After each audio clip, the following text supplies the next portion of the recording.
Here beginneth the book called Decameron, and surnamed Prince Galahalt, wherein are contained 100 stories in 10 days told by 7 ladies and 3 young men.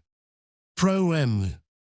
A kindly thing it is to have compassion of the afflicted, and albeit it well beseemeth every one, yet of those is it more particularly required, who have erst had need of comfort, and have found it in any, amongst whom, if ever any had need thereof, or held it dear, or took pleasure therein aforetimes, certes, I am one of these. For that, having from my first youth unto this present been beyond measure inflamed with a very high and noble passion, higher and nobler, perchance, than might appear, were I to relate it, to sort with my low estate, albeit by persons of discretion who had intelligence thereof, I was commended therefore, and accounted so much the more worth. Nathless a passing sore travail it was to me to bear it, not certes by reason of the cruelty of the beloved lady, but because of the exceeding ardor begotten in my breast of an allordered appetite, for that it suffered me not to stand content at any reasonable bounds, caused me ofttimes feel more chagrin than I had occasion for. In this my affliction, the pleasant discourse of a certain friend of mine, and his admirable consolations, afforded me such refreshment, that I firmly believe of these it came that I died not. But as it pleased him who, being himself infinite, hath for immutable law appointed unto all things mundane that they shall have an end, my love, beyond every other fervent, in which nor stress of reasoning nor counsel, no, nor yet manifest shame nor peril that might ensue thereof, had availed either to break or to bend, of its own motion in process of time, on such wise abated that of itself, at this present, it hath left me only that pleasance which it is used to afford unto whoso adventureth himself not too far in the navigation of its profounder oceans.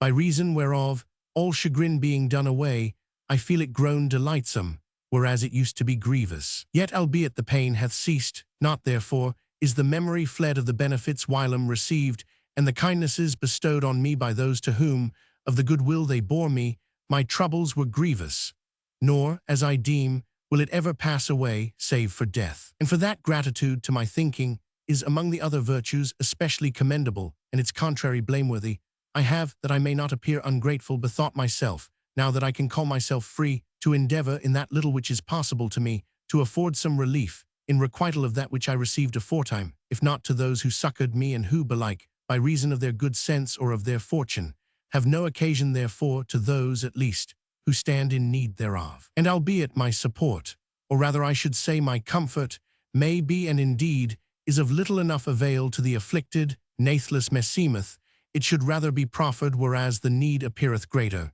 as well because it will there do more service, as for that it will still be there the liefer had. And who will deny that this comfort, whatsoever worth it be, it behoveth much more to give unto lovesick ladies than unto men. For that these within their tender bosoms, fearful and shamefast, hold hid the fires of love which those who have proved know how much more puissance they have than those which are manifest, and constrained by the wishes, the pleasures, the commandments of fathers, mothers, brothers, and husbands, abide most time enmewed in the narrow compass of their chambers, and sitting in a manner idle, willing and willing not. In one breath, revolve in themselves various thoughts, which it is not possible should still be merry. By reason whereof, if there arise in their minds any melancholy, bred of ardent desire, needs must it with grievous annoy abide therein, except it be done away by new discourse, more by token that they are far less strong than men to endure. With men in love, it happineth not on this wise,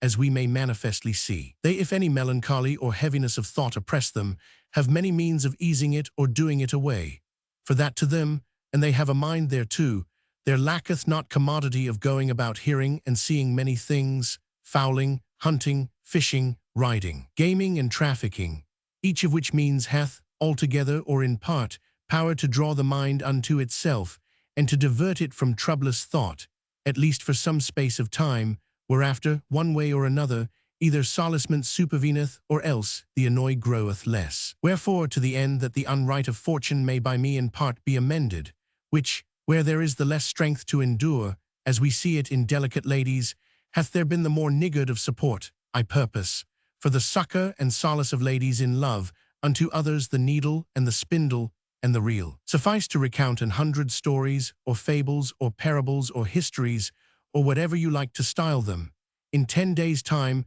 related by an honorable company of 7 ladies, and 3 young men made in the days of the late deadly pestilence, together with sundry canzonets sung by the aforesaid ladies for their diversion. In these stories will be found love chances, both gladsome and grievous, and other accidents of fortune befallen as well in times present as in days of old, whereof the ladies aforesaid, who shall read them, may at once take solace from the delectable things therein shown forth and useful counsel, inasmuch as they may learn thereby what is to be eschewed, and what is on likewise to be ensued, the which methinketh cannot betide without cease of chagrin.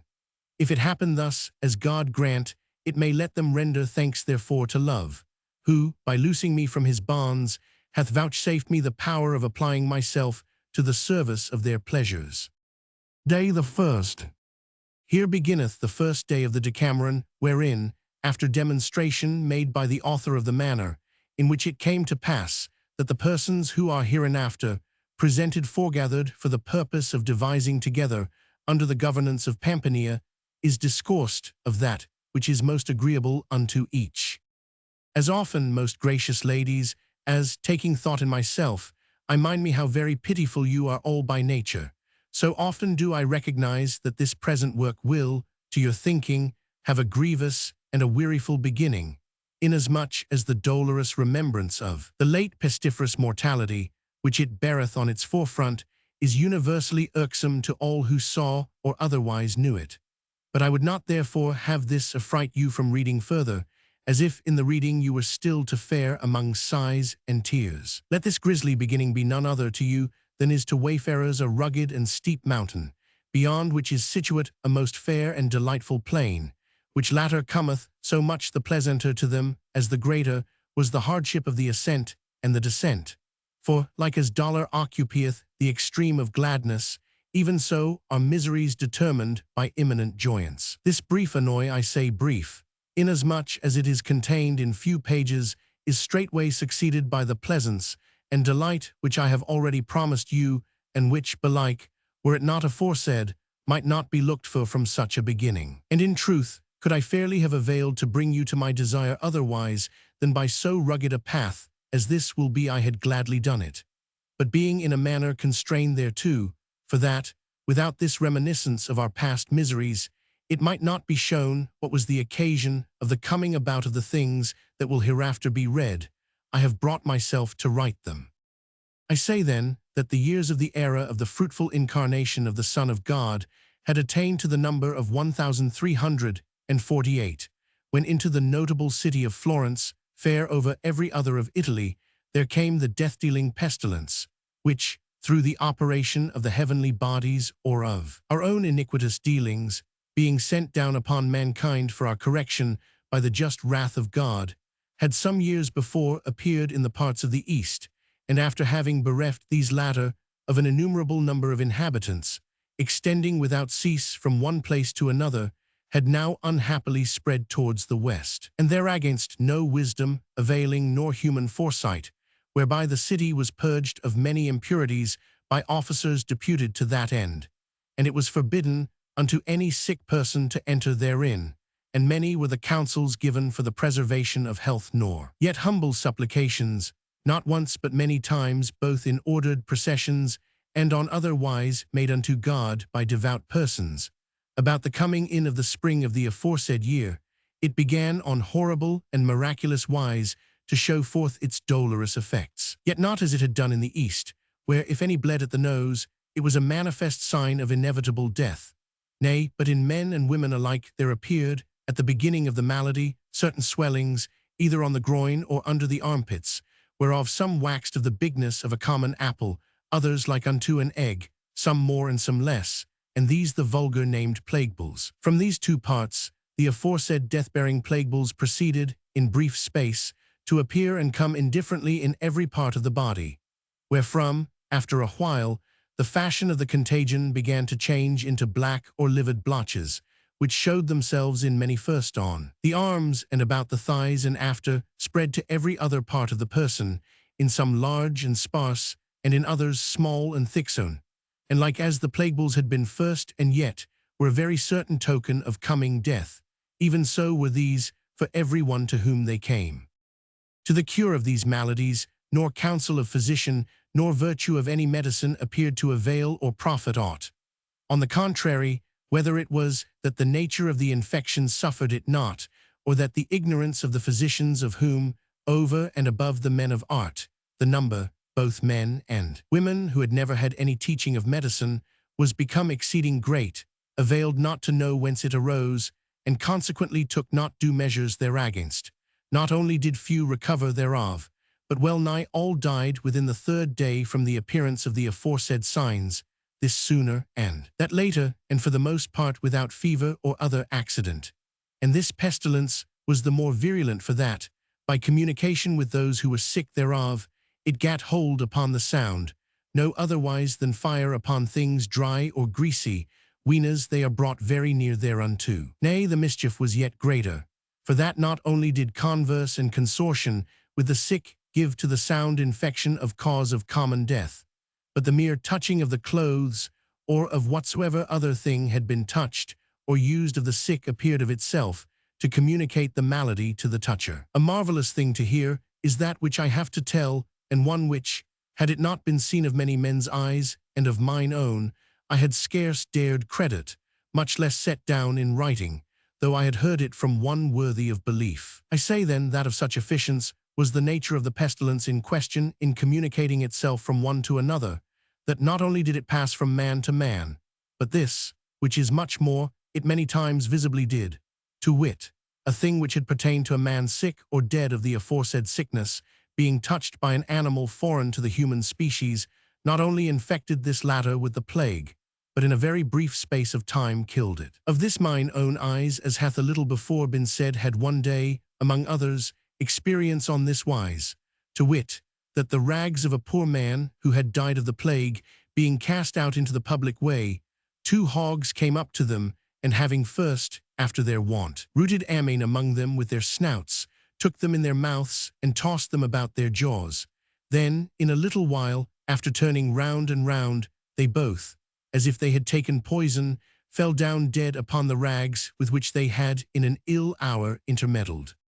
From these things, and many others like unto them, or yet stranger divers fears and conceits were begotten in those who abode alive, which well nigh all tended to a very barbarous conclusion, namely, to shun and flee from the sick, and all that pertained to them, and thus doing, each thought to secure immunity for himself. Some there were who conceived that to live moderately and keep oneself from all excess was the best defense against such a danger. Wherefore, making up their company, they lived removed from every other, and shut themselves up in those houses where none had been sick, and where living was best. And there, using very temperately of the most delicate viands and the finest wines, and eschewing all incontinence, they abode with music and such other diversions as they might have, never suffering themselves to speak with any nor choosing to hear any news from without of death or sick folk. Others, inclining to the contrary opinion, maintained that to carouse and make merry and go about singing and frolicking and satisfy the appetite in everything possible and laugh and scoff at whatsoever befell, was a very certain remedy for such a 99. That which they said they put in practice as best they might, going about day and night, now to this tavern, now to that, drinking without stint or measure. And on this wise they did yet more freely in other folks' houses, so but they scented there aught that liked or tempted them, as they might lightly do, for that every one as he were to live no longer had abandoned all care of his possessions as of himself, wherefore the most part of the houses were become common good, and strangers used them, whenas they happened upon them, like as the very owner might have done. And with all this bestial preoccupation, they still shunned the sick to the best of their power.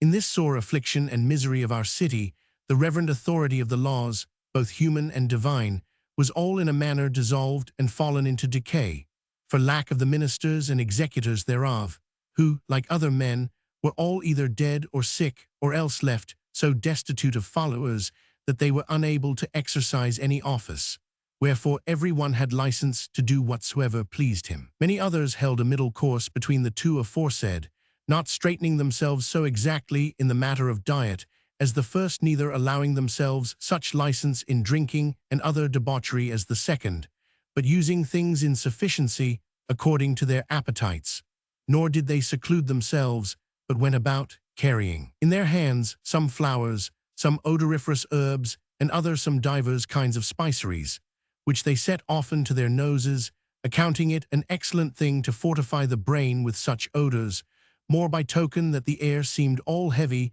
and attainted with the stench of the dead bodies, and that of the sick, and of the remedies used.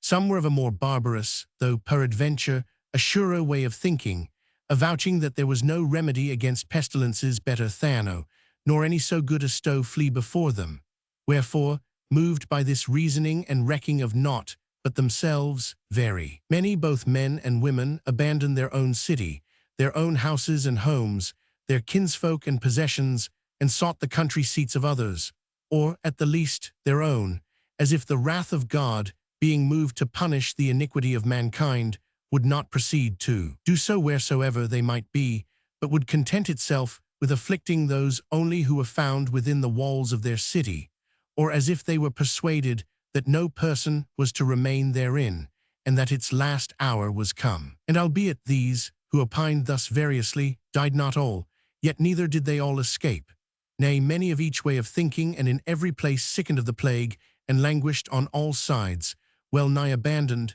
having themselves, what while they were whole, set the example to those who abode in health.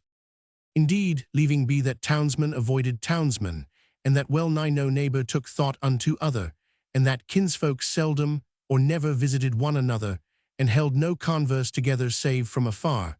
this tribulation had stricken such terror to the hearts of all men and women alike, that brother forsook brother, uncle nephew, and sister brother, and oftentimes wife husband. Nay, what is yet more extraordinary and well nigh incredible, fathers and mothers refused to visit or tend their very children, as they had not been theirs, by reason whereof there remained unto those, and the number of them, both males and females, was incalculable, who fell sick, none other succor than that which they owed either to the charity of friends, and of these there were few, or the greed of servants, who tended them, allured by high and extravagant wage. Albeit, for all this, these latter were not grown many, and those men and women of mean understanding, and for the most part unused to such offices, who served for well nigh naught, but to reach things called for by the sick, or to note when they died. And in the doing of these services, many of them perished with their gain.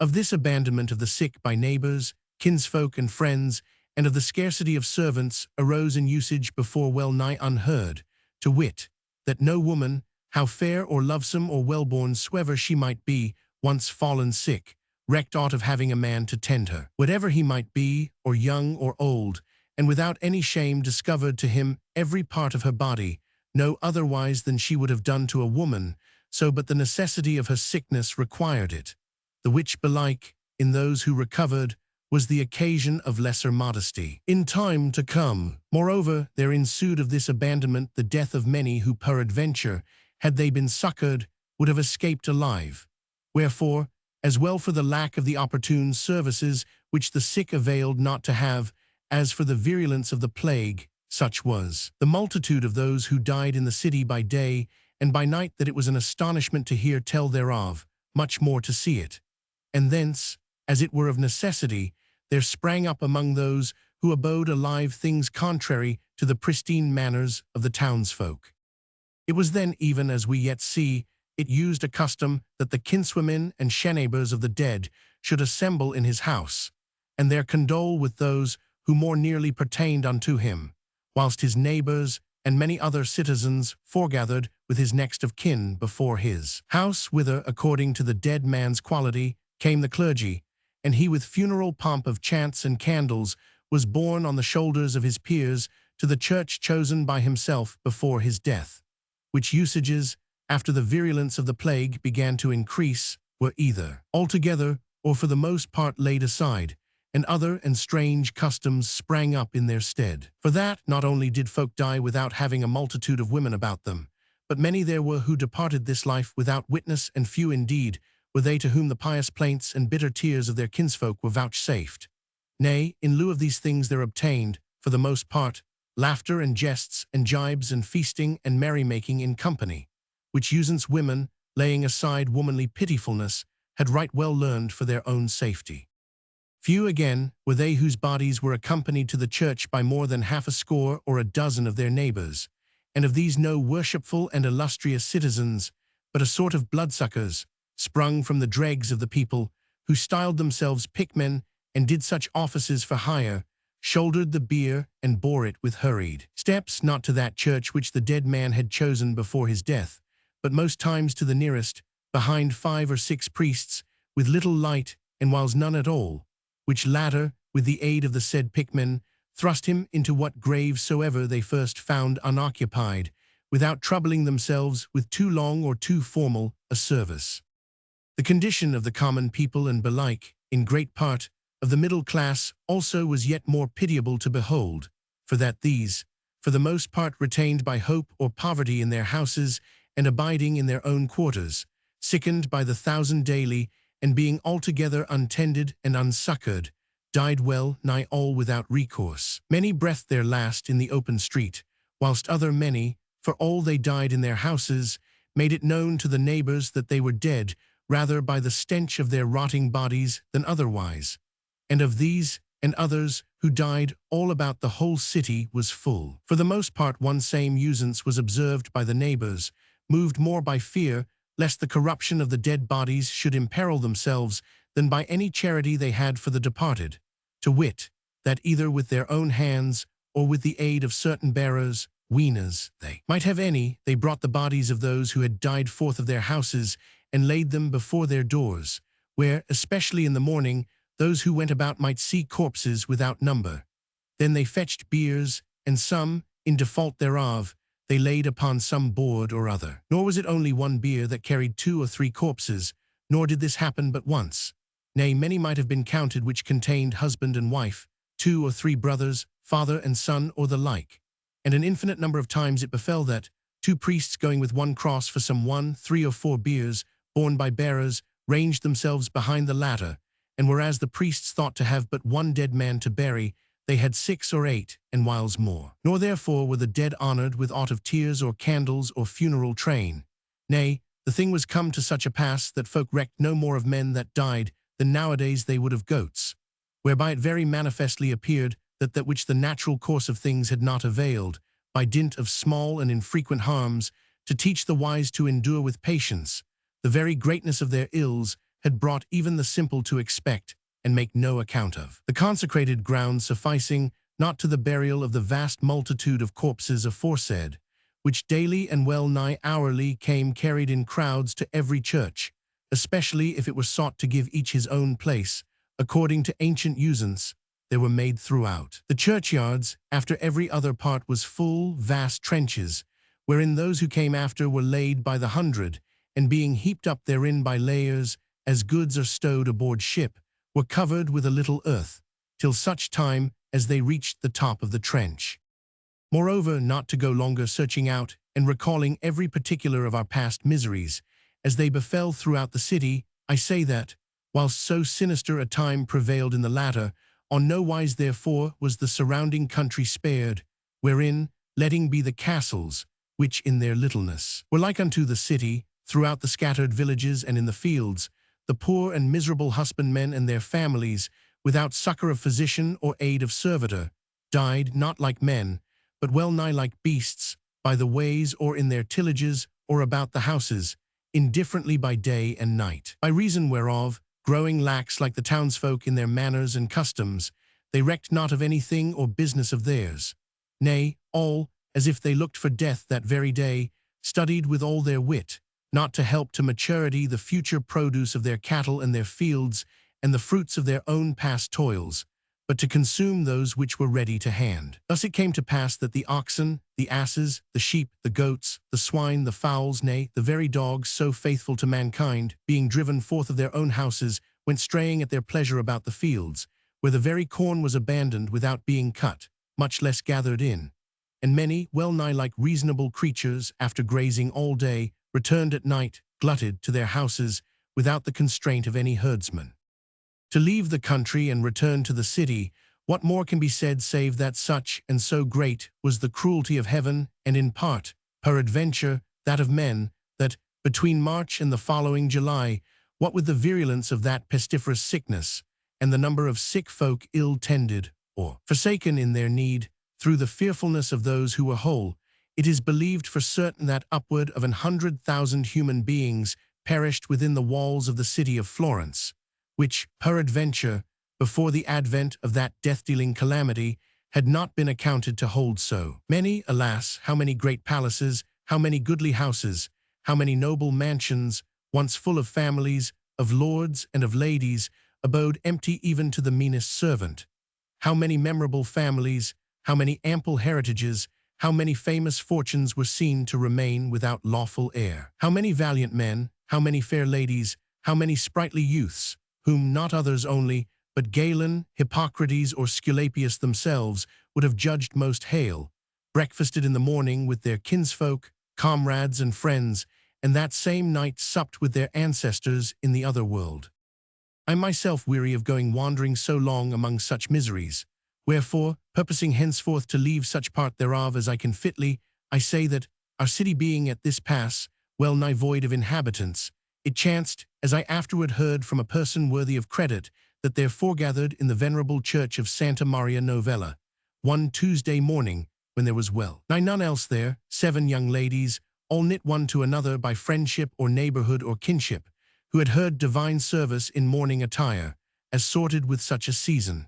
Not one of them had passed her 28th year, nor was less than 18 years old, and each was discreet and of noble blood, fair of favor and well-mannered, and full of honest sprightliness. The names of these ladies I would in proper terms set out, did not just cause forbid me, to wit, that I would not have it possible that, in time to come, any of them should take shame by reason of the things hereinafter related as being told or hearkened by them, the laws of disport being nowadays somewhat straitened, which at that time, for the reasons above shown, were of the largest, not only for persons of their years, but for those of a much riper age. Nor yet would I give occasion to the envious, who are still ready to carp at every praiseworthy life, on anywise to disparage the fair fame of these honorable ladies with unseemly talk. Wherefore, so that which each saith may hereafterward be apprehended without confusion, I purpose to denominate them by names altogether, or in parts sorting with each one's quality.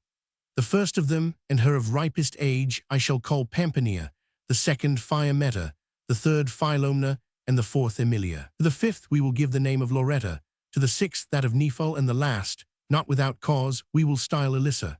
These then not drawn of any set purpose, but foregathering by chance in a corner of the church, having seated themselves in a ring, after divers size, let be the saying of paternosters, and fell to devising with one another many and various things of the nature of the time.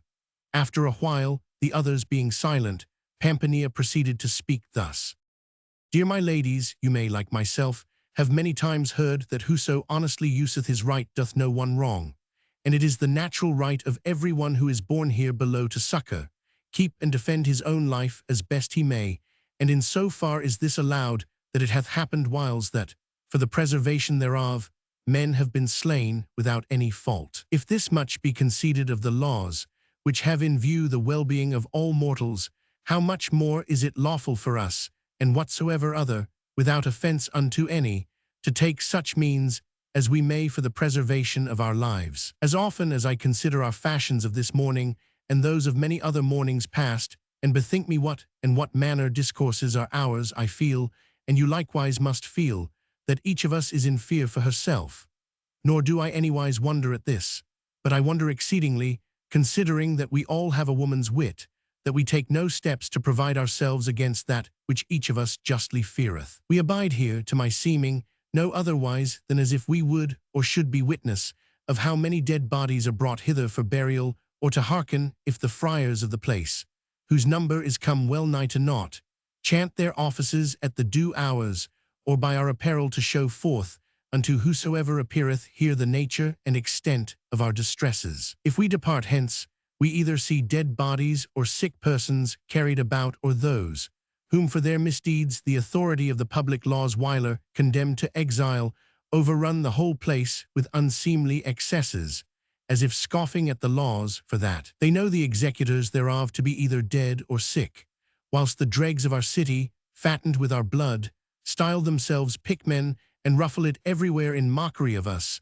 riding and running all about, and flouting us with our distresses in ribald songs. We hear nothing here, but such an one is dead, or such an one is at the point of death. And were there any to make them, we should hear dolorous lamentations on all sides. And if we return to our houses, I know not if it is with you as with me, but for my part, when I find none left therein of a great household, save my serving maid, I wax fearful and feel every hair of my body stand on end. And wherever I go or abide about the house, meseemeth I see the shades of those who are departed, and who wear not those countenances that I was used to see, but terrify me with a horrid aspect, I know not whence newly come to them. By reason of these things, I feel myself alike ill at ease here and abroad and at home, more by token that meseemeth none, who hath, as we have, the power and whither to go is left here, other than ourselves. Or if any such there be, I have many a time both heard and perceived that, without making any distinction between things lawful and unlawful, so but appetite move them, whether alone or in company, both day and night, they do that which affordeth them most delight. Nor is it the laity alone who do thus. Nay, even those who are shut in the monasteries, persuading themselves that what befitteth and is lawful to others alike sortable and unforbidden unto them, have broken the laws of obedience, and giving themselves to carnal delights, thinking thus to escape, are grown lewd and dissolute. If thus then it be, as is manifestly to be seen, what do we hear? What look we for? What dream we? Why are we more sluggish and slower to provide for our safety than all the rest of the townsfolk? Deem we ourselves of less price than others, or do we hold our life to be bounden in our bodies with a stronger chain than is theirs, and that therefore we need reck nothing of aught that hath power to harm it? We are deceived. What folly is ours, if we think thus? As often as we choose to call to mind the number and quality of the youths and ladies overborne of this cruel pestilence, we may see a most manifest proof thereof. Wherefore, in order that we may not, through willfulness or nonchalance, fall into that wherefrom we may, peradventure, and we but will, by some means or other escape, I know not if it seem to you as it doth to me, but methinketh it were excellently well done that we, such as we are, depart this city as many have done before us, and eschewing, as we would death, the dishonorable example of others, betake ourselves quietly to our places in the country, whereof each of us hath great plenty, and there take such diversion, such delight, and such pleasance as we may, without anywise overpassing the bounds of reason. There may we hear the small birds sing, there may we see the hills and plains clad all in green, and the fields full of corn wave even as doth the sea. There may we see trees, 1,000 sorts, and there is the face of heaven more open to view, the which, angered against us though it be, nevertheless denieth not unto us its eternal beauties, far goodlier to look upon than the empty walls of our city. Moreover, there is the air far fresher, and there at this season is more plenty of that which behoveth unto life, and less is the sum of a noise. For that, albeit the husbandmen die there, even as do the townsfolk here, the displeasance is there the less, insomuch as houses and inhabitants are rarer than in the city. Here, on the other hand, if I deem aright, we abandon no one. Nay, we may far rather say with truth that we ourselves are abandoned, seeing that our kinsfolk, either dying or fleeing from death, have left us alone in this great tribulation, as it were we pertained not unto them. No blame can therefore befall the ensuing of this counsel. Nay, dolour and chagrin and belike death may betide us, and we ensue it not. Wherefore, an it please you, methinketh we should do well to take our maids, and letting follow after us with the necessary gear, sojourn today in this place, and tomorrow in that, taking such pleasance and diversion as the season may afford, and on this wise abide till such time, and we be not earlier overtaken of death, as we shall see what issue heaven reserveth unto these things.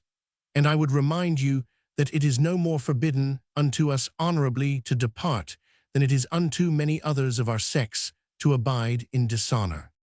The other ladies, having hearkened to Pampania, not only commended her counsel, but eager to follow it, had already begun to devise more particularly among themselves of the manner, as if, arising from their session there, they were to set off out of hand.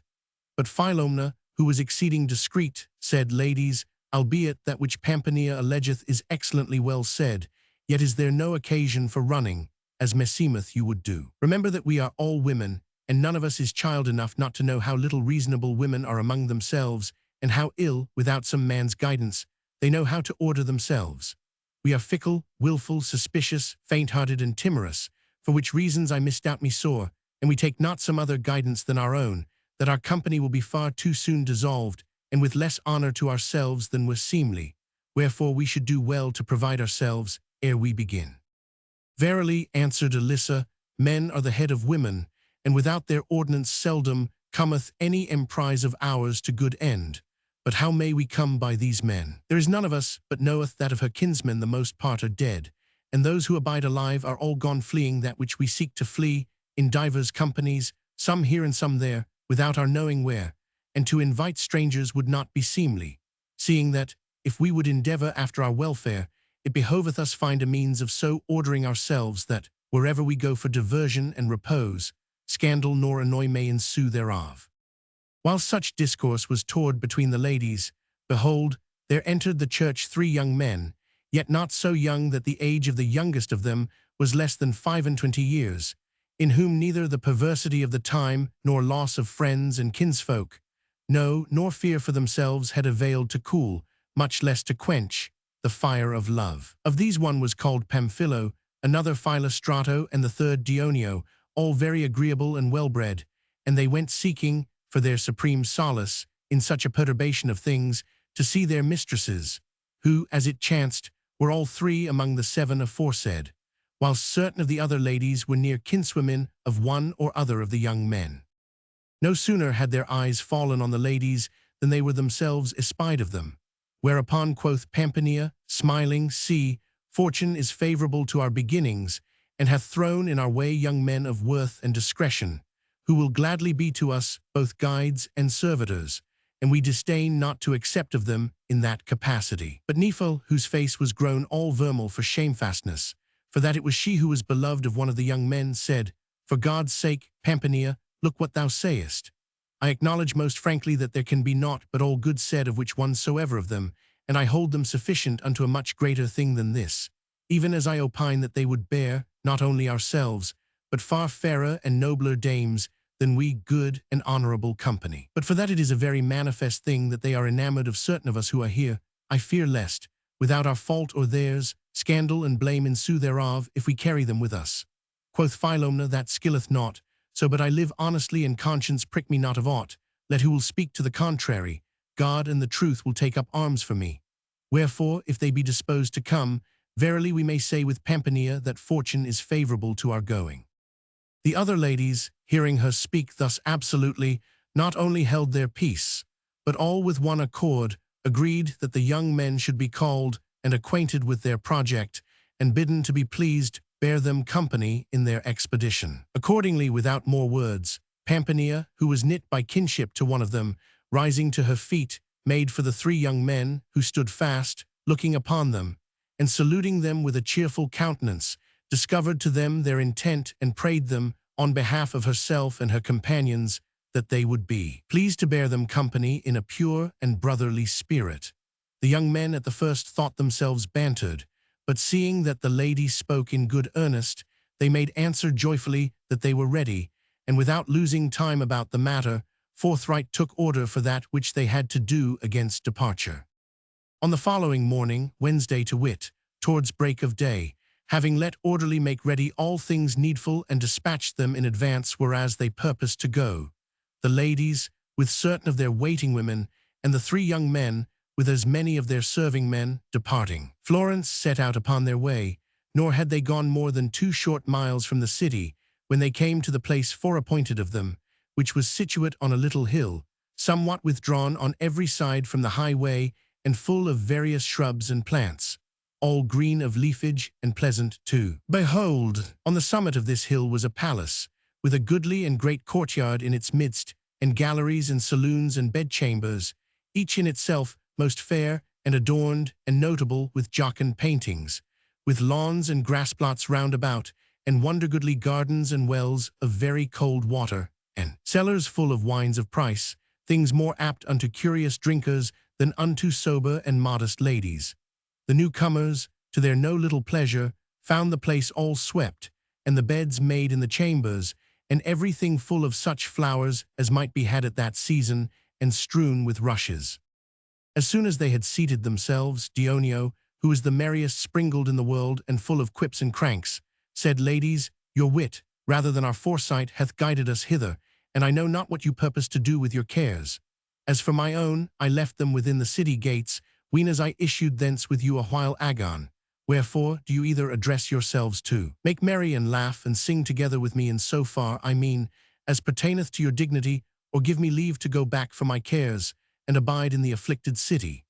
Whereto Pampania, no otherwise than as if in like manner she had banished all her own cares, answered blithely, Dionio, thou sayst well. It behoveth us live merrily, nor hath any other occasion caused us flee from yonder miseries. But for that things which are without measure may not long endure, I, who began the discourse, wherethrough this so goodly company came to be made, taking thought for the continuance of our gladness, hold it of necessity that we appoint some one to be principal among us, whom we may honor and obey as chief, and whose especial care it shall be to dispose us to live joyously. And in order that each in turn may prove the burden of solicitude, together with the pleasure of headship,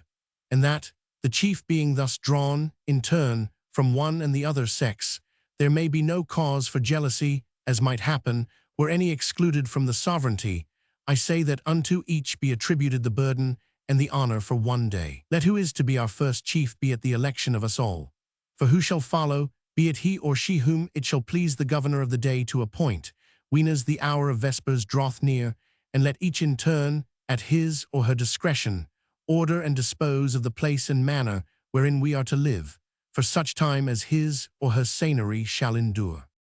Pampania's words pleased mightily, and with one voice they elected her chief of the first day, whereupon Philomena, running nimbly to a laurel tree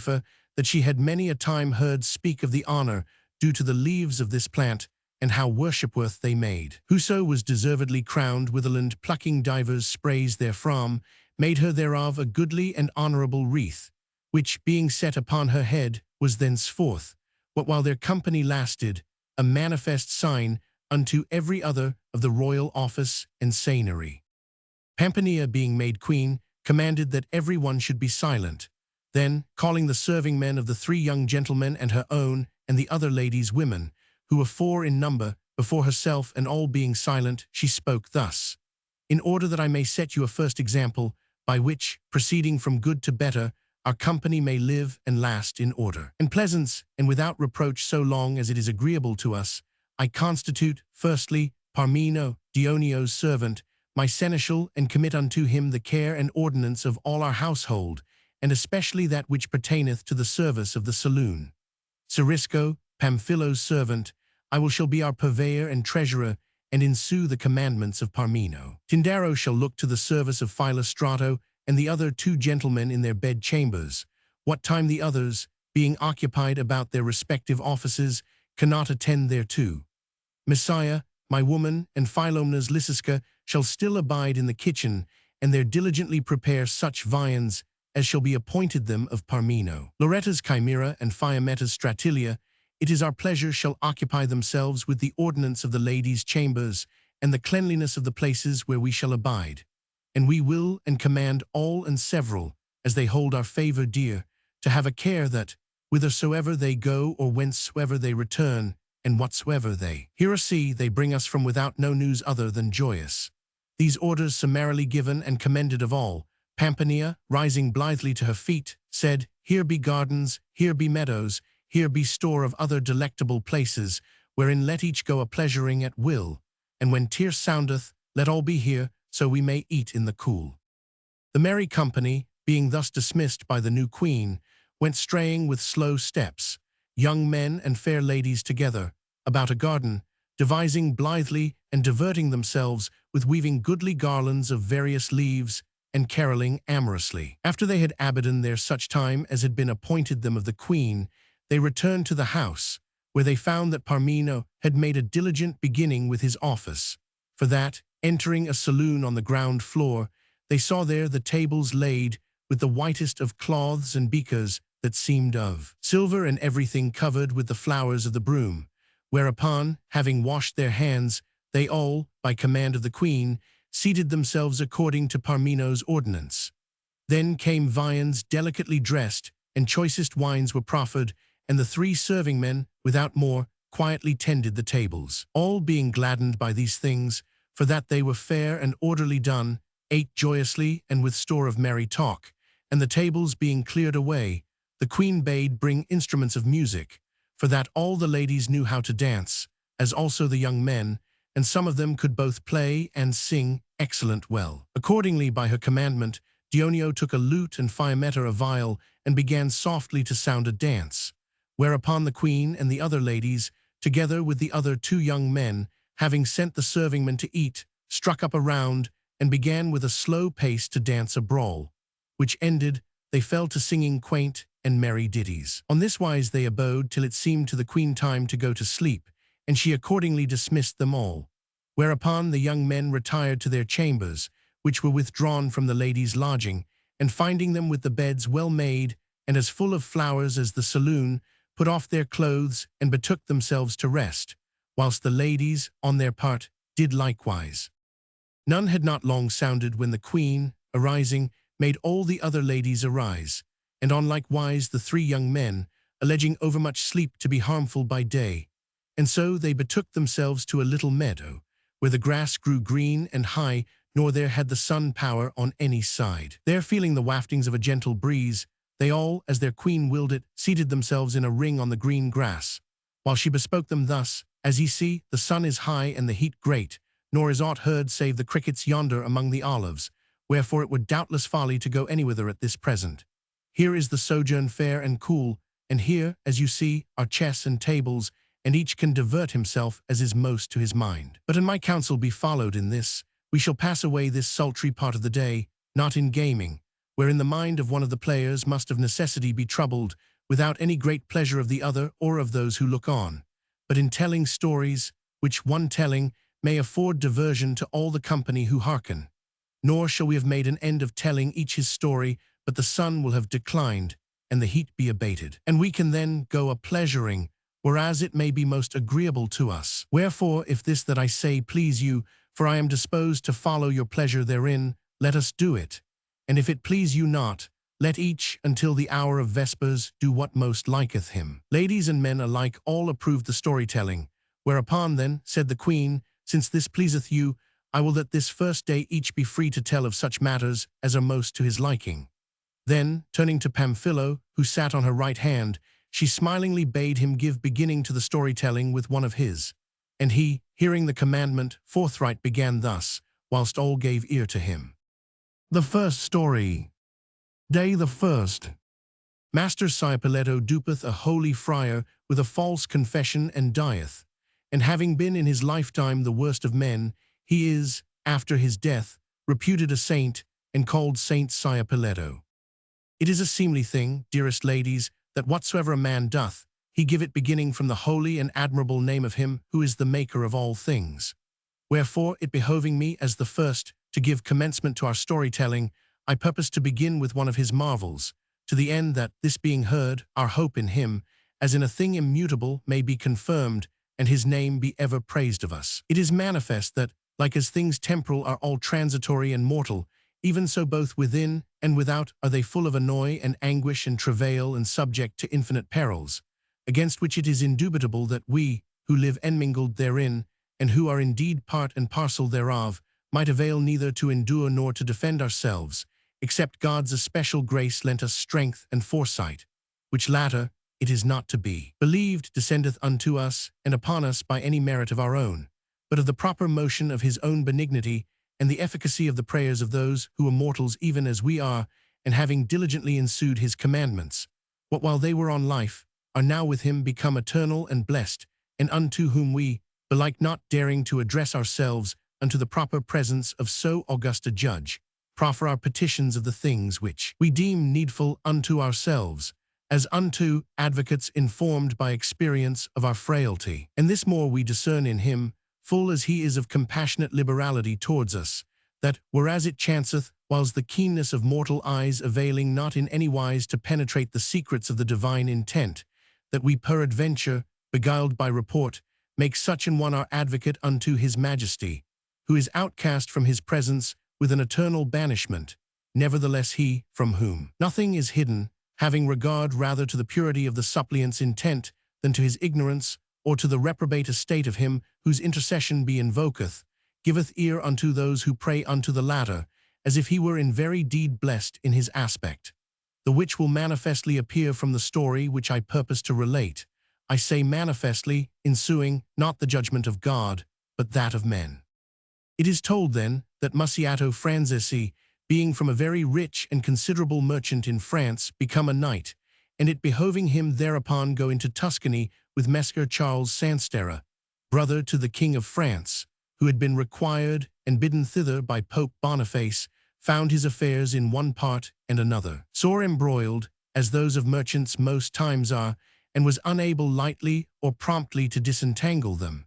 Wherefore he bethought himself to commit them unto divers persons, and made shift for all, save only he abode in doubt, whom he might leave sufficient to the recovery of the credits he had given to certain Burgundians. The cause of his doubt was that he knew the Burgundians to be litigious, quarrelsome fellows, ill-conditioned and disloyal, and could not call one to mind, in whom he might put any trust, cursed enough to cope with their perversity. After long consideration of the matter, there came to his memory a certain Master Sciaparello de Prato, who came often to his house in Paris, and whom, for that he was little of person and mighty nice in his dress, the French, knowing not what Sciaparello meant and thinking it be the same with Capello, to wit, in their vernacular chaplet called him, not Capello, but Sciapaletto, and accordingly as Sciapaletto he was known everywhere, whilst few knew him for Master Sciaparello. Now this said Sciapaletto was of this manner life, that, being a scrivener, he thought very great shame whenas any of his instrument was found, and indeed he drew few such other than false. Whilst of the latter he would have drawn as many as might be required of him, and these with a better will by way of gift than any other for a great wage. False witness he bore with a special delight, required or not required, and the greatest regard being in those times paid to oaths in France, as he recked nothing of forswearing himself, he knavishly gained all the suits concerning which he was called upon to tell the truth upon his faith. He took inordinate pleasure, and was mighty diligent in stirring up troubles and enmities and scandals between friends and kinsfolk and whomsoever else, and the greater the mischiefs he saw ensue thereof, the more he rejoiced. If bidden to manslaughter or whatsoever other naughty deed, he went about it with a will, without ever saying nay thereto,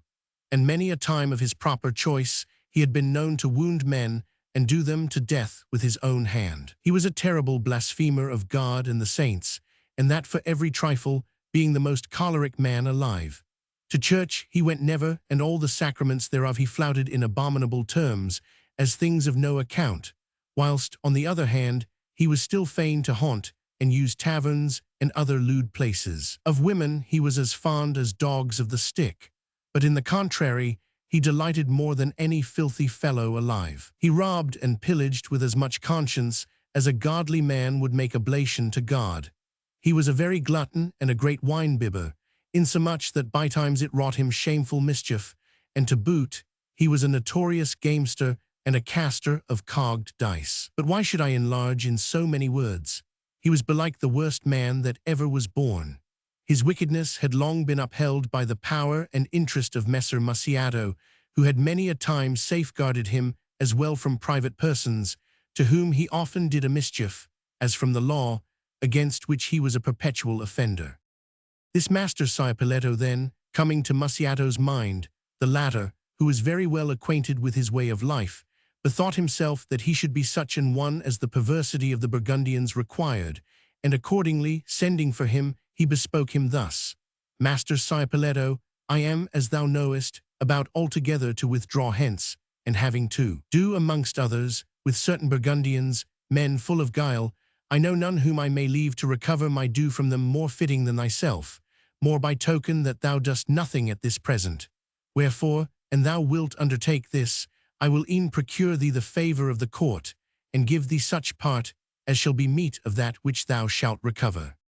Don Sciapaletto, who was then out of employ and ill provided with the goods of the world, seeing him who had long been his stay and his refuge about to depart thence, lost no time in deliberation, but, as of necessity constrained, replied that he would well. They being come to an accord, Maciato departed, and Sire Piletto, having got his patron's procuration and letters commendatory from the king, betook himself into Burgundy, where well-nigh none knew him, and there, contrary to his nature, began courteously and blandly to seek to get in his payments, and do that wherefore he was come thither, as if reserving choler and violence for a last resort, dealing thus and lodging in the house of 2 Florentines, brothers, who there lent at usance, and who entertained him with great honor for the love of Messer Maciato. It chanced that he fell sick, whereupon the 2 brothers promptly fetched physicians and servants to tend him, and furnished him with all that behoved unto the recovery of his health. But every succor was in vain, for that, by the physician's report,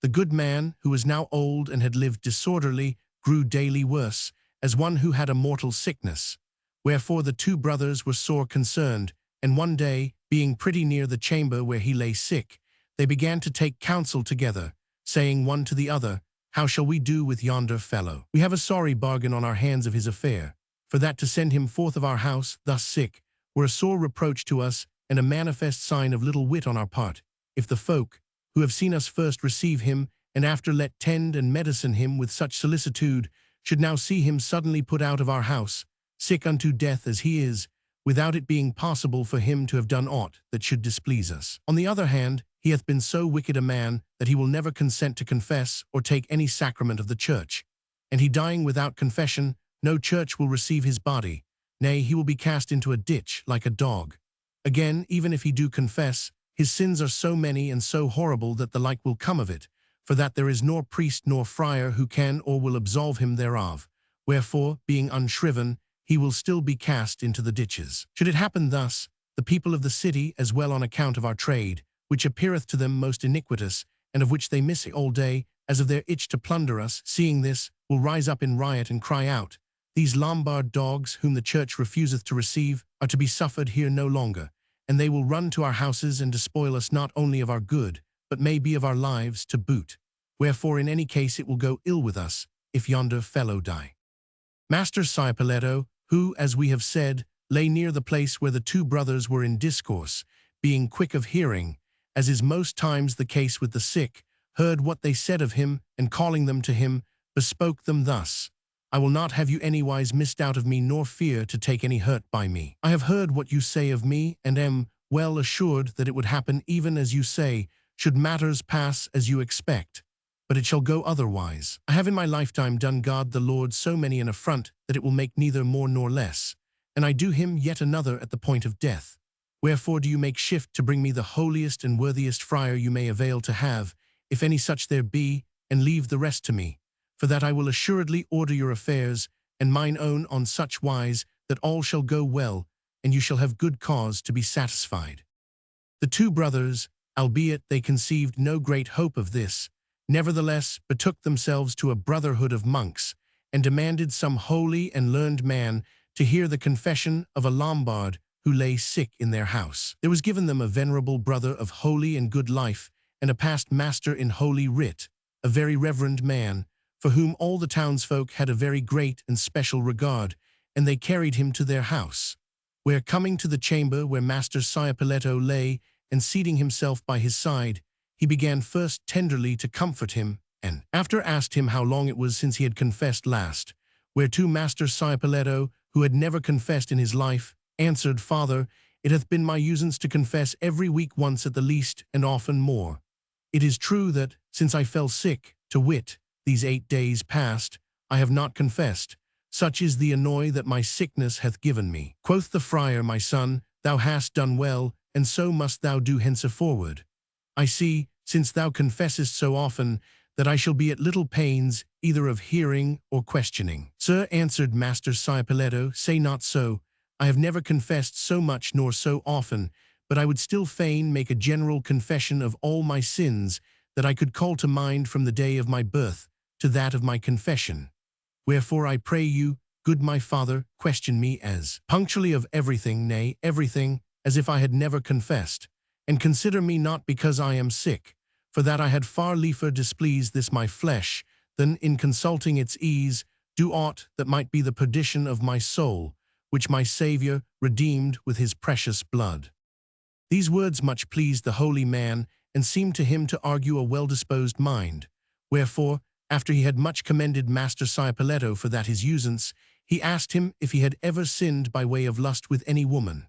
"Father," replied Master Cipoletto, sighing, "on this point I am ashamed to tell you the truth, fearing to sin by way of vainglory." Quoth the friar, "Speak in all security, for never did one sin by telling the truth, whether in confession or otherwise." Then said Master Cipoletto, "Since you certify me of this, I will tell you, I am yet a virgin, even as I came forth of my mother's body." "O blessed be thou of God," cried the monk, "how well hast thou done! And doing thus, thou hast the more deserved, inasmuch as, an thou wouldst, thou hadst more leisure to do the contrary than we, and whatsoever others are limited by any rule."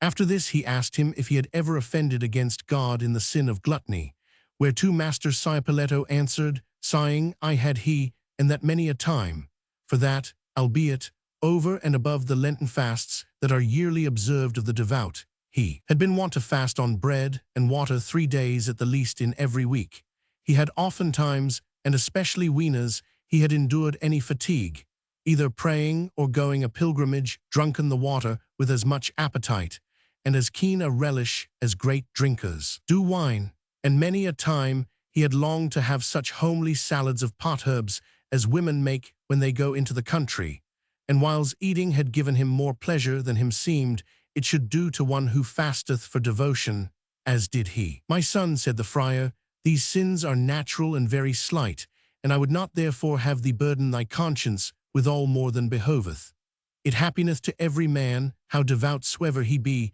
that after long fasting meat seemeth good to him, and after travail, drink." "Alack, father mine," rejoined Cipoletto, "tell me not this to comfort me. You must know I know that things done for the service of God should be done sincerely and with an ungrudging mind, and whoso doth otherwise sinneth." Quoth the friar, exceeding well pleased, "I am content that thou shouldst thus apprehend it, and thy pure and good conscience therein pleaseth me exceedingly. But tell me, hast thou sinned by way of avarice, desiring more than befitted, or withholding that which it behoved thee not to withhold?" "Father mine," replied Cipoletto, "I would not have you look to my being in the house of these usurers. I have naught to do here. Nay, I came hither to admonish and chasten them, and turn them from this their abominable way of gain. And methinketh I should have made shift to do so, had not God thus visited me. But you must know that I was left a rich man by my father, of whose good, when he was dead, I bestowed the most part in alms, and after, to sustain my life, and that I might be able to succor Christ's poor, I have done my little traffickings, and in these I have desired to gain. But still with God's poor have I shared that which I gained, converting my own half to my occasion, and giving them the other. And in this so well hath my Creator prospered me, that my affairs have still gone from good to better." "Well hast thou done," said the friar, "but hast thou often been angered?" "Oh," cried Master Cipoletto, "that I must tell you I have very often been. And who could keep himself therefrom, seeing men do unseemly things all day long, keeping not the commandments of God, neither fearing his judgment? Many times a day I had liefer been dead than alive, seeing young men follow after vanities, and hearing them curse and forswear themselves, haunting the taverns, visiting not the churches, and ensuing rather the ways of the world than that of God." "My son," said the friar, "this is a righteous anger, nor for my part might I enjoin thee any penance therefore. But hath anger at any time availed to move thee to do any manslaughter, or to bespeak anyone unseemly, or do any other unright?" "Alack, sir," answered the sick man, "you who seem to me a man of God, how can you say such words? Had I ever had the least thought of doing any one of the things whereof you speak, think you I believe that God would so long have forborne me? These be the doings of outlaws and men of naught, whereof I never saw any, but I said still, Go, may God amend thee." Then said the friar, "Now tell me, my son, blessed be thou of God, hast thou never borne false witness against any or missaid of another, or taken others' good, without leave of him to whom it pertained?" "I indeed, sir," replied Master Cipoletto, "I have missaid of others, for that I had a neighbor aforetime, who, with the greatest unright in the world, did naught but beat his wife, insomuch that I once spoke ill of him to her kinsfolk. So great was the compassion that overcame me for the poor woman, whom he used as God alone can tell, whensoever he had drunken overmuch." Quoth the friar, "Thou tellest me thou hast been a merchant. Hast thou never cheated anyone, as merchants do whiles?" "I faith, yes, sir," answered Master Cipoletto, "but I know not whom, except it were a certain man, who once brought me moneys which he owed me for cloth I had sold him, and which I threw into a chest, without counting. A good month after, I found that they were 4 farthings more than they should have been. Wherefore, not seeing him again, and having kept them by me a full year, that I might restore them to him, I gave them away in alms. Quoth the friar, this was a small matter, and thou didst well to deal with it as thou didst. Then he questioned him of many other things, of all which he answered after the same fashion, and the Holy Father offering to proceed to absolution, Master Cipoletto said, Sir, I have yet sundry sins that I have not told you. The friar asked him what they were, and he answered, I mind me that one Saturday after none, I caused my servant sweep out the house, and had not that reverence for the Lord's holy day which it behoved me have. Oh, said the friar, that is a light matter, my son. Nay, rejoined Master Cipoletto, call it not a light matter, for that the Lord's day is greatly to be honored, seeing that on such a day our Lord rose from the dead. Then said the friar, well, hast thou done aught else? I, sir, answered Master Cipoletto, once, unthinking what I did, I spat in the church of God. Thereupon the friar fell a-smiling, and said, my son, that is no thing to be recked of. We who are of the clergy, we spit there all day long. And you do very ill, rejoined Master Cipoletto, for that there is naught which it so straitly behoveth to keep clean as the holy temple wherein is rendered sacrifice to God. Brief, he told him great plenty of such like things, and presently fell a-sighing, and after weeping sore, as he knew full well to do, ween as he would.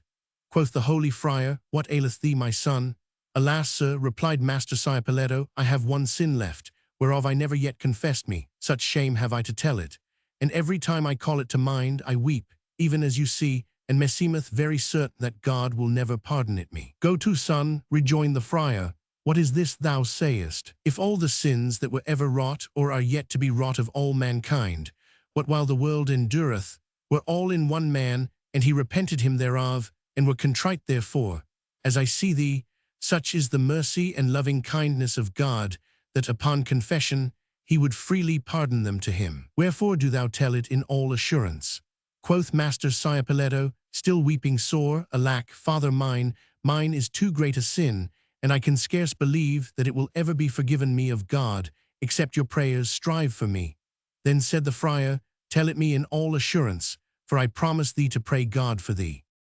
Master Cipoletto, however, still wept and said naught, but after he had thus held the friar a great while in suspense, he heaved a deep sigh and said, Father mine, since you promise me to pray God for me, I will e'en tell it you. Know then, that, when I was little, I once cursed my mother. So saying, he fell again to weeping sore. O my son, quoth the friar, seemeth this to thee so heinous a sin? Why, men blaspheme God all day long, and he freely pardoneth whoso repenteth him of having blasphemed him. And deemest thou not he will pardon thee this? Weep not, but comfort thyself, for certes, wert thou one of those who set him on the cross, he would pardon thee, in favor of such contrition as I see in thee. Alack, father mine, what say you? Replied Cipoletto. My kind mother, who bore me 9 months in her body day and night, and carried me on her neck 100 times and more, I did passing ill to curse her, and it was an exceeding great sin, and except you pray God for me, it will not be forgiven me. The friar then, seeing that Master Cipoletto had no more to say, gave him absolution, and bestowed on him his benison, holding him a very holy man, and devoutly believing all that he had told him to be true. And who would not have believed it, hearing a man at the point of death speak thus? Then, after all this, he said to him, Master Cipoletto, with God's help you will speedily be whole, but should it come to pass that God call your blessed and well-disposed soul to himself, would it please you that your body be buried in our convent? I would it, sir, replied Master Cipoletto. Nay, I would fain no be buried otherwhere, since you have promised to pray God for me, more by token that I have ever had a special regard for your order. Wherefore I pray you that when as you return to your lodging, you must cause bring me that most veritable body of Christ, which you consecrate a mornings upon the altar, for that, with your leave, I purpose all unworthy as I am to take it, and after holy and extreme unction, to the intent that, if I have lived as a sinner, I may at the least die like a Christian. The good friar replied that it pleased him much, and that he said well, and promised to see it presently brought him, and so was it done. Meanwhile the 2 brothers, misdoubting them sore lest Master Cipoletto should play them false, had posted themselves behind a wainscot, that divided the chamber where he lay from another, and listening, easily heard and apprehended that which he said to the friar, and had whiles so great a mind to laugh, hearing the things which he confessed to having done, that they were like to burst, and said, one to other, What manner of man is this, whom neither old age nor sickness nor fear of death, whereunto he seeth himself near, nor yet of God, before whose judgment seat he looketh to be ere long, have availed to turn from his wickedness, nor hinder him from choosing to die as he hath lived. However, seeing that he had so spoken that he should be admitted to burial in a church, they recked not of the rest.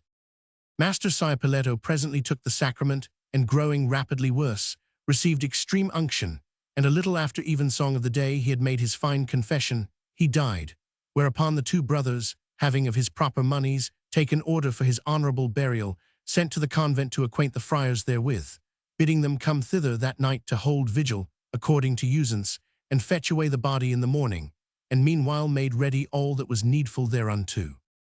The holy friar, who had shriven him, hearing that he had departed this life, betook himself to the prior of the convent, and letting ring to chapter, gave out to the brethren therein assembled that Master Ciappelletto had been a holy man, according to that which he had gathered from his confession,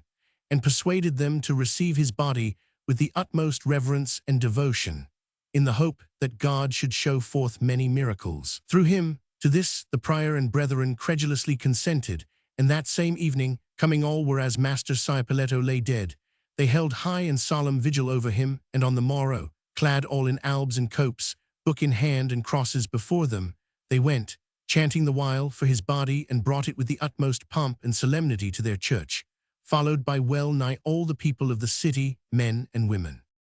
As soon as they had set the body down in the church, the holy friar who had confessed him mounted the pulpit and fell a-preaching marvelous things of the dead man, and of his life, his fasts, his virginity, his simplicity and innocence and sanctity, recounting, amongst other things, that which he had confessed to him as his greatest sin, and how he had hardly availed to persuade him that God would forgive it him.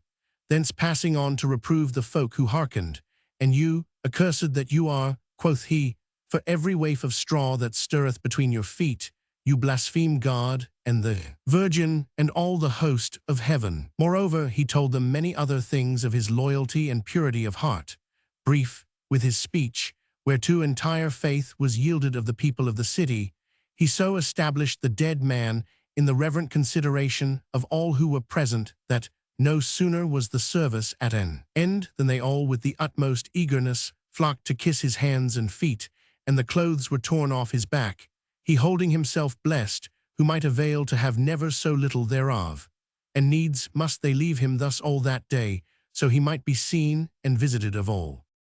The following night he was honorably buried in a marble tomb in one of the chapels of the church, and on the morrow the folk began incontinent to come and burn candles, and offer up prayers, and make vows to him, and hang images of wax at his shrine, according to the promise made. Nay, on such wise waxed the frame of his sanctity and men's devotion to him, that there was scarce any who, being in adversity, would vow himself to another saint than him. And they styled, and yet style him, Saint Ciappelletto, and avouch that God through him hath wrought many miracles, and yet worketh them every day for whoso devoutly commendeth himself unto him.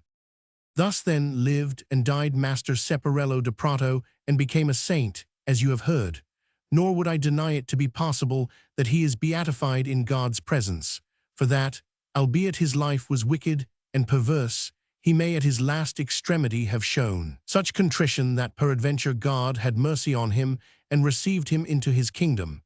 But for that this is hidden from us, I reason according to that which is apparent, and say that he should rather be in the hands of the devil in perdition than in paradise. And if so it be, we may know from this how great is God's loving kindness towards us, which, having regard not to our error, but to the purity of our faith, whenas we thus make an enemy, deeming him a friend of his our intermediary, giveth ear unto us, even as if we had recourse unto one truly holy, as intercessor for his favor. Wherefore, to the end that by his grace we may be preserved safe and sound in this present adversity, and in this so joyous company, let us, magnifying his name, in which we have begun our diversion, and holding him in reverence, commend ourselves to him in our necessities, well assured of being heard. And with this he was silent. The second story. Day the first. Abraham the Jew, at the instigation of Jehanot de Chevin, goeth to the court of Rome, and seeing the depravity of the clergy, returneth to Paris, and there becometh a Christian. Pamphilio's story was in part laughed at, and altogether commended by the ladies, and it being come to its end, after being diligently hearkened, the queen bade Nephil, who sat next him, ensue the ordinance of the commenced diversion by telling one of her fashion. Nephil, who was distinguished no less by courteous manners than by beauty, answered blithely that she would well, and began on this wise. Pamphilo hath shown us in his story that God's benignness regardeth not our errors, when they proceed from that which is beyond our ken, and I in mine purpose to show you how this same benignness, patiently suffering the defaults of those who, being especially bounden both with words and deeds to bear true witness thereof, yet practice the contrary, exhibiteth unto us an infallible proof of itself, to the intent that we may, with the more constancy of mind, ensue that which we believe. As I have heard tell, gracious ladies, there was once in Paris a great merchant, and a very loyal and upright man, whose name was Jehanot de Chevin, and who was of great traffic in silks and stuffs. He had particular friendship for a very rich Jew called Abraham, who was also a merchant and a very honest and trusty man, and seeing the latter's worth and loyalty, it began to irk him sore that the soul of so worthy and discreet and good a man should go to perdition for default of faith. Wherefore he fell to beseeching him on friendly wise leave the errors of the Jewish faith, and turn to the Christian verity, which he might see still wax and prosper, as being holy and good, whereas his own faith, on the contrary, was manifestly on the wane and dwindling to naught. The Jew made answer that he held no faith holy or good save only the Jewish, that in this latter he was born and therein meant to live and die, nor should aught ever make him remove therefrom. Jehanot, for all that desisted not from him, but some days after returned to the attack with similar words, showing him, on rude enough wise, for that merchants for the most part can know better, for what reasons our religion is better than the Jewish,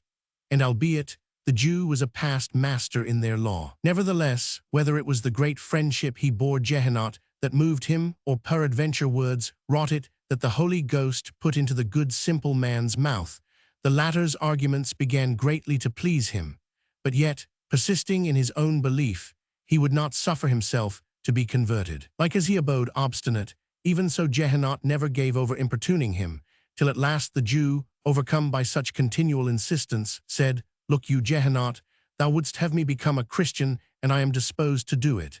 Insomuch, indeed, that I mean, in the first place, to go to Rome and there see him who, thou sayest, is God's vicar upon earth, and consider his manners and fashions, and likewise those of his chief brethren.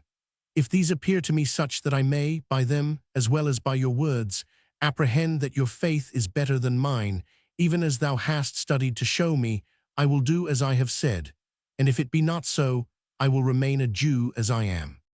When Jehanot heard this, he was beyond measure chagrined, and said in himself, I have lost my pains, which meseemed I had right well bestowed, thinking to have converted this man. For that, and he go to the court of Rome, and see the lewd and wicked life of the clergy, not only will he never become a Christian, but were he already a Christian, he would infallibly turn Jew again. Then, turning to Abraham, he said to him, Alack, my friend, why wilt thou undertake this travail, and so great a charge as it will be to thee to go from here to Rome? More by token that, both by sea and by land, the road is full of perils for a rich man such as thou art. Thinkest thou not to find here who shall give thee baptism? Or, if peradventure thou have any doubts concerning the faith which I have propounded to thee, where are there greater doctors and men more learned in the matter than are here, or better able to resolve thee of that which thou wilt know or ask? Wherefore, to my thinking, this thy going is superfluous. Bethink thee that the prelates there are even such as those thou mayst have seen here, and indeed so much the better as they are nearer unto the chief pastor. Wherefore, and thou wilt be counselled by me, thou wilt reserve this travail unto another time against some jubilee or other, whereunto, it may be, I will bear thee company. To this the Jew made answer, I doubt not, Jehanot, but it is as thou tellest me. But to sum up many words in one, I am altogether determined, and thou wouldst have me do that whereof thou hast so instantly besought me to go thither, else will I never do aught thereof. Jehanot, seeing his determination, said, Go, and good luck go with thee, and inwardly assured that he would never become a Christian, when once he should have seen the court of Rome, but availing nothing in the matter, he desisted. The Jew mounted to horse, and as quickly as he might betook himself to the court of Rome. He was honorably entertained of his brethren, and there abiding, without telling any the reason of his coming, he began diligently to enquire into the manners and fashions of the Pope and cardinals and other prelates, and of all the members of his court, and what with that which he himself noted, being a mighty quick-witted man, and that which he gathered from others, he found all, from the highest to the lowest, most shamefully given to the sin of lust, and that not only in the way of nature, but after the sodomitical fashion, without any restraint of remorse or shamefastness, insomuch that the interest of courtesans and catamites was of no small avail there in obtaining any considerable thing. Moreover, he manifestly perceived them to be universally gluttons, wine-bibbers, drunkards, and slaves to their bellies' brutibeast fashion, more than to aught else after lust. And looking farther, he saw them all covetous and greedy after money, insomuch that human, nay, Christian blood, no less than things sacred, whatsoever they might be, whether pertaining to the sacrifices of the altar or to the benefices of the church, they sold and bought indifferently for a price, making a greater traffic, and having more brokers thereof than folk at Paris of silks and stuffs, or what not else. Manifest simony they had christened procuration and gluttony sustentation, as if God apprehended not, let be the meaning of words, but the intention of depraved minds, and would suffer himself, after the fashion of men, to be duped by the names of things. All this, together with much else which must be left unsaid, was supremely displeasing to the Jew, who was a sober and modest man, and him seeming he had seen enough, he determined to return to Paris, and did so. As soon as Jehanot knew of his return, he betook himself to him, hoping nothing less than that he should become a Christian, and they greeted each other with the utmost joy. Then, after Abraham had rested some days, Jehanot asked him how him seemed of the Holy Father, and of the cardinals and others of his court. Whereto the Jew promptly answered, Meseemeth, God give them ill one and all. And I say this for that, if I was able to observe aright, no piety, no devoutness, no good work or example of life or other what did I see there in any who was a churchman. Nay, but lust, covetise, gluttony, and the like, and worse, if worse can be meseemed to be there in such favour, with all that I hold it for a forging place of things diabolical rather than divine. And as far as I can judge, meseemeth your chief pastor, and consequently all the others endeavour with all diligence, and all their wit, and every art to bring to naught and banish from the world the Christian religion, whereas they should be its foundation and support. And for that I see that this whereafter they strive cometh not to pass, but that your religion continually increaseth and waxeth still brighter and more glorious. Meseemeth, I manifestly discern that the Holy Spirit is verily the foundation and support thereof, as of that which is true and holy over any other. Wherefore, whereas aforetime I abode obdurate and insensible to thine exhortations, and would not be persuaded to embrace thy faith, I now tell thee frankly that for nothing in the world would I forbear to become a Christian. Let us, then, to church, and there have me baptized, according to the rite and ordinance of your holy faith.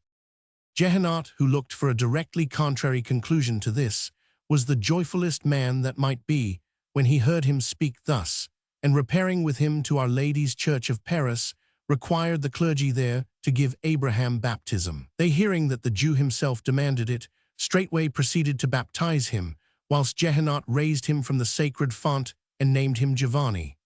After this, he had him thoroughly lessoned by men of great worth and learning in the tenets of our holy faith, which he speedily apprehended, and thenceforward was a good man and a worthy, and one of a devout life. The third story. Day the first. Melchizedek the Jew, with a story of 3 rings, escapeth a parlous snare set for him by Saladin. Nephil, having made an end of her story, which was commended of all, Philomna, by the Queen's good pleasure, proceeded to speak thus. The story told by Nephil bringeth to my mind a parlous case the once betided a Jew, and for that, it having already been excellent well spoken both of God and of the verity of our faith, it should not henceforth be forbidden us to descend to the doings of mankind and the events that have befallen them. I will now proceed to relate to you the case aforesaid, which having heard, you will peradventure become more wary in answering the questions that may be put to you. You must know, lovesome companions mine, that, like as folly ofttimes draweth folk forth of happy estate, and casteth them into the utmost misery, even so doth good sense extricate the wise man from the greatest perils, and place him in assurance and tranquillity. How true it is, that folly bringeth many an one from fair estate unto misery, is seen by multitude of examples, with the recounting whereof we have no present concern, considering that 1,000 instances thereof do every day manifestly appear to us. But that good sense is a cause of solacement I will, as I promised, briefly show you by a little story. Saladin, whose valor was such that not only from a man of little account it made him Soldan of Babylon, but gained him many victories over kings Saracen and Christian, having in divers wars, and in the exercise of his extraordinary munificences, expended his whole treasure, and having an urgent occasion for a good sum of money, nor seeing whence he might avail to have it as promptly as it behoved him, called to mind a rich Jew by name Melchizedek, who lent at usance in Alexandria, and bethought himself that this latter had the wherewithal to oblige him, and he would. But he was so miserly that he would never have done it of his free will, and Saladin was loath to use force with him. Wherefore, need constraining him, he set his every wit a work to find a means how the Jew might be brought to serve him in this, and presently concluded to do him a violence coloured by some show of reason. Accordingly he sent for Melchizedek, and receiving him familiarly, seated him by himself, then said to him, Honest man, I have understood from divers persons that thou art a very learned man, and deeply versed in matters of divinity. Wherefore I would fain know of thee whether of the 3 laws thou reputest the true, the Jewish, the Saracen, or the Christian. The Jew, who was in truth a man of learning and understanding, perceived but too well that Saladin looked to entrap him in words, so he might fasten a quarrel on him, and bethought himself that he could not praise any of the 3 more than the others, without giving him the occasion he sought. Accordingly, sharpening his wits, as became one who felt himself in need of an answer by which he might not be taken at advantage, there speedily occurred to him that which it behoved him reply, and he said, My lord, the question that you propound to me is a nice one, and to acquaint you with that which I think of the matter, it behoveth me tell you a little story, which you shall hear. And I mistake not, I mind me to have many a time heard tell that there was once a great man and a rich, who among other very precious jewels in his treasury had a very goodly and costly ring, whereunto being minded, for its worth and beauty, to do honor and wishing to leave it in perpetuity to his descendants, he declared that whichsoever of his sons should, at his death, be found in possession thereof, by his bequest unto him, should be recognized as his heir, and be held of all the others in honor and reverence as chief and head. He to whom the ring was left by him held a like course with his own descendants, and did even as his father had done.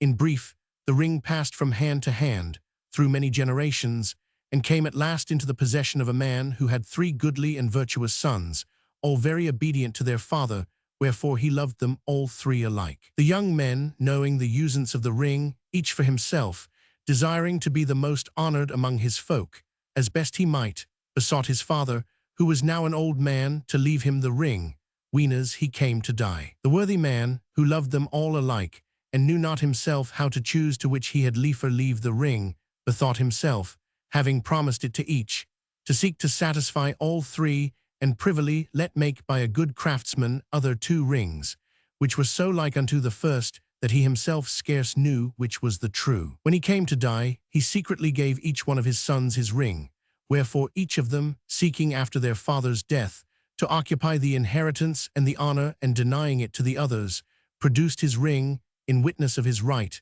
and the 3 rings being found so like unto one another that the true might not be known, the question, which was the father's very heir, abode pending, and yet pendeth. And so say I to you, my lord, of the 3 laws to the 3 peoples given of God the Father, whereof you question me, each people deemeth itself to have his inheritance, his true law and his commandments, but of which in very deed hath them, even as of the rings, the question yet pendeth.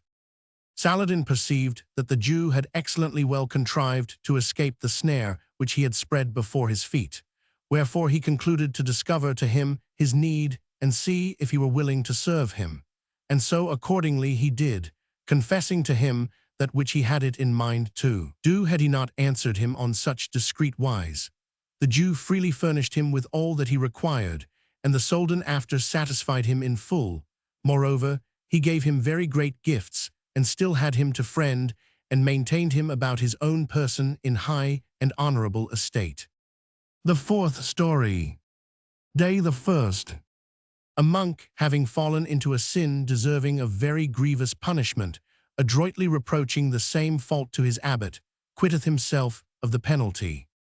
Philomena, having dispatched her story, was now silent, whereupon Dionio, who sat next her, knowing already by the ordinance begun that it fell to his turn to tell, proceeded, without awaiting farther commandment from the queen, to speak on this wise. Lovesome ladies, if I have rightly apprehended the intention of you all, we are here to divert ourselves with storytelling. Wherefore, so but it be not done contrary to this our purpose, I hold it lawful unto each, even as our queen told us a while agone, to tell such story as he deemeth may afford most entertainment. Accordingly, having heard how, by the good counsels of Jehanot de Chevine, Abraham had his soul saved, and how Melchizedek, by his good sense, defended his riches from Saladin's ambushes, I purpose, without looking for reprehension from you, briefly to relate with what address a monk delivered his body from a very grievous punishment.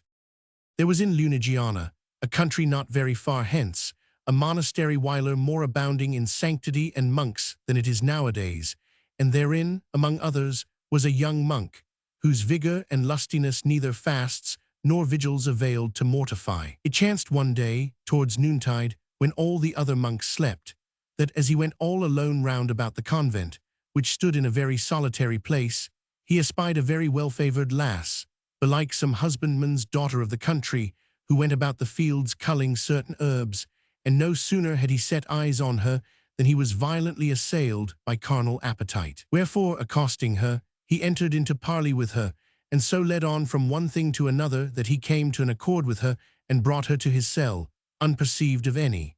But whilst, carried away by overmuch ardour, he disported himself with her less cautiously than was prudent, it chanced that the abbot arose from sleep, and softly passing by the monk's cell, heard the racket that the twain made together, whereupon he came stealthily up to the door to listen, that he might the better recognize the voices, and manifestly perceiving that there was a woman in the cell, was at first minded to cause open to him, but after bethought himself to hold another course in the matter, and returning to his chamber, awaited the monk's coming forth.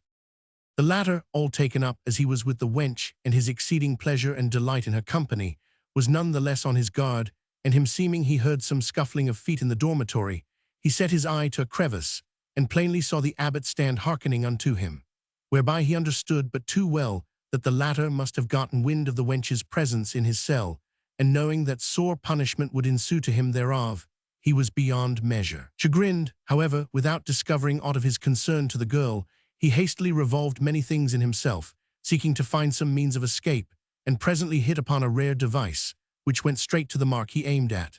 Accordingly, making a show of thinking he had abidden long enough with the damsel, he said to her, I must go cast about for a means how thou mayest win forth hence, without being seen, wherefore do thou abide quietly until my return.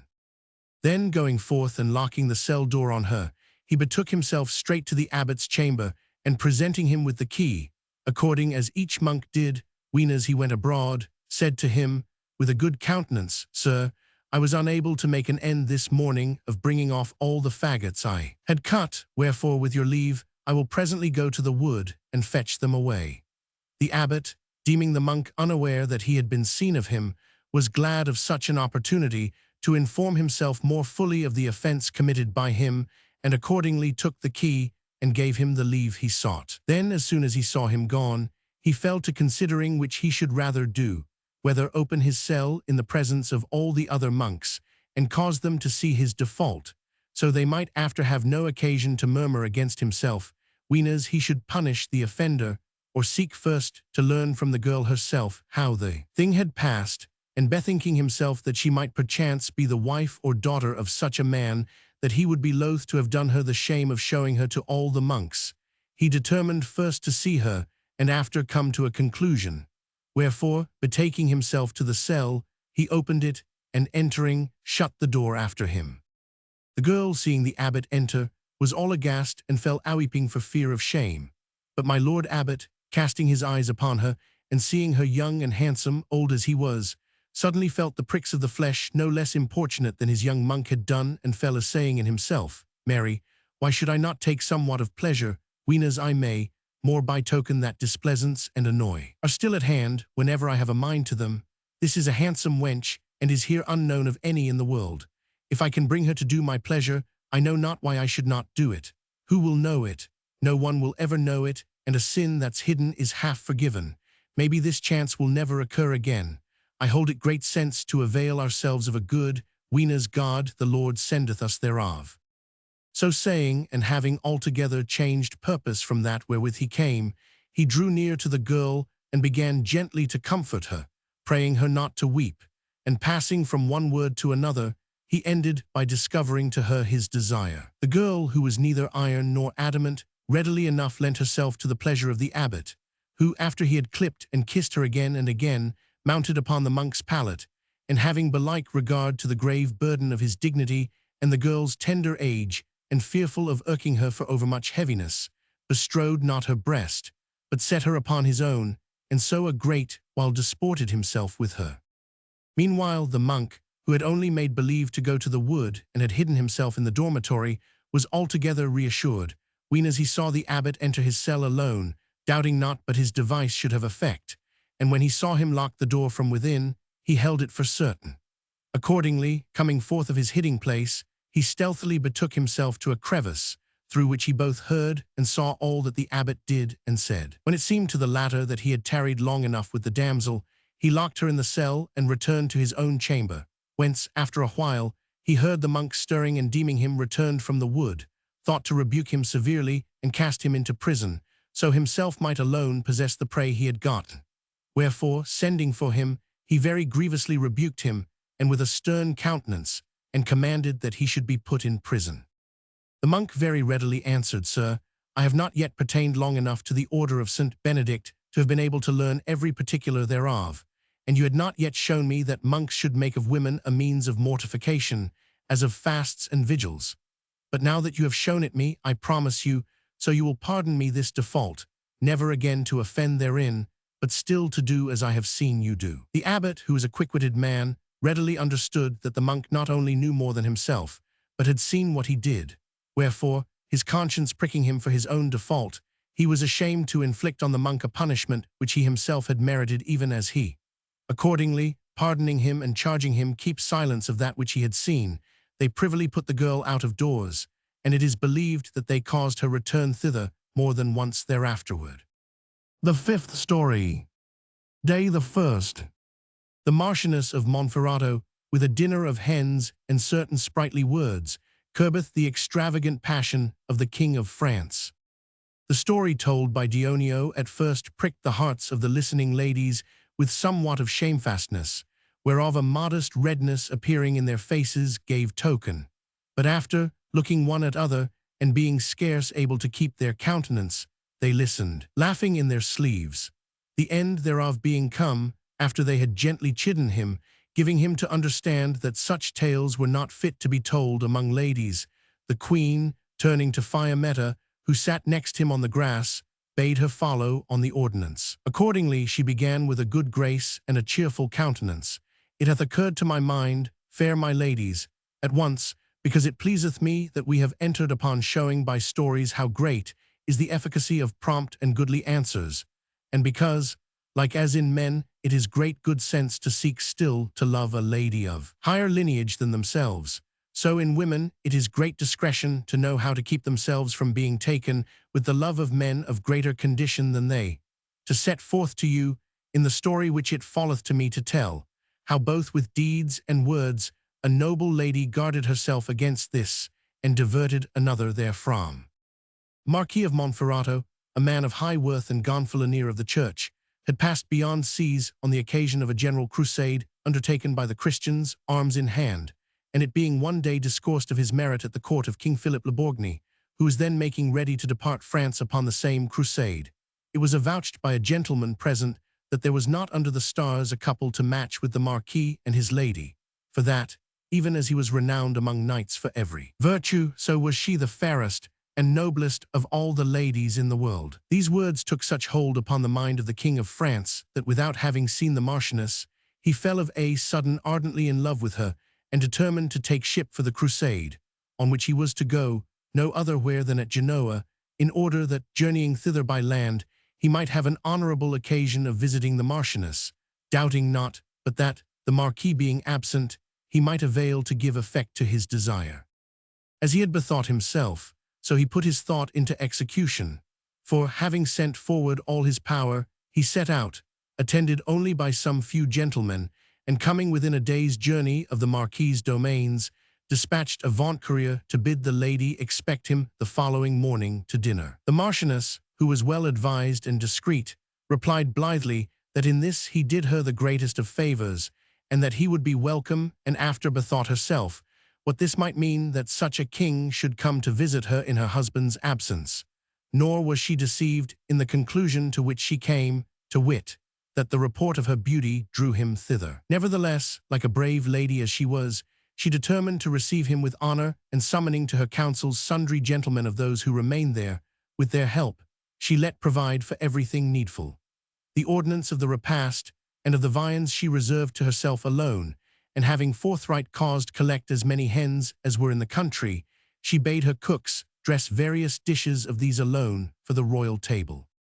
The king came at the appointed time, and was received by the lady with great honor and rejoicing. When he beheld her, she seemed to him fair and noble and well-bred, beyond that which he had conceived from the courtier's words, whereat he marveled exceedingly and commended her amen, waxing so much the hotter in his desire, as he found the lady overpassing his foregone conceit of her. After he had taken somewhat of rest in chambers adorned to the utmost with all that pertaineth to the entertainment of such a king, the dinner hour being come, the king and the Marchioness seated themselves at one table, whilst the rest, according to their quality, were honorably entertained at others. The king, being served with many dishes in succession, as well as with wines of the best and costliest, and to boot gazing with delight the while upon the lovely Marchioness, was mightily pleased with his entertainment. But after a while, as the viands followed one upon another, he began somewhat to marvel, perceiving that, for all the diversity of the dishes, they were nevertheless of naught other than hens, and this although he knew the part where he was to be such as should abound in game of various kinds, and although he had, by advising the lady in advance of his coming, given her time to send a-hunting. However much as he might marvel at this, he chose not to take occasion of engaging her in parley thereof, otherwise than in the matter of her hens, and accordingly, turning to her with a merry air, "Madam," quoth he, "are hens only born in these parts, without ever a cock?" The Marchioness, who understood the king's question excellent well, her seeming God had vouchsafed her, according to her wish, an opportune occasion of discovering her mind, turned to him and answered boldly, "Nay, my lord, but women, albeit in apparel and dignities they may differ somewhat from others, are nathless all of the same fashion here as elsewhere." The king, hearing this, right well apprehended the meaning of the banquet of hens and the virtue hidden in her speech, and perceived that words would be wasted upon such a lady, and that violence was out of the question. Wherefore, even as he had ill-advisedly taken fire for her, so now it behoved him sagely, for his own honor's sake, stifle his ill-conceived passion. Accordingly, without making any more words with her, for fear of her replies, he dined, out of all hope, and the meal ended, thanking her for the honorable entertainment he had received from her, and commending her to God, he set out for Genoa, so by his prompt departure he might make amends for his unseemly visit. The sixth story. Day the 1st. An honest man, with a chance pleasantry, putteth to shame the perverse hypocrisy of the religious orders. Emilia, who sat next after Fiammetta, the courage of the Marchioness, and the quaint rebuke administered by her to the King of France having been commended of all the ladies, began, by the Queen's pleasure, boldly to speak as follows: I will not keep silence of a biting reproof, given by an honest layman to a covetous monk, with a speech no less laughable than commendable.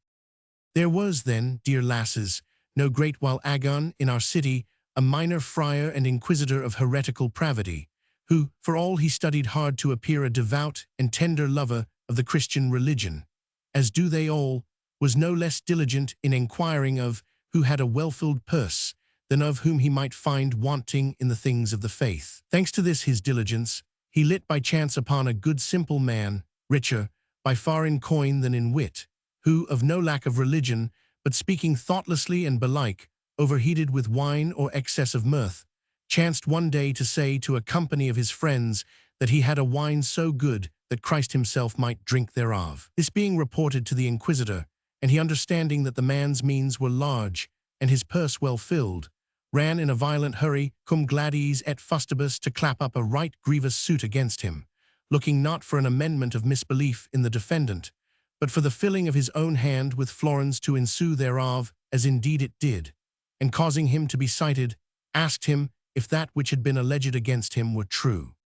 The good man replied that it was, and told him how it chanced, whereupon quoth the most holy inquisitor, who was a devotee of St. John Goldenbeard, then hast thou made Christ a winebibber and curious in wines of choice, as if he were Sinsiglione or what not other of your drunken sots and tavern haunters, and now thou speakest lowly, and wouldst feign this to be a very light matter. It is not as thou deemest. Thou hast merited the fire therefore, and we were minded to deal with thee as we ought. With these and many other words he bespoke him, with as menacing a countenance as if the poor wretch had been Epicurus denying the immortality of the soul, and in brief, so terrified him that the good simple soul, by means of certain intermediaries, let grease his palm with a good dose of St. John Goldenmouth's ointment, the which is a sovereign remedy for the pestilential covetise of the clergy, and especially of the minor brethren, who dare not touch money, so he should deal mercifully with him. This unguent, being of great virtue, albeit Galen speaketh not thereof in any part of his medicines, wrought to such purpose that the fire denounced against him was by favour commuted into the wearing, by way of penance, of a cross, and to make the finer banner, as he were to go a crusading beyond seas, the inquisitor imposed it, him yellow upon black. Moreover, ween as he had got the money, he detained him about himself some days, enjoining him, by way of penance, hear a mass every morning at Santa Croce, and present himself before him at dinner time, and after that he might do what most pleased him the rest of the day, all which he diligently performed. One morning, amongst others, it chanced that at the mass he heard a gospel, wherein these words were chanted, For every one ye shall receive 100, and shall possess eternal life. This he laid fast up in his memory, and according to the commandment given him, presented him at the eating hour before the inquisitor, whom he found at dinner. The friar asked him if he had heard mass that morning, whereto he promptly answered, I have I, sir. Quoth the inquisitor, Heardest thou aught therein whereof thou doubtest or would question? Certes, replied the good man, I doubt not of aught that I heard, but do firmly believe all to be true. I did indeed hear something which caused, and yet causeth me have the greatest compassion of you and your brother friars, bethinking me of the ill case wherein you will find yourselves over yonder in the next life. And what was it that moved thee to such compassion of us? Asked the inquisitor. Sir, answered the other, it was that verse of the Evangel, which saith, For every one ye shall receive 100. That is true, rejoined the inquisitor, but why did these words move thee thus? Sir, replied the good man, I will tell you. Since I have been used to resort hither, I have seen give out every day to multitude of poor folk, now one and now two vast great cauldrons of broth, which had been taken away from before yourself and the other brethren of this convent, as superfluous. Wherefore, if for each one of these cauldrons of broth there be rendered you 100 in the world to come, you will have so much thereof that you will assuredly all be drowned therein.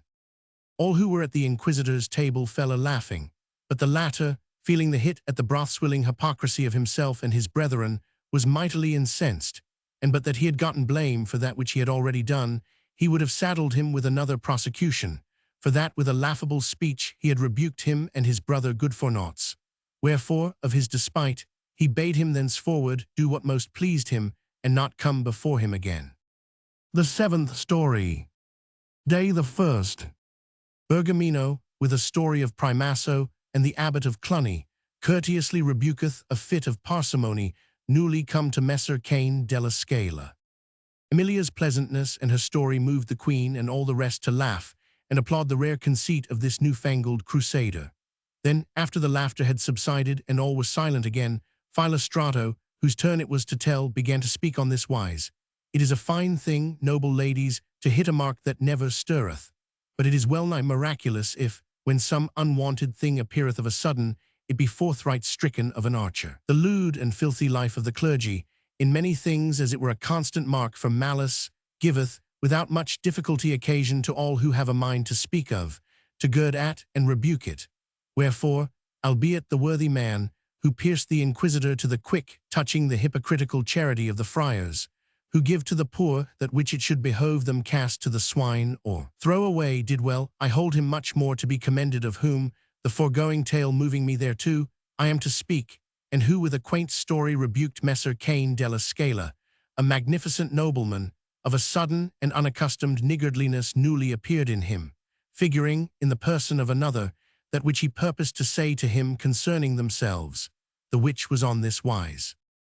As very manifest renown proclaimeth well nigh throughout the whole world, Messer Cain della Scala, to whom in many things fortune was favorable, was one of the most notable and most magnificent gentlemen that have been known in Italy since the days of the Emperor Frederick II, being minded to make a notable and wonder-goodly entertainment in Verona, whereunto many folk should have come from divers parts, and especially men of art of all kinds. He of a sudden, whatever might have been the cause, withdrew therefrom, and having in a measure requited those who were come thither, dismissed them all, save only one, Bergamino by name, a man ready of speech and accomplished beyond the credence of whoso had not heard him, who, having received neither largesse nor dismissal, abode behind, in the hope that his stay might prove to his future advantage.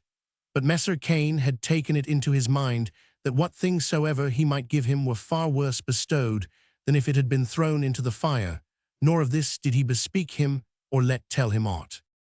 Bergamino, after some days, finding himself neither called upon nor required unto aught that pertained to his craft, and wasting his substance, to boot, in the hostelry with his horses and his servants, began to be sore concerned, but waited yet, him seeming he would not do well to depart. Now he had brought with him 3 goodly and rich suits of apparel, which had been given him of other noblemen, that he might make a brave appearance at the festival, and his host pressing for payment, he gave one thereof to him. After this, tarrying yet longer, it behoved him give the host the 2nd suit, and he would abide longer with him, and withal he began to live upon the 3rd, resolved to abide in expectation so long as this should last, and then depart. Whilst he thus fed upon the 3rd suit, he chanced one day, Messer Cain being at dinner, to present himself before him with a rueful countenance, and Messer Cain, seeing this, more by way of rallying him than of intent to divert himself with any of his speech, said to him,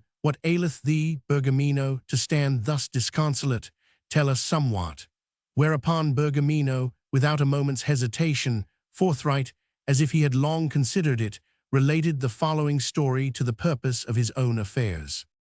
"My lord," said he, "you must know that Primaso was a very learned grammarian, and a skillful and ready versemaker above all others, which things rendered him so notable and so famous that, albeit he might not everywhere be known by sight, there was well nigh none who knew him not by name and by report. It chanced that, finding himself once at Paris in poor case, as indeed he abode most times, for that worth is little prized of those who can most, he heard speak of the abbot of Cluny, who is believed to be, barring the Pope, the richest prelate of his revenues that the Church of God possesseth, and of him he heard tell marvelous and magnificent things, in that he still held open house, nor were meat and drink ever denied to any who went. Whereas he might be, so but he sought it what time the abbot was at meat. Primaso, hearing this, and being one who delighted in looking upon men of worth and nobility, determined to go see the magnificence of this abbot, and inquired how near he then abode to Paris.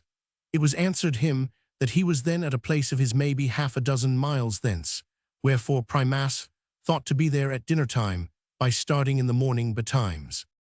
Accordingly he inquired the way, but finding none bound thither, he feared lest he might go astray by mischance and happen on a part where there might be no victuals so readily to be found.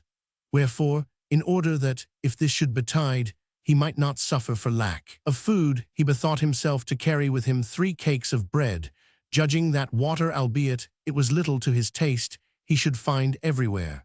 The bread he put in his bosom, and setting out, was fortunate enough to reach the abbot's residence before the eating hour. He entered and went spying all about, and seeing the great multitude of tables set, and the mighty preparations making in the kitchen, and what not else provided against dinner, said in himself, "Of a truth this abbot is as magnificent as folk say." After he had abboten a while intent upon these things, the abbot's seneschal, eating time being come, bade bring water for the hands, which being done, he seated each man at table, and it chanced that Primaso was set right over against the door of the chamber, whence the abbot should come forth into the eating hall. Now it was the usance in that house that neither wine nor bread nor aught else of meat or drink should ever be set on the tables, except the abbot were first came to sit at his own table. Accordingly, the seneschal, having set the tables, let tell the abbot that, when as it pleased him, the meat was ready. The abbot let open the chamber door, that he might pass into the saloon, and looking before him as he came, as chance would have it, the first who met his eyes was Primaso, who was very ill accoutred, and whom he knew not by sight. When he saw him, incontinent there came into his mind an ill thought, and one that had never yet been there, and he said in himself, "See to whom I give my substance to eat." Then, turning back, he bade shut the chamber door, and enquired of those who were about him, if any knew yonder losel who sat at table over against his chamber door, but all answered no. Meanwhile Primaso, who had a mind to eat, having come a journey, and being unused to fast, waited a while, and seeing that the abbot came not, pulled out of his bosom one of the 3 cakes of bread he had brought with him, and fell to eating. The abbot, after he had waited a while, bade one of his serving men look if Primaso were gone, and the man answered, "No, my lord. Nay, he eateth bread, which it seemeth he hath brought with him." Quoth the abbot, "Well, let him eat of his own, and he have thereof, for of ours he shall not eat today." Now he would fain have had Primaso depart of his own motion, him seeming it were not well done to turn him away, but the latter, having eaten 1 cake of bread, and the abbot coming not, began upon the second, the which was likewise reported to the abbot, who had caused look if he were gone. At last, the abbot still tarrying, Primaso, having eaten the 2nd cake, began upon the 3rd, and this again was reported to the abbot, who fell a pondering in himself, and saying, "Alack, what new maggot is this that is come into my head today? What avarice, what despite! And for whom, this many a year, have I given my substance to eat to whosoever had a mind thereto, without regarding if he were gentle or simple, poor or rich, merchant or huckster, and have seen it with mine own eyes squandered by a multitude of ribald knaves, nor ever yet came there to my mind the thought that hath entered into me for yonder man. Of a surety avarice cannot have assailed me for a man of little account. Needs must this who seemeth to me a losel be some great matter, since my soul hath thus repugned to do him honor." So saying, he desired to know who he was, and finding that it was Primaso, whom he had long known by report for a man of merit, come thither to see with his own eyes that which he had heard of his magnificence, was ashamed and eager to make him amends, studied in many ways to do him honor. Moreover, after eating, he caused clothe him sumptuously, as befitted his quality, and giving him money and a palfrey, left it to his own choice to go or stay. Whereupon Primaso, well pleased with his entertainment, rendered him the best thanks in his power, and returned on horseback to Paris, whence he had set out afoot. Messer Cain, who was a gentleman of understanding, right well apprehended Bergamino's meaning, without further exposition, and said to him, smiling, "Bergamino, thou hast very aptly set forth to me thy wrongs and merit, and my niggardliness, as well as that which thou wouldst have of me, and in good sooth, never, save now. On thine account have I been assailed of parsimony, but I will drive it away with that same stick, which thou thyself hast shown me." Then, letting pay Bergamino's host, and clothing himself most sumptuously in a suit of his own apparel, he gave him money and a palfrey, and committed to his choice for the nonce to go or stay. The 8th story. Day the 1st. Guglielmo Borsiere, with some quaint words, rebuketh the niggardliness of Messer Ermino de Grimaldi. Next Philostrato sat Loretta, who, after she had heard Bergamino's address commended, perceiving that it behoved her tell somewhat, began, without awaiting any commandment, blithely to speak thus. The foregoing story, dear companions, bringeth me in mind to tell how an honest minstrel on like wise, and not without fruit, rebuked the covetise of a very rich merchant, the which, albeit in effect it resembleth the last story, should not therefore be less agreeable to you, considering that good came thereof in the end.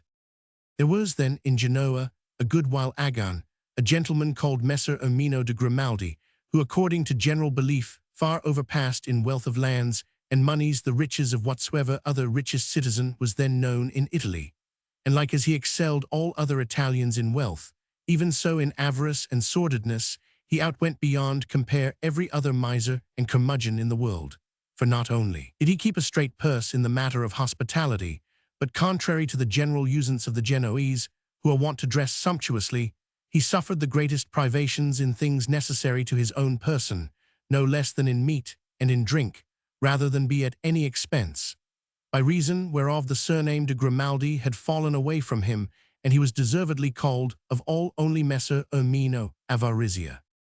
It chanced that, whilst by dint of spending not, he multiplied his wealth, there came to Genoa a worthy minstrel, both well-bred and well-spoken, by name Guglielmo Borsiere, a man no whit like those of the present day, who to the no small reproach of the corrupt and blameworthy usances of those who nowadays would fain be called, and reputed gentlefolk and seigneurs, are rather to be styled asses, reared in all the beastliness and depravity of the basest of mankind, than minstrels, bred in the courts of kings and princes. In those times it used to be a minstrel's office, and his wont to expend his pains in negotiating treaties of peace, where feuds or despites had befallen between noblemen, or transacting marriages, alliances, and friendships, in solacing the minds of the weary and diverting courts with quaint and pleasant sayings, aye, and with sharp reproofs, father-like, rebuking the misdeeds of the froward, and this for slight enough reward.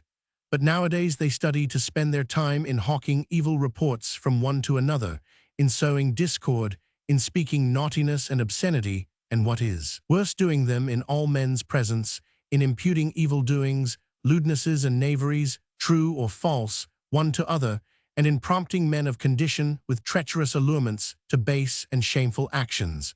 And he is most cherished and honored, and most munificently entertained, and rewarded of the sorry, unmannerly noblemen of our time, who saith and doth the most abominable words and deeds,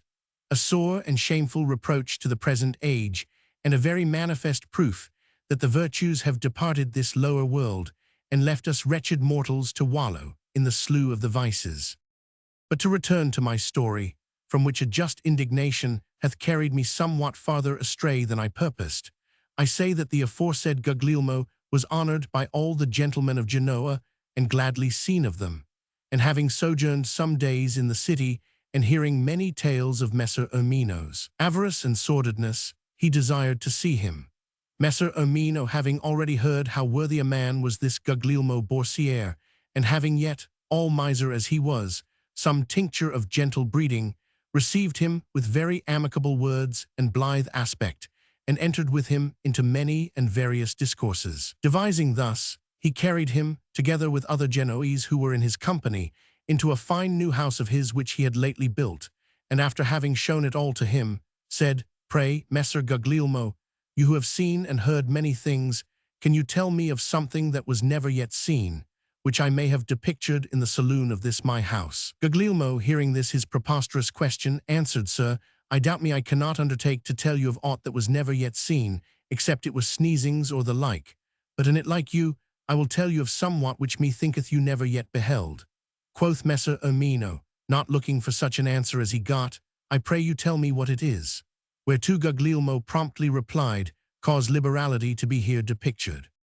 When Messer Ermino heard this speech, there took him incontinence such a shame that it availed in a manner to change his disposition altogether to the contrary of that which it had been, and he said, "Messer Guglielmo, I will have it here depictured after such a fashion that neither you nor any other shall ever again have cause to tell me that I have never seen nor known it. And from that time forth, such was the virtue of Guglielmo's words, he was the most liberal and the most courteous gentleman of his day in Genoa, and he who most hospitably entreated both strangers and citizens. The ninth story. Day the 1st. The King of Cyprus, touched to the quick by a Gascon lady, from a mean-spirited prince becometh a man of worth and valiance.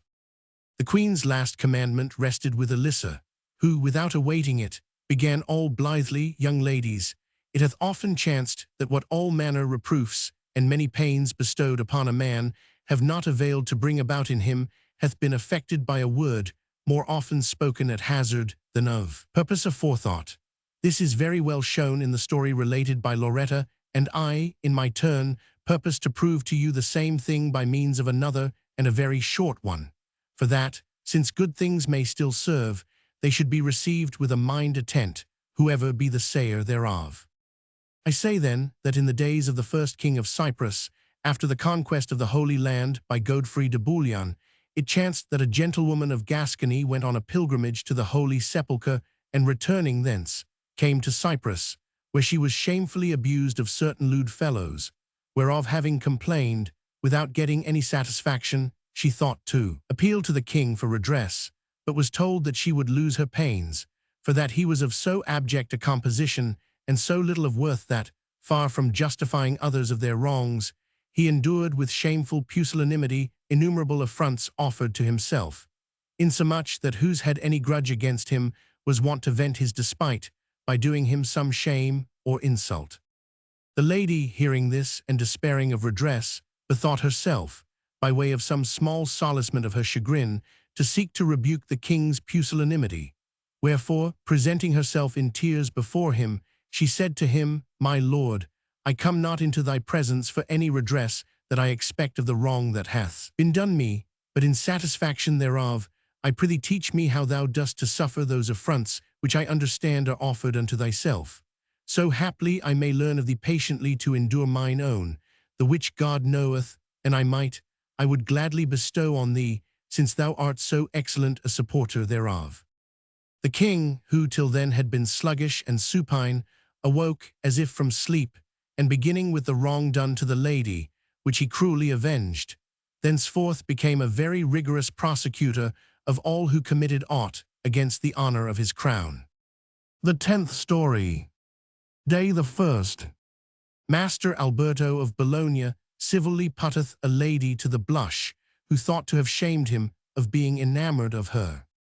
Elissa being now silent, the last burden of the storytelling rested with the queen, who, with womanly grace beginning to speak, said, Noble damsels, like as in the lucid nights the stars are the ornament of the sky, and as in springtime the flowers of the green meadows, even so are commendable manners and pleasing discourse adorned by witty sallies, which latter, for that they are brief, are yet more beseeming to women than to men, inasmuch as much and long speech, ween as it may be dispensed with, is straitlier forbidden unto women than to men, albeit nowadays there are few or no women left who understand a sprightly saying, or, if they understand it, know how to answer it, to the general shame be it said of ourselves, and of all women alive. For that virtue, which was erst in the minds of the women of times past, those of our day have diverted to the adornment of the body, and she on whose back are to be seen the most motley garments, and the most gaudily laced and guarded and garnished,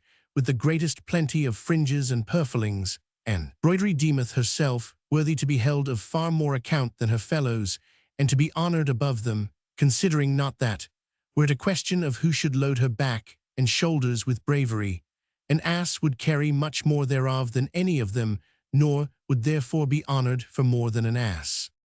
I blush to avow it, for that I cannot say aught against other women, but I say it against myself.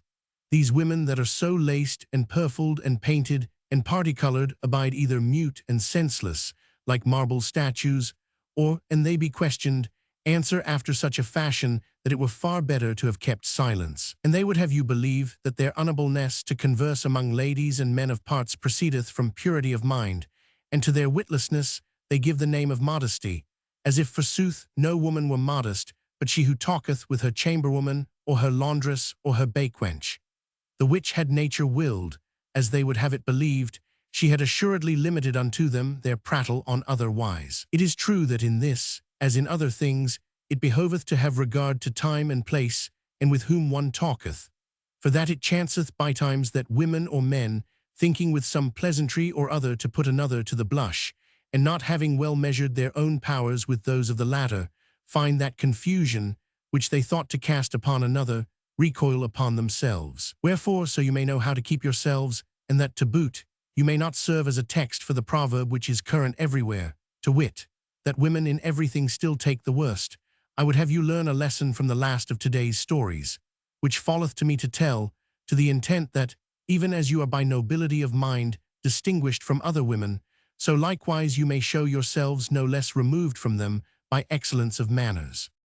It is not many years since there lived and belike, yet lived at Bologna, a very great and famous physician, known by manifest renown to well nigh all the world. His name was Master Alberto, and such was the vivacity of his spirit that, albeit he was an old man of hard upon 70 years of age, and well nigh all natural heat had departed his body, he scrupled not to expose himself to the flames of love, for that, having seen at an entertainment a very beautiful widow lady, called, as some say, Madame Margarita de Gisolieri, and being vastly taken with her, he received into his mature bosom, no otherwise than if he had been a young gallant, the amorous fire, insomuch that him seemed he rested not well by night, except the day foregone he had looked upon the delicate and lovesome countenance of the fair lady. Wherefore he fell to passing continually before her house, now afoot and now on horseback, as the occasion served him,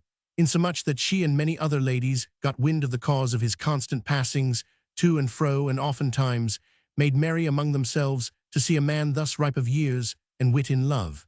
as if they deemed that that most pleasant passion of love took root and flourished only in the silly minds of the young and not otherwhere. But while he continued to pass back and forth, it chanced one holiday that, the lady being seated with many others before her door, and espying Master Alberto making towards them from afar, they one and all took counsel together to entertain him and do him honor, and after to rally him on that his passion. Accordingly they all rose to receive him, and inviting him to enter, carried him into a shady courtyard, whither they let bring the choicest of wines and sweetmeats, and presently enquired of him, in very civil and pleasant terms, how it might be that he was fallen enamored of that fair lady, knowing her to be loved of many handsome, young, and sprightly gentlemen. The physician, finding himself thus courteously attacked, put on a blithe countenance, and answered, Madam, that I love should be no marvel to any understanding person, and especially that I love yourself, for that you deserve it, and albeit old men are by operation of nature bereft of the vigor that behoveth unto amorous exercises, yet not for all that are they bereft of the will nor of the wit to apprehend that which is worthy to be loved.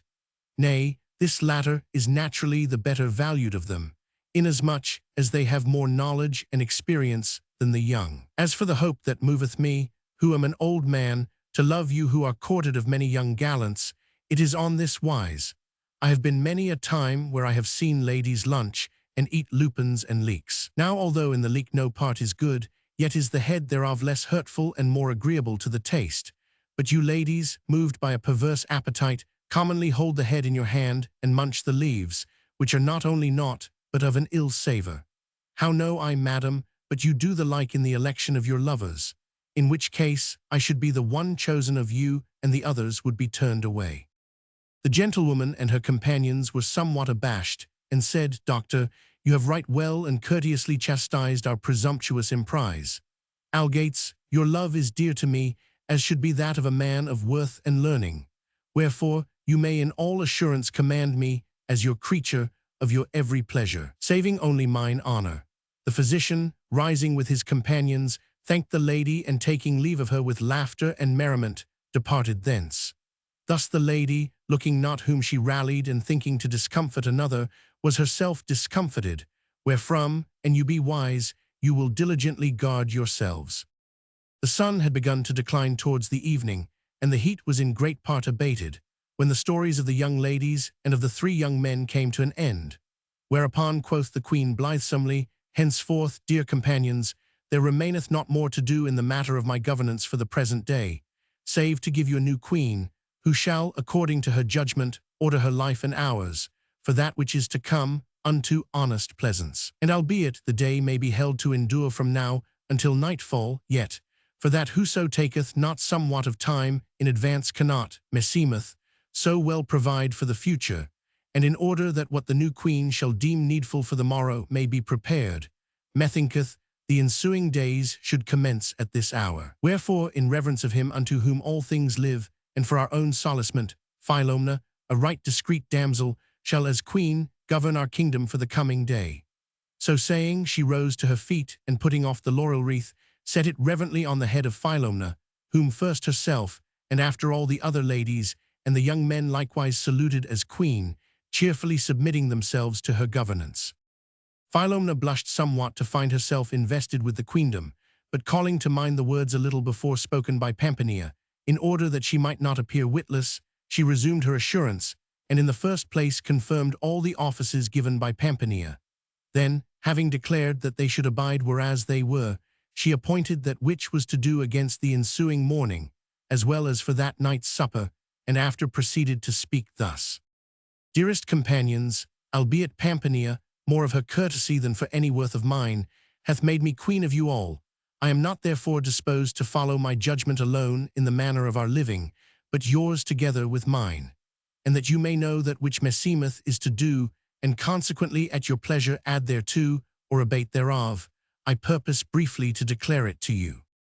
If I have well noted the course this day held by Pampinea, meseemeth I have found it alike praiseworthy and delectable, wherefore till such time as, for over-long continuance or other reason, it grow irksome to us, I judge it not to be changed. Order then being taken for the continuance of that which we have already begun to do, we will, arising hence, go a while a-pleasuring, and weenas the sun shall be for going under, we will sup in the cool of the evening, and after sundry canzonets and other pastimes, we shall do well to betake ourselves to sleep. Tomorrow, rising in the cool of the morning, we will on likewise go somewhither a-pleasuring, as shall be most agreeable to every one. And as we have done today, we will at the due hour come back to eat. After which we will dance, and when we arise from sleep, as today we have done, we will return hither to our storytelling, wherein meseemeth a very great measure to consist alike of pleasance and of profit. Moreover, that which Pampinea had indeed no opportunity of doing, by reason of her late election to the governance, I purpose now to enter upon, to wit, to limit within some bound, that whereof we are to tell, and to declare it to you beforehand, so each of you may have leisure to think of some goodly story to relate upon the theme proposed, the which, and it please you, shall be on this wise, namely, seeing that since the beginning of the world men have been and will be, until the end thereof, bandied about by various shifts of fortune, each shall be holden to tell of those who, after being baffled by divers chances, have won at last to a joyful issue beyond their hope. Ladies and men alike all commended this ordinance, and declared themselves ready to ensue it. Only Dioneo, the others all being silent, said, Madam, as all the rest have said, so say I, to wit that the ordinance given by you is exceeding pleasant and commendable. But of a special favour I crave you a boon, which I would have confirmed to me for such time as our company shall endure, to wit, that I may not be constrained by this your law to tell a story upon the given theme, and it like me not, but shall be free to tell that which shall most please me, and that none may think I seek this favour as one who hath not stories in hand. From this time forth I am content to be still the last to tell. The queen, who knew him for a merry man and a gamesome, and was well assured that he asked this, but that he might cheer the company with some laughable story, weenas they should be weary of discoursing, with the others' consent, cheerfully accorded him the favour he sought. Then, arising from session, with slow steps they took their way towards a rill of very clear water, that ran down from a little hill, amid great rocks and green herbage, into a valley overshaded with many trees, and there, going about in the water, berriemed and shoeless, they fell to taking various diversions among themselves, till supper-time drew near, when they returned to the palace, and there supped merrily. Supper ended, the queen called for instruments of music and bade Lauretta lead up a dance, whilst Emilia sang a song to the accompaniment of Dioneo's lute. Accordingly, Loretta promptly set up a dance and led it off, whilst Emilia amorously warbled the following song. I burn for mine own charms with such a fire. Methinketh that I ne'er of other love shall wreck or have desire. Whene'er I mirror me, I see therein that good which still contenteth heart and sprite. Nor fortune new, nor thought of old can win to dispossess me of such dear delight. What other object then could fill my sight? Enough of pleasance air to kindle in my breast a new desire. This good flees not, what time soe'er I am fain, afresh to view it for my solacement. Nay, at my pleasure, ever and again. With such a grace it doth itself present. Speech cannot tell it, nor its full intent be known of mortal air. Except indeed he burn with like desire, and I grown more enamored every hour.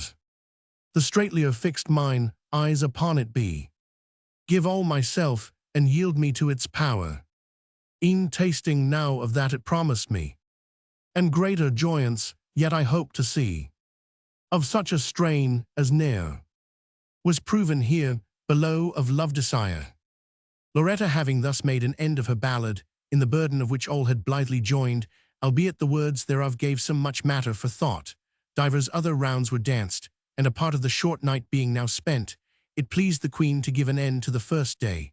Wherefore, letting kindle the flambeaux, she commanded that all should betake themselves to rest until the ensuing morning, and all, accordingly, returning to their several chambers, did so.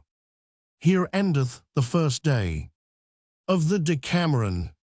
Day the second. Here beginneth the second day of the Decameron, wherein, under the governance of Philomna, is discoursed of those who, after being baffled by divers chances, have won at last to a joyful issue beyond their hope. The sun had already everywhere brought on the new day with its light, and the birds, carolling blithely among the green branches, bore witness thereof unto the ear with their merry songs, when the ladies and the three young men, arising all, entered the gardens, and pressing the dewy grass with slow step, went wandering hither and thither, weaving goodly garlands and disporting themselves a great while. And like as they had done the day foregone, even so did they at present, to wit, having eaten in the cool and danced a while, they betook them to repose, and arising thence after none, came all, by command of their queen, into the fresh meadows, where they seated themselves round about her. Then she, who was fair of favour and exceeding pleasant of aspect, having sat a while, crowned with her laurel wreath, and looked all her company in the face, bade Nephil give beginning to the day's stories by telling one of her fashion, whereupon the latter, without making any excuse, blithely began to speak thus. The first story. Day the second. Martellino feigneth himself a cripple and maketh believe to wax whole upon the body of St. Arrigo. His imposture being discovered, he is beaten, and being after taken for a thief, goeth in peril of being hanged by the neck, but ultimately escapeth. It chanceth oft, dearest ladies, that he who studieth to befool others, and especially in things reverend, findeth himself with nothing for his pains, but flouts and wiles cometh not off scathless. Wherefore, that I may obey the Queen's commandment, and give beginning to the appointed theme with a story of mine, I purpose to relate to you that which, first misfortunately, and after happily, beyond his every thought, betided a townsman of ours. No great while agone, there was at Treviso a German called Arrigo, who, being a poor man, served whoso required him to carry burdens for hire, and withal he was held of all a man of very holy and good life. Wherefore, be it true or untrue, when he died, it befell, according to that which the Trevisans avouch, that in the hour of his death, the bells of the great church of Treviso began to ring, without being pulled of any. The people of the city, accounting this a miracle, proclaimed this Arrigo a saint, and running all to the house where he lay, bore his body, for that of a saint, to the cathedral, whither they fell to bringing the halt, the impotent and the blind, and others afflicted with whatsoever defect or infirmity, as if they should all be made whole by the touch of the body. In the midst of this great turmoil and concourse of folk, it chanced that there arrived at Treviso 3 of our townsmen, whereof one was called Steccae, another Martellino, and the third Marchese,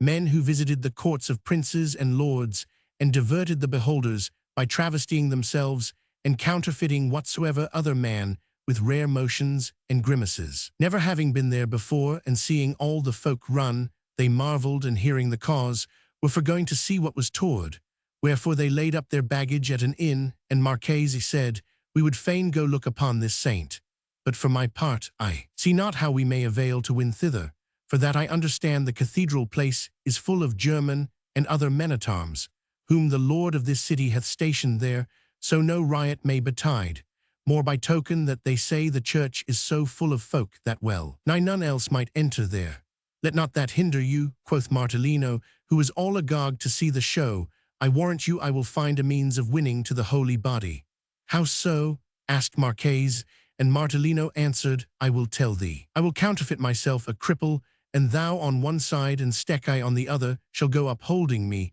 as it were I could not walk of myself, making as if you would fain bring me to the saint, so he may heal me. There will be none but, seeing us, will make way for us, and let us pass." The device pleased Marchese and Stecai, and they went forth of the inn without delay, all three. When as they came to a solitary place, Martellino writhed his hands and fingers and arms and legs, and eke his mouth and eyes, and all his visnomy on such wise, that it was a frightful thing to look upon. Nor was there any saw him, but would have avouched him to be verily all fordern and palsied of his person. Marchese and Stecai, taking him up, counterfeited as he was, made straight for the church, with a show of the utmost compunction, humbly beseeching all who came in their way for the love of God to make room for them, the which was lightly yielded them. Brief, everyone gazing on them, and crying well nigh all, "Make way, make way." They came whereas Saint Arrigo's body lay, and Martellino was forthright taken up by certain gentlemen who stood around and laid upon the body, so he might thereby regain the benefit of health. Martellino, having lain a while, whilst all the folk were on the stretch to see what should come of him, began, as right well he knew how, to make a show of opening first one finger, then a hand, and after putting forth an arm, and so at last coming to stretch himself out altogether. Which when the people saw, they set up such an outcry in praise of Saint Arrigo as would have drowned the very thunder.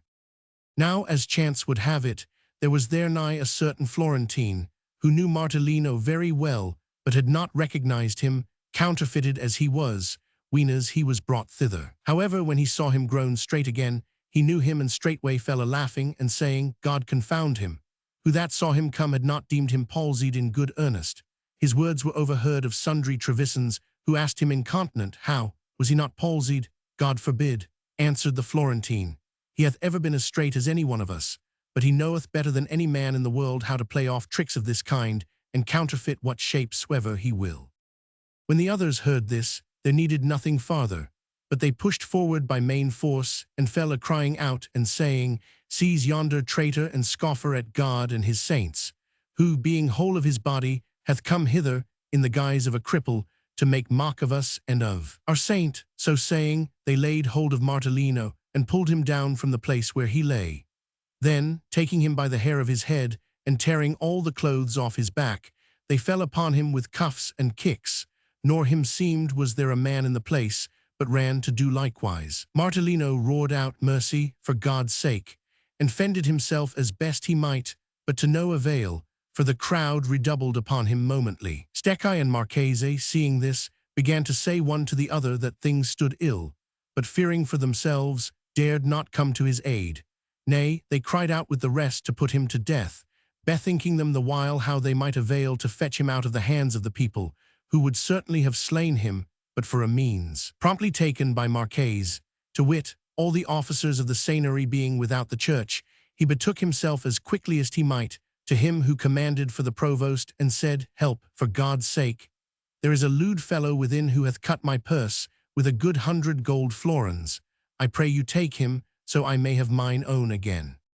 Hearing this, a round dozen of sergeants ran straightway, whereas the wretched Martellino was being carded without a comb, and having with the greatest pains in the world broken through the crowd, dragged him out of the people's hands, all bruised and tumbled as he was, and haled him off to the palace, whither many followed him who held themselves affronted of him, and hearing that he had been taken for a cut-purse, and them seeming they had no better occasion of doing him an ill turn, began each on like wise to say that he had cut his purse. The provost's judge, who was a crabbed, ill-conditioned fellow, hearing this, forthright took him apart and began to examine him of the matter. But Martellino answered jestingly, as if he made light of his arrest, whereat the judge, incensed, caused truss him up and give him 2 or 3 good bouts of the strapado, with intent to make him confess that which they laid to his charge, so he might after have him strung up by the neck. When he was let down again, the judge asked him once more if that were true which the folk avouched against him, and Martellino, seeing that it availed him not to deny, answered, "My lord, I am ready to confess the truth to you, but first make each who accuseth me say when and where I cut his purse, and I will tell you what I did and what not."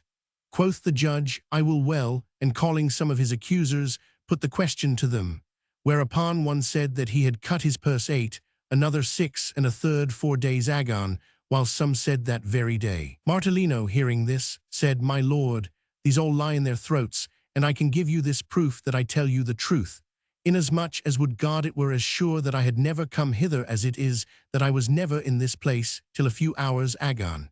And as soon as I arrived, I went, of my ill fortune, to see yonder holy body in the church, where I was carded as you may see, and that this I say is true, the prince's officer who keepeth the register of strangers can certify you, he and his book, as also can my host. If therefore you find it as I tell you, I beseech you torture me not, neither put me to death, at the instance of these wicked men."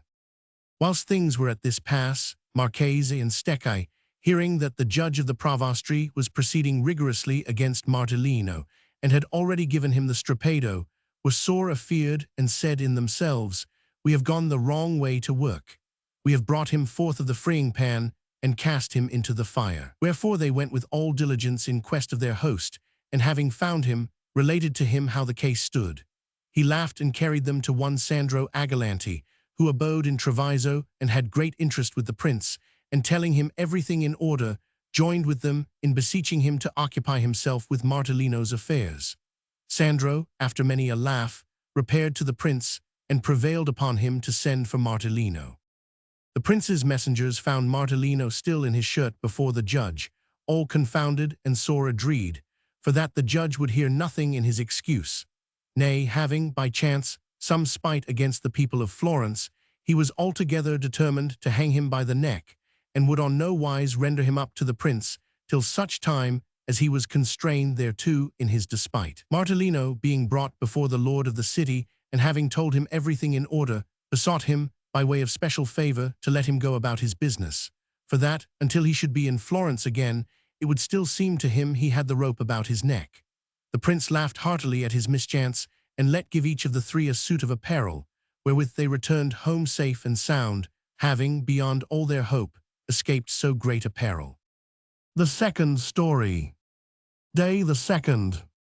Rinaldo d'Asti, having been robbed, maketh his way to Castel Guglielmo, where he is hospitably entertained by a widow lady, and having made good his loss, returneth to his own house, safe and sound.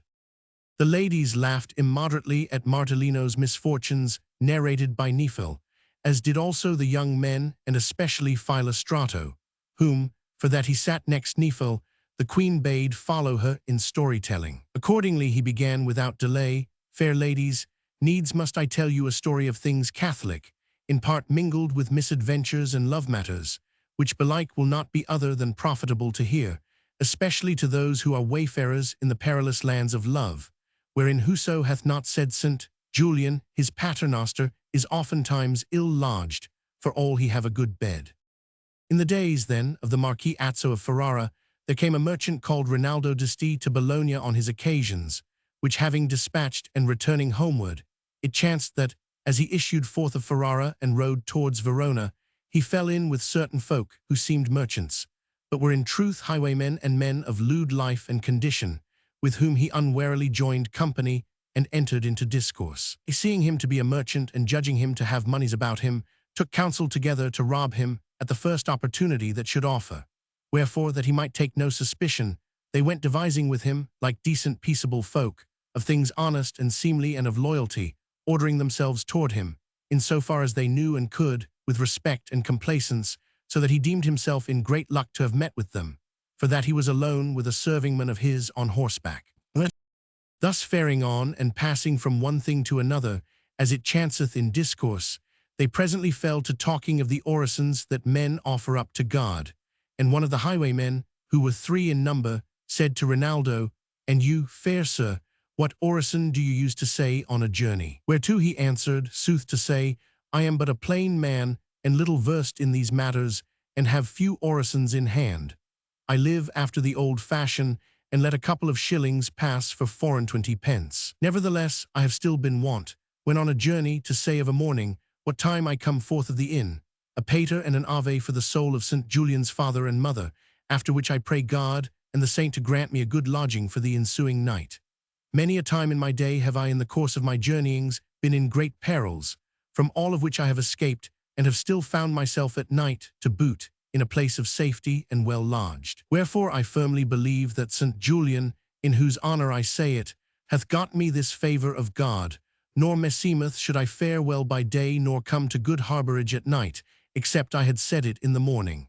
"And did you say it this morning?" asked he who had put the question to him. "I did," answered Rinaldo, whereupon quoth the other in himself, knowing well how the thing was to go, "May it stand thee instead. For in no hindrance betide us, methinketh thou art e'en like to lodge 99. Then to Rinaldo, "I likewise," quoth he, "have travelled much and have never said this orison, albeit I have heard it greatly commended, nor ever hath it befallen me to lodge other than well. And this evening maybe you shall chance to see which will lodge the better, you who have said it or I who have not. True, I use instead thereof the de rapisti or the intemerata or the de profundis, the which, according to that which a grandmother of mine used to tell me, are of singular virtue."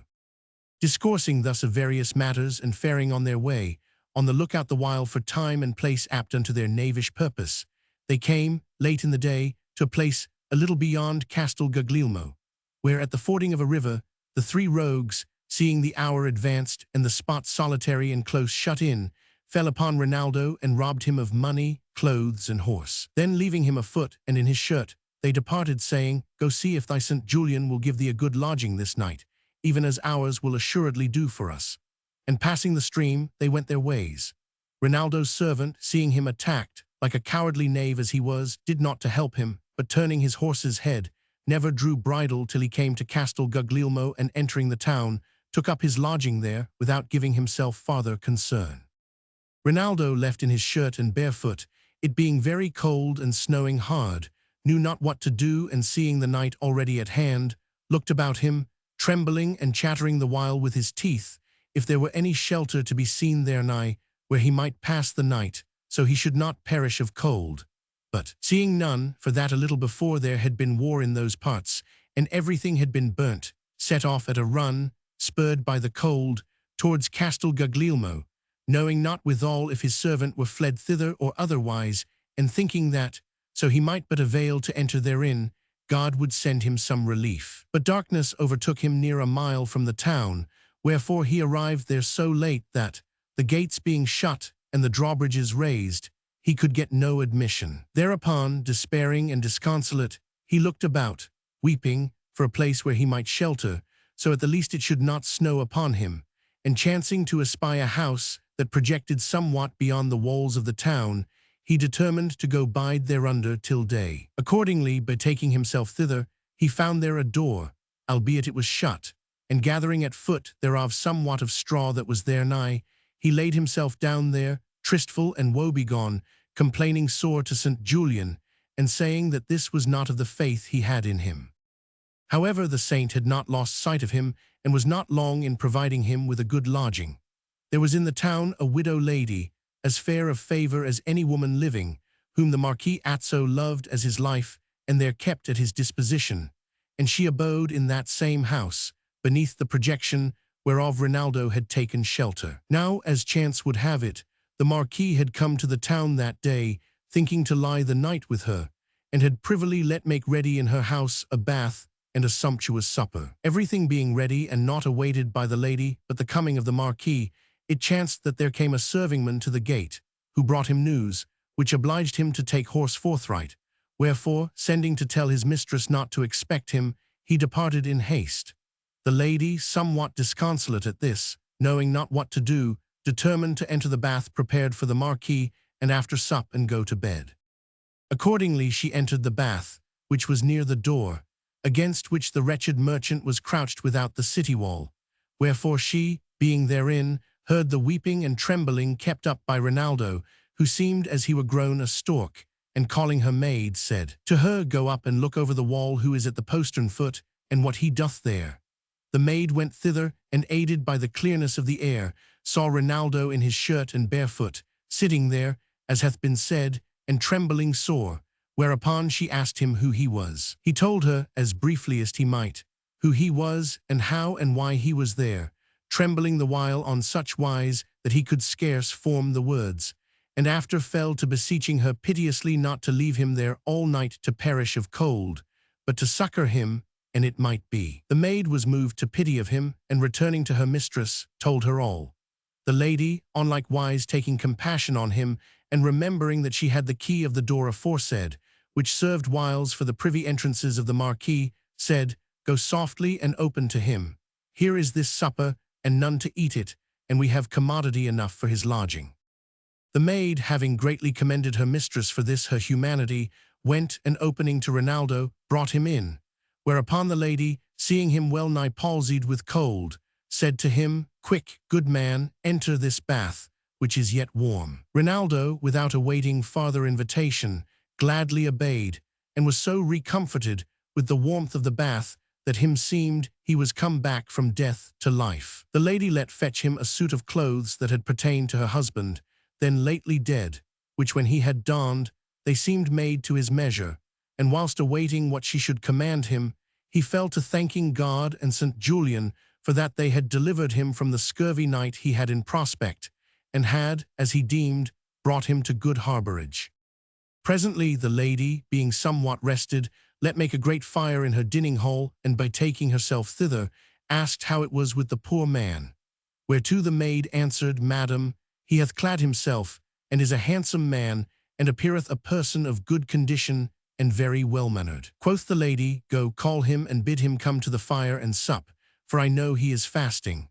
Accordingly, Rinaldo entered the hall, and seeing the gentlewoman, who appeared to him a lady of quality, saluted her respectfully, and rendered her the best thanks in his power for the kindness done him. The lady, having seen and heard him, and finding him even as her maid had said, received him graciously, and making him sit familiarly with her by the fire, questioned him of the chance that had brought him thither, whereupon he related everything to her in order. Now she had heard somewhat of this at the time of his servants coming into the town, wherefore she gave entire belief to all he said, and told him, in turn, what she knew of his servant, and how he might lightly find him again on the morrow. Then, the table being laid, Rinaldo, at the lady's instance, washed his hands, and sat down with her to supper. Now he was tall of his person, and comely and pleasant of favour, and very engaging and agreeable of manners, and a man in the prime of life. Wherefore the lady had several times cast her eyes on him, and found him much to her liking, and her desires being already aroused for the Marquis who was to have come to lie with her, she had taken a mind to him.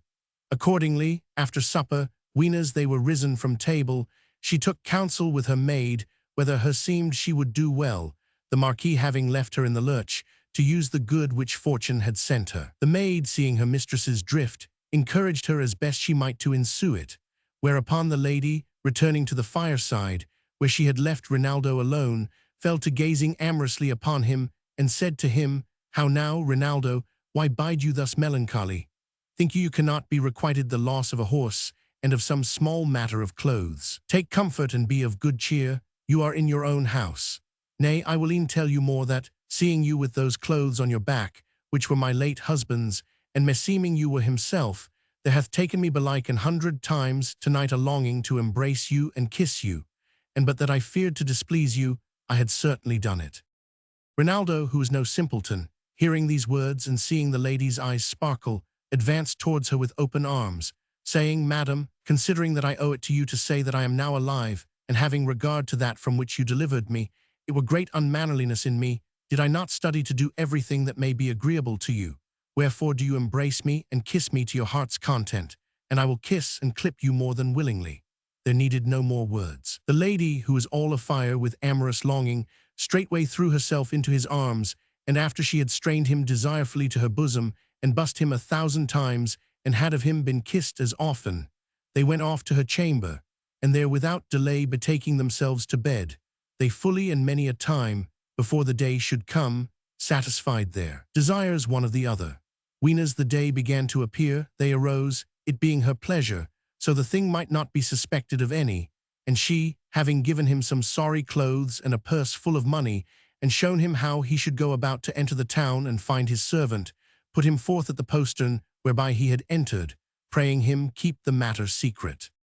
As soon as it was broad day and the gates were opened, he entered the town, feigning to come from afar, and found his servant. Therewithal he donned the clothes that were in the saddlebags, and was about to mount the man's horse and depart, when, as by a miracle, it befell that the 3 highwaymen, who had robbed him overnight, having been a little after taken for some other misdeed of them committed, were brought into the town, and on their confession his horse and clothes and money were restored to him, nor did he lose aught save a pair of garters, with which the robbers knew not what they had done. Rinaldo accordingly gave thanks to God and St. Julian, and taking horse, returned home, safe and sound, leaving the 3 rogues to go kick on the morrow against the wind. The third story. Day the 2nd. 3 young men squander their substance and become poor, but a nephew of theirs, returning home in desperation, falleth in with an abbot, and findeth him to be the king's daughter of England, who taketh him to husband, and maketh good all his uncle's losses, restoring them to good estate. The adventures of Rinaldo d'Este were hearkened with admiration, and his devoutness commended by the ladies, who returned thanks to God and St. Julian for that they had succored him in his utmost need. Nor yet, though this was said half aside, was the lady reputed foolish, who had known how to take the good God had sent her in her own house. But whilst they discoursed, laughing in their sleeves, of the pleasant night she had had, Pampinea, seeing herself beside Philostrato and deeming, as indeed it befell, that the next turn would rest with her, began to collect her thoughts, and take counsel with herself what she should say, after which, having received the Queen's commandment, she proceeded to speak thus, no less resolutely than blithely: Noble ladies, the more it is discoursed of the doings of fortune, the more, to whoso is fain to consider her dealings aright, remaineth to be said thereof. And at this none should marvel, and he consider advisedly that all the things, which we foolishly style ours, are in her hands, and are consequently, according to her hidden ordinance, transmuted by her without cease from one to another and back again, without any method known unto us. Wherefore, albeit this truth is conclusively demonstrated in everything and all day long, and hath already been shown forth in divers of the foregoing stories, nevertheless, since it is our Queen's pleasure that we discourse upon this theme, I will, not belike without profit for the listeners, add to the stories aforesaid one of my own, which methinketh should please. There was once in our city a gentleman, by name Messer Tedaldo, who, as some will have it, was of the Lamberti family, albeit others avouch that he was of the Agalanti, arguing more belike from the craft after followed by his sons, which was like unto that which the Agalanti have ever practiced, and yet practice, than from aught else. But leaving be of which of these 2 houses he was, I say that he was in his time a very rich gentleman, and had 3 sons, whereof the eldest was named Lamberto, the second Tedaldo, and the third Agalante, all handsome and sprightly youths, the eldest of whom had not reached his 18th year when it befell that the aforesaid Messer Tedaldo died very rich, and left all his possessions, both movable and immovable, to them, as his legitimate heirs. The young men, seeing themselves left very rich both in lands and moneys, began to spend without check or reserve or other governance than that of their own pleasure, keeping a vast household and many and goodly horses and dogs and hawks, still holding open house and giving largesse and making tilts and tournaments, and doing not only that which pertaineth unto men of condition, but all to boot, that it occurred to their youthful appetite to will. They had not long led this manner of life before the treasure left by their father melted away, and their revenues alone sufficing not unto their current expenses, they proceeded to sell and mortgage their estates, and selling one today and another tomorrow, they found themselves well nigh to naught, without perceiving it, and poverty opened their eyes, which wealth had kept closed. Whereupon Lamberto, one day, calling the other two, reminded them how great had been their father's magnificence, and how great their own, and setting before them what wealth had been theirs, and the poverty to which they were come through their inordinate expenditure, exhorted them, as best he knew, ere their distress should become more apparent, to sell what little was left them, and get them gone, together with himself. They did as he counselled them, and departing Florence, without leave-taking or ceremony, stayed not till they came to England, where, taking a little house in London, and spending very little, they addressed themselves with the utmost diligence to lend money at usance. In this fortune was so favourable to them that in a few years they amassed a vast sum of money, wherewith, returning to Florence, one after another, they bought back great part of their estates, and purchased others to boot, and took unto themselves wives. Nevertheless, they still continued to lend money in England, and sent thither, to look to their affairs, a young man, a nephew of theirs, Alessandro by name, whilst themselves all three at Florence, for all they were become fathers of families, forgetting to what a pass inordinate expenditure had aforetime brought them, began to spend more extravagantly than ever, and were high in credit with all the merchants, who trusted them for any sum of money, however great. The moneys remitted them by Alessandro, who had fallen to lending to the barons upon their castles and other their possessions, which brought him great profit, helped them for some years to support these expenses. But presently, what while the three brothers spent thus freely, and lacking money, borrowed, still reckoning with all assurance upon England, it chanced that, contrary to all expectation, there broke out war in England between the king and his son, through which the whole island was divided into two parties, some holding with the one, and some with the other. And by reason thereof, all the barons' castles were taken from Alessandro, nor was there any other source of revenue that answered him aught. Hoping that from day to day peace should be made between father and son, and consequently everything restored to him, both interest and capital, Alessandro departed not the island, and the three brothers in Florence no wise abated their extravagant expenditure, borrowing more and more every day. But when after several years no effect was seen to follow upon their expectation, the three brothers not only lost their credit, but their creditors seeking to be paid their due, they were suddenly arrested, and their possessions sufficing not unto payment, they abode in prison for the residue, whilst their wives and little ones betook themselves, some into the country, some hither and some thither, in very ill plight, unknowing what to expect but misery for the rest of their lives. Meanwhile Alessandro, after waiting several years in England for peace, seeing that it came not, and him seeming that not only was his tarrying there in vain, but that he went in danger of his life, determined to return to Italy. Accordingly, he set out all alone, and as chance would have it, coming out of Bruges, he saw an abbot of White Friars likewise issuing thence, accompanied by many monks, and with a numerous household, and a great baggage-train in his van. After him came two old knights, kinsmen of the king, whom Alessandro accosted as acquaintances, and was gladly admitted into their company. As he journeyed with them, he asked them softly who were the monks that rode in front with so great a train, and whither they were bound.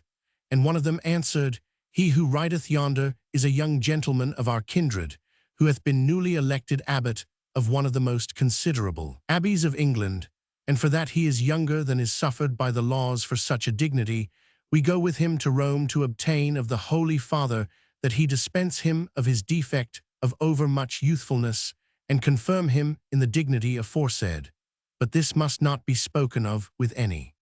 The new abbot, faring on thus, now in advance of his retinue, and now in their rear, as daily we see it happen with noblemen on a journey, chanced by the way to see near him Alessandro, who was a young man exceedingly goodly of person and favour, well-bred, agreeable and fair of fashion as any might be, and who at first sight pleased him marvellously, as naught had ever done, and calling him to his side, fell a-discoursing pleasantly with him, asking him who he was, and whence he came, and whither he was bound.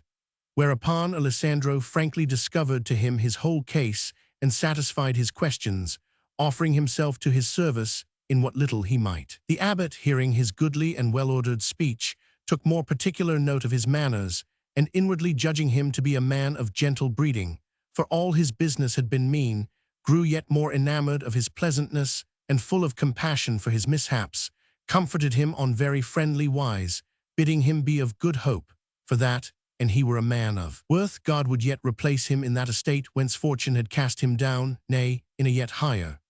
Moreover, he prayed him, since he was bound for Tuscany, that it would please him bear him company, inasmuch as himself was likewise on the way thitherward. Whereupon Alessandro returned him thanks for his encouragement, and declared himself ready to his every commandment.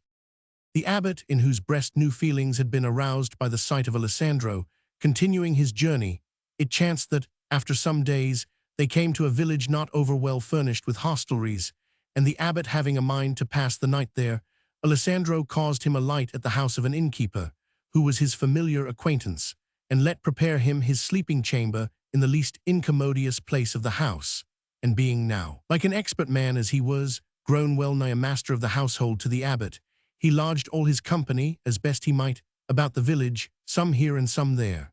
After the abbot had supped, the night being now well advanced, and everyone gone to bed, Alessandro asked the host where he himself could lie, whereto he answered, in truth, I know not. Thou seest that every place is full, and I and my household must needs sleep upon the benches. Algates in the abbot's chamber there be certain grain sacks, whereto I can bring thee and spread thee thereon some small matter of bed. And there, an it please thee, thou shalt lie this night, as best thou mayst. Quoth Alessandro, how shall I go into the abbot's chamber, seeing thou knowest it is little, and of its straightness none of his monks might lie there?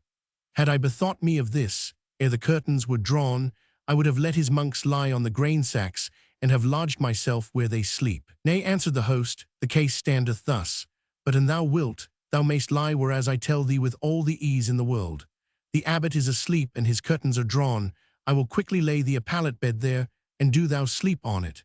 Alessandro, seeing that this might be done without giving the abbot any annoy, consented thereto, and settled himself on the grain sacks as softly as he might.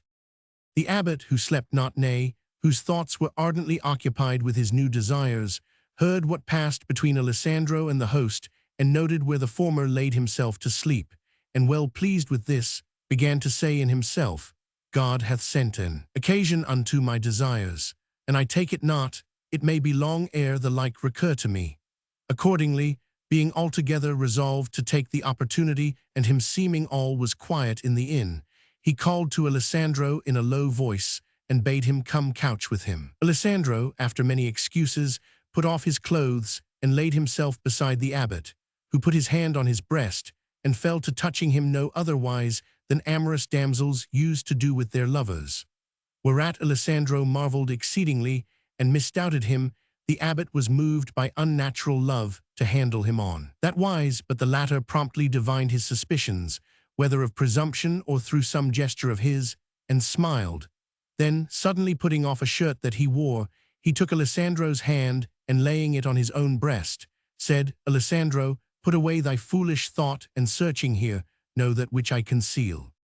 Alessandro accordingly put his hand to the abbot's bosom, and found there two little breasts, round and firm and delicate, no otherwise than as they were of ivory, whereby perceiving that the supposed prelate was a woman, without awaiting farther bidding, he straightway took her in his arms, and would have kissed her. But she said to him, ere thou draw nearer to me, hearken to that which I have to say to thee. As thou mayst see, I am a woman and not a man, and having left home a maid, I was on my way to the Pope, that he might marry me. Be it thy good fortune or my mishap, no sooner did I see thee the other day than love so fired me for thee, that never yet was woman who so loved man.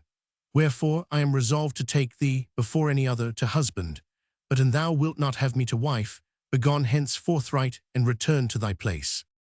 Alessandro, albeit he knew her not, having regard to her company and retinue, judged her to be of necessity noble and rich, and saw that she was very fair. Wherefore, without over-long thought, he replied that, if this pleased her, it was mighty agreeable to him. Accordingly, sitting up with him in bed, she put a ring into his hand, and made him espouse her before a picture wherein our Lord was portrayed, after which they embraced each other, and solaced themselves with amorous dalliance, to the exceeding pleasure of both parties, for so much as remained of the night. When the day came, after they had taken order together concerning their affairs, Alessandro arose and departed the chamber by the way he had entered, without any knowing where he had passed the night. Then, glad beyond measure, he took to the road again with the abbot and his company, and came after many days to Rome. There they abode some days, after which the abbot, with the 2 knights and Alessandro and no more, went in to the Pope, and having done him due reverence, bespoke him thus: Holy Father, as you should know better than any other, whoso is minded to live well and honestly should, inasmuch as he may, eschew every occasion that may lead him to do. Otherwise, the which that I, who would fain live honestly, may throughly do, having fled privily with a great part of the treasures of the King of England my father, who would have given me to wife to the King of Scotland, a very old prince. I being, as you see, a young maid, I set out, habited as you see me, to come hither, so your holiness might marry me. Nor was it so much the age of the King of Scotland that made me flee as the fear, if I were married to him, lest I should, for the frailty of my youth, be led to do aught that might be contrary to the divine laws, and the honor of the royal blood of my father. As I came, thus disposed, God, who alone knoweth aright that which behoveth unto every one, set before mine eyes, as I believe, of his mercy him whom it pleased him should be my husband, to wit, this young man, showing Alessandro, whom you see here beside me, and whose fashions and desert are worthy of however great a lady, although belike the nobility of his blood is not so illustrious as the bloodreal. Him then have I taken, and him I desire, nor will I ever have any other than he, however it may seem to my father or to other folk. Thus the principal occasion of my coming is done away, but it pleased me to make an end of my journey, at once that I might visit the holy and reverential places, whereof this city is full, and your holiness, and that through you I might make manifest, in your presence, and consequently in that of the rest of mankind, the marriage contracted between Alessandro and myself, in the presence of God alone. Wherefore I humbly pray you that this which hath pleased God and me may find favor with you, and that you will vouchsafe us your benison, in order that with this, as with more assurance of his approof, whose vicar you are, we may live and ultimately die together. Alessandro marveled to hear that the damsel was the king's daughter of England, and was inwardly filled with exceeding great gladness. But the 2 knights marveled yet more, and were so incensed, that had they been otherwhere than in the Pope's presence, they had done Alessandro a mischief, and belike the lady also.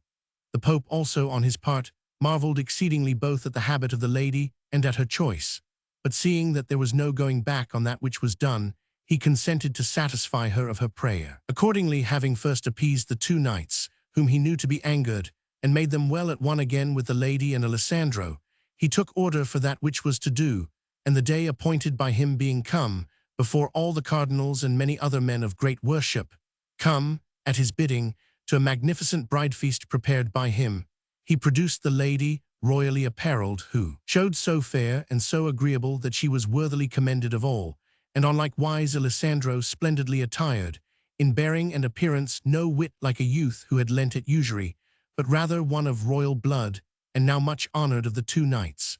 There he caused solemnly celebrate the marriage afresh, and after goodly and magnificent nuptials made, he dismissed them with his benison.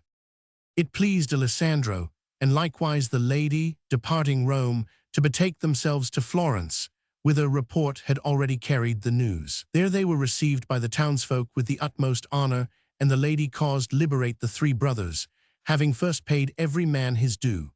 Moreover, she reinstated them and their ladies in their possessions, and with every one's good will. Because of this, she and her husband departed Florence, carrying Agalante with them, and coming to Paris, were honorably entertained by the king. Thence the 2 knights passed into England, and so wrought with the king, that the latter restored to his daughter his good graces, and with exceeding great rejoicing received her and his son-in-law, whom he a little after made a knight with the utmost honor, and gave him the earldom of Cornwall. In this capacity he approved himself a man of such parts, and made shift to do on such wise, that he reconciled the son with his father, whereof there ensued great good to the island, and thereby he gained the love and favor of all the people of the country.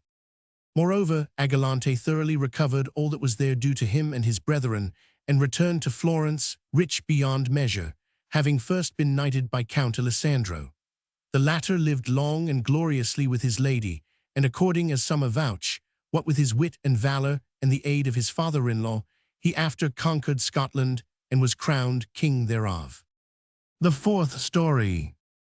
Day the 2nd. Landolfo Ruffalo, grown poor, turneth corsair, and being taken by the Genoese, is wrecked at sea, but saveth himself upon a coffer full of jewels of price, and being entertained in Corfu by a woman, returneth home rich.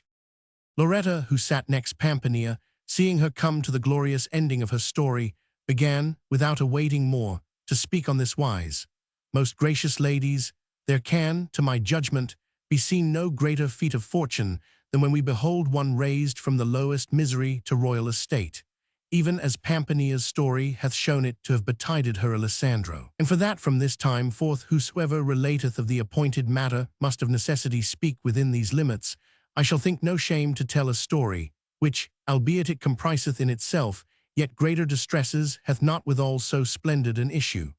I know well indeed that having regard unto that, my story will be hearkened with less diligence, but as I can know otherwise, I shall be excused. The seacoast from Reggio to Gaeta is commonly believed to be well nigh the most delightful part of Italy, and therein, pretty near Salerno, is a hillside overlooking the sea, which the countryfolk call Amalfi Side, full of little towns and gardens and springs, and of men as rich and stirring in the matter of trade as any in the world. Among the said cities is one called Ravello, and therein, albeit nowadays there are rich men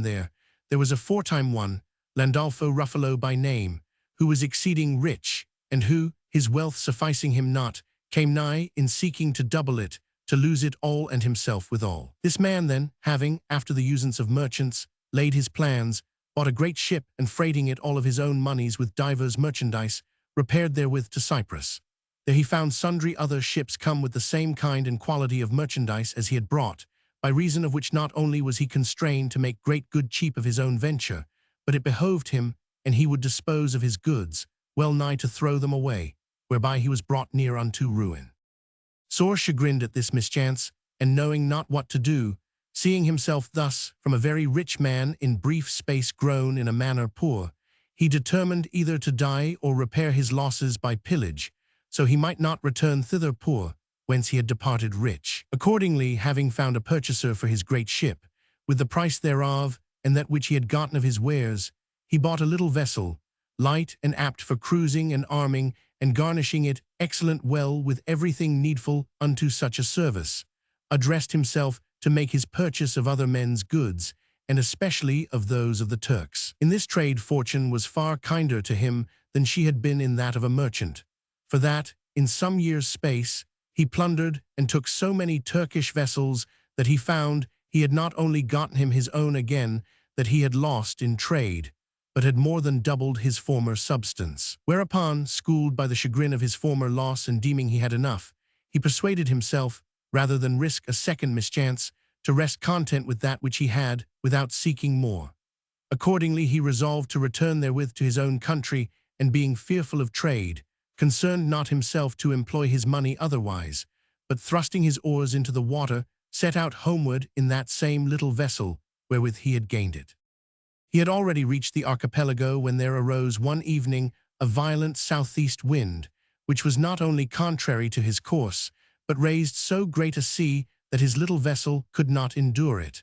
wherefore he took refuge in a bight of the sea, made by a little island, and there abode sheltered from the wind, and purposing there to await better weather. He had not lain there long when two great Genoese carracks, coming from Constantinople, made their way with great difficulty into the little harbor, to avoid that from which himself had fled. The newcomers espied the little ship, and hearing that it pertained to Landolfo, whom they already knew by report to be very rich, blocked against it the way by which it might depart, and addressed themselves, like men by nature rapacious and greedy of gain, to make prize of it. Accordingly, they landed part of their men well harnessed and armed with crossbows, and posted them on such wise that none might come down from the bark, and he would not be shot, whilst the rest, warping themselves in with small boats, and aided by the current, laid Landolfo's little ship aboard, and took it out of hand, crew and all, without missing a man. Landolfo they carried aboard one of the carracks, leaving him but a sorry doublet. Then, taking everything out of the ship, they scuttled her. On the morrow, the wind having shifted, the carracks made sail westward, and fared on their voyage prosperously all that day. But towards evening there arose a tempestuous wind, which made the waves run mountains high, and parted the two carracks one from the other. Moreover, from stress of wind, it befell that wherein was the wretched and unfortunate Landolfo smote, with great violence, upon a shoal over against the island of Cephalonia, and parting amidships, broke all in sunder, no otherwise than a glass dashed against a wall. The sea was in a moment all full of bales of merchandise and chests and planks that floated on the surface, as is wont to happen in such cases, and the poor wretches on board, swimming, those who knew how, albeit it was a very dark night, and the sea was exceeding great and swollen, fell to laying hold of such things as came within their reach. Among the rest the unfortunate Landolfo, albeit many a time that day he had called for death, choosing rather to die than return home poor as he found himself, seeing it near at hand, was fearful thereof, and like the others, laid hold of a plank that came to his hand, so haply, and he put off drowning a while, God might send him some means of escape. Bestriding this, he kept himself afloat as best he might, driven hither and thither of the sea and the wind, till daylight, when he looked about him and saw nothing but clouds and sea and a chest floating on the waves, which bytimes, to his sore affright, drew nigh unto him, for that he feared lest peradventure it should dash against him on such wise as to do him a mischief. Wherefore, as often as it came near him, he put it away from him as best he might with his hand, albeit he had little strength thereof. But presently there issued a sudden flaw of wind out of the air, and falling on the sea, smote upon the chest, and drove it with such violence against Landolfo's plank, that the latter was overset, and he himself perforce went under water. However, he struck out, and rising to the surface, aided more by fear than by strength, saw the plank far removed from him, wherefore, fearing he might be unable to reach it again, he made for the chest, which was pretty near him, and laying himself flat with his breast on the lid thereof, guided it with his arms as best he might. On this wise, tossed about by the sea now hither and now thither, without eating, as one indeed who had not the wherewithal, but drinking more than he could have wished, he abode all that day and the ensuing night, unknowing where he was and descrying naught but sea. But on the following day, whether it was God's pleasure or stress of wind that wrought it, he came, grown well nigh a sponge and clinging fast with both hands to the marges of the chest, even as we see those do who are like to drown, to the coast of the island of Corfu, where a poor woman chanced to be scouring her pots and pans and making them bright with sand and salt water.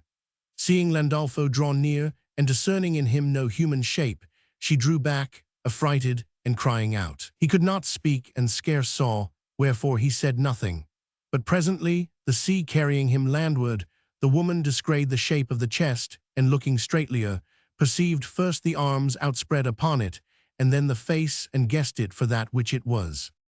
Accordingly, moved with compassion, she entered Sumdel into the sea, which was now calm, and seizing Landolfo by the hair, dragged him ashore, chest and all. There having with difficulty unclasped his hands from the chest, she set the latter on the head of a young daughter of hers, who was with her, and carried him off, as he were a little child, to her hut, where she put him in a bagnio, and so chafed, and bathed him with warm water, that the strayed heat returned to him, together with somewhat of his lost strength. Then taking him up out of the bath, ween as it seemed good to her, she comforted him with somewhat of good wine and confections, and tended him some days, as best she might, till he had recovered his strength and knew where he was, when she judged it time to restore him his chest, which she had kept safe for him, and to tell him that he might now prosecute his fortune.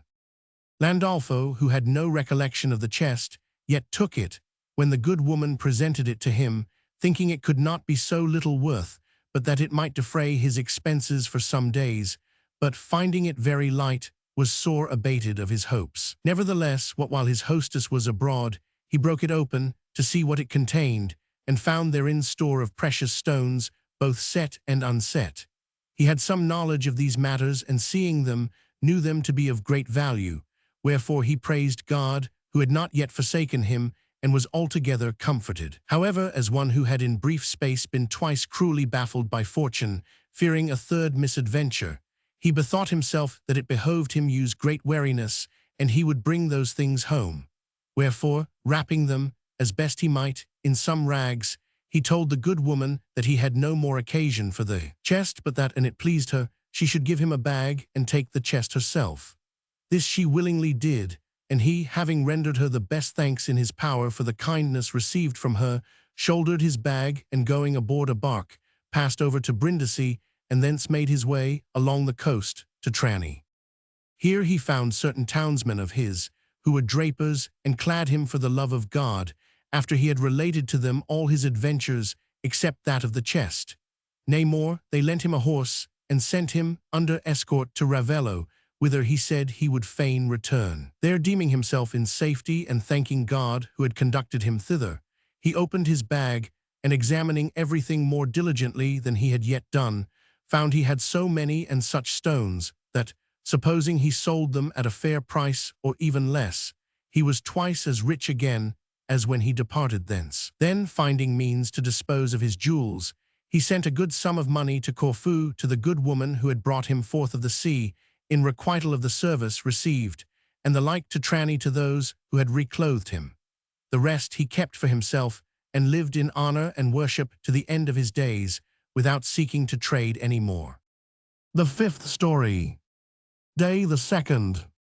Andruxio of Perugia, coming to Naples to buy horses, is in one night overtaken with 3 grievous accidents, but escapeth them all, and returneth home with a ruby. The stones found by Landolfo, began Fiammetta, to whose turn it came to tell, have brought to my mind a story scarce less full of perilous scapes than that related by Loretta, but differing therefrom inasmuch as the adventures comprised in the latter befell in the course of belike several years, and these of which I have to tell in the space of a single night, as you shall hear. There was once in Perugia, as I have heard tell aforetime, a young man, a horse-courser by name Andruxio di Pietro, who, hearing that horses were good cheap at Naples, put 500 gold florins in his purse, and betook himself thither with other merchants, having never before been away from home. He arrived there one Sunday evening, towards vespers, and having taken counsel with his host, sallied forth next morning to the market, where he saw great plenty of horses. Many of them pleased him, and he cheapened one and another, but could not come to an accord concerning any. Meanwhile, to show that he was for buying, he now and again, like a raw, unwary clown as he was, pulled out the purse of florins he had with him, in the presence of those who came and went. As he was thus engaged, with his purse displayed, it chanced that a Sicilian damsel, who was very handsome, but disposed for a small matter to do any man's pleasure, passed near him without his seeing her, and catching sight of the purse, said straightway in herself, "Who would fare better than I if yonder money were mine?" and passed on. Now there was with her an old woman, likewise a Sicilian, who, seeing Andruxio, let her companion pass on, and running to him, embraced him affectionately, which when the damsel saw, she stepped aside to wait for her without saying aught. Andruxio, turning to the old woman and recognizing her, gave her a hearty greeting, and she, having promised to visit him at his inn, took leave, without holding over long parley there, whilst he fell again to chaffering, but bought nothing that morning. The damsel, who had noted first Andruxio's purse, and after her old woman's acquaintance with him, began cautiously to inquire of the latter, by way of casting about for a means of coming at the whole or part of the money, who and whence he was, and what he did there, and how she came to know him. The old woman told her every particular of Andruxio's affairs well nigh as fully as he himself could have done, having long abidden with his father, first in Sicily and after at Perugia, and acquainted her, to boot, where he lodged, and wherefore he was come thither. The damsel, being thus fully informed both of his name and parentage, thereby with subtle craft laid her plans for giving effect to her desire, and returning home, set the old woman a work for the rest of the day, so she might not avail to return to Andruxio. Then calling a maid of hers, whom she had right well lessoned unto such offices, she dispatched her, towards evensong, to the inn where Andruxio lodged. As chance would have it, she found him alone at the door, and inquired at him of himself. He answered that he was the man she sought, whereupon she drew him aside, and said to him, "Sir, an it please you, a gentlewoman of this city would fain speak with you." Andruxio, hearing this, considered himself from head to foot, and him seeming he was a handsome varlet of his person, he concluded, as if there were no other well-looking young fellow to be found in Naples, that the lady in question must have fallen in love with him. Accordingly, he answered without further deliberation that he was ready, and asked the girl when and where the lady would speak with him. Whereto she answered, "Sir, ween as it pleaseth you to come, she awaiteth you in her house." And Andruxio forthwith rejoined, without saying aught to the people of the inn, "Go thou on before, I will come after thee." Thereupon the girl carried him to the house of her mistress, who dwelt in a street called Malpertugio, the very name whereof denoteth how reputable a quarter it is. But he, unknowing, neither suspecting aught thereof, and thinking to go to most honorable place, and to a lady of quality, entered the house without hesitation, preceded by the serving-maid, who called her mistress, and said, "Here is Andruxio," and mounting the stair, saw the damsel come to the stairhead to receive him. Now she was yet in the prime of youth, tall of person, with a very fair face, and very handsomely dressed and adorned. As he drew near her, she came down 3 steps to meet him with open arms, and clasping him round the neck, abode a while without speaking, as if hindered by excess of tenderness, then kissed him on the forehead, weeping, and said in a somewhat broken voice, "O my Andruxio, thou art indeed welcome." He was amazed at such tender caresses, and answered, all confounded, "Madam, you are well met." Thereupon, taking him by the hand, she carried him up into her saloon, and thence, without saying another word to him, she brought him into her chamber, which was all redolent of roses and orange flowers and other perfumes. Here he saw a very fine bed, hung round with curtains, and store of dresses upon the pegs, and other very goodly and rich gear, after the usance of those parts. By reason whereof, like a freshman as he was, he firmly believed her to be no less than a great lady. She made him sit with her on a chest that stood at the foot of the bed, and bespoke him thus, "Andruxio, I am very certain thou marvellest at these caresses that I bestow on thee, and at my tears, as he may well do who knoweth me not, and hath maybe never heard speak of me. But I have that to tell thee, which is like to amaze thee yet more, namely, that I am thy sister. And I tell thee that, since God hath vouchsafed me to look upon one of my brothers, though fain would I see you all before my death, henceforth I shall not die disconsolate. And as perchance thou hast never heard of this, I will tell it thee. Pietro, my father and thine, as I doubt not thou knowest, abode long in Palermo, and there for his good humour and pleasant composition was, and yet is greatly beloved of those who knew him. But among all his lovers, my mother, who was a lady of gentle birth and then a widow, was she who most affected him, insomuch that, laying aside the fear of her father and brethren, as well as the care of her own honour, she became so private with him that I was born thereof, and grew up as thou seest me. Presently, having occasion to depart Palermo and return to Perugia, he left me a little maid with my mother, nor ever after, for all that I could hear, remembered him of me or her. Whereof, were he not my father, I should blame him sore, having regard to the ingratitude shown by him to my mother, to say nothing of the love it behoved him bear me, as his daughter, born of no serving wench nor woman of mean extraction, who had, moved by very faithful love, without anywise knowing who he might be, committed into his hands her possessions and herself no less. But what skilleth it? Things ill done and long time past are easier blamed than mended. Algates, so it was.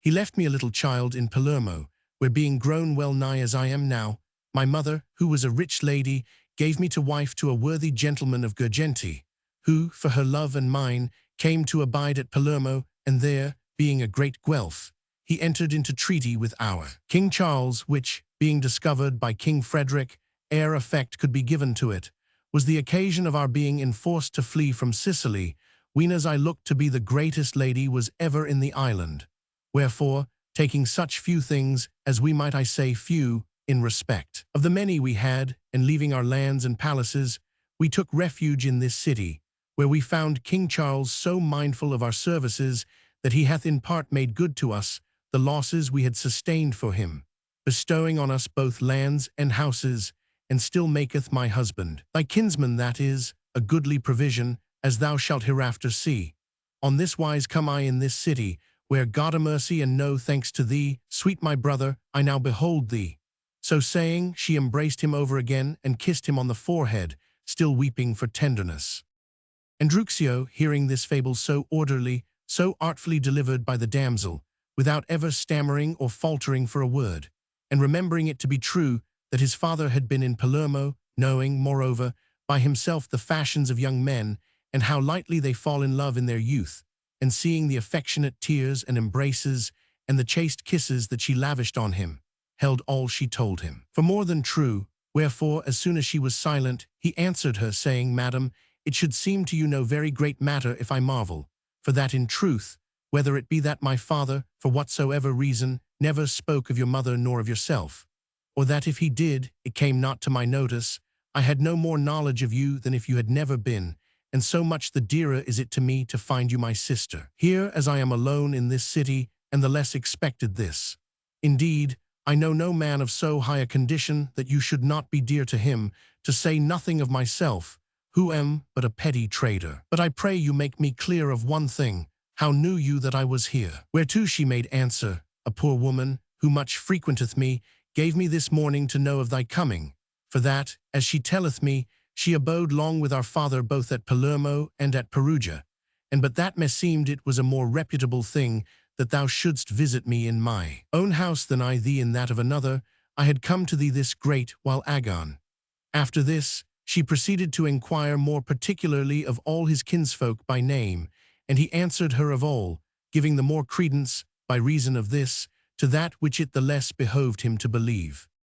The talk being long and the heat great, she called for Greek wine and confections, and let give Andruxio to drink, after which he would have taken leave, for that it was supper time. But she would on no wise suffer it, and making a show of being sore vexed, embraced him and said, Ah, woe is me! I see but too clearly how little dear I am to thee. Who would believe that thou couldst be with a sister of thine, whom thou hast never yet seen, and in whose house thou shouldst have lighted down, ween as thou earnest hither, and offer to leave her, to go sup at the inn? Indeed, thou shalt sup with me, and albeit my husband is abroad, which grieveth me mightily, I shall know well how to do thee some little honor, such as a woman may. To which Andruxio, unknowing what else he should say, answered, I hold you as dear as a sister should be held, but an I go not, I shall be expected to supper all the evening, and shall do an unmannerliness. Praised be God, cried she. One would think I had no one in the house to send to tell them not to expect thee, albeit thou wouldst do much greater courtesy, and indeed, but thy duty and thou sentest to bid thy companions come hither to supper, and after, thou must e'en be gone, you might all go away together. Andruxio replied that he had no desire for his companions that evening, but that, since it was agreeable to her, she might do her pleasure of him.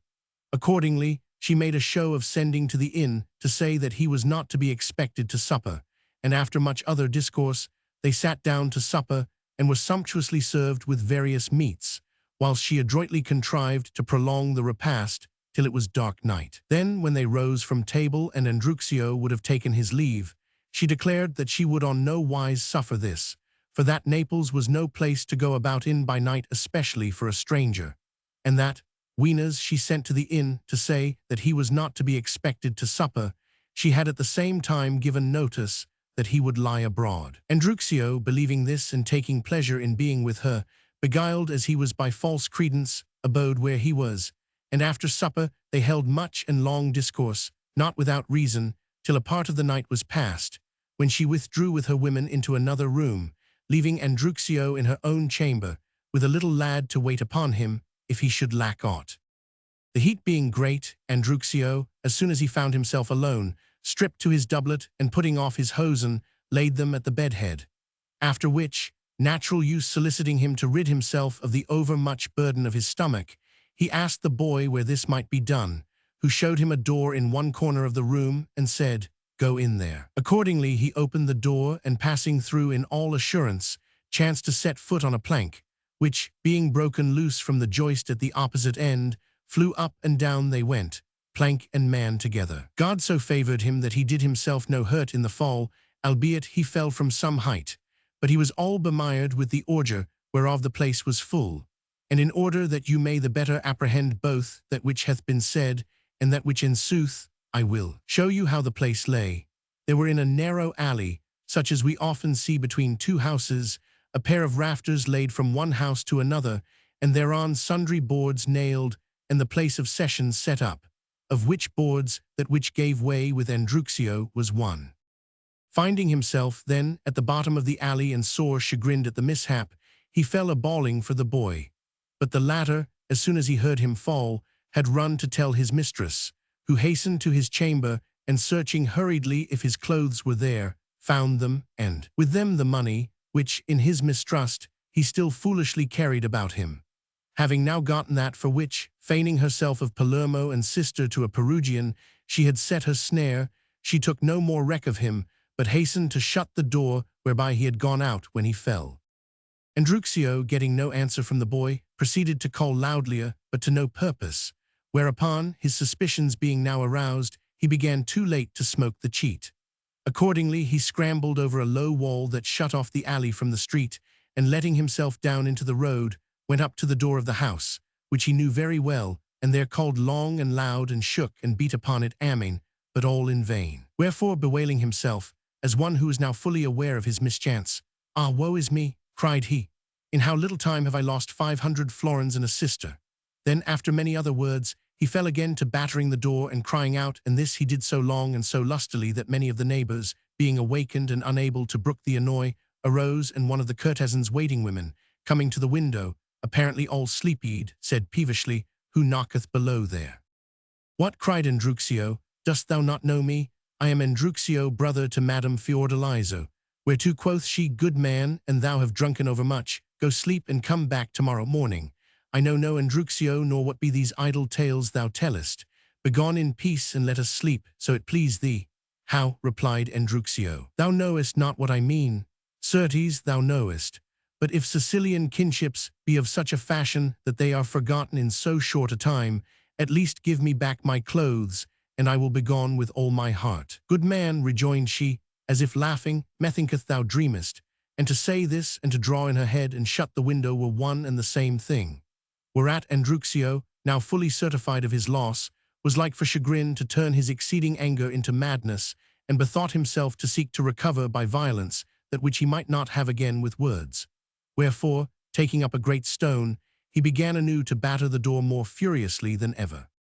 At this many of the neighbors, who had already been awakened and had arisen, deeming him some pestilent fellow who had trumped up this story to spite the woman of the house, and provoked at the knocking he kept up, came to the windows and began to say, no otherwise than as all the dogs of a quarter bark after a strange dog, "'Tis a villainous shame to come at this hour to decent women's houses and tell these cock and bull stories. For God's sake, good man, please you be gone in peace and let us sleep. And thou have aught to mell with her, come back tomorrow and spare us this annoy tonight." Taking assurance, perchance, by these words, there came to the window one who was within the house, a bully of the gentlewoman's, whom Andruxio had as yet neither heard nor seen, and said, in a terrible big rough voice, "Who is below there?" Andruxio, hearing this, raised his eyes and saw at the window one who, by what little he could make out, him seemed should be a very masterful fellow, with a bushy black beard on his face, and who yawned and rubbed his eyes, as he had arisen from bed or deep sleep. Whereupon, not without fear, he answered, "I am a brother of the lady of the house." The other waited not for him to make an end of his reply, but said, more fiercely than before, "I know not what hindereth me from coming down, and cudgelling thee what while I see thee stir, for a pestilent drunken ass as thou must be, who will not let us sleep this night." Then drawing back into the house, he shut the window, whereupon certain of the neighbors, who were better acquainted with the fellow's quality, said softly to Andruxio, "For God's sake, good man, begone in peace, and abide not there tonight to be slain. Get thee gone for thine own good." Andruxio, terrified at the fellow's voice and aspect, and moved by the exhortations of the neighbors, who seemed to him to speak out of charity, set out to return to his inn, in the direction of the quarter whence he had followed the maid, without knowing whither to go, despairing of his money and woebegone as ever man was. Being loathsome to himself, for the stench that came from him, and thinking to repair to the sea to wash himself, he turned to the left and followed a street called Ruga Catalana that led towards the upper part of the city. Presently he espied two men coming towards him with a lantern, and fearing they might be officers of the watch or other ill-disposed folk, he stealthily took refuge, to avoid them, in a hovel that he saw hard by. But they, as of malice aforethought, made straight for the same place, and entering in, began to examine certain irons, which one of them laid from off his shoulder, discoursing various things thereof the while. Presently, "What meaneth this?" quoth one. "I smell the worst stench meseemeth I ever smelt." So saying, he raised the lantern, and seeing the wretched Andruxio, enquired in amazement, "Who is there?" Andruxio made no answer, but they came up to him with the light and asked him what he did there in such a pickle. Whereupon he related to them all that had befallen him, and they, conceiving where this might have happened, said, one to the other, Verily, this must have been in the house of Scarabone Buttafuoco. Then turning to him, Good man, quoth one, albeit thou hast lost thy money, thou hast much reason to praise God that this mischance betided thee, so that thou fellest nor couldst after avail to enter the house again. For hadst thou not fallen, thou mayst be assured that, when once thou wast fallen asleep, thou hadst been knocked on the head, and hadst lost thy life as well as thy money. But what booteth it now to repine? Thou mayst as well look to have the stars out of the sky as to recover a farthing of thy money. Nay, thou art like to be murdered, should yonder fellow hear that thou makest any words thereof. Then they consulted together a while, and presently said to him, Look you, we are moved to pity for thee. Wherefore, and thou wilt join with us in somewhat we go about to do, it seemeth to us certain that there will fall to thee for thy share much more than the value of that which thou hast lost. Whereupon Andruxio, in his desperation, answered that he was ready. Now there had been that day buried an archbishop of Naples, by name Messer Filippo Minutolo, and he had been interred in his richest ornaments, and with a ruby on his finger worth more than 500 florins of gold. Him they were minded to despoil, and this their intent they discovered to Andruxio, who, more covetous than well-advised, set out with them for the cathedral. As they went, Andruxio, still stinking amen, one of the thieves said, Can we not find means for this fellow to wash himself a little, be it where it may, so he may not stink so terribly? Aye can we, answered the other. We are here near a well, where there useth to be a rope and pulley and a great bucket. Let us go thither, and we will wash him in a trice. Accordingly they made for the well in question, and found the rope there, but the bucket had been taken away. Wherefore they took counsel together to tie him to the rope, and let him down into the well, so he might wash himself there, charging him shake the rope as soon as he was clean, and they would pull him up.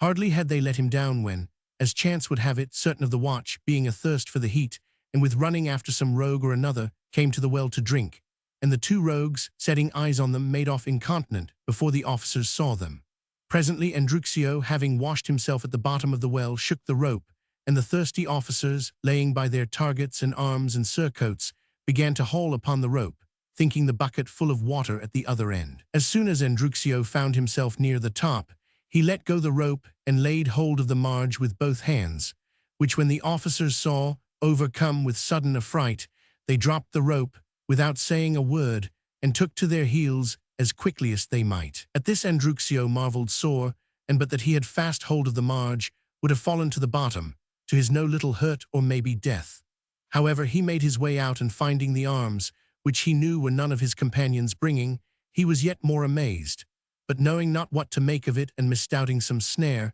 he determined to begone without touching aught, and accordingly made off he knew not whither, bewailing his ill-luck. As he went, he met his two comrades, who came to draw him forth of the well, and when they saw him, they marveled exceedingly, and asked him who had drawn him up. Andruxio replied that he knew not, and told them orderly how it had happened, and what he had found by the well-side, whereupon the others, perceiving how the case stood, told him, laughing, why they had fled, and who these were that had pulled him up. Then, without farther parley, it being now middle night, they repaired to the cathedral, and making their way thereinto lightly enough, went straight to the archbishop's tomb, which was of marble and very large. With their irons they raised the lid, which was very heavy, and propped it up so as a man might enter, which being done, quoth one, Who shall go in? Not I, answered the other. Nor I, rejoined his fellow. Let Andruxio enter. That will I not, said the latter. Whereupon the two rogues turned upon him, and said, How, thou wilt not? Cock's faith, and thou enter not, we will clout thee over the costard with one of these iron bars till thou fall dead.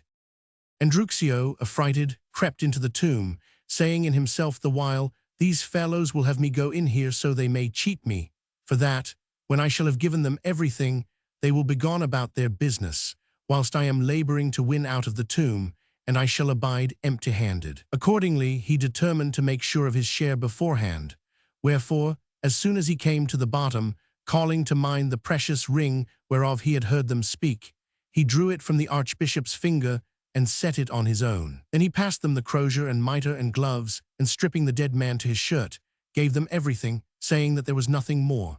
The others declared that the ring must be there, and bade him seek everywhere, but he replied that he found it not, and making a show of seeking it, kept them in play a while. At last, the two rogues, who were no less wily than himself, bidding him seek well the while, took occasion to pull away the prop that held up the lid and made off, leaving him shut in the tomb. What became of Andruxio when he found himself in this plight, you may all imagine for yourselves. He strove again and again to heave up the lid with his head and shoulders, but only wearied himself in vain. Wherefore, overcome with chagrin and despair, he fell down in a swoon upon the archbishop's dead body, and whoso saw him there had hardly known which was the deader, the prelate or he. Presently coming to himself, he fell into a passion of weeping, seeing he must there without fail come to one of two ends, to wit, either he must, if none came thither to open the tomb again, die of hunger and stench among the worms of the dead body, or if any came and found him there, he would certainly be hanged for a thief. As he abode in this mind, exceeding woebegone, he heard folk stirring in the church, and many persons speaking, and presently perceived that they came to do that which he and his comrades had already done, whereat fear redoubled upon him. But after the newcomers had forced open the tomb and propped up the lid, they fell into dispute of who should go in, and none was willing to do it. However, after long parley, a priest said, "What fear ye? Think you he will eat you? The dead eat not men. I will go in myself." So saying, he set his breast to the marge of the tomb, and turning his head outward, put in his legs, thinking to let himself drop. Andruxio, seeing this, started up, and catching the priest by one of his legs, made a show of offering to pull him down into the tomb. The other, feeling this, gave a terrible screech and flung precipitately out of the tomb, whereupon all the others fled in terror, as they were pursued by 100,000 devils, leaving the tomb open.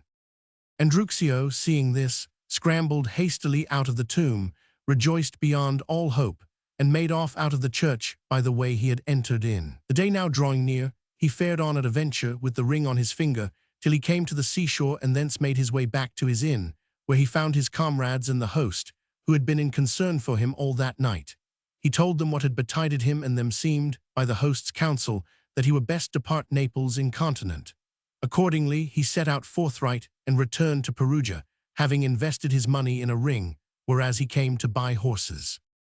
The sixth story. Day the 2nd.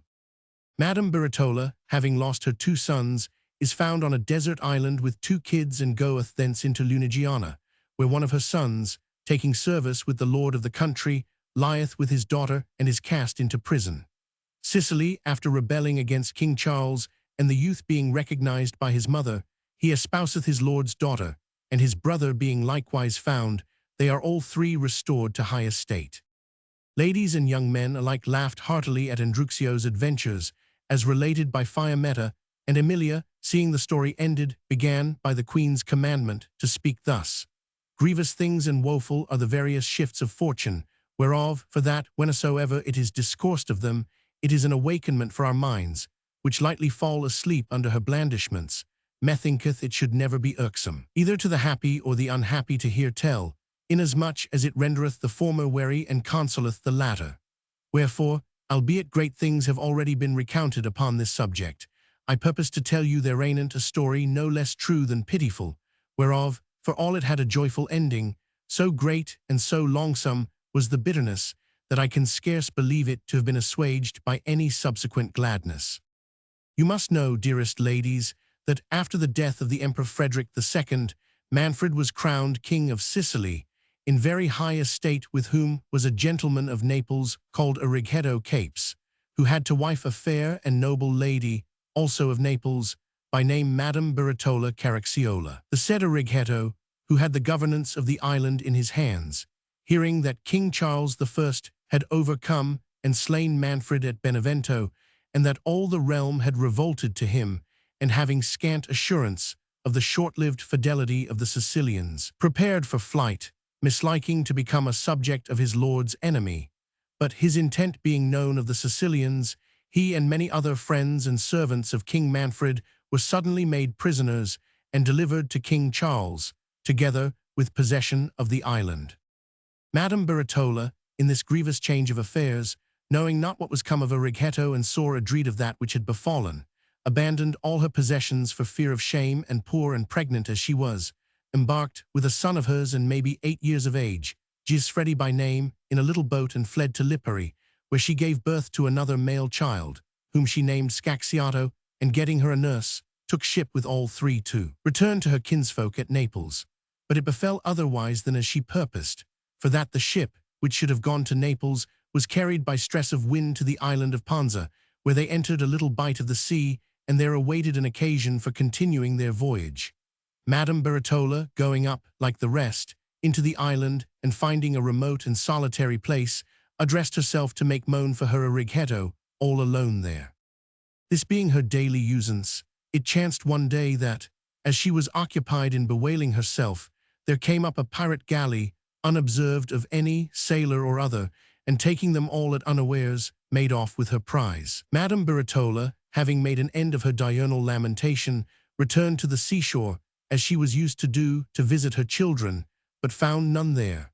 Whereat she first marveled, and after, suddenly misdoubting her of that which had happened, cast her eyes out to sea, and saw the galley at no great distance, towing the little ship after it, whereby she knew but too well that she had lost her children, as well as her husband, and seeing herself there poor and desolate and forsaken, unknowing where she should ever again find any of them, she fell down a swoon upon the strand, calling upon her husband and her children. There was none there to recall her distracted spirits with cold water or other remedy, wherefore they might at their leisure go wandering whither it pleased them. But after a while, the lost senses returning to her wretched body, in company with tears and lamentations, she called long upon her children and went a great while seeking them in every cavern. At last, finding all her labor in vain, and seeing the night coming on, she began, hoping and knowing not what, to be careful for herself, and departing the seashore, returned to the cavern where she was wont to weep and bemoan herself. She passed the night in great fear and inexpressible dolour, and the new day being come and the hour of tierce past, she was fain, constrained by hunger, for that she had not supped overnight, to browse upon herbs. And having fed as best she might, she gave herself, weeping, to various thoughts of her future life. Pondering thus, she saw a shegoat enter a cavern hard by, and presently issue thence, and betake herself into the wood. Whereupon she arose, and entering whereas the goat had come forth, found there two little kidlings, born belike that same day, which seemed to her the quaintest and prettiest things in the world. Her milk being yet undried from her recent delivery, she tenderly took up the kids, and set them to her breast. They refused not the service, but sucked her as if she had been their dam, and thenceforth made no distinction between the one and the other. Wherefore, her seeming she had found some company in that desert place, and growing no less familiar with the old goat than with her little ones, she resigned herself to live and die there, and abode eating of herbs, and drinking water, and weeping as often as she remembered her of her husband and children, and of her past life.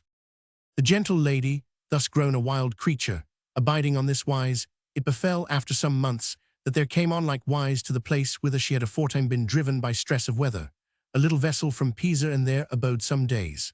On board this bark was a gentleman named Corrado of the family of the Marquises of Malespina, who with his wife, a lady of worth and piety, was on his return home from a pilgrimage to all the holy places that be in the kingdom of Apulia. To pass away the time, Corrado set out one day with his lady and certain of his servants and his dogs to go about the island, and not far from Madame Bertola's place of harborage, the dogs started the two kids, which were now grown pretty big, as they went grazing.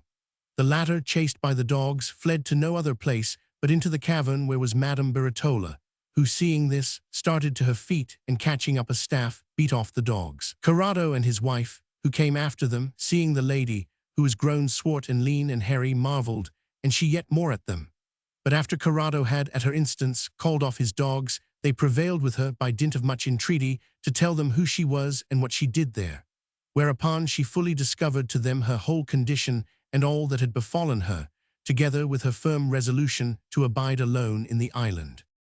Corrado, who had no Righetto capes very well, hearing this, wept for pity, and did his utmost to divert her with words from so barbarous a purpose, offering to carry her back to her own house, or to keep her with himself, holding her in such honor as his sister, until God should send her happier fortune. The lady not yielding to these proffers, Corrado left his wife with her, bidding the latter cause bring thither to eat and clothe the lady, who was all in rags, with some of her own apparel, and charging her contrive by whatsoever means to bring her away with her. Accordingly, the gentle lady, being left with Madame Beretola, after condoling with her Amin of her misfortunes, sent for raiment and victual, and prevailed on her, with all the pains in the world, to don the one and eat the other. Ultimately, after many prayers, Madame Beretola, protesting that she would never consent to go whereas she might be known, she persuaded her to go with her into Lunigiana, together with the 2 kids and their dam, which latter were meantime returned, and had greeted her with the utmost fondness, to the no small wonderment of the gentlewoman. Accordingly, as soon as fair weather was come, Madame Beretola embarked with Corrado and his lady in their vessel, carrying with her the 2 kids and the shegoat, on whose account, her name being everywhere unknown, she was styled Cavriuola, and setting sail with a fair wind, came speedily to the mouth of the Magra, where they landed and went up to Corrado's castle. There Madame Beretola abode, in a widow's habit, about the person of Corrado's lady, as one of her waiting women, humble, modest, and obedient, still cherishing her kids and letting nourish them. Meanwhile the corsairs, who had taken the ship wherein Madame Beretola came to Ponza, but had left herself, as being unseen of them, betook themselves with all the other folk to Genoa, where the booty coming to be shared among the owners of the galley, it chanced that the nurse and the 2 children fell, amongst other things, to the lot of a certain Messer Guasparino Doria, who sent them all 3 to his mansion, to be there employed as slaves about the service of the house. The nurse, afflicted beyond measure at the loss of her mistress, and at the wretched condition whereinto she found herself, and the 2 children fallen, wept long and sore.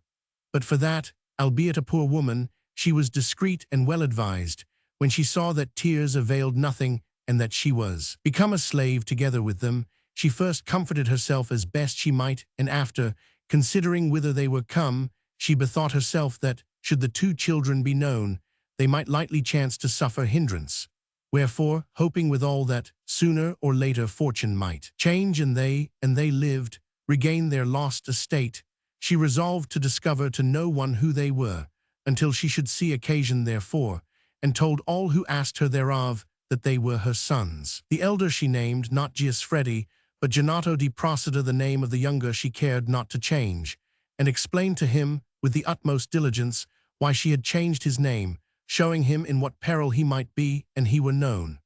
This she set out to him not once, but many and many a time, and the boy, who was quick of wit, punctually obeyed the enjoinment of his discreet nurse.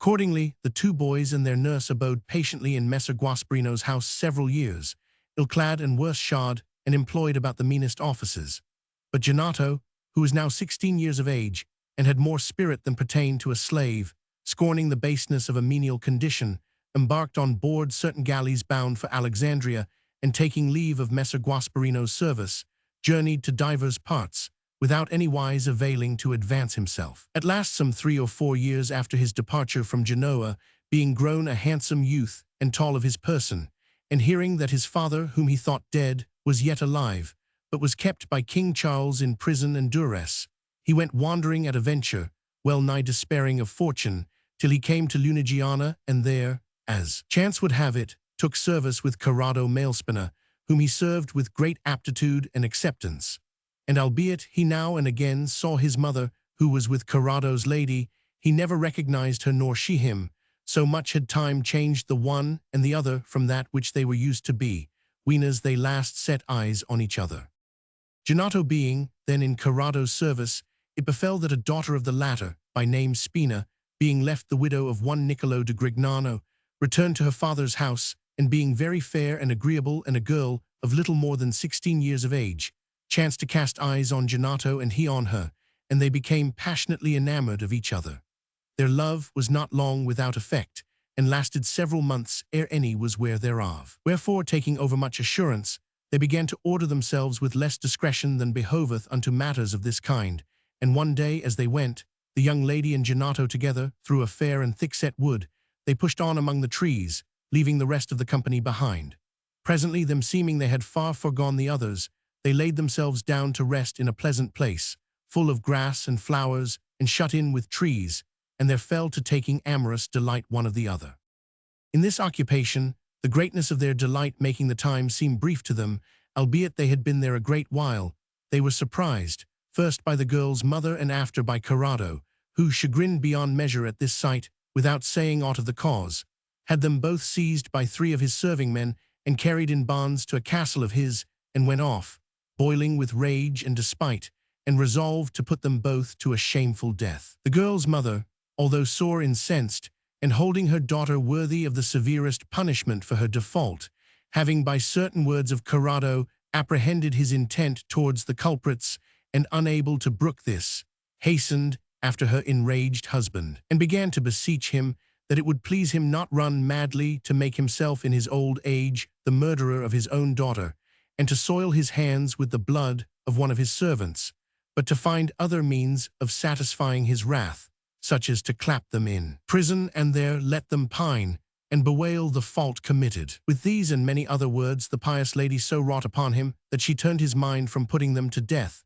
and he bade imprison them, each in a place apart, where they should be well guarded and kept with scant victual and much unease, till such time as he should determine farther of them. As he bade, so was it done, and what their life was in duress and continual tears, and in fasts longer than might have behoved unto them, each may picture to himself. But while Ginato and Spina abode in this doleful case, and had therein already abidden a year's space, unremembered of Corrado, it came to pass that King Pedro of Aragon, by the procurement of Messer Gian di Procida, raised the island of Sicily against King Charles, and took it from him, whereat Corrado, being a Ghibelline, rejoiced exceedingly. Ginato, hearing of this from one of those who had him in guard, heaved a great sigh and said, "Ah, woe is me! These 14 years have I gone ranging beggar-like about the world, looking for naught other than this, which now that it is come, so I may never again hope for weal, hath found me in a prison whence I have no hope ever to come forth, save dead." "How so?" asked the jailer. "What doth that concern thee which great kings do to one another? What hast thou to do in Sicily?" Quoth Ginato, "My heart is like to burst, when I remember me of that which my father erst had to do there, whom, albeit I was but a little child, when I fled thence, yet do I mind me to have been lord thereof, in the lifetime of King Manfred." "And who was thy father?" asked the jailer. "My father's name," answered Ginato, "I may now safely make known, since I find myself in the peril whereof I was in fear, and I discovered it. He was and is yet, and he live, called a Righetto Capes, and my name is not Ginato, but Giusfredi, and I doubt not a jot, and I were quit of this prison, but I might yet, by returning to Sicily, have very high place there." The honest man, without asking farther, reported Ginato's words, as first he had occasion, to Corrado, who, hearing this, albeit he feigned to the jailer to make light of it, betook himself to Madame Bertola, and courteously asked her if she had had by a Righetto a son named Giusfredi. The lady answered, weeping, that if the elder of her 2 sons were alive, he would so be called, and would be 22 years old. Corrado, hearing this, concluded that this must be he, and bethought himself that, were it so, he might at once do a great mercy, and take away his own and his daughter's shame by giving her to Ginato to wife.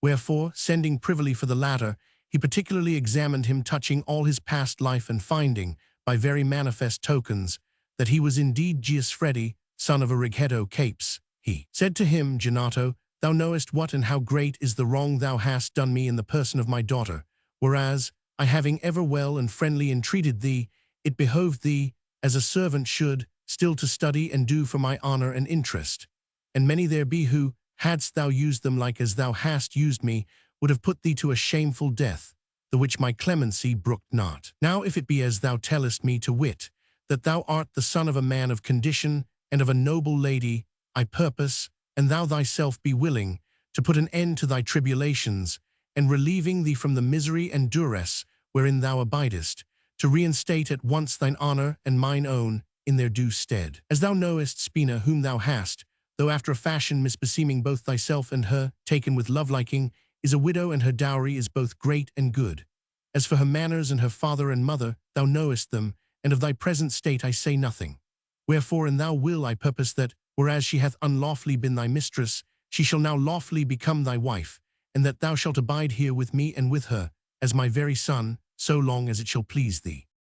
Now prison had mortified Ginato's flesh, but had nothing abated the generous spirit, which he derived from his noble birth, nor yet the entire affection he bore his mistress. And albeit he ardently desired that which Corrado proffered him, and saw himself in the latter's power, Yet no whit did he dissemble of that which the greatness of his soul prompted him to say. Wherefore he answered, Corrado, neither lust of lordship nor greed of gain, nor other cause, whatever hath ever made me lay snares, traitor-wise, for thy life or thy good. I loved and love thy daughter and still shall love her, for that I hold her worthy of my love, and if I dealt with her less than honorably, in the opinion of the vulgar, my sin was one which still goeth hand in hand with youth, and which an you would do away, it behoveth you first do away with youth. Moreover, it is an offence which, would the old but remember them of having been young, and measure the defaults of others by their own, and their own by those of others,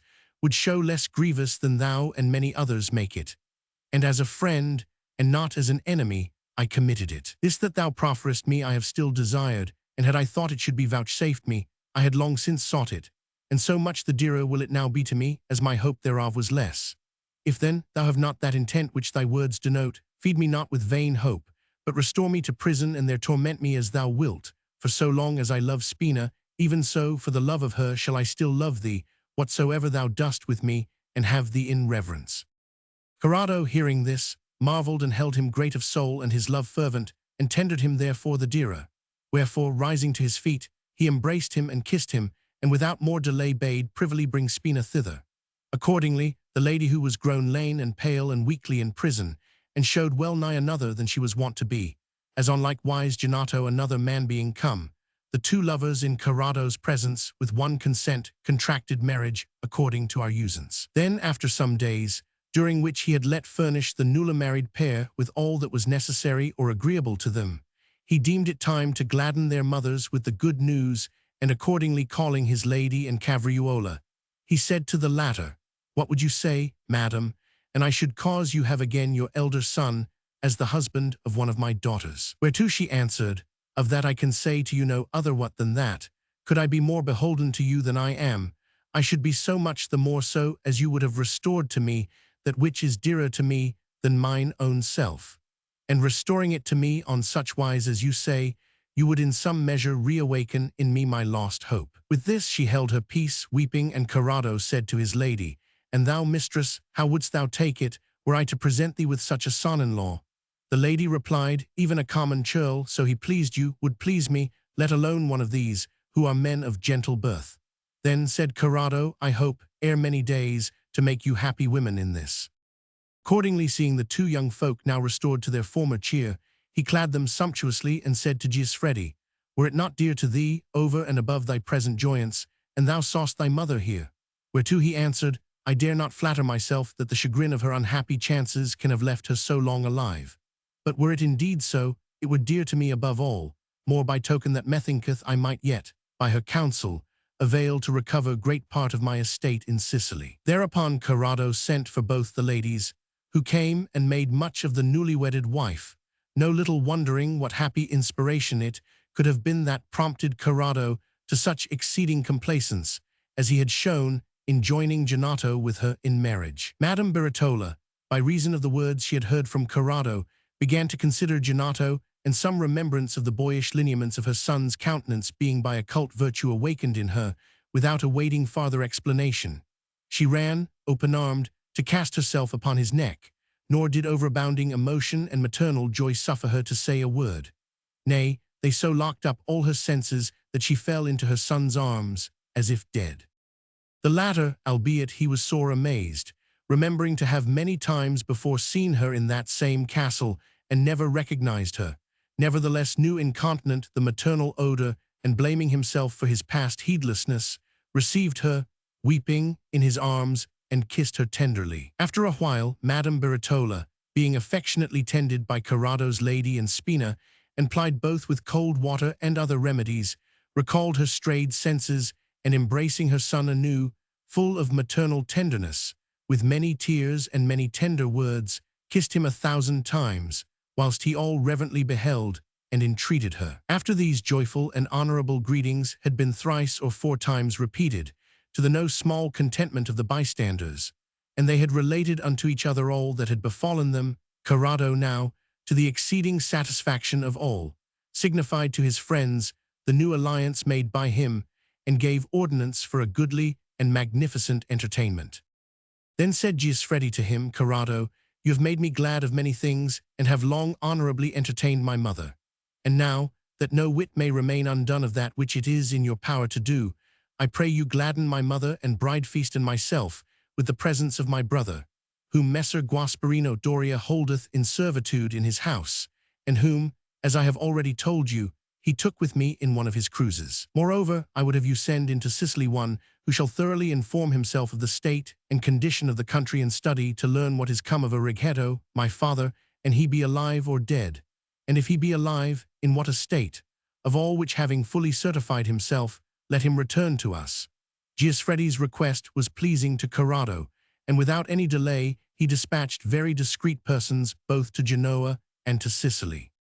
He who went to Genoa there sought out Messer Guasparino, and instantly besought him, on Corrado's part, to send him Scacciato and his nurse, orderly recounting to him all his lord's dealings with Giusfredi and his mother. Messer Guasparino marveled exceedingly to hear this, and said, True is it I would do all I may to pleasure Corrado, and I have indeed these 14 years had in my house the boy thou seekest, and one his mother, both of whom I will gladly send him. But do thou bid him, on my part, beware of lending overmuch credence to the fables of Ginato, who nowadays styleth himself Giusfredi, for that he is a far greater knave than he deemeth. So saying, he caused honorably entertain the gentleman, and sending privily for the nurse, questioned her shrewdly touching the matter. Now she had heard of the Sicilian revolt, and understood Righetto to be alive, wherefore, casting off her former fears, she told him everything in order, and showed him the reasons that had moved her to do as she had done. Messer Guasparino, finding her tale to accord perfectly with that of Corrado's messenger, began to give credit to the latter's words, and having by one means and another, like a very astute man as he was, made inquiry of the matter, and happening hourly upon things that gave him more and more assurance of the fact, took shame to himself of his mean usage of the lad, in amends whereof, knowing what a Righetto had been and was, he gave him to wife a fair young daughter of his, 11 years of age, with a great dowry. Then, after making a great bride feast thereon, he embarked with the boy and girl and Corrado's messenger and the nurse in a well-armed galliot, and betook himself to Larissai, where he was received by Corrado, and went up with all his company to one of the latter's castles, not far removed thence, where there was a great banquet toward.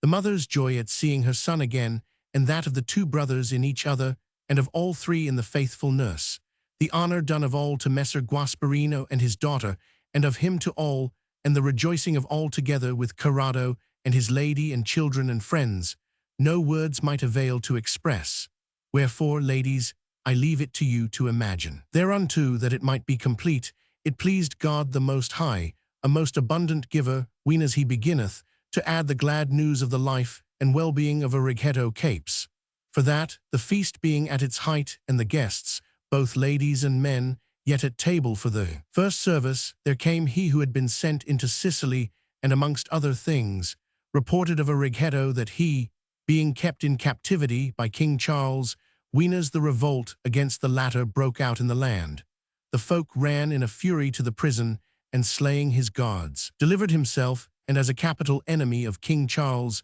made him their captain, and followed him to expel and slay the French. Wherefore he was become in especial favor with King Pedro, who had reinstated him in all his honors and possessions, and was now in great good case. The messenger added that he had received himself with the utmost honor, and had rejoiced with inexpressible joy in the recovery of his wife and son, of whom he had heard nothing since his capture. Moreover, he had sent a brigantine for them, with divers gentlemen aboard, who came after him. The messenger was received, and hearkened with great gladness and rejoicing, whilst Corrado, with certain of his friends, set out incontinent to meet the gentlemen who came from Madame Bertola and Giusfredi, and welcoming them joyously, introduced them into his banquet, which was not yet half ended. There both the lady and Giusfredi, no less than all the others, beheld them with such joyance that never was heard the like. And the gentlemen, ere they sat down to meat, saluted Corrado and his lady on the part of Righetto, thanking them, as best they knew and might, for the honor done both to his wife and his son, and offering himself to their pleasure in all that lay in his power. Then, turning to Messer Guasparino, whose kindness was unlooked for, they avouched themselves most certain that, weenas that which he had done for Scaxiato should be known of a Righetto, the like thanks, and yet greater would be rendered him. Thereafter they banqueted right joyously with the new-made bridegrooms at the bride feast of the two newly-wedded wives. Nor that day alone did Corrado entertain his son-in-law and other his kinsmen and friends, but many others. As soon as the rejoicings were somewhat abated, it appearing to Madame Baratola and to Giusfredi and the others that it was time to depart, they took leave with many tears of Corrado and his lady and Messer Guasparino, and embarked on board the brigantine, carrying Spina with them. Then, setting sail with a fair wind, they came speedily to Sicily, where all alike, both sons and daughters-in-law, were received by a Righetto in Palermo with such rejoicing as might never be told. And there, it is believed that they all lived happily a great while after, in love and thankfulness to God the Most High, as mindful of the benefits received. The seventh story. Day the second. The Soldan of Babylon sendeth a daughter of his to be married to the king of Algarve, and she, by divers chances, in the space of 4 years, cometh to the hands of 9 men in various places. Ultimately, being restored to her father for a maid, she goeth to the king of Algarve to wife, as first she did. Had Emilia's story been much longer protracted, it is like the compassion had by the young ladies on the misfortunes of Madame Baratola would have brought them to tears.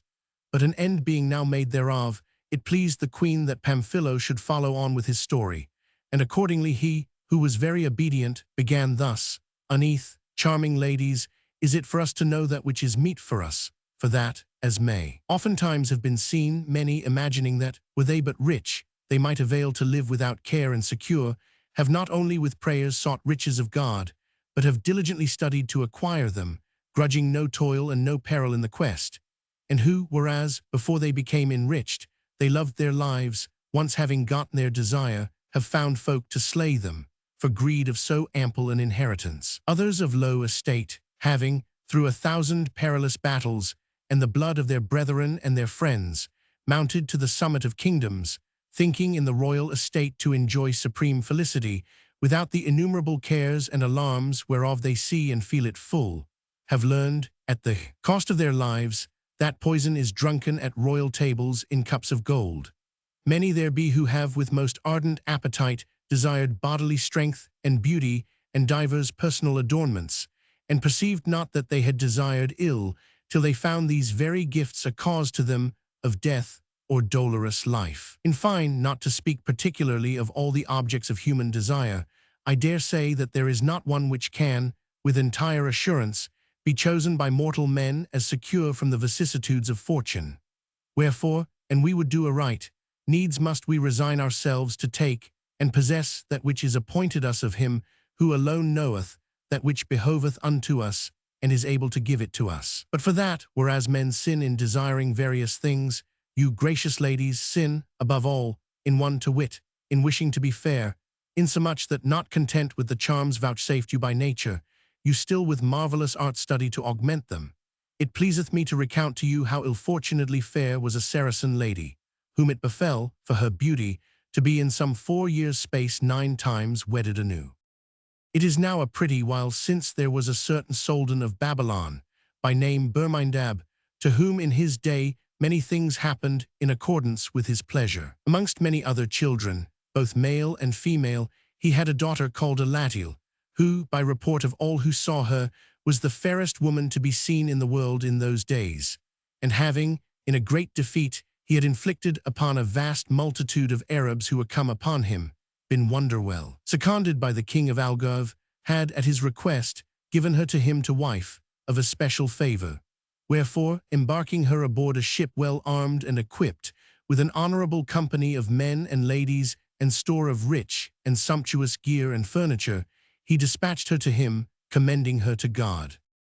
The sailors, seeing the weather favorable, gave their sails to the wind, and departing the port of Alexandria, fared on prosperously many days, and having now passed Sardinia, deemed themselves near the end of their voyage, when there arose one day of a sudden divers contrary winds, which, being each beyond measure boisterous, so harassed the ship, wherein was the lady, and the sailors, that the latter more than once gave themselves over for lost. However, like valiant men, using every art and means in their power, they rode it out 2 days, though buffeted by a terrible sea. But at nightfall of the 3rd day, the tempest abating not, nay, waxing momently, they felt the ship open, being then not far off Majorca, but knowing not where they were, neither availing to apprehend it either by nautical reckoning or by sight, for that the sky was altogether obscured by clouds and dark night. Wherefore, seeing no other way of escape, and having each himself in mind and not others, they lowered a shallop into the water, into which the officers cast themselves, choosing rather to trust themselves thereto than to the leaking ship. The rest of the men in the ship crowded after them into the boat, albeit those who had first embarked therein opposed it, knife in hand, and thinking thus to flee from death, ran straight into it, for that the boat, availing not for the intemperance of the weather to hold so many, foundered, and they perished one and all. As for the ship, being driven by a furious wind, and running very swiftly, albeit it was now well nigh waterlogged, none being left on board save the princess and her women, who all, overcome by the tempestuous sea and by fear, lay about the decks as they were dead. It stranded upon a beach of the island of Majorca, and so great was the shock that it well nigh buried itself in the sand, some stones cast from the shore, where it abode the night, beaten by the waves, nor might the wind avail to stir it more. Broad day came, and the tempest somewhat abating, the princess, who was half dead, raised her head, and weak as she was, fell to calling now one, now another of her household, but to no purpose, for that those she called were too far distant. Finding herself unanswered of any, and seeing no one, she marveled exceedingly and began to be sore afraid. Then, rising up as best she might, she saw the ladies who were in her company and the other women lying all about, and trying now one and now another, found few who gave any signs of life, the most of them being dead, what with sore travail of the stomach, and what with affright, wherefore fear redoubled upon her. Nevertheless, necessity constraining her, for that she saw herself alone there, and had neither knowledge nor inkling where she was, she so goaded those who were yet alive that she made them arise, and finding them unknowing whither the men were gone, and seeing the ship stranded and full of water, she fell to weeping piteously, together with them. It was noon ere they saw any about the shore or elsewhere, whom they might move to pity and succor them. But about that hour there passed by a gentleman, by name Pericone de Visalgo, returning by chance from a place of his, with sundry of his servants on horseback. He saw the ship, and forthright conceiving what it was, bade one of the servants board it without delay, and tell him what he found there. The man, though with difficulty, made his way on board, and found the young lady, with what little company she had, crouched all adreed under the heel of the bowsprit. When they saw him, they besought him, weeping, of mercy again and again, but perceiving that he understood them not nor they him, they made shift to make known to him their misadventure by signs. The servant, having examined everything as best he might, reported to Pericone that which was on board, whereupon the latter promptly caused to bring the ladies ashore, together with the most precious things that were in the ship and might be gotten, and carried them off to a castle of his, where the women being refreshed with food and rest, he perceived, from the richness of her apparel, that the lady whom he had found must needs be some great gentlewoman, and of this he was speedily certified by the honor that he saw the others do her and her alone. And although she was pale and sore disordered of her person, for the fatigues of the voyage, her features seemed to him exceeding fair, wherefore he forthright took counsel with himself, and she had no husband, to seek to have her to wife, and if he might not have her in marriage, to make shift to have her favors.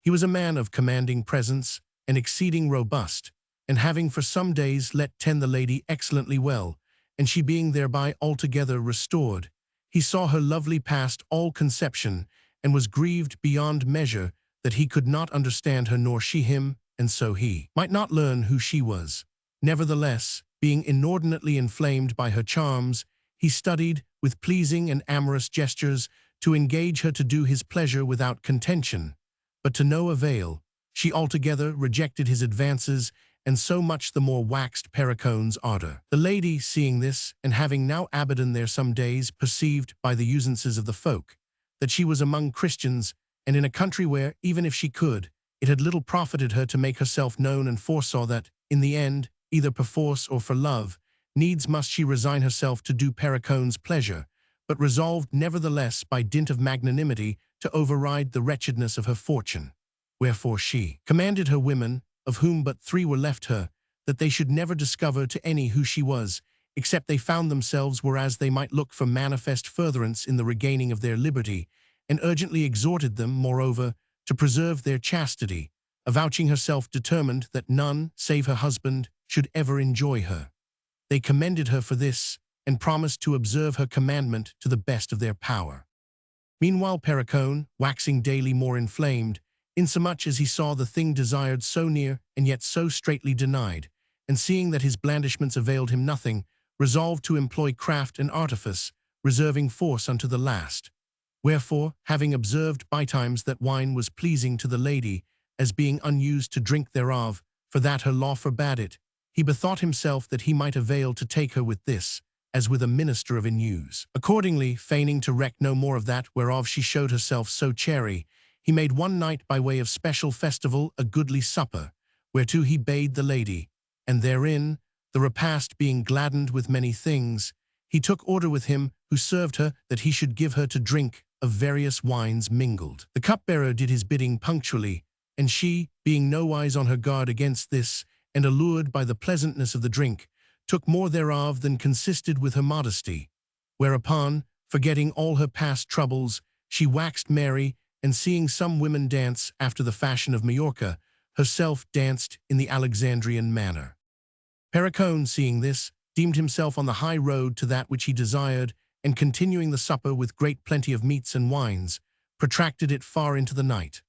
Ultimately, the guests having departed, he entered with the lady alone into her chamber, where she, more heated with wine than restrained by modesty, without any reserve of shamefastness, undid herself in his presence, as he had been one of her women, and betook herself to bed. Pericone was not slow to follow her, but putting out all the lights, promptly hid himself beside her, and catching her in his arms, proceeded, without any gainsale on her part, amorously to solace himself with her, which when once she had felt, having never theretofore known. With what manner horn men but, as if repenting her of not having yielded to Pericone's solicitations, thenceforth, without waiting to be bidden to such agreeable nights, she oftentimes invited herself thereto, not by words, which she knew not how to make understood, but by deeds. But in the midst of this great pleasance of Pericone and herself, Fortune, not content with having reduced her from a king's bride to be the mistress of a country gentleman, had foreordained unto her a more barbarous alliance. Pericone had a brother by name Marato, 25 years of age and fair and fresh as a rose, who saw her, and she pleased him mightily. Him seemed, moreover, according to that which he could apprehend from her gestures, that he was very well seen of her, and conceiving that naught hindered him of that which he craved of her save the strait watch kept on her by Pericone, he fell into a barbarous thought, whereon the nefarious effect followed without delay. There was then, by chance, in the harbor of the city, a vessel laden with merchandise and bound for Chiarenza in Raumelia, whereof 2 young Genoese were masters, who had already hoisted sail to depart as soon as the wind should be fair. Marato, having agreed with them, took order how he should on the ensuing night be received aboard their ship with the lady, and this done, as soon as it was dark, having inwardly determined what he should do, he secretly betook himself, with certain of his trustiest friends, whom he had enlisted for the purpose, to the house of Pericone, who nowise mistrusted him. There he hid himself, according to the ordinance appointed between them, and after a part of the night had passed, he admitted his companions, and repaired with them to the chamber where Pericone lay with the lady. Having opened the door, they slew Pericone as he slept, and took the lady, who was now awake and in tears, threatening her with death if she made any outcry, after which they made off unobserved with great part of Pericone's most precious things, and betook themselves in haste to the seashore, where Marato and the lady embarked without delay on board the ship, whilst his companions returned whence they came. The sailors, having a fair wind and a fresh, made sail and set out on their voyage, whilst the princess sore and bitterly bewailed both her former and that her second misadventure. But Marato, with that saint waxeth in hand, which God hath given us men, proceeded to comfort her after such a fashion that she soon grew familiar with him, and forgetting Pericone, began to feel at her ease, when Fortune, as if not content with the past tribulations wherewith it had visited her, prepared her a new affliction. for that, she being, as we have already more than once said, exceeding fair of favor and of very engaging manners, the two young men, the masters of the ship, became so passionately enamored of her that, forgetting all else, they studied only to serve and pleasure her, being still on their guard lest Maratho should get wind of the cause. Each becoming aware of the other's passion, they privily took counsel together thereof, and agreed to join in getting the lady for themselves, and enjoy her in common, as if love should suffer this, as do merchandise and gain. Seeing her straitly guarded by Maratho, and being thereby hindered of their purpose, one day, as the ship fared on at full speed under sail, and Maratho stood at the poop, looking out on the sea and nowise on his guard against them, they went of one accord, and laying hold of him suddenly from behind, cast him into the sea. Nor was it, till they had sailed more than a mile farther, that any perceived Maratho to be fallen overboard. Elatiel, hearing this, and seeing no possible way of recovering him, began anew to make moan for herself. Whereupon the two lovers came incontinent to her succor, and with soft words and very good promises, whereof she understood but little, studied to soothe and console the lady, who lamented not so much her lost husband as her own ill fortune. After holding much discourse with her at one time and another, them seeming after a while they had well nigh comforted her, they came to words with one another which should first take her to lie with him. Each would fain be the first, and being unable to come to any accord upon this, they first with words began a sore and hot dispute, and thereby kindled into rage. They clapped hands to their knives, and falling furiously on one another, before those on board could part them, dealt each other several blows, whereof one incontinent fell dead, whilst the other abode on life, though grievously wounded in many places. This new mishap was sore unpleasing to the lady, who saw herself alone, without aid or counsel of any, and feared lest the anger of the two masters' kinsfolk and friends should revert upon herself. But the prayers of the wounded man and their speedy arrival at Chiarenza delivered her from danger of death. There she went ashore with the wounded man, and took up her abode with him in an inn, where the report of her great beauty soon spread through the city, and came to the ears of the Prince of the Mora, who was then at Chiarenza, and was fain to see her. Having gotten sight of her, and him seeming she was fairer than report gave out, he straightway became so sore enamored of her that he could think of nothing else, and hearing how she came thither, doubted not to be able to get her for himself. As he cast about for a means of effecting his purpose, the wounded man's kinsfolk got wind of his desire, and without awaiting more, sent her to him forthright, which was mighty agreeable to the prince, and to the lady also, for that her seemed she was quit of a great peril. The prince, seeing her graced, over and above her beauty, with royal manners and unable otherwise to learn who she was, concluded her to be some noble lady, wherefore he redoubled in his love for her, and holding her in exceeding honor, entreated her not as a mistress, but as his very wife.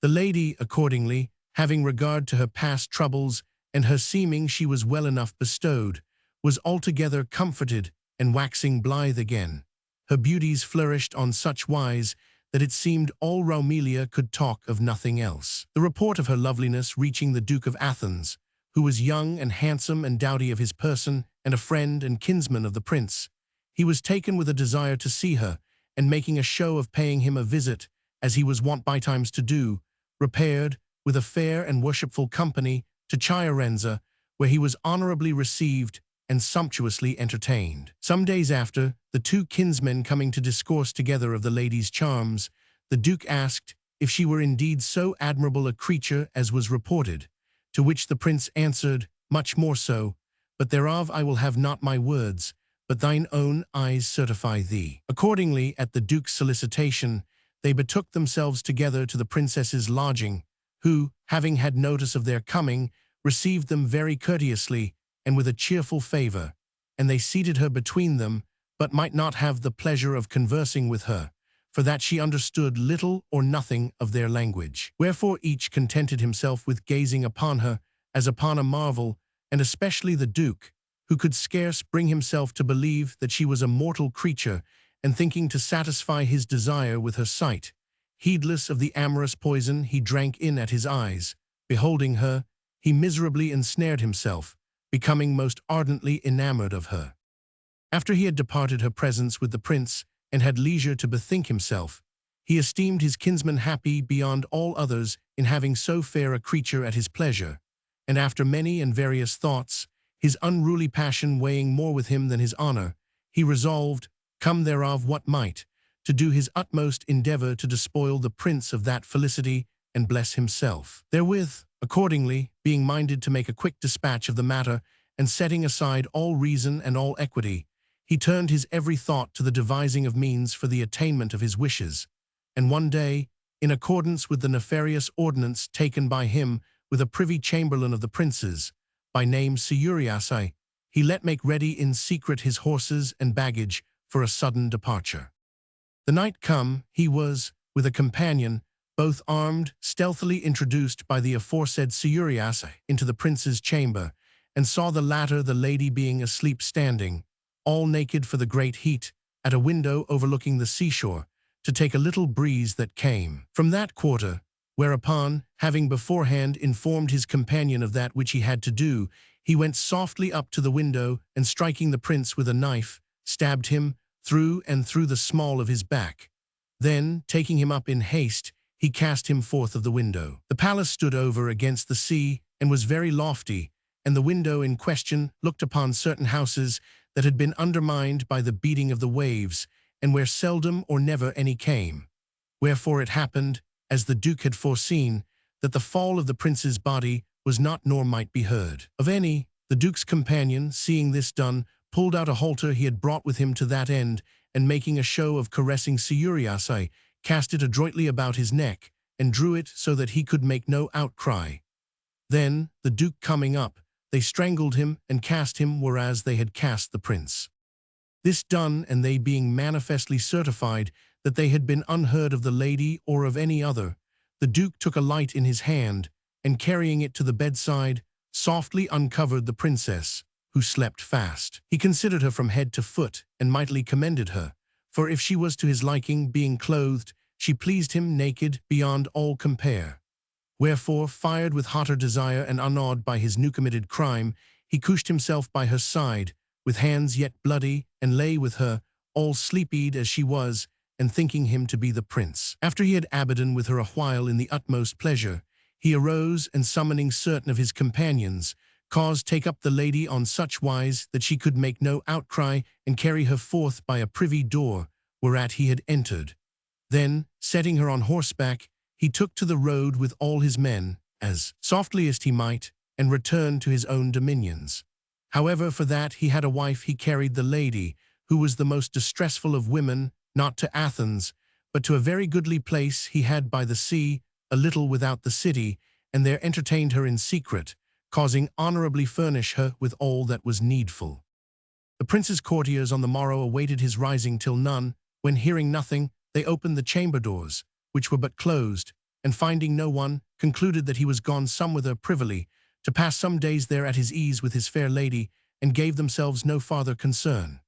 Things being thus, it chanced next day that an idiot, entering the ruins where lay the bodies of the prince and Seuryasai, dragged the latter forth by the halter, and went hailing him after him. The body was, with no little wonderment, recognized by many, who, coaxing the idiot to bring them to the place whence he had dragged it, there, to the exceeding grief of the whole city, found the prince's corpse, and gave it honorable burial. Then, inquiring for the authors of so heinous a crime, and finding that the Duke of Athens was no longer there, but had departed by stealth, they concluded, even as was the case, that it must be he who had done this, and carried off the lady. Whereupon they straightway substituted a brother of the dead man to their prince, and incited him with all their might to vengeance.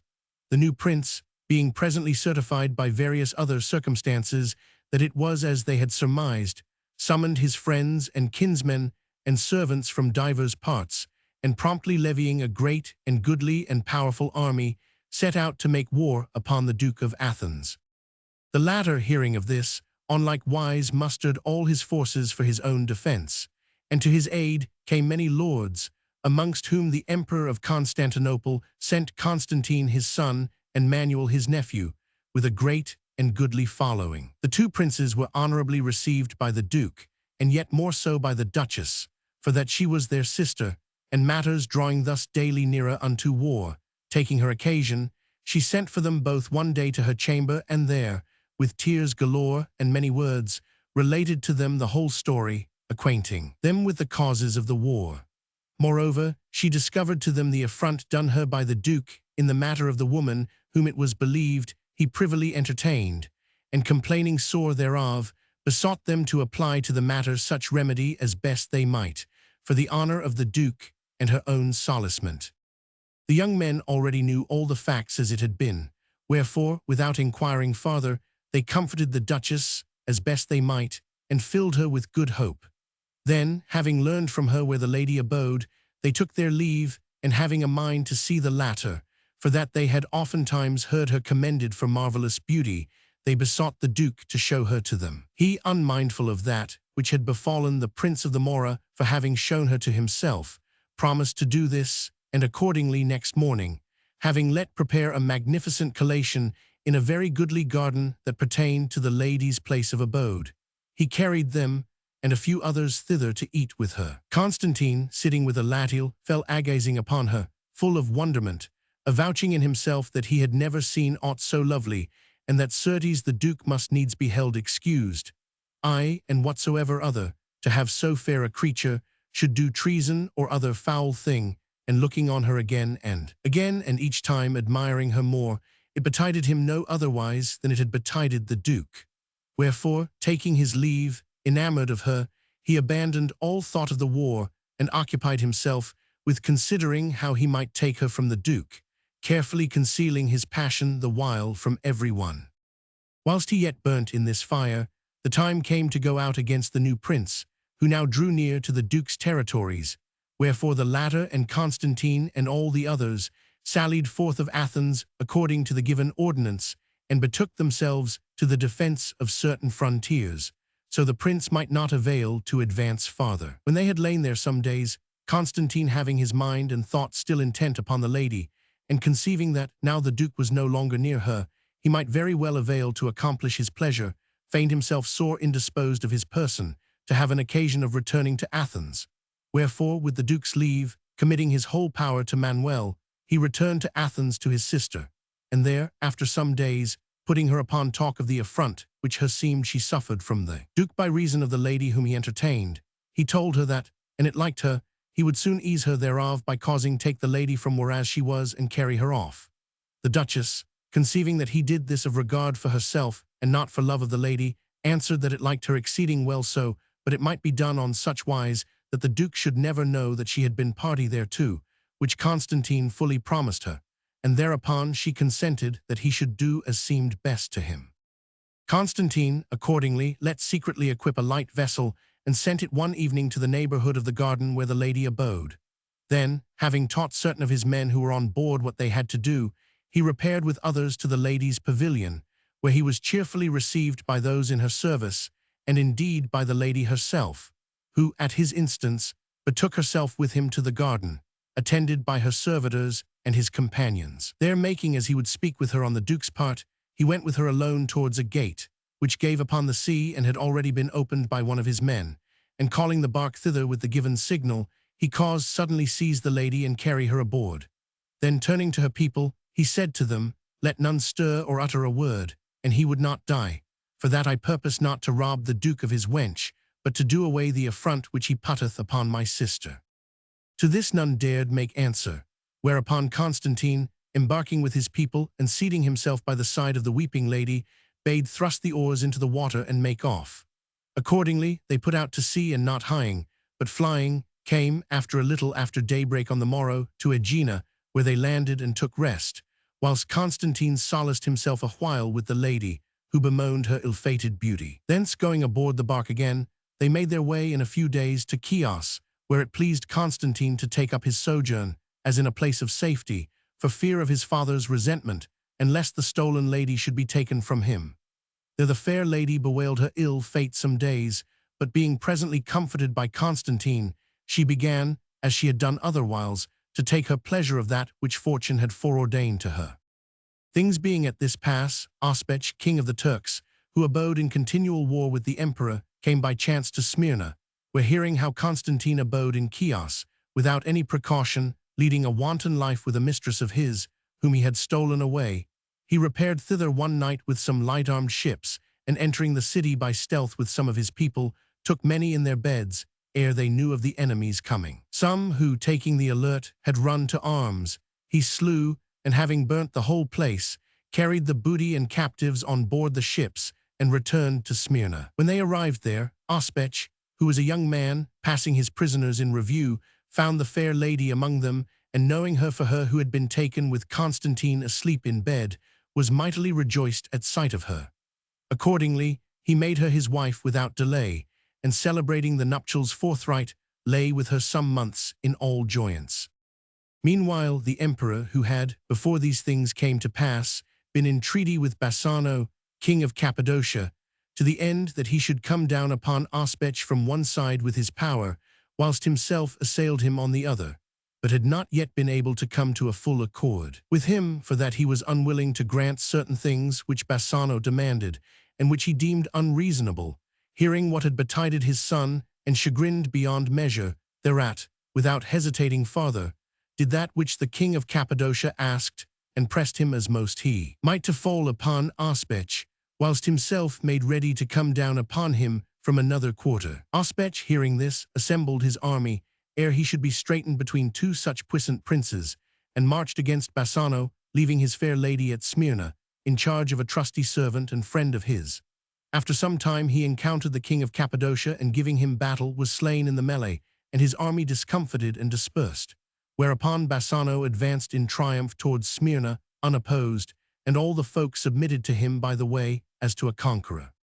Meanwhile, Ospech's servant, Antiochus by name, in whose charge the lady had been left, seeing her so fair, forgot his plighted faith to his friend and master, and became enamored of her, for all he was a man in years. Urged by love, and knowing her tongue the which was mighty agreeable to her, as well as it might be to one whom it had behoved for some years live, as she were deaf and dumb, for that she understood none neither was understanded of any, he began, in a few days, to be so familiar with her that, ere long, having no regard to their lord and master who was absent in the field, they passed from friendly commerce to amorous privacy, taking marvelous pleasure one of the other between the sheets. When they heard that Ospech was defeated and slain, and that Bassano came carrying all before him, they took counsel together not to await him there, and laying hands on great part of the things of most price that were there pertaining to Ospech, gat them privily to Rhodes, where they had not long abidden ere Antiochus sickened unto death.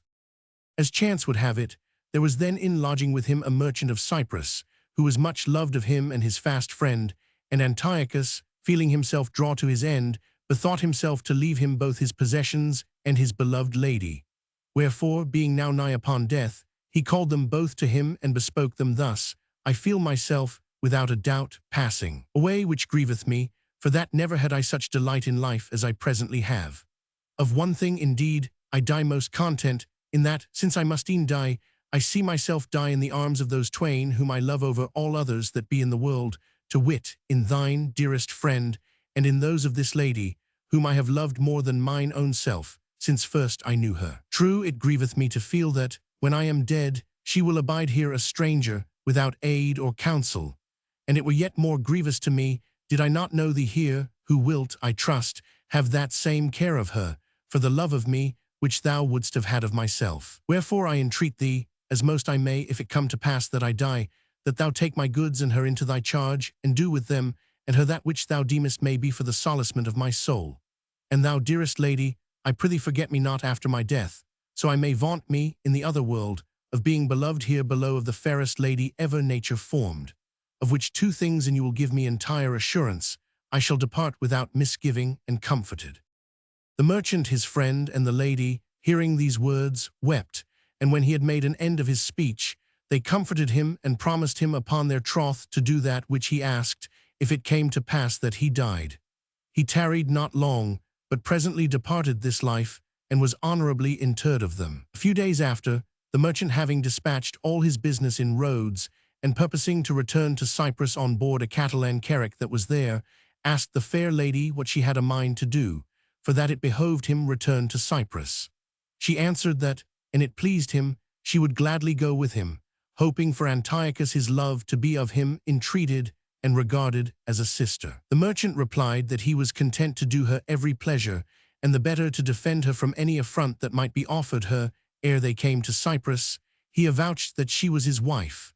Accordingly, they embarked on board the ship, and were given a little cabin on the poop, where, that the fact might not belie his words, he lay with her in one very small bed. Whereby there came about that which was not intended of the one or the other of them at departing roads, to wit, that darkness and commodity and the heat of the bed, matters of no small potency, inciting them, drawn by equal appetite, and forgetting both the friendship and the love of Antiochus dead, they fell to dallying with each other, and before they reached Baffa, whence the Cypriot came, they had clapped up an alliance together. At Baffa she abode some time with the merchant till, as chance would have it, there came thither, for his occasions, a gentleman by name Antigonus, great of years and greater yet of wit, but little of wealth, for that, intermeddling in the affairs of the king of Cyprus, fortune had in many things been contrary to him. Chancing one day to pass by the house where the fair lady dwelt with the merchant, who was then gone with his merchandise into Armenia, he espied her at a window, and seeing her very beautiful, fell to gazing fixedly upon her, and presently began to recollect that he must have seen her otherwhere, but where he could on no wise call to mind. As for the lady, who had long been the sport of fortune, but the term of whose ills was now drawing near, she no sooner set eyes on Antigonus than she remembered to have seen him at Alexandria in no mean station in her father's service. Wherefore, conceiving a sudden hope of yet by his aid regaining her royal estate, and knowing her merchant to be abroad, she let call him to her as quickly as she might, and asked him, blushing, and he were not, as she supposed, Antigonus of Famagosta. He answered that he was, and added, Madam, meseemeth I know you, but on no wise can I remember me where I have seen you, wherefore I pray you, and it mislike you not, put me in mind who you are. The lady, hearing that it was indeed he, to his great amazement, cast her arms about his neck, weeping sore, and presently asked him if he had never seen her in Alexandria. Antigonus, hearing this, incontinent knew her for the Soldan's daughter Elatiel, who was thought to have perished at sea, and would fain have paid her the homage due to her quality, but she would on no wise suffer it, and besought him to sit with her a while. Accordingly, seating himself beside her, he asked her respectfully how and when and whence she came thither, seeing that it was had for certain, through all the land of Egypt, that she had been drowned at sea years agone. Would God, replied she, it had been so, rather than that I should have had the life I have had, and I doubt not but my father would wish the like, if ever he came to know it. So saying, she fell anew to weeping wonder-sore, whereupon quoth Antigonus to her, Madam, despair not ere it behove you, but an it please you, relate to me your adventures, and what manner of life yours hath been. It may be the matter hath gone on such wise, that, with God's aid, we may avail to find an effectual remedy. Antigonus, answered the fair lady, when I beheld thee, meseemed I saw my father, and moved by that love and tenderness, which I am bounden to bear him, I discovered myself to thee, having it in my power to conceal myself from thee, and few persons could it have befallen me to look upon in whom I could have been so well pleased as I am to have seen and known thee before any other, wherefore that which in my ill fortune I have still kept hidden, to thee, as to a father, I will discover. If after thou hast heard it, thou see any means of restoring me to my pristine estate, prithee use it. But if thou see none, I beseech thee never tell any that thou hast seen me or heard aught of me. This said, she recounted to him, still weeping, that which had befallen her from the time of her shipwreck on Majorca up to that moment. Whereupon he fell a-weeping for pity, and after considering a while, Madam, said he, since in your misfortunes it hath been hidden who you are, I will, without fail, restore you, dearer than ever, to your father, and after to the king of Algarve to wife. Being questioned of her of the means, he showed her orderly that which was to do, and lest any hindrance should betide through delay, he presently returned to Famagosta, and going in to the king, said to him, My lord, and it like you,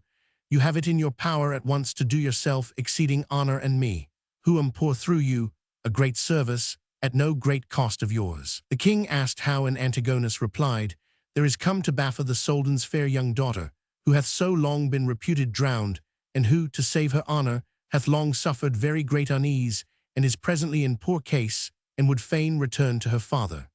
And it pleased you send her to him under my guard, it would be much to your honor and to my weal, nor do I believe that such a service would ever be forgotten of the Soldan.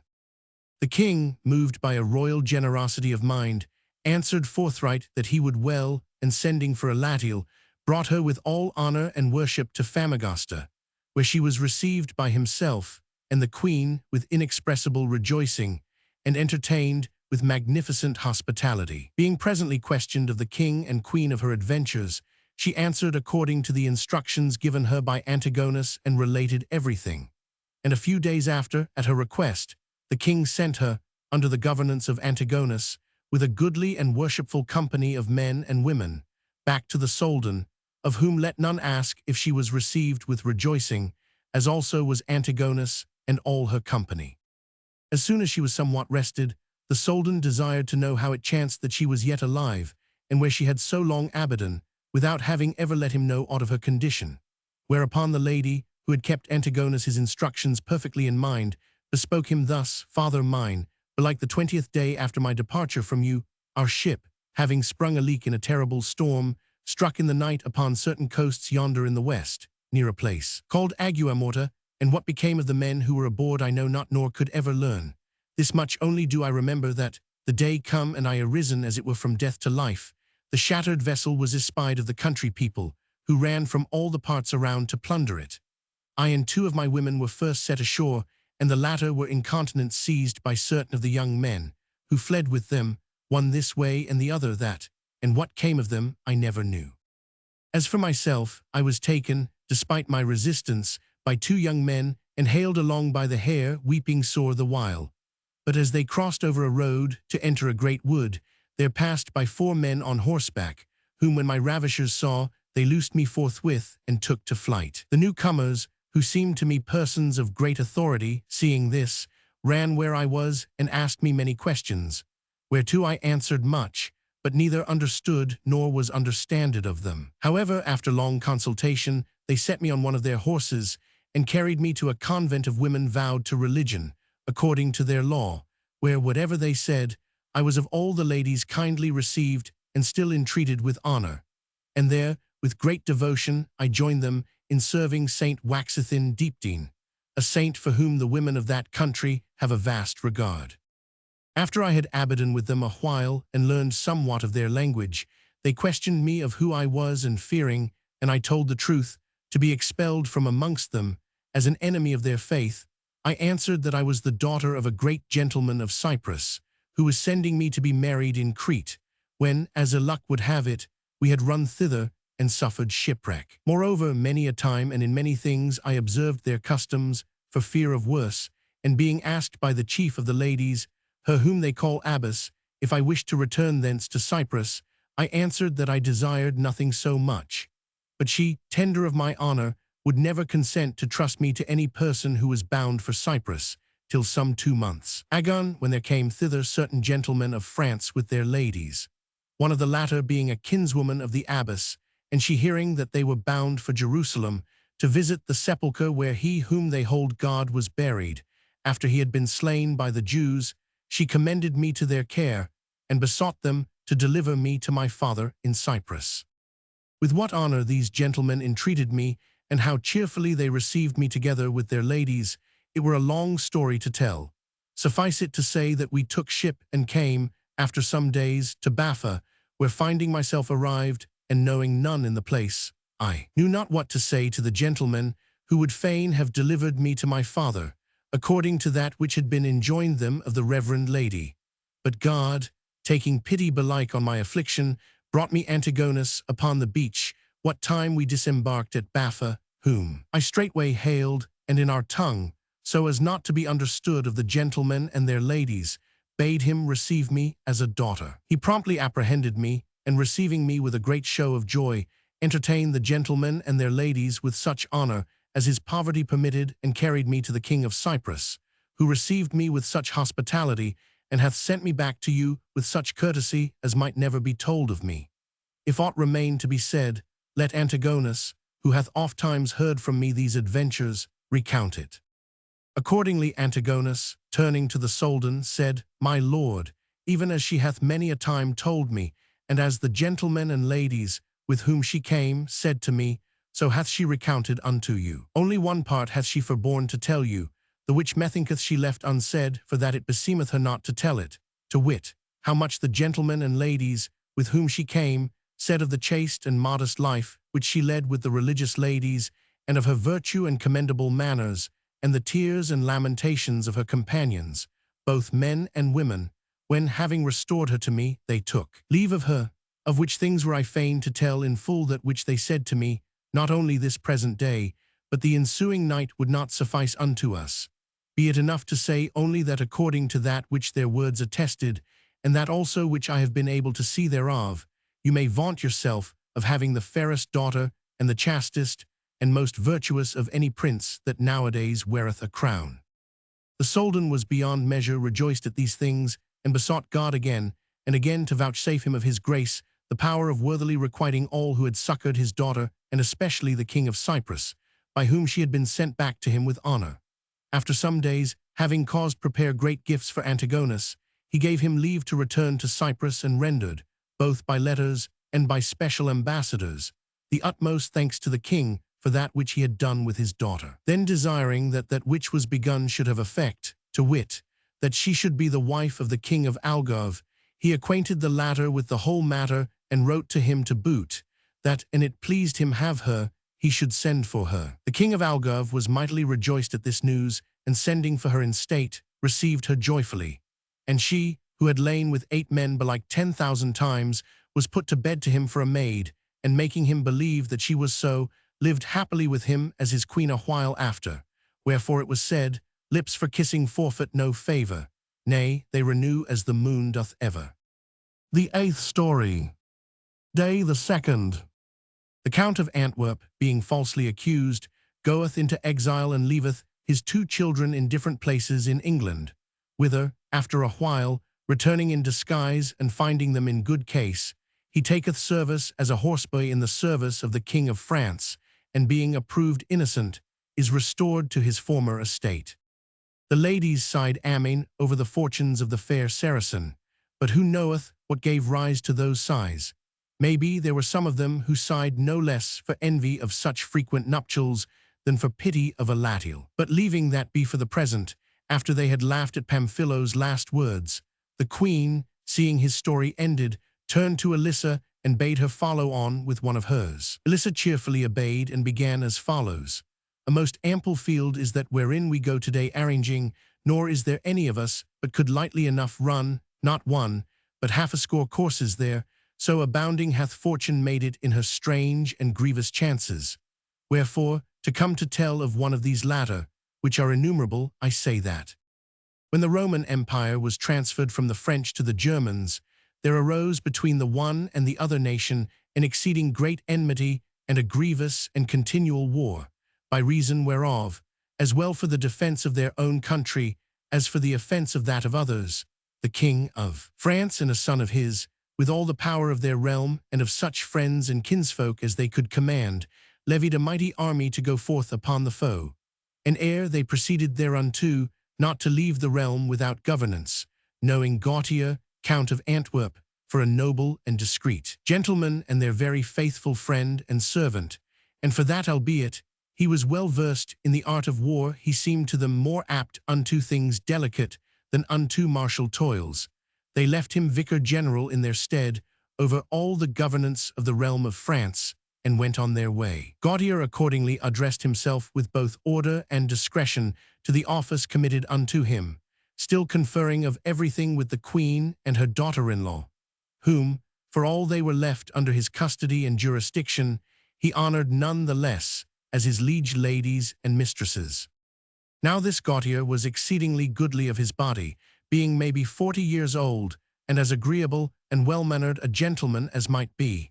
And withal, he was the sprightliest and daintiest cavalier known in those days, and he who went most adorned of his person. His countess was dead, leaving him 2 little children, a boy and a girl without more, and it befell that, the King of France and his son being at the war aforesaid, and Gautier using much at the court of the aforesaid ladies, and speaking often with them of the affairs of the kingdom, the wife of the king's son cast her eyes on him, and considering his person and his manners with very great affection, was secretly fired with a fervent love for him. Feeling herself young and lusty, and knowing him wifeless, she doubted not but her desire might lightly be accomplished unto her, and thinking naught hindered her thereof but shamefastness, she bethought herself altogether to put that away, and discover to him her passion. Accordingly, being one day alone, and it seeming to her time, she sent for him into her chamber, as though she would discourse with him of other matters. The Count, whose thought was far from that of the lady, betook himself to her without any delay, and at her bidding, seated himself by her side on a couch. Then, they being alone together, he twice asked her the occasion for which she had caused him come thither, but she made him no reply. At last, urged by love and grown all vermeil for shame, well nigh in tears and all trembling, with broken speech she thus began to say, "Dearest and sweet friend and my lord, you may easily as a man of understanding apprehend how great is the frailty both of men and of women, and that more, for divers reasons, in one than in another. Wherefore, at the hands of a just judge, the same sin in diverse kinds of qualities of persons should not in equity receive one same punishment. And who is there will deny that a poor man or a poor woman, whom it behoveth gain with their toil that which is needful for their livelihood, would, and they were stricken with love's smart and followed after him, be far more blameworthy than a lady who is rich and idle, and to whom nothing is lacking that can flatter her desires? Certes, I believe no one. For which reason methinketh, the things aforesaid, to wit, wealth and leisure and luxurious living, should furnish forth a very great measure of excuse on behalf of her who possesseth them, if, peradventure, she suffer herself lapse into loving, and the having made choice of a lover of worth and discretion should stand for the rest, if she who loveth hath done that. These circumstances being both, to my seeming, in myself besides several others which should move me to love, such as my youth and the absence of my husband, it behoveth now that they rise up in my behalf for the defense of my ardent love in your sight, wherein if they avail that which they should avail in the eyes of men of understanding, I pray you afford me counsel and succor in that which I shall ask of you. True is it that availing not, for the absence of my husband, to withstand the pricks of the flesh, nor the might of love-liking, the which are of such potency that they have erst many a time overcome, and yet all days long overcome the strongest men, to say nothing of weak women, and enjoying the commodities and the leisures wherein you see me, I have suffered myself lapse into ensuing love his pleasures and becoming enamored, the which, albeit, were it known, I acknowledge it would not be seemly, yet being and abiding hidden, I hold well nigh nothing unseemly, more by token that love hath been insomuch gracious to me, that not only hath he not bereft me of due discernment in the choice of a lover, but hath lent me great plenty thereof to that end, showing me yourself worthy to be loved of a lady such as I, you whom, if my fancy beguile me not, I hold the goodliest, the most agreeable, the sprightliest, and the most accomplished cavalier that may be found in all the realm of France. And even as I may say that I find myself without a husband, so likewise are you without a wife. Wherefore I pray you, by the great love which I bear you, that you deny me not your love in return, but have compassion on my youth, the which, in very deed, consumeth for you, as ice before the fire." With these words her tears welled up in such abundance that, albeit she would fain have proffered him yet other prayers, she had no power to speak farther, but bowing her face, as if overcome, she let herself fall, weeping, her head on the Count's bosom. The latter, who was a very loyal gentleman, began with the gravest reproofs to rebuke so fond a passion, and to repel the princess, who would fain have cast herself on his neck, avouching to her with oaths that he had liefer be torn limb from limb than consent unto such an offence against his lord's honour, whether in himself or in another. The lady, hearing this, forthright forgot her love, and kindling into a furious rage, said, "Felon knight that you are, shall I be this wise flouted by you of my desire? Now God forbid, since you would have me die, but I have you put to death or driven from the world." So saying, she set her hands to her tresses, and altogether disordered and tore them. Then, rending her raiment at the breast, she fell to crying aloud and saying, "Help, help. The Count of Antwerp would do me violence." The Count, seeing this, misdoubting far more the courtier's envy than his own conscience, and fearful lest, by reason of this same envy, more credence should be given to the lady's malice than to his own innocence, started up, and departing the chamber and the palace as quickly as he might, fled to his own house, where without taking other counsel, he set his children on horseback and mounting himself to horse, made off with them, as most he might, towards Calais. Meanwhile many ran to the princess's clamour, and seeing her in that plight, and hearing her account of the cause of her outcry, not only gave credence to her words, but added that the count's gallant bearing and debonair address had long been used by him to win to that end. Accordingly they ran in a fury to his houses to arrest him, but finding him not, first plundered them all and after razed them to the foundations. The news, in its perverted shape, came presently to the army to the king and his son, who, sore incensed, doomed Gautier and his descendants to perpetual banishment, promising very great guerdons to whoso should deliver him to them, alive or dead. The count, woeful for that by his flight he had, innocent as he was, approved himself guilty, having, without making himself known or being recognized, reached Calais with his children, passed hastily over into England, and betook himself in mean apparel to London, wherein ere he entered. With many words he lessoned his two little children, and especially in two things. First, that they should brook with patience the poor estate, whereunto, without their fault, fortune had brought them, together with himself, and after, that with all wariness they should keep themselves from ever discovering unto any whence, or whose children they were, as they held life dear. The boy Louis by name, who was some 9, and the girl, who was called Violante, and was some 7 years old, both, as far as their tender age comported, very well apprehended their father's lessons, and showed it thereafter by deed. That this might be the better done, he deemed it well to change their names. Wherefore he named the boy Perrot and the girl Jeanette, and all three, entering London, meanly clad, addressed themselves to go about asking alms, like as we see yonder French vagabonds do.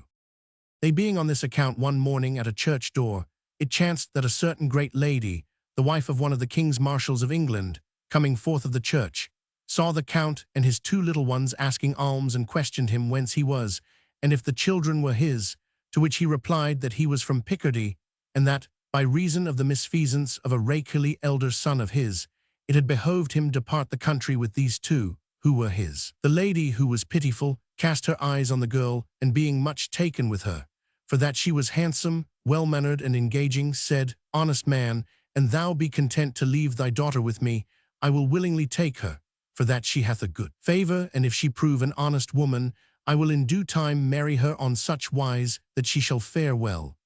This offer was very pleasing to the count, who promptly answered, Yes, and with tears gave up the girl to the lady, urgently commending her to her care.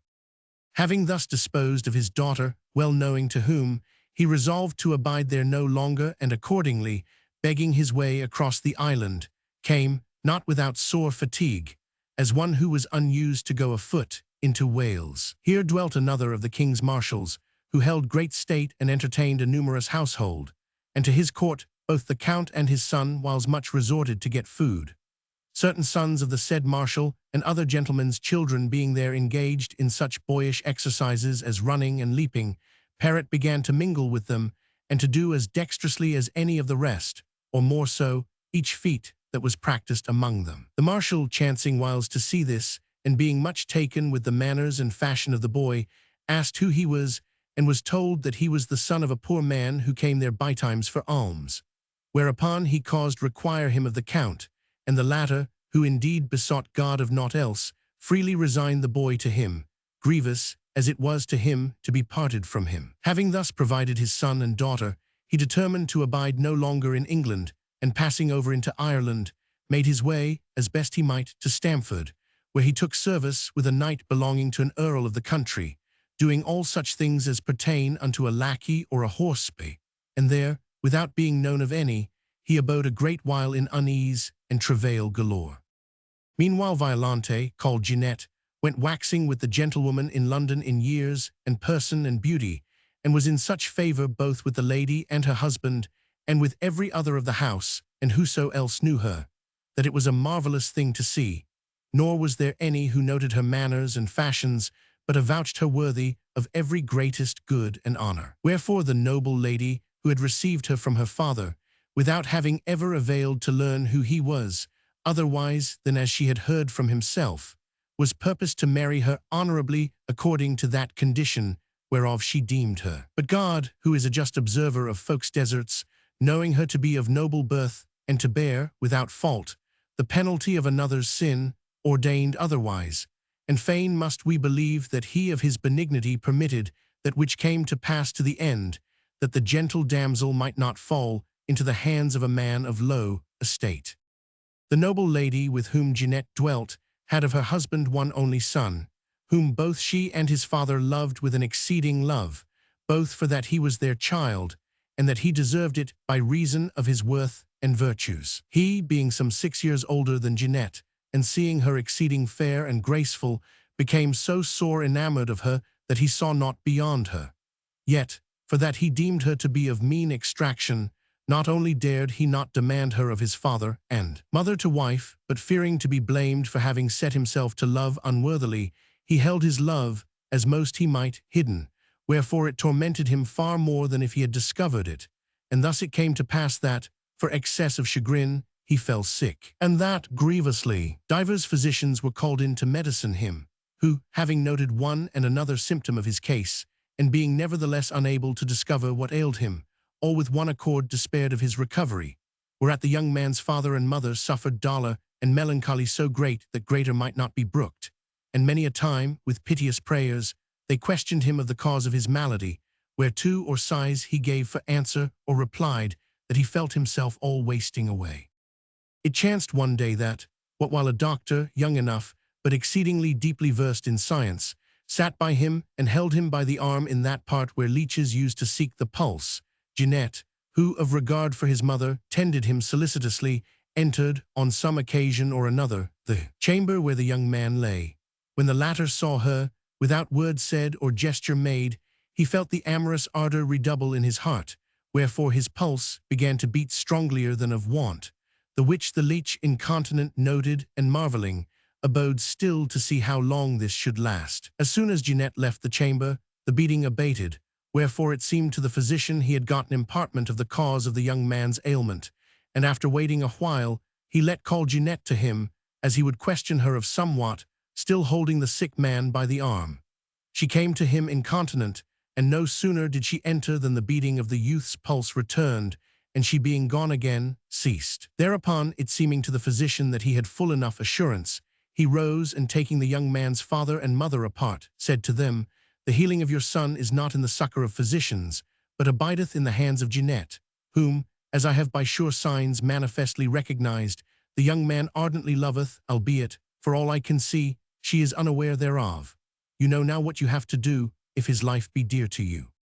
The gentleman and his lady, hearing this, were well pleased, inasmuch as some means was found for his recoverance, albeit it irked them sore that the means in question should be that whereof they misdoubted them, to wit, that they should give Jeanette to their son to wife. Accordingly, the physician being gone, they went into the sick man, and the lady bespoke him thus: "Son mine, I could never have believed that thou wouldst keep from me any desire of thine, especially seeing thyself pine away for lack thereof. For that thou shouldst have been, and shouldst be assured that there is naught I can for thy contentment, were it even less than seemly, which I would not do as for myself. But since thou hast e'en done this, God the Lord hath been more pitiful over thee than thou thyself, and that thou mayst not die of this sickness, hath shown me the cause of thine ill, which is no other what than excess of love for some damsel or other, whoever she may be. And this, indeed, thou needest not have thought shame to discover, for that then age requireth it, and wert thou not enamored, I should hold thee of very little account. Wherefore, my son, dissemble not with me, but in all security discover to me then every desire, and put away from thee the melancholy and the thought-aching which be upon thee, and from which proceedeth this thy sickness, and take comfort, and be assured that there is nothing of that which thou mayst impose on me for thy satisfaction, but I will do it to the best of my power, as she who loveth thee more than her life. Banish shamefastness and fearfulness, and tell me if I can do aught to further thy passion, and if thou find me not diligent therein, or if I bring it not to effect for thee, account me the cruelest mother that ever bore son." The young man, hearing his mother's words, was at first abashed, but presently, bethinking himself that none was better able than she to satisfy his wishes, he put away shamefastness, and said thus to her: "Madam, nothing hath wrought so effectually with me to keep my love hidden as my having noted of most folk, that, once they are grown in years, they choose not to remember them of having themselves been young. But since in this I find you reasonable, not only will I not deny that to be true which you say you have observed, but I will, to boot, discover to you of whom I am enamored, on condition that you will, to the best of your power, give effect to your promise, and thus may you have me whole again. Whereto the lady, trusting overmuch in that which was not to come to pass for her on such wise as she deemed in herself, answered freely, that he might in all assurance discover to her his every desire, for that she would without any delay address herself to contrive that he should have his pleasure. Madam, then said the youth, the exceeding beauty and commendable fashions of our Jeanette, and my unableness to make her even sensible, still less to move her to pity, of my love, and the having never dared to discover it unto any have brought me whereas you see me. And if that which you have promised me come not, one way or another, to pass, you may be assured that my life will be brief.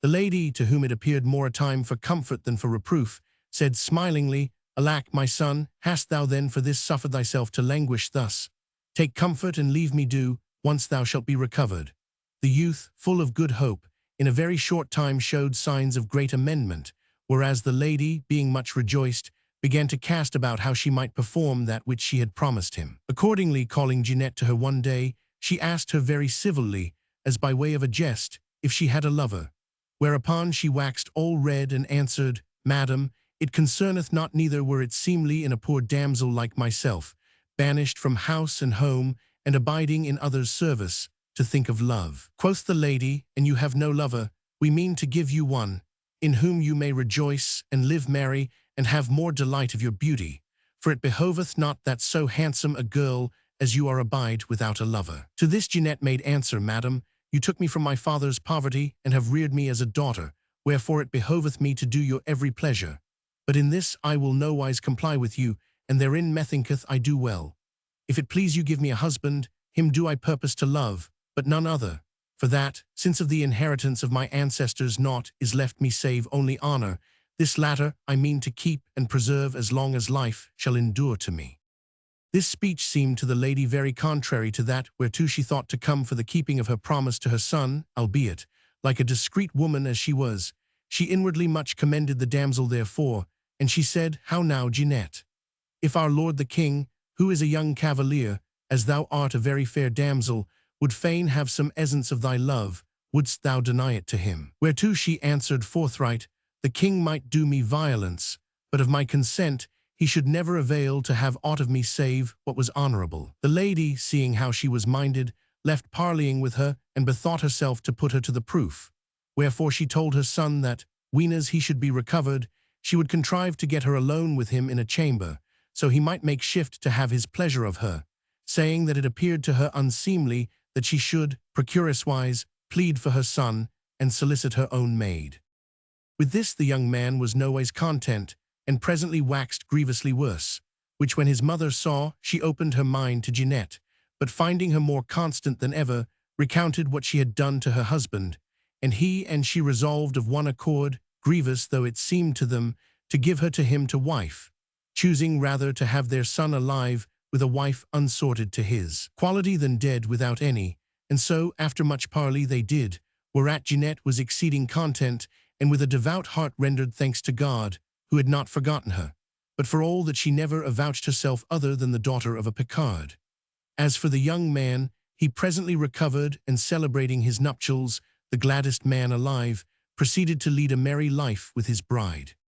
Meanwhile Perrot, who had been left in Wales with the King of England's marshal, waxed likewise in favour with his lord, and grew up very goodly of his person, and doughty as any man in the island, insomuch that neither in tourneying nor jousting nor in any other act of arms was there any in the land who could cope with him, wherefore he was everywhere known and famous under the name of Perrot the Picard. And even as God had not forgotten his sister, so on like wise he showed that he had him also in mind, for that a pestilential sickness, being come into those parts, carried off well nigh half the people thereof, besides that most part of those who survived fled for fear into other lands, wherefore the whole country appeared desert. In this mortality, the marshal his lord, and his lady and only son, together with many others, brothers and nephews and kinsmen, all died, nor was any left of all his house save a daughter, just husbandry and parrot, with sundry other serving folk. The pestilence being somewhat abated, the young lady, with the approof, and by the counsel of some few gentlemen of the country left alive, took parrot, for that he was a man of worth and prowess, to husband, and made him lord of all that had fallen to her by inheritance. Nor was it long ere the King of England, hearing the Marshal to be dead, and knowing the worth of Parrot the Picard, substituted him in the dead man's room and made him his Marshal. This, in brief, is what came of the 2 innocent children of the Count of Antwerp, left by him for lost. 18 years were now past since the Count's flight from Paris, when, as he abode in Ireland, having suffered many things in a very sorry way of life, there took him a desire to learn, as he might, what was come of his children. Wherefore, seeing himself altogether changed of favour from that which he was wont to be, and feeling himself, for long exercise, grown more robust of his person than he had been when young, and abiding in ease and idleness, he took leave of him with whom he had so long abidden, and came, poor and ill enough in case, to England. Thence he betook himself whereas he had left Parrot, and found him a marshal and a great lord, and saw him robust and goodly of person, the which was mighty pleasing unto him, but he would not make himself known to him till he should have learned how it was with Jeanette. Accordingly he set out and stayed not till he came to London, where, cautiously inquiring of the lady with whom he had left his daughter and of her condition, he found Jeanette married to her son, which greatly rejoiced him, and he counted all his past adversity a little thing, since he had found his children again alive and in good case. Then, desirous of seeing Jeanette, he began beggarwise to haunt the neighbourhood of her house, where one day Jamie Lamians, for so was Jeanette's husband called, espying him and having compassion on him, for that he saw him old and poor, bade one of his servants bring him in and give him to eat for the love of God, which the man readily 999. Now Jeanette had had several children by Jamie, whereof the eldest was no more than 8 years old, and they were the handsomest and sprightliest children in the world. When they saw the Count eat, they came one and all about him and began to caress him, as if, moved by some occult virtue, they divined him to be their grandfather. He, knowing them for his grandchildren, fell to fondling and making much of them, wherefore the children would not leave him, albeit he who had charge of their governance called them. Jeanette, hearing this, issued forth of a chamber thenigh, and coming whereas the Count was, chid them amain and threatened to beat them, and they did not what their governor willed. The children began to weep, and say that they would fain abide with that honest man, who loved them better than their governor, whereat both the lady and the Count laughed. Now the latter had risen, nowise as a father, but as a poor man, to do honour to his daughter, as to a mistress, and seeing her, felt a marvellous pleasure at his heart. But she nor then nor after knew him any whit, for that he was beyond measure changed from what he was used to be, being grown old and hoar, and bearded, and lean, and swart, and appeared altogether another man than the Count. The lady then, seeing that the children were unwilling to leave him, and wept, when she would have them go away, bade their governor let them be a while, and the children thus being with the good man, it chanced that Jamie's father returned and heard from their governor what had passed, whereupon quoth the Marshal, who held Jeanette in despite, let them be, God give them a luck. They do but hark back to that whence they sprang. They come by their mother of a vagabond, and therefore it is no wonder if they are fain to herd with vagabonds. The Count heard these words, and was mightily chagrined thereat. Nevertheless, he shrugged his shoulders and put up with the affront, even as he had put up with many others. Jamie, hearing how the children had welcomed the honest man, to wit, the Count, albeit it misliked him, nevertheless so loved them that, rather than see them weep, he commanded that, if the good man chose to abide there in any capacity, he should be received into his service. The Count answered that he would gladly abide there, but he knew not to do aught other than tend horses, whereto he had been used all his lifetime. A horse was accordingly assigned to him, and when he had cared for it, he busied himself with making sport for the children.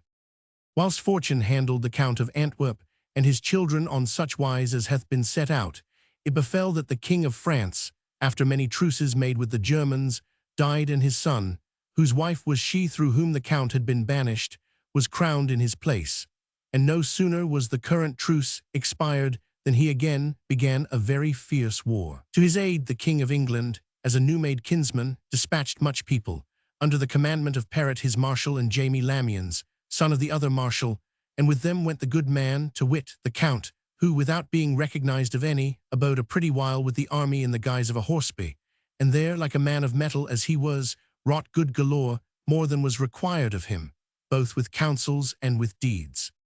During the war, it came to pass that the Queen of France fell grievously sick, and feeling herself nigh unto death, contrite for all her sins, confessed herself unto the Archbishop of Rouen, who was held of all a very holy and good man. Amongst her other sins, she related to him that which the Count of Antwerp had most wrongfully suffered through her, nor was she content to tell it to him alone, nay, but before many other men of worth she recounted all as it had passed, beseeching them so to do with the king that the Count, and he were on life, or, if not, one of his children should be restored to his estate. After which she lingered not long, but departing this life, was honorably buried. Her confession, being reported to the king, moved him, after he had heaved divers sighs of regret for the wrong done to the nobleman, to let cry throughout all the army and in many other parts, that whoso should give him news of the Count of Antwerp, or of either of his children, should for each be wonderwell guerdoned of him,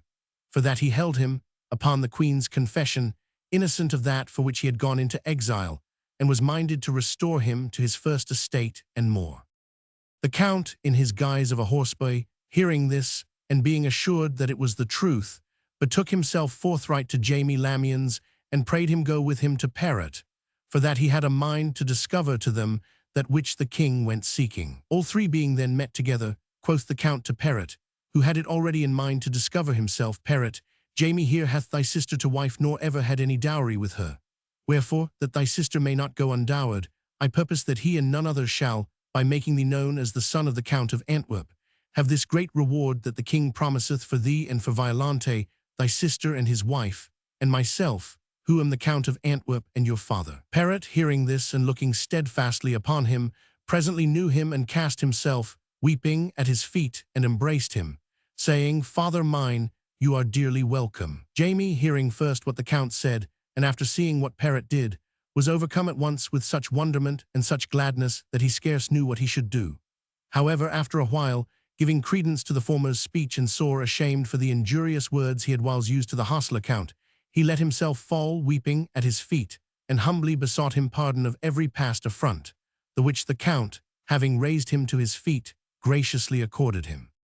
Then after they had all three discoursed a while of each one's various adventures, and wept and rejoiced together, amen, Perrot and Jamie would have reclad the Count, who would on no wise suffer it, but willed that Jamie, having first assured himself of the promised guerdon, should, the more to shame the king, present him to the latter, in that his then plight, and in his groom's habit. Accordingly, Jamie, followed by the Count and Perrot, presented himself before the king, and offered, provided he would guerdon him according to the proclamation made, to produce to him the Count and his children. The king promptly let bring for all three a guerdon marvellous in Jamie's eyes, and commanded that he should be free to carry it off, whenas he should in very deed produce the Count and his children, as he promised. Jamie then, turning himself about and putting forward the Count his horseboy and Perrot, said, My lord, here be the father and the son, the daughter, who is my wife and who is not here, with God's aid you shall soon see.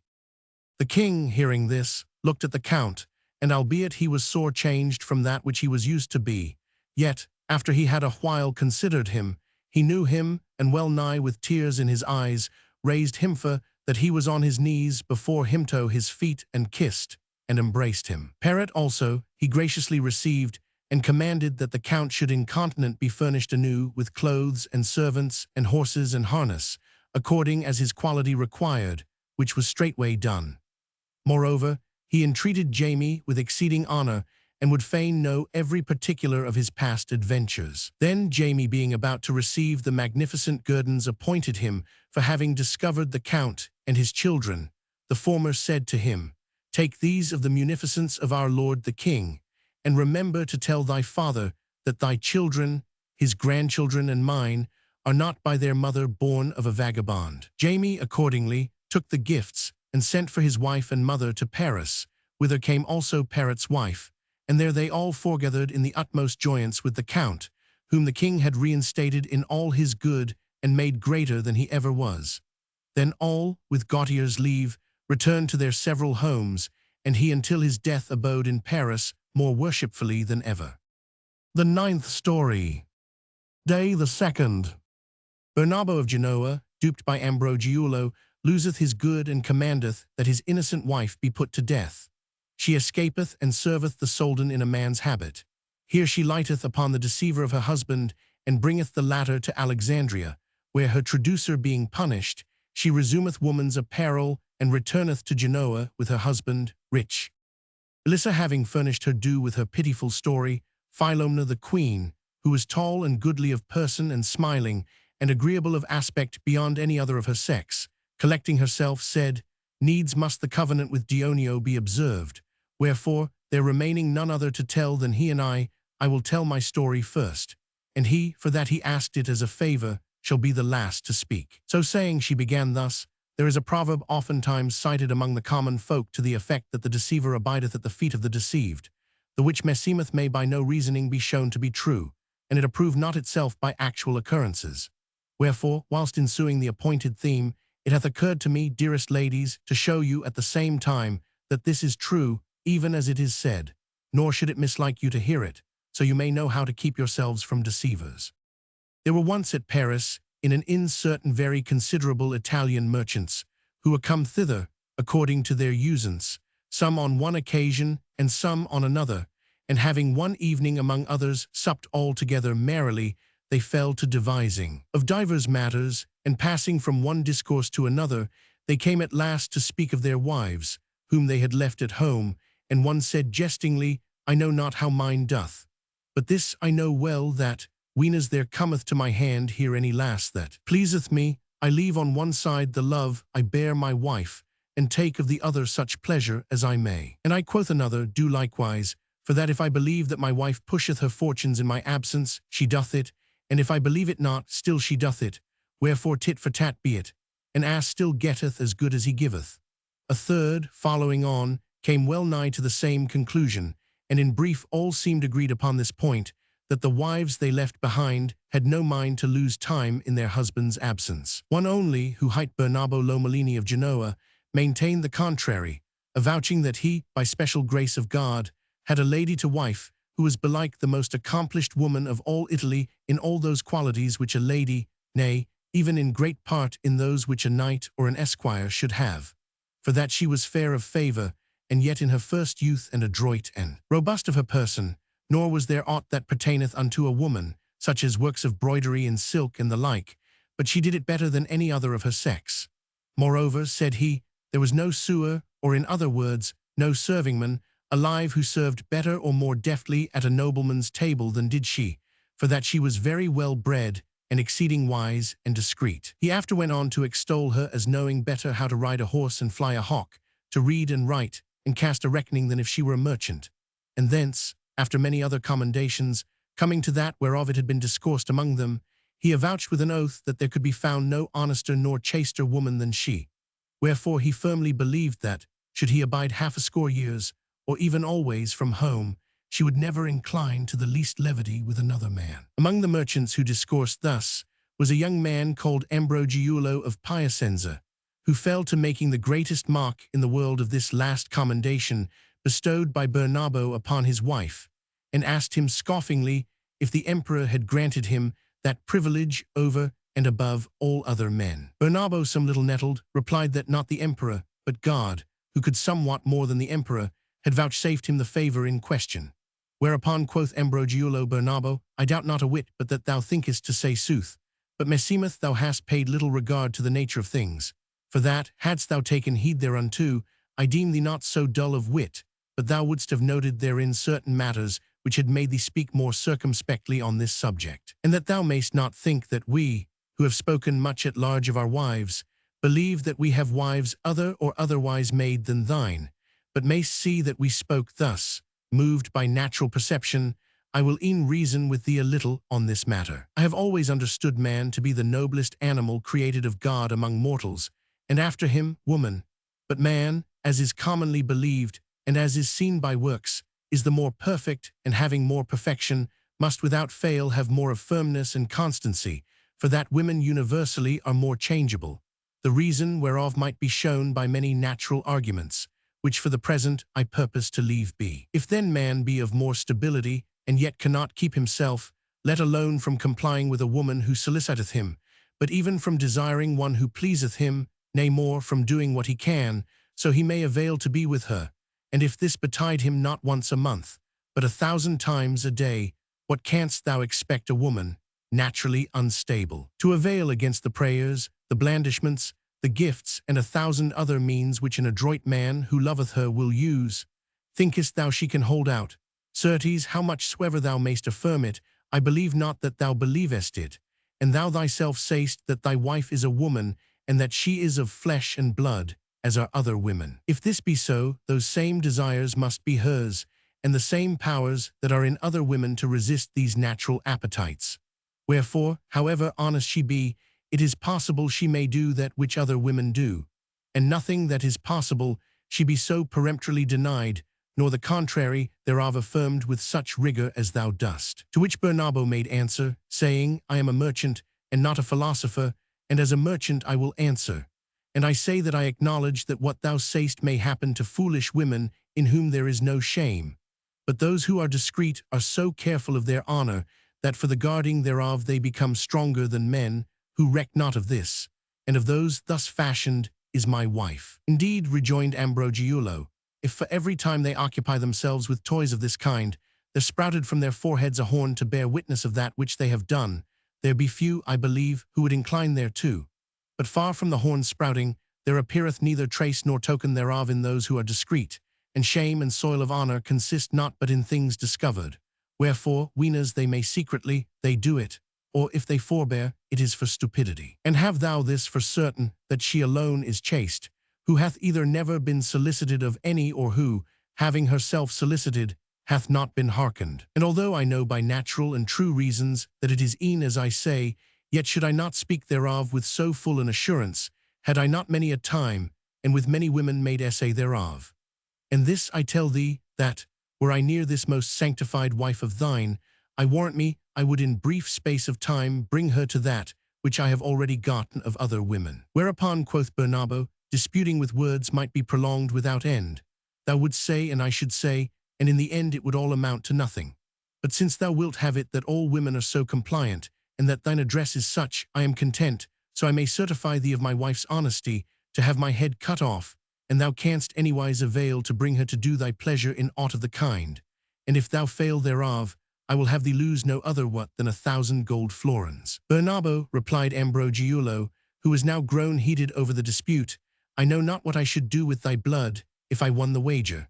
But an thou have a mind to see proof of that which I have advanced, do thou stake 5,000 gold florins of thy moneys, which should be less dear to thee than thy head, against 1,000 of mine. And whereas thou settest no limit of time, I will e'en bind myself to go to Genoa, and within 3 months from the day of my departure hence, to have done my will of thy wife, and to bring back with me in proof thereof sundry of her most precious things, and so many tokens that thou shalt thyself confess it to be truth. So verily thou wilt pledge me thy faith not to come to Genoa within that term, nor write her aught of the matter. Bernabo said that it liked him well, and albeit the other merchants endeavored to hinder the affair, foreseeing that sore mischief might come thereof, the two merchants' minds were so inflamed that, in despite of the rest, they bound themselves one to other by express writings under their hands. This done, Bernabo abode behind, whilst Ambrogiulo, as quickly as he might,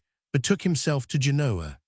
There he abode some days, and informing himself with the utmost precaution of the name of the street where the lady dwelt, and of her manner of life, understood of her that, and more than that which he had heard of her from Bernabo, wherefore him seemed he was come on a fool's errand. However, he presently clapped up an acquaintance with a poor woman, who was much about the house, and whose great well-wisher the lady was, and availing not to induce her to aught else, he debauched her with money, and prevailed with her to bring him, in a chest wroughten after a fashion of his own, not only into the house, but into the gentlewoman's very bedchamber, where, according to the ordinance given her of him, the good woman commended it to her care for some days, as if she had a mind to go somewhither. The chest, then being left in the chamber, and the night come, Ambroggiolo, what time he judged the lady to be asleep, opened the chest with certain engines of his, and came softly out into the chamber, where there was a light burning, with whose aid he proceeded to observe the ordinance of the place, the paintings, and every other notable thing that was therein,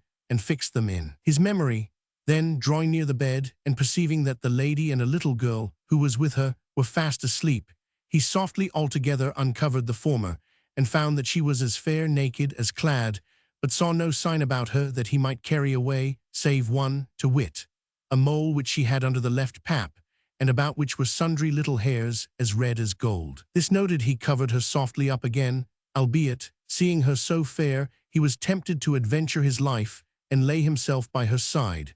However, for that he had heard her to be so obdurate and uncomplying in matters of this kind, he hazarded not himself, but abiding at his leisure in the chamber the most part of the night, took from one of her coffers a purse and a nitril, together with sundry rings and girdles, and laying them all in his chest, returned thither himself, and shut himself up therein as before. And on this wise he did 2 nights, without the lady being ware of aught. On the 3rd day the good woman came back for the chest, according to the given ordinance, and carried it off whence she had taken it, whereupon Ambroggiolo came out, and having rewarded her according to promise, returned, as quickly as he might, with the things aforesaid, to Paris, where he arrived before the term appointed. There he summoned the merchants who had been present at the dispute and the laying of the wager, and declared, in Bernabo's presence, that he had won the wager laid between them, for that he had accomplished that whereof he had vaunted himself. And to prove this to be true, he first described the fashion of the chamber and the paintings thereof, and after showed the things he had brought with him thence, avouching that he had them of herself. Bernabo confessed the chamber to be as he had said, and owned, moreover, that he recognized the things in question as being in truth his wife's, but said that he might have learned from one of the servants of the house the fashion of the chamber, and have gotten the things in like manner. Wherefore, and he had naught else to say, him seemed not that this should suffice to prove him to have won. Whereupon quoth Ambroggiolo, in sooth this should suffice, but since thou wilt have me say more, I will say it. I tell thee that Madame Ginevra thy wife hath under her left pap a pretty big mole, about which are maybe 6 little hairs as red as gold. When Bernabo heard this, it was as if he had got a knife thrust in the heart, such anguish did he feel, and though he had said not a word, his countenance, being all changed, gave very manifest token that what Ambroggiolo said was true. Then after a while, gentlemen, quoth he, that which Ambroggiolo saith is true, wherefore he having won, let him come whensoever it pleaseth him, and he shall be paid. Accordingly, on the ensuing day Ambroggiolo was paid in full, and Bernabo, departing Paris, betook himself to Genoa with fell intent against the lady. When he drew near the city, he would not enter therein, but lighted down a good score miles away at a country house of his, and dispatched one of his servants, in whom he much trusted, to Genoa with 2 horses and letters under his hand, advising his wife that he had returned, and bidding her come to him. And he privily charged the man, weenas he should be with the lady in such place as should seem best to him, to put her to death without pity, and return to him. The servant accordingly repaired to Genoa, and delivering the letters and doing his errand, was received with great rejoicing by the lady, who on the morrow took horse with him, and set out for their country house. As they fared on together, discoursing of one thing and another, they came to a very deep and lonely valley, beset with high rocks and trees, which seeming to the servant a place wherein he might, with assurance for himself, do his lord's commandment, he pulled out his knife, and taking the lady by the arm, said, Madam, commend your soul to God, for needs must you die without faring farther. The lady, seeing the knife and hearing these words, was all dismayed, and said, Mercy, for God's sake. Ere thou slay me, tell me wherein I have offended thee, that thou wouldst put me to death. Madam, answered the man, me you have nowise offended, but wherein you have offended your husband I know not, save that he hath commanded me slay you by the way, without having any pity upon you, threatening me, and I did it not, to have me hanged by the neck. You know well how much I am beholden to him, and how I may not gainsay him in aught that he may impose upon me. God knoweth it irketh me for you, but I can no otherwise. Whereupon quoth the lady, weeping, Alack, for God's sake, consent not to become the murderer of one who hath never wronged thee, to serve another. God who knoweth all knoweth that I never did aught for which I should receive such a recompense from my husband. But let that be, thou mayst and thou wilt at once content God and thy master and me on this wise, to wit, that thou take these my clothes and give me but thy doublet and a hood, and with the former return to my lord and thine, and tell him that thou hast slain me. And I swear to thee, by that life which thou wilt have bestowed on me, that I will remove hence, and get me gone into a country whence never shall any news of me win either to him, or to thee, or into these parts. The servant, who was loath to slay her, was lightly moved to compassion, wherefore he took her clothes, and give her a sorry doublet of his and a hood, leaving her sundry moneys she had with her. Then praying her depart the country, he left her in the valley and afoot, and betook himself to his master, to whom he avouched that not only was his commandment accomplished, but that he had left the lady's dead body among a pack of wolves, and Bernabo presently returned to Genoa, where the thing becoming known, he was much blamed. As for the lady, she abode alone and disconsolate till nightfall, when she disguised herself as most she might, and repaired to a village hard by, where having gotten from an old woman that which she needed, she fitted the doublet to her shape, and shortening it, made a pair of linen breeches of her shift. Then, having cut her hair and altogether transformed herself in the guise of a sailor, she betook herself to the seashore, where, as chance would have it, she found a Catalan gentleman, by name Carac, who had landed at Alba from a ship he had in the offing, to refresh himself at a spring there. With him she entered into parley, and engaging with him as a servant, embarked on board the ship, under the name of Sicurano de Finale. There, being furnished by the gentleman with better clothes, she proceeded to serve him so well and so aptly that she became in the utmost favor with him. No great while after it befell that the Catalan made a voyage to Alexandria with a lading of his, and carrying thither certain peregrine falcons for the Soldan, presented them to him. The Soldan, having once and again entertained him at meat, and noting with approof the fashions of Sicurano, who still went serving him, begged him of his master, who yielded him to him, although it irked him to do it, and Sicurano, in a little while, by his good behavior, gained the love and favor of the Soldan, even as he had gained that of the Catalan. Wherefore, in process of time, it befell that, the time coming for a great assemblage in the guise of a fair of merchants, both Christian and Saracen, which was wont at a certain season of the year to be held in Acre, a town under the seigneury of the Soldan, and to which, in order that the merchants and their merchandise might rest secure, the latter was still used to dispatch, besides other his officers, some one of his chief men with troops to look to the guard, he bethought himself to send Sicurano, who was by this well versed in the language of the country, on this service, and so he 999. Sicurano accordingly came to Acre as governor and captain of the guard of the merchants and their merchandise, and there well and diligently doing that which pertained to his office, and going round looking about him, saw many merchants there, Sicilians and Pisans, and Genoese and Venetians, and other Italians, with whom he was fain to make acquaintance in remembrance of his country. It befell one time amongst others, that having lighted down at the shop of certain Venetian merchants, he espied among other trinkets a purse and a girdle, which he straightway knew for having been his, and marveled thereat. But without making any sign, he carelessly asked to whom they pertained, and if they were for sale. Now Ambrogiulo of Piacenza was come thither with much merchandise on board a Venetian ship, and hearing the captain of the guard ask whose the trinkets were, came forward and said, laughing, Sir, the things are mine, and I do not sell them. But if they please you, I will gladly give them to you. Sicurano, seeing him laugh, misdoubted he had recognized him by some gesture of his, but yet keeping a steady countenance, he said, Belike thou laughest to see me, a soldier, go questioning of these women's toys. Sir, answered Ambrogiulo, I laugh not at that, nay, but at the way I came by them. Marry then, said Sicurano, and it be not unspeakable, tell me how thou gottest them, so God give thee good luck. Quoth Ambrogiulo, Sir, a gentlewoman of Genoa, hight Madame Ginevra, wife of Bernabo Lomellini, gave me these things, with certain others, one night that I lay with her, and prayed me keep them for the love of her. Now I laugh, for that I mind me of the simplicity of Bernabo, who was fool enough to lay 5,000 florins to one that I would not bring his wife to do my pleasure, the which I did, and won the wager. Whereupon he, who should rather have punished himself for his stupidity than her for doing that which all women do, returned from Paris to Genoa, and there, by what I have since heard, caused her put to death.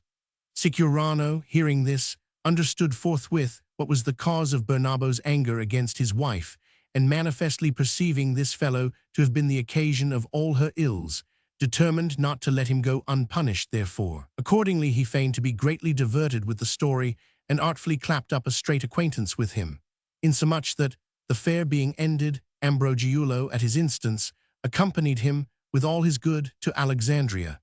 Here Sicurano let build him a warehouse, and lodged in his hand store of his own monies, and Ambrogiulo, foreseeing great advantage to himself, willingly took up his abode there. Meanwhile Sicurano, careful to make Bernabo clear of his innocence, rested not till, by means of certain great Genoese merchants who were then in Alexandria, he had, on some plausible occasion of his own devising, caused him come thither, where finding him in poor enough case, he had him privily entertained by a friend of his against it should seem to him time to do that which he purposed. Now he had already made Ambrogiulo recount his story before the Soldan for the latter's diversion. But seeing Bernabo there, and thinking there was no need to use farther delay in the matter, he took occasion to procure the Soldan to have Ambrogiulo and Bernabo brought before him, and in the latter's presence, to extort from the former, by dint of severity, and it might not easily be done by other means, the truth of that, whereof he vaunted himself concerning Bernabo's wife. Accordingly, they both being come, the Soldan, in the presence of many, with a stern countenance, commanded Ambrogiulo to tell the truth how he had won of Bernabo the 5,000 gold florins, and Sicurano himself, in whom he most trusted, with a yet angrier aspect, threatened him with the most grievous torments. And he told it not, whereupon Ambrogiulo, affrighted on one side and another, and in a measure constrained, in the presence of Bernabo and many others, plainly related everything, even as it passed, expecting no worse punishment therefore than the restitution of the 5,000 gold florins and of the stolen trinkets. He having spoken, Sicurano, as he were the Soldan's minister in the matter, turned to Bernabo and said to him, "And thou, what didst thou to thy lady for this lie?" Whereto Bernabo replied, overcome with wrath for the loss of my money, and with resentment for the shame which meseemed I had gotten from my wife, I caused a servant of mine put her to death, and according to that which he reported to me, she was straightway devoured by a multitude of wolves. These things said in the presence of the Soldan, and all heard and apprehended of him, albeit he knew not yet to what end Sicurano, who had sought and ordered this, would fain come. The latter said to him, "My lord, you may very clearly see how much reason yonder poor lady had to vaunt herself of her gallant and her husband, for that the former at once bereaved her of honor, marring her fair fame with lies, and despoiled her husband, whilst the latter, more credulous of others' falsehoods than of the truth which he might by long experience have known, caused her to be slain and eaten of wolves. And moreover, such is the goodwill and the love borne her by the one and the other, that, having long abidden with her, neither of them knoweth her. But that you may the better apprehend that which each of these hath deserved, I will, so but you vouchsafe me, of special favour to punish the deceiver and pardon the dupe, e'en cause her come hither into your and their presence." The Soldan, disposed in the matter altogether to comply with Sicurano's wishes, answered that he would well, and bade him produce the lady, whereat Bernabo marvelled exceedingly, for that he firmly believed her to be dead, whilst Ambrogiulo, now divining his danger, began to be in fear of worse than paying of moneys, and knew not whether more to hope or to fear from the coming of the lady, but awaited her appearance with the utmost amazement. The Soldan then, having accorded Sicurano his wish, the latter threw himself, weeping, on his knees before him, and putting off, as it were at one and the same time, his manly voice and masculine demeanor, said, "My lord, I am the wretched, misfortunate Ginevra, who have these 6 years gone wandering in man's disguise about the world, having been foully and wickedly aspersed by this traitor Ambrogiulo, and given by yonder cruel and unjust man to one of his servants, to be slain and eaten of wolves." Then, tearing open the forepart of her clothes and showing her breast, she discovered herself to the Soldan and all else who were present, and after, turning to Ambrogiulo, indignantly demanded of him when he had ever lain with her, according as he had aforetime boasted, but he, now knowing her and fallen well nigh dumb for shame, said nothing.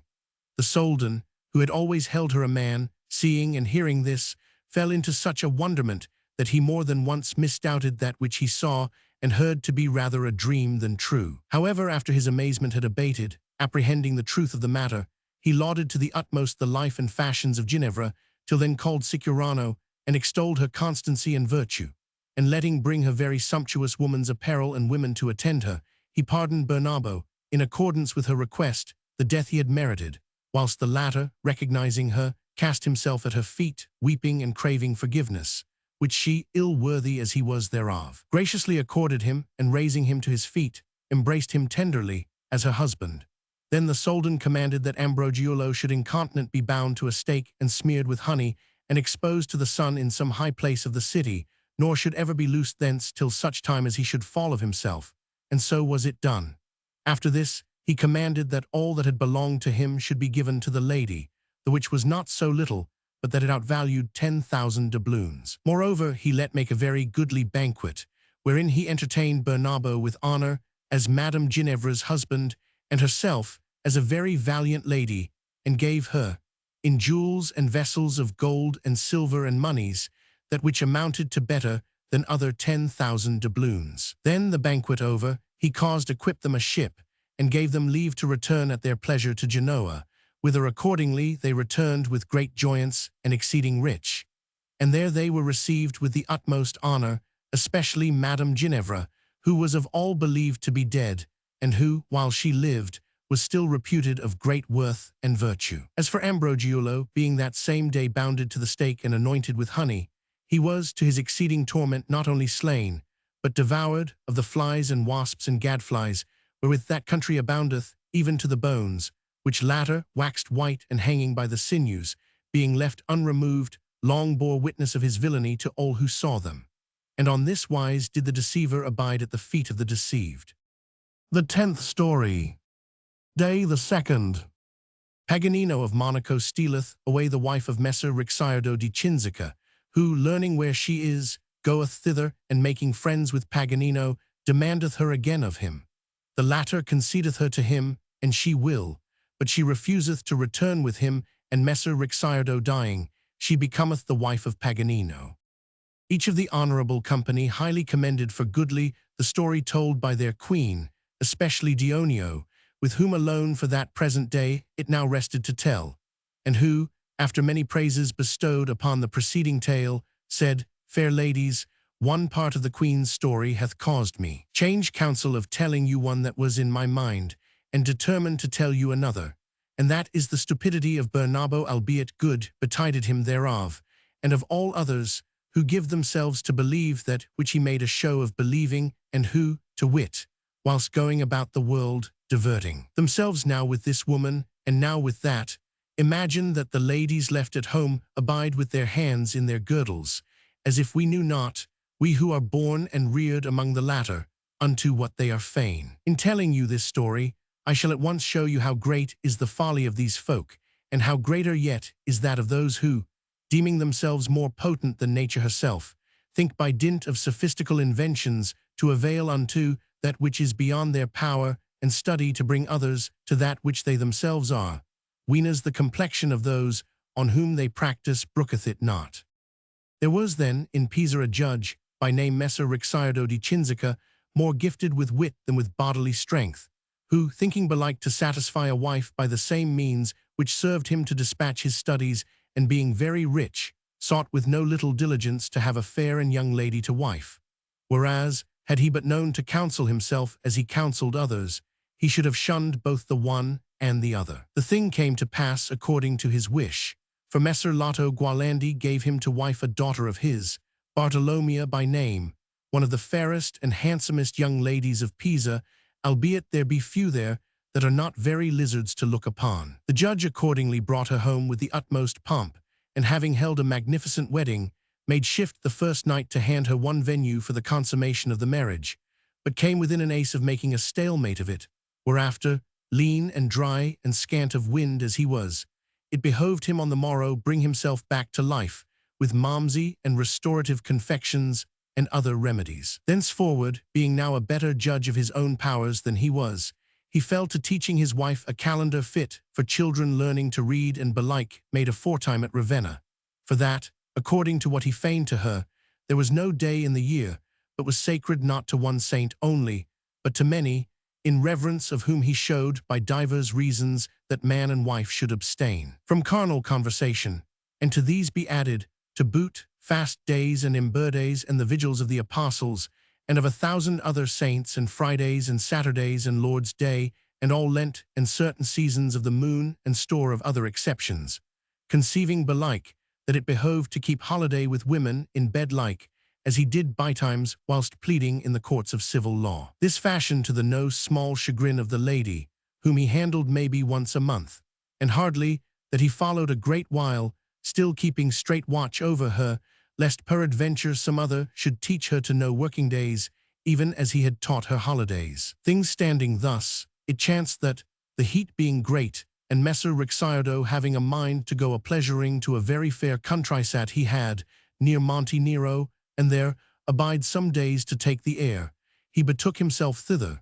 carrying with him his fair lady. There sojourning, to give her some diversion, he caused one day fish, and they went out to sea in 2 boats, he in one with the fishermen, and she in another with other ladies. The sport luring them on, they drifted some miles out to sea, well nigh without perceiving it, and whilst they were intent upon their diversion, there came up of a sudden a galliot belonging to Paganino de Mere, a famous corsair of those days. The latter, espying the boats, made for them, nor could they flee so fast, but he overtook that in which were the women, and seeing therein the judge's fair lady, he carried her aboard the galliot, in full sight of Messer Ricciardo, who was now come to land, and made off without recking of aught else. When my lord judge, who was so jealous that he misdoubted of the very air, saw this, it booteth not to ask if he was chagrined, and in vain, both at Pisa and otherwhere, did he complain of the villainy of the corsairs, for that he knew not who had taken his wife from him, nor whither he had carried her.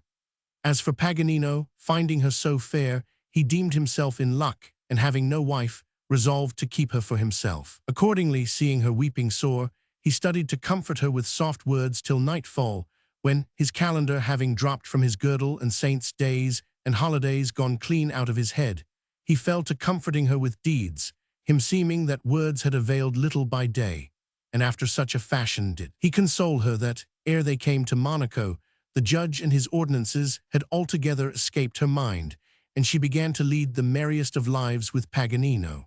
The latter carried her to Monaco, and there, over and above the consolations with which he plied her night and day, he entreated her honorably as his wife. After a while, it came to Messer Ricciardo's ears where his wife was, and he, being possessed with the most ardent desire to have her again, and bethinking himself that none other might thoroughly suffice to do what was needful to that end, resolved to go thither himself, determined to spend any quantity of money for her ransom. Accordingly he set out by sea, and coming to Monaco, there both saw and was seen of the lady, who told it to Paganino that same evening, and acquainted him with her intent.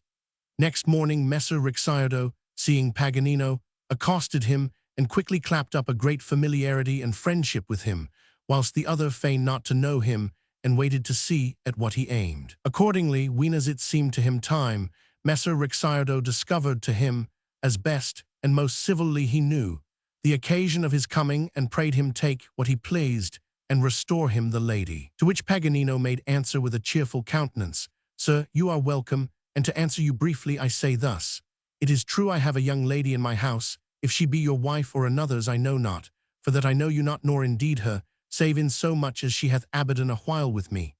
If you be, as you say, her husband, I will, since you seem to me a civil gentleman, carry you to her, and I am assured that she will know you right well. If she say it is as you avouch and be willing to go with you, you shall, for the sake of your civility, give me what you yourself will to her ransom.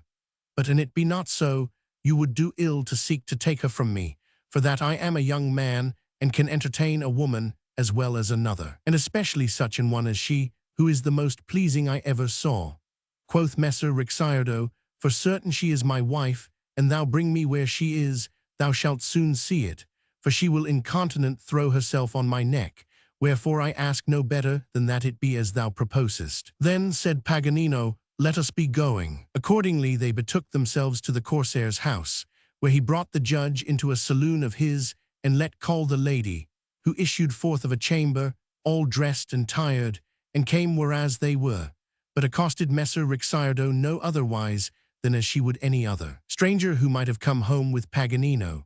The judge, who looked to have been received by her with the utmost joy, marvelled sore at this, and fell a saying in himself, Belike the chagrin and long grief I have suffered since I lost her have so changed me that she knoweth me not. Wherefore he said to her, Wife, it hath cost me dear to carry thee a-fishing, for that never was grief felt like that which I have suffered since I lost thee, and now meseemeth thou knowest me not, so distantly dost thou greet me. Seest thou not that I am thine own Messer Ricciardo, come hither to pay that which this gentleman, in whose house we are, shall require to thy ransom and to carry thee away? And he, of his favour, restoreth thee to me for what I will. The lady turned to him and said, smiling somewhat, Speak you to me, sir. Look, you mistake me not, for my part, I mind me not ever to have seen you. Quoth Ricciardo, Look what thou sayest. Consider me well, and thou wilt but recollect thyself, thou wilt see that I am thine own Ricciardo di Cinzica. Sir, answered the lady, you will pardon me, belike it is not so seemly a thing as you imagine for me to look much on you. Nevertheless, I have seen enough of you to know that I never before set eyes on you. Ricciardo, concluding that she did this for fear of Paganino, and chose not to confess to knowing him in the latter's presence, besought him of his favour that he might speak with her in a room alone. Paganino replied that he would well, but he would not kiss her against her will, and bade the lady go with him into a chamber, and there hear what he had to say, and answer him as it should please her. Accordingly the lady and Messer Ricciardo went into a room apart, and as soon as they were seated, the latter began to say, Alack, heart of my body, sweet my soul and my hope, knowest thou not thy Ricciardo, who loveth thee more than himself? How can this be? Am I so changed? Prithee, fair mine eye, do but look on me a little. The lady began to laugh, and without letting him say more, replied, You may be assured that I am not so scatterbrained, but that I know well enough you are Messer Ricciardo di Cinzica, my husband.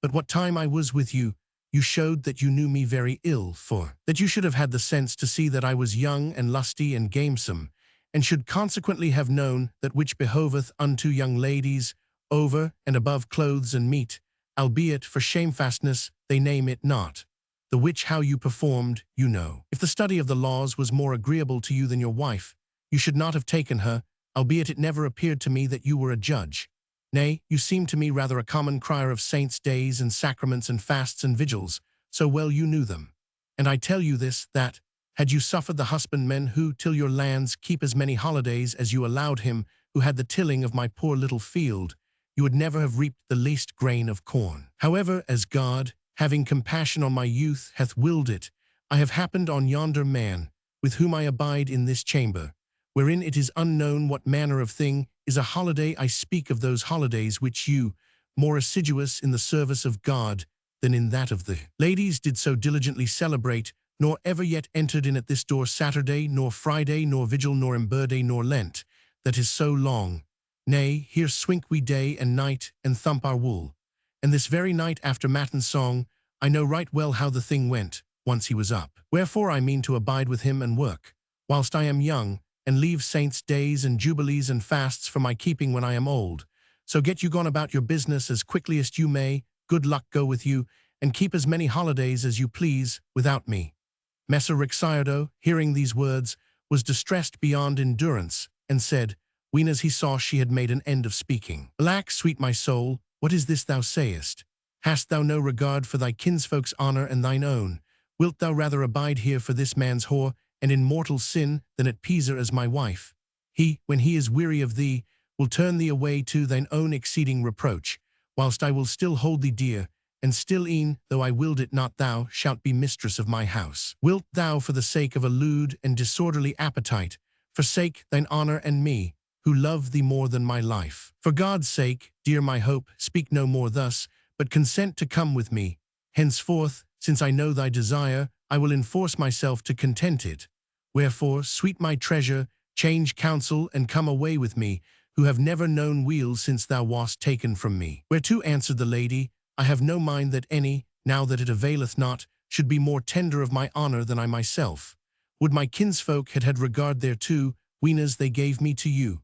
But, as they had then no care for my honour, I am under no present concern to be careful of theirs. and if I am herein mortar sin, I shall abide though it be in pestle sin. And let me tell you that here meseemeth I am Paganino's wife, whereas at Pisa meseemed I was your whore, seeing that there, by season of the moon and quadratures of geometry, needs must be planets concur to couple betwixt you and me, whereas here Paganino holdeth me all night in his arms, and straineth me and biteth me, and how he serveth me, let God tell you for me. You say forsooth you will enforce yourself, to what? To do it in 3 casts, and cause it stand by dint of cudgelling. I warrant me you are grown a doughty cavalier since I saw you last. Begone and enforce yourself to live, for methinketh indeed you do but sojourn here below upon sufferance, so peaked and scant o wind you show to me. And yet more I tell you that, should he leave me albeit meseemeth he is nowise inclined thereto, so I choose to stay, I purpose not therefore ever to return to you,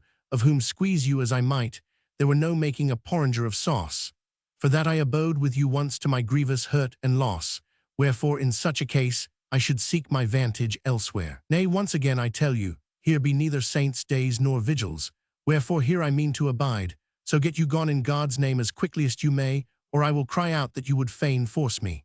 Messer Rixardo, seeing himself in ill case, and now recognizing his folly in taking a young wife, ween as he was himself forspent, went forth the chamber tristful and woebegone, and bespoke Paganino with many words, that skilled not a jot. Ultimately, leaving the lady, he returned to Pisa, without having accomplished aught, and there for chagrin fell into such dotage that, as he went about Pisa, to whoso greeted him or asked him of anywhat, he answered naught but the ill hole will have no holidays, and there, no great while after, he died. Paganino, hearing this, and knowing the love the lady bore himself, espoused her to his lawful wife, and thereafter, without ever observing saint's day or vigil or keeping Lent, they wrought what while their legs would carry them, and led a jolly life of it.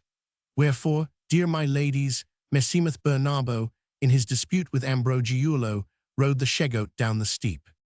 This story gave such occasion for laughter to all the company that there was none whose jaws ached not therefore, and all the ladies avouched with one accord that Dionio spoke sooth, and that Bernabo had been an ass. But after the story was ended and the laughter abated, the queen, observing that the hour was now late, and that all had told, and seeing that the end of her seigneury was come, according to the ordinance commenced, took the wreath from her own head, and set it on that of Nephil, saying, with a blithe aspect, henceforth, companion dear, be thine the governance of this little people, and reseated herself. Nephil blushed a little at the honour received, and became in countenance like as showeth a new-blown rose of April or of May in the breaking of the day, with lovesome eyes some little downcast, sparkling no otherwise than the morning star. But after the courteous murmur of the bystanders, whereby they gladsomely approved their goodwill towards the new-made queen, had abated, and she had taken heart again, she seated herself somewhat higher than of wont, and said, Since I am to be your queen, I will, departing not from the manner holden of those who have foregone me, and whose governance you have by your obedience commended, make manifest to you in few words my opinion, which, an it be approved by your council, we will ensue. Tomorrow, as you know, is Friday, and the next day is Saturday, days which, by reason of the viands that are used therein, are somewhat irksome to most folk, more by token that Friday, considering that he who died for our life on that day suffered passion, is worthy of reverence. Wherefore I hold it a just thing, and a seemly that, in honor of the divinity, we apply ourselves rather to orisons than to storytelling. As for Saturday, it is the usance of ladies on that day to wash their heads, and do away all dust, and all uncleanliness befallen them for the labors of the past week.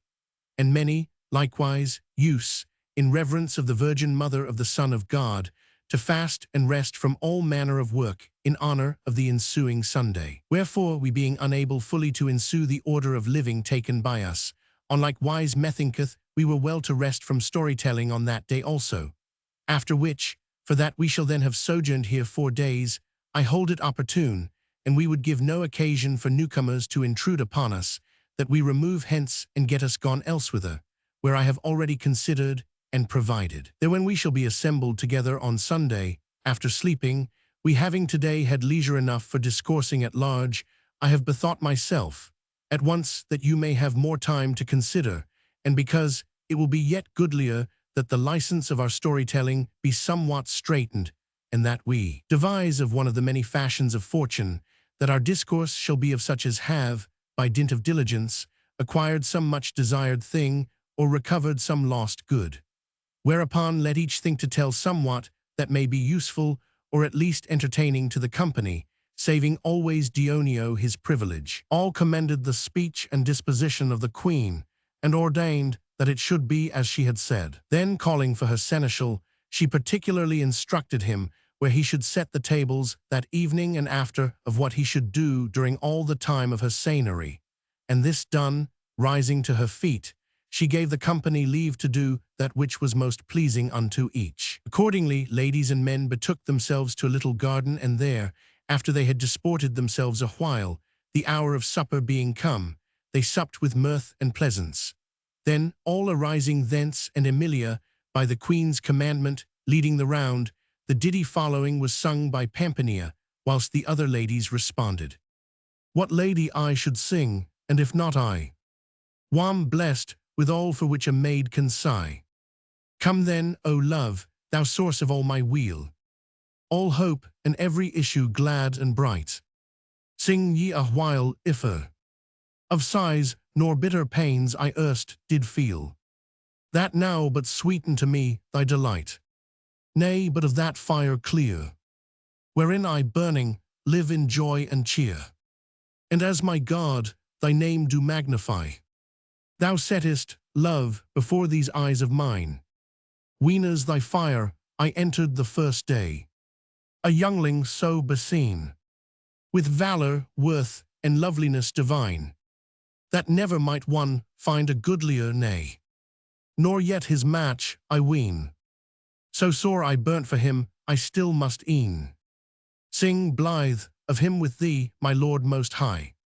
And that in him which crowneth my lease is that I please him as he pleaseth me. Thanks to love debonair. Thus in this world my wish I do possess, and in the next I trust at peace to be. Through that fast faith I bear to him, sure God, who seeth this, will ne'er the kingdom of his bliss to us deny. After this they sang sundry other songs, and danced sundry dances, and played upon divers instruments of music. Then, the queen deeming it time to go to rest, each betook himself, with torches before him, to his chamber, and all on the 2 following days, whilst applying themselves to those things whereof the queen had spoken, looked longingly for Sunday. Here endeth the 2nd day of the Decameron. Day the 3rd. Here beginneth the 3rd day of the Decameron, wherein, under the governance of Nephil, is discoursed of such as have by dint of diligence acquired some much desired thing, or recovered some lost good.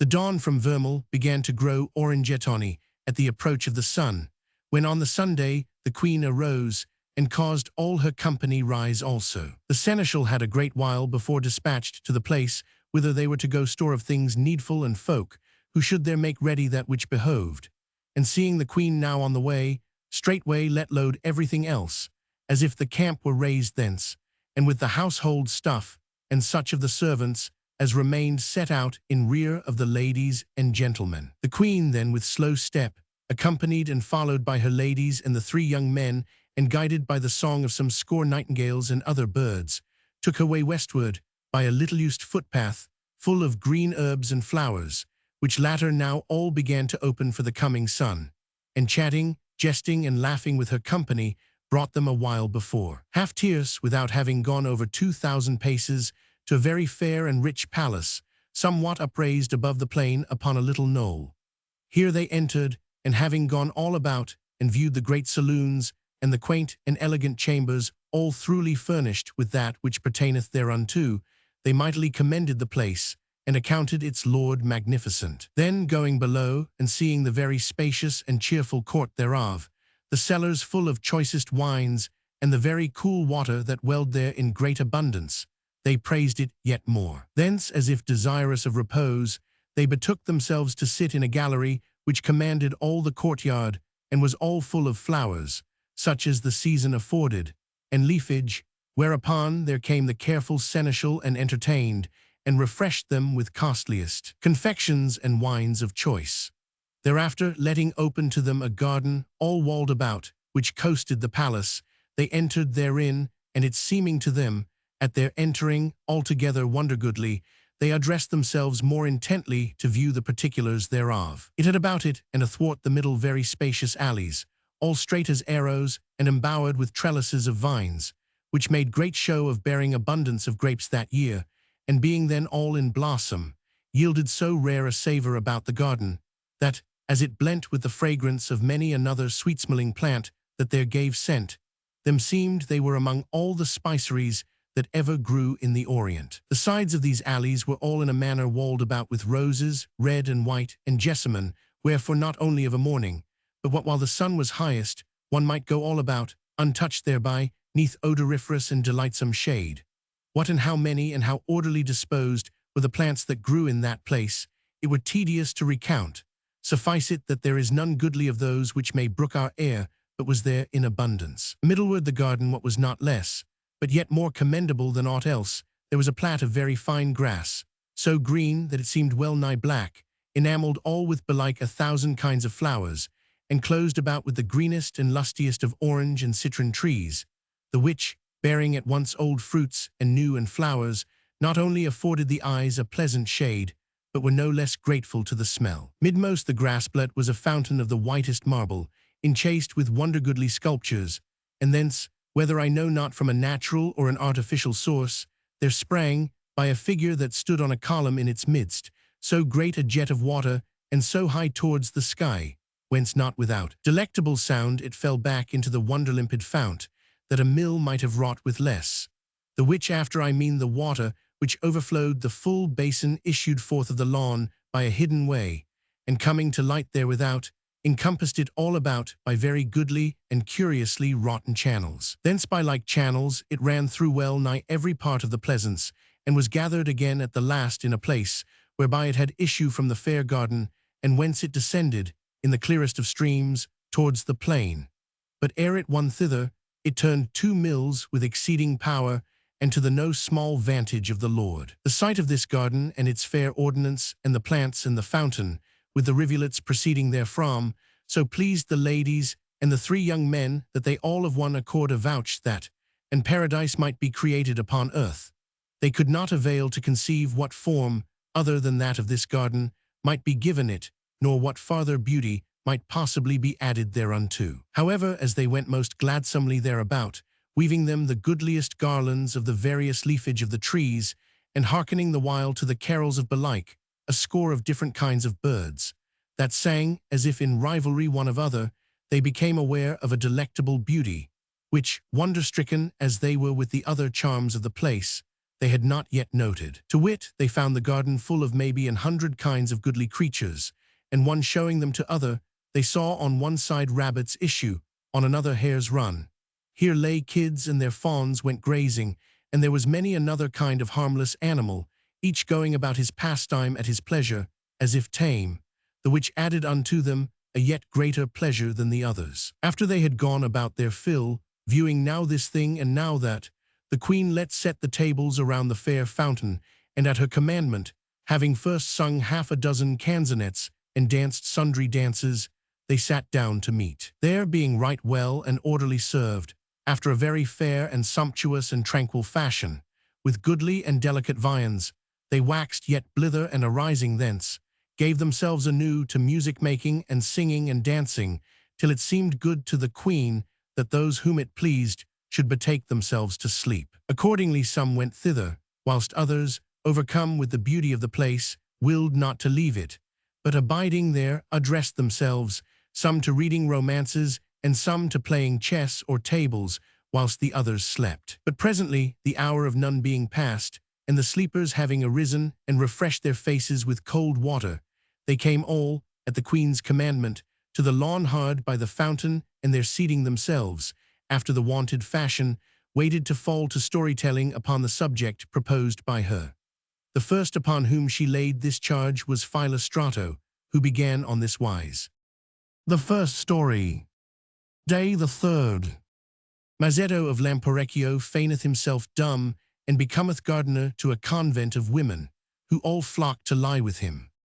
Fairest ladies, there be many men and women foolish enough to believe that, ween as the white fillet is bound about a girl's head and the black cowl clapped upon her back, she is no longer a woman and is no longer sensible of feminine appetites, as if the making her a nun had changed her to stone, and if perchance they hear aught contrary to this their belief, they are as much incensed as if a very great and heinous misdeed had been committed against nature, considering not neither having regard to themselves, whom full license to do that which they will availeth not to sate, nor yet to the much potency of idlesse and thought-aching. On likewise, there are but too many who believe that spade and mattock and coarse victuals and hard living do altogether purge away carnal appetites from the tillers of the earth, and render them exceeding dull of wit and judgment.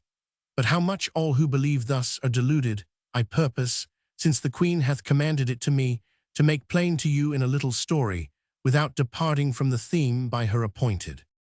There was and is yet in these our parts a convent of women, very famous for sanctity, the which, that I may not anywise abate its repute, I will not name, where in no great while agone, there being then no more than 8 nuns and an abbess, all young, in the nunnery, a poor silly dolt of a fellow was gardener of a very goodly garden of theirs, who, being miscontent with his wage, settled his accounts with the lady's bailiff, and returned to Lamporecchio, whence he came. There, amongst others who welcomed him home, was a young labouring man, stout and robust, and for a countryman a well-favoured fellow, by name of Mazzetto, who asked him where he had been so long. The good man, whose name was Nudo, told him, whereupon Mazzetto asked him in what he had served the convent, and he, I tended a great and goodly garden of theirs, and moreover I went while to the coppice for faggots, and drew water, and did other such small matters of service. But the nuns gave me so little wage, that I could scare find me in shoon withal. Besides, they are all young, and methinketh they are possessed of the devil,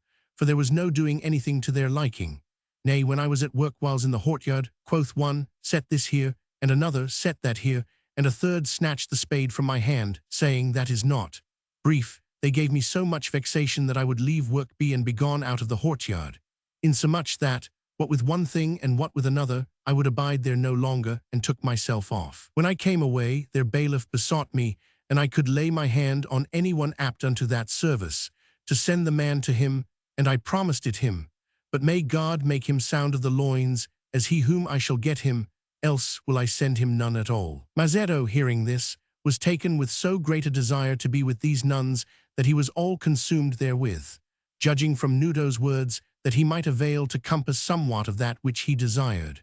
However, foreseeing that he would fail of his purpose, if he discovered aught thereof to Nudo, he said to the latter, Egad, thou didst well to come away. How is a man to live with women? He were better abide with devils. 6 times out of 7, they know not what they would have themselves. But after they had made an end of their talk, Mazzetto began to cast about what means he should take to be with them, and feeling himself well able to do the offices of which Nudo had spoken, he had no fear of being refused on that head, but misdoubted him he might not be received, for that he was young and well-looked. Wherefore, after pondering many things in himself, he bethought himself thus, the place is far hence, and none knoweth me there, and I can but make a show of being dumb, I shall for certain be received there. Having fixed upon this device, he set out with an axe he had about his neck, without telling any whither he was bound, and betook himself, in the guise of a beggarman, to the convent, where being come,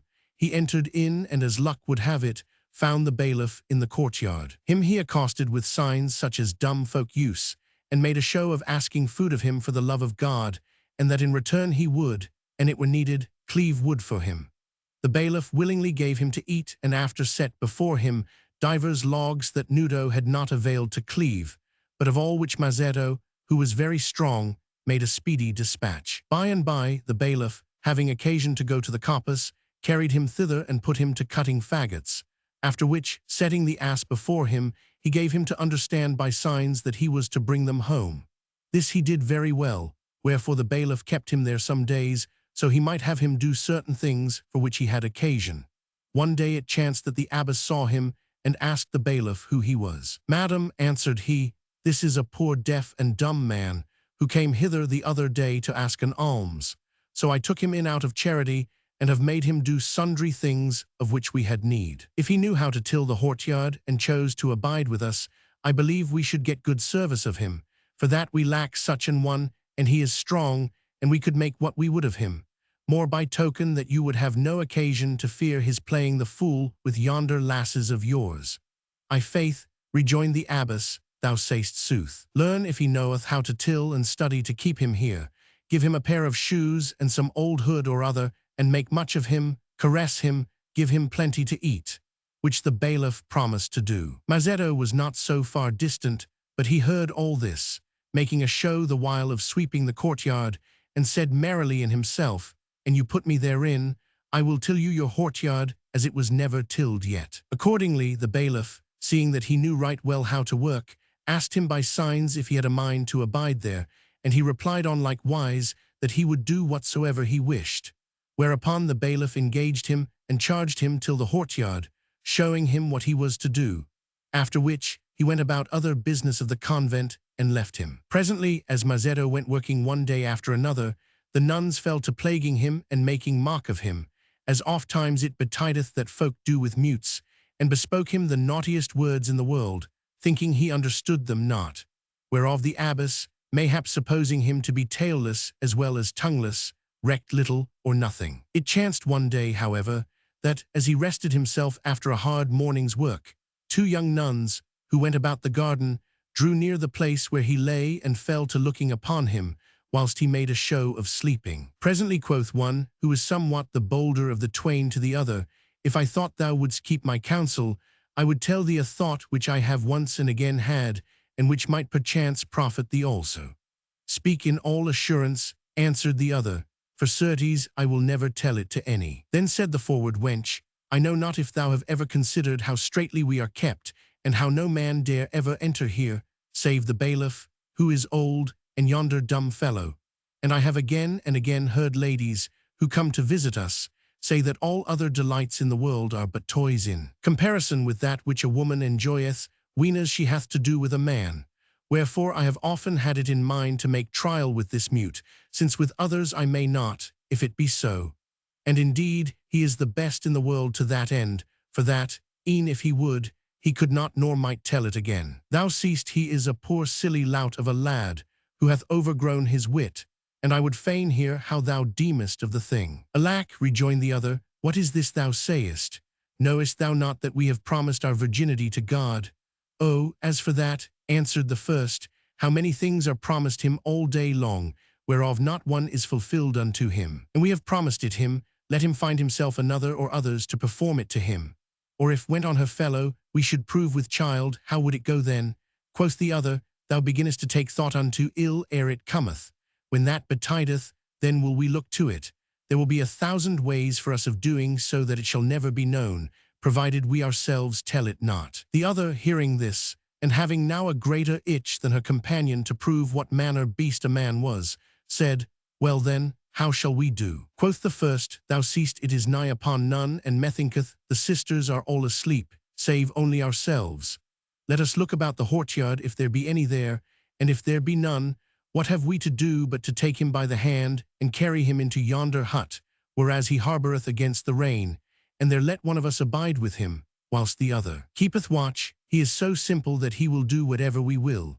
Mazzetto heard all this talk, and disposed to compliance, waited, but to be taken by one of the nuns. The latter, having looked well all about, and satisfied themselves that they could be seen from nowhere, she who had broached the matter came up to Mazzetto and aroused him, whereupon he rose incontinent to his feet. The nun took him coaxingly by the hand and led him, grinning like an idiot, to the hut, where without overmuch pressing he did what she would. Then, like a loyal comrade, having had her will, she gave place to her fellow, and Mazzetto, still feigning himself a simpleton, did their pleasure. Before they departed thence, each of the girls must needs once more prove how the mute could horse it, and after devising with each other, they agreed that the thing was as delectable as they had heard, nay, more so. Accordingly, watching their opportunity, they went oftentimes at fitting seasons to divert themselves with the mute, till one day it chanced that one of their sisters, espying them in the act from the lattice of her cell, showed it to other twain. At first they talked of denouncing the culprits to the abbess,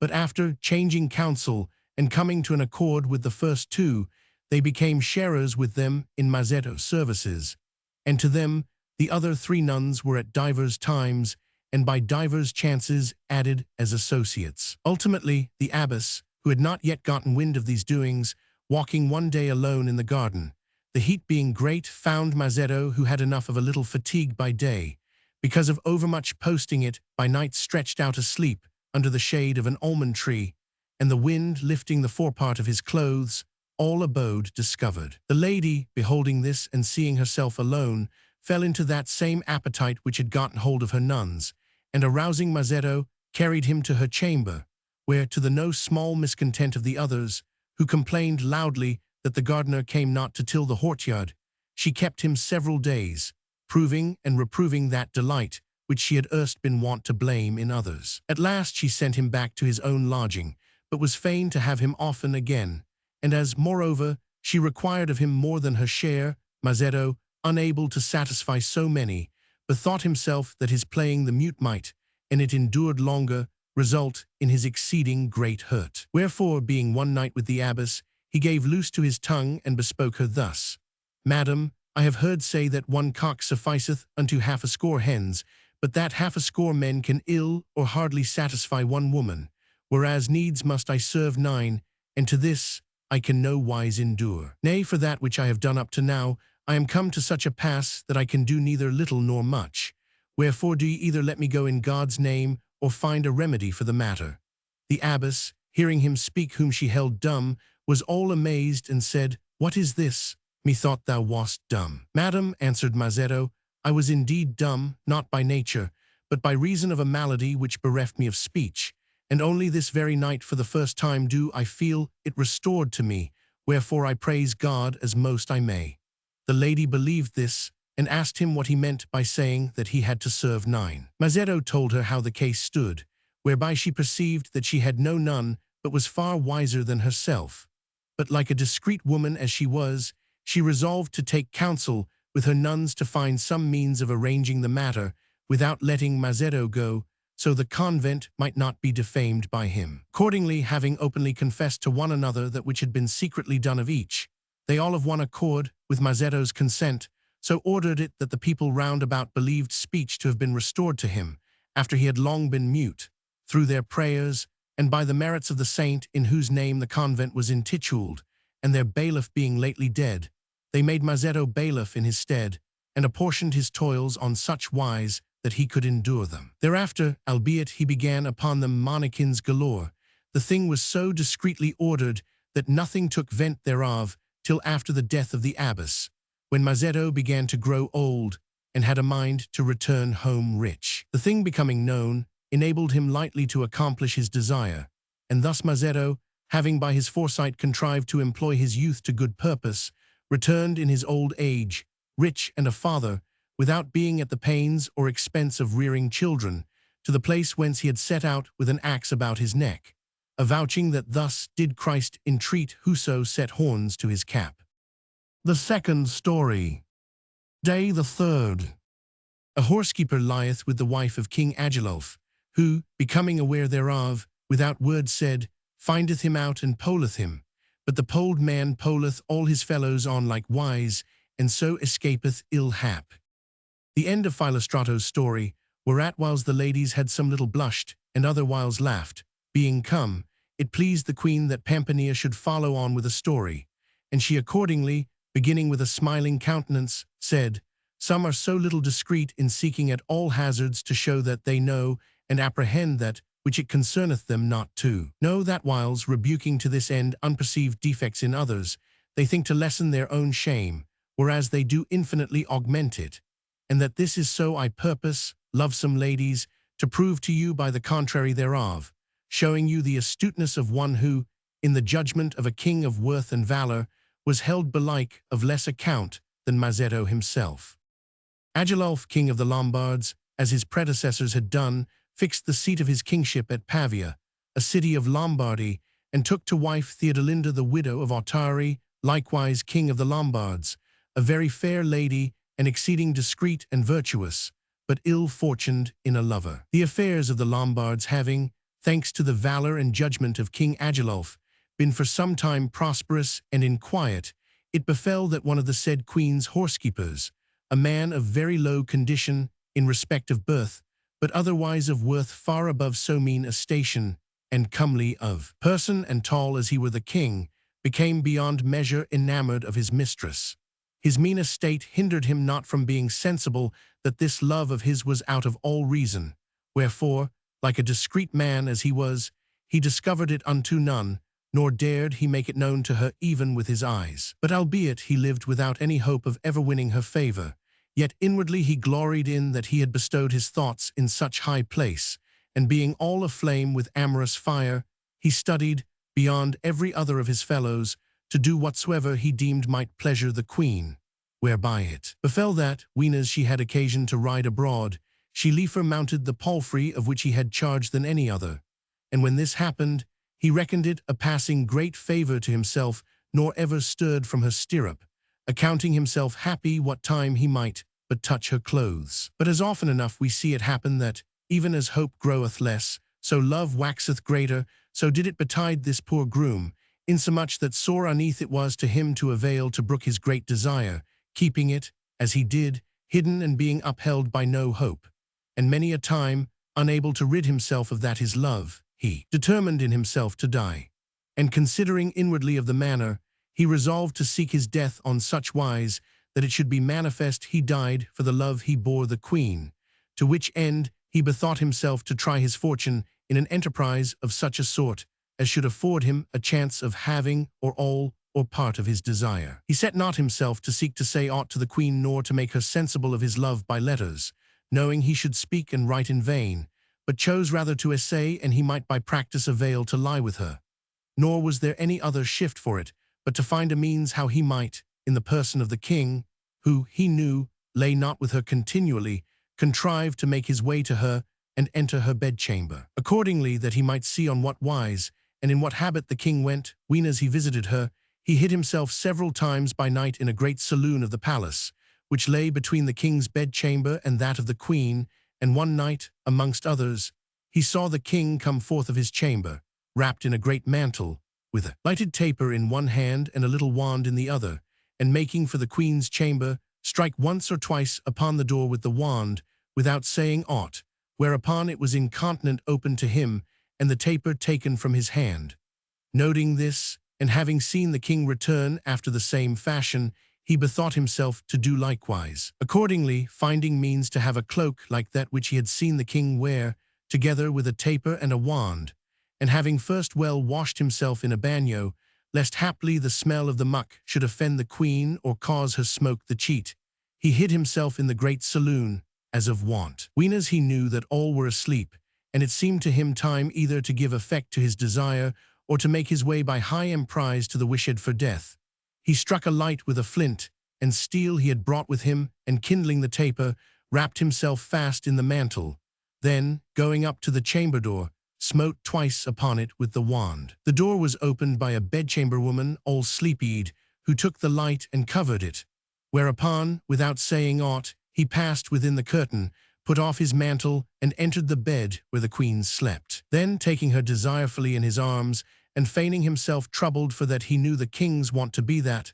whenas he was troubled, he cared not to hear aught, without speaking or being spoken to, he several times carnally knew the queen. After which, grievous as it seemed to him to depart, yet fearing lest his too long stay should be the occasion of turning the gotten delight into dollar, he arose, and taking up the mantle and the light, withdrew, without word said, and returned, as quickly as he might, to his own bed. He could scarce yet have been therein when the king arose and repaired to the queen's chamber, whereat she marveled exceedingly. And as he entered the bed and greeted her blithely, she took courage by his cheerfulness and said, "O my lord, what new fashion is this of tonight? You left me but now, after having taken pleasure of me beyond your wont, and do you return so soon? Have a care what you do." The king, hearing these words, at once concluded that the queen had been deceived by likeness of manners and person, but like a wise man bethought himself forthright, seeing that neither she nor any else had perceived the cheat, not to make her aware thereof, which many simpletons would not have done, but would have said, "I have not been here." 1. Who is it hath been here? How did it happen? Who came hither? whence many things might have arisen, whereby he would needlessly have afflicted the lady and given her ground for desiring another time that which she had already tasted. More by token that, and he kept silence of the matter, no shame might revert to him, whereas, by speaking, he would have brought dishonor upon himself. The king then, more troubled at heart than in looks or speech, answered, saying, Wife, seem I not to you man enough to have been here a first time, and to come yet again after that? I, my lord, answered she. Nevertheless, I beseech you of regard to your health. Quoth Agilulf, and it pleaseth me to follow your counsel, wherefore for the nonce I will get me gone again, without giving you more annoy. This said, taking up his mantle, he departed the chamber, with a heart full of wrath and despite for the affront that he saw had been done him, and bethought himself quietly to seek to discover the culprit, concluding that he must be of the household, and could not, whoever he might be, have issued forth of the palace. Accordingly, taking a very small light in a little lantern, he betook himself to a very long gallery that was over the stables of his palace, and where all his household slept in different beds, and judging that, whoever he might be that had done what the queen said, his pulse and the beating of his heart for the swink endured could not yet have had time to abate, he silently, beginning at one end of the gallery, fell to feeling each one's breast, to know if his heart beat high. Although every other slept fast, he who had been with the queen was not yet asleep, but seeing the king come and guessing what he went seeking, fell into such a fright that, to the beating of the heart caused by the late had fatigue, fear added yet a greater, and he doubted not but the king, if he became aware of this, would put him to death without delay, and many things passed through his thought that he should do. However, seeing him all unarmed, he resolved to feign sleep and await what he should do. Agilulf then, having examined many and found none whom he judged to be he of whom he was in quest, came presently to the horsekeeper, and feeling his heart beat high, said in himself, This is the man. Nevertheless, and he would have not be known of that which he purposed to do, he did not to him but pole, with a pair of scissors he had brought with him, somewhat on one side of his hair, which they then wore very long, so by that token he might know him again on the morrow. And this done, he withdrew and returned to his own chamber. The culprit, who had felt all this, like a shrewd fellow as he was, understood plainly enough why he had been thus marked, wherefore he arose without delay, and finding a pair of shears, whereof it chanced there were several about the stables for the service of the horses, went softly up to all who lay in the gallery, and clipped each one's hair on like wise over the ear, which having done without being observed, he returned to sleep. When the king arose in the morning, he commanded that all his household should present themselves before him, or ever the palace doors were opened, and it was done as he said. Then, as they all stood before him with uncovered heads, he began to look that he might know him whom he had polled. But seeing the most part of them with their hair clipped after one and the same fashion, he marveled and said in himself, He whom I seek, for all he may be of mean estate, showeth right well he is of no mean wit. Then seeing that he could not, without making a stir, avail to have him whom he sought, and having no mind to incur a great shame for the sake of a paltry revenge, it pleased him with one sole word to admonish the culprit, and show him that he was ware of the matter. Wherefore, turning to all who were present, he said, Let him who did it do it no more, and get you gone in peace. Another would have been for giving them the strapado, for torturing, examining, and questioning, and doing this, would have published that which every one should go about to conceal, and having thus discovered himself, though he should have taken entire revenge for the affront suffered, his shame had not been minished, nay, were rather much enhanced therefore, and his lady's honor sullied. Those who heard the king's words marveled and long debated amongst themselves what he meant by this speech, but none understood it, save he whom it concerned, and he, like a wise man, never, during Agilulf's lifetime, discovered the matter, nor ever again committed his life to the hazard of such a venture. The third story. Day the third. Under color of confession and of exceeding niceness of conscience, a lady, being enamored of a young man, bringeth a grave friar, without his misdoubting him thereof, to afford a means of giving entire effect to her pleasure. Pampinea being now silent, and the daring and subtlety of the horsekeeper having been extolled by several of the company, as also the king's good sense, the queen, turning to Philomela, charged her follow on, whereupon she blithely began to speak thus, I purpose to recount to you a cheat which was in very deed put by a fair lady upon a grave friar, and which should be so much the more pleasing to every layman as these friars, to wit, albeit for the most part very dull fools and men of strange manners and usances, hold themselves to be in everything both better, worth and wiser than others, whereas they are of far less account than the rest of mankind, being men who, lacking of the meanness of their spirit, the ability to provide themselves, take refuge, like swine, whereas they may have what to eat. And this story, charming ladies, I shall tell you, not only for the ensuing of the order imposed, but to give you to know withal that even the clergy, to whom we women, beyond measure credulous as we are, yield overmuch faith, can be and are whiles adroitly befooled, and that not by men only, but even by certain of our own sex. In our city, the which is fuller of cousinage than of love or faith, there was, not many years agone, a gentlewoman adorned with beauty and charms, and as richly endowed by nature as any of her sex with engaging manners and loftiness of spirit and subtle wit, whose name albeit I know, I purpose not to discover it, no, nor any other that pertaineth unto the present story, for that there be folk yet alive who would take it in despite, whereas it should be passed over with a laugh. This lady then, seeing herself, though of high lineage, married to a woolmonger and unable, for that he was a craftsman, to put off the haughtiness of her spirit, whereby she deemed no man of mean condition, how rich soever he might be, worthy of a gentlewoman, and seeing him moreover, for all his wealth, to be apt unto nothing of more moment than to lay a warp for a piece of motley or let weave a cloth or chaffer with a spinster anent her yarn, resolved on no wise to admit of his embraces, save in so far as she might not deny him, but to seek, for her own satisfaction,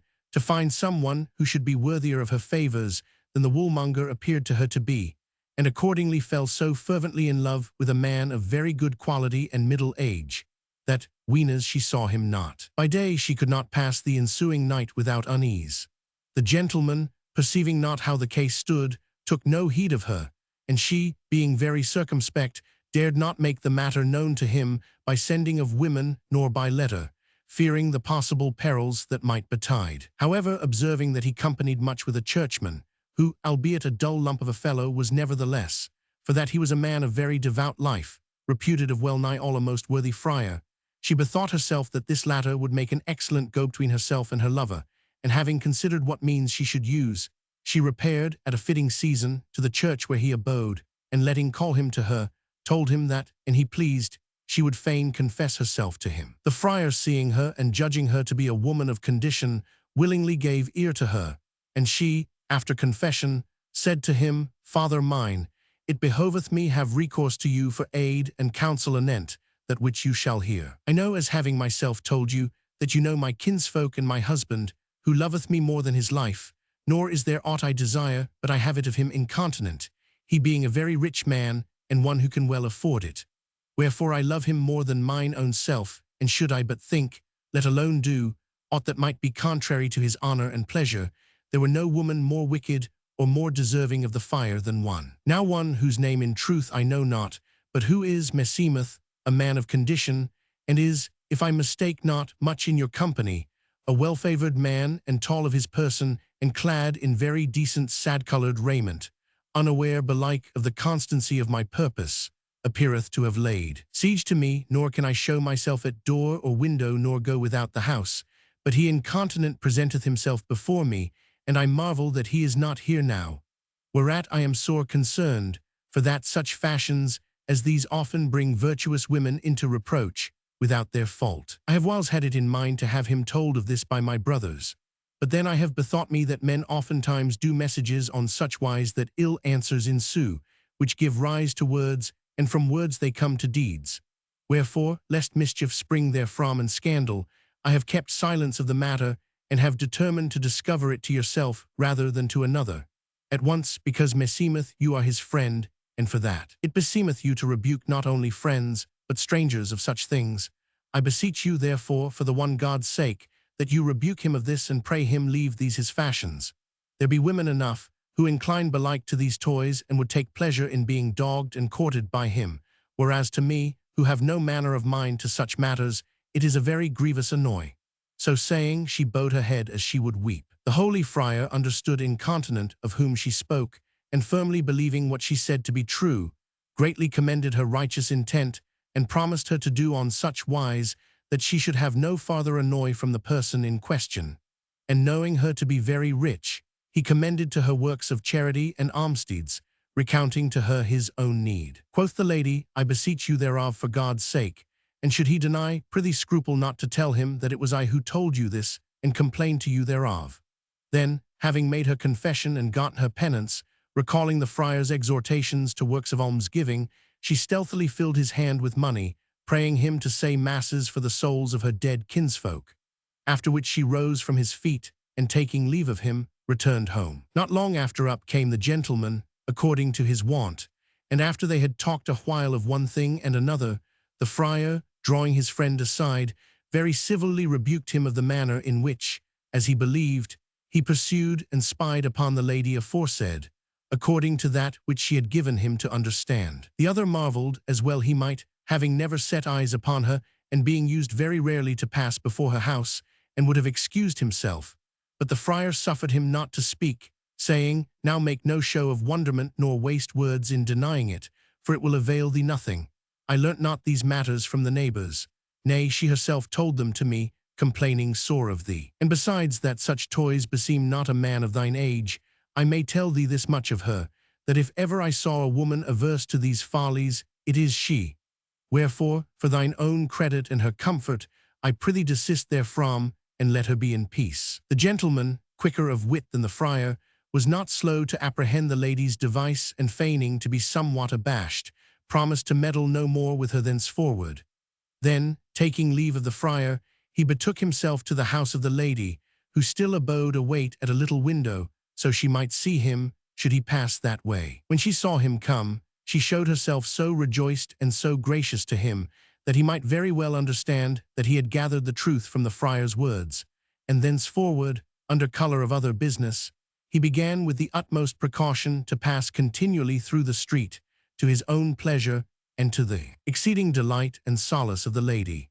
After a while, perceiving that she pleased him even as he pleased her, and wishful to inflame him yet more, and to certify him of the love she bore him, she betook herself again, choosing her time and place, to the holy friar, and seating herself at his feet in the church, fell a-weeping. The friar, seeing this, asked her affectionately what was to do with her anew. Alack, father mine, answered she, that which aileth me is none other than yonder God-accursed friend of yours, of whom I complained to you the other day. For that methinketh he was born for my especial torment, and to make me do a thing, such that I should never be glad again, nor ever after dare to seat myself at your feet. How, cried the friar, hath he not given over annoying thee? No, indeed, answered she. Nay, since I complained to you of him, as if of despite, maybe taking it ill that I should have done so, for every once he used to pass before my house, I verily believe he hath passed 7 times. And would to God he were content with passing and spying upon me. Nay, he is grown so bold and so malapert that but yesterday he dispatched a woman to me at home with his idle tales and toys,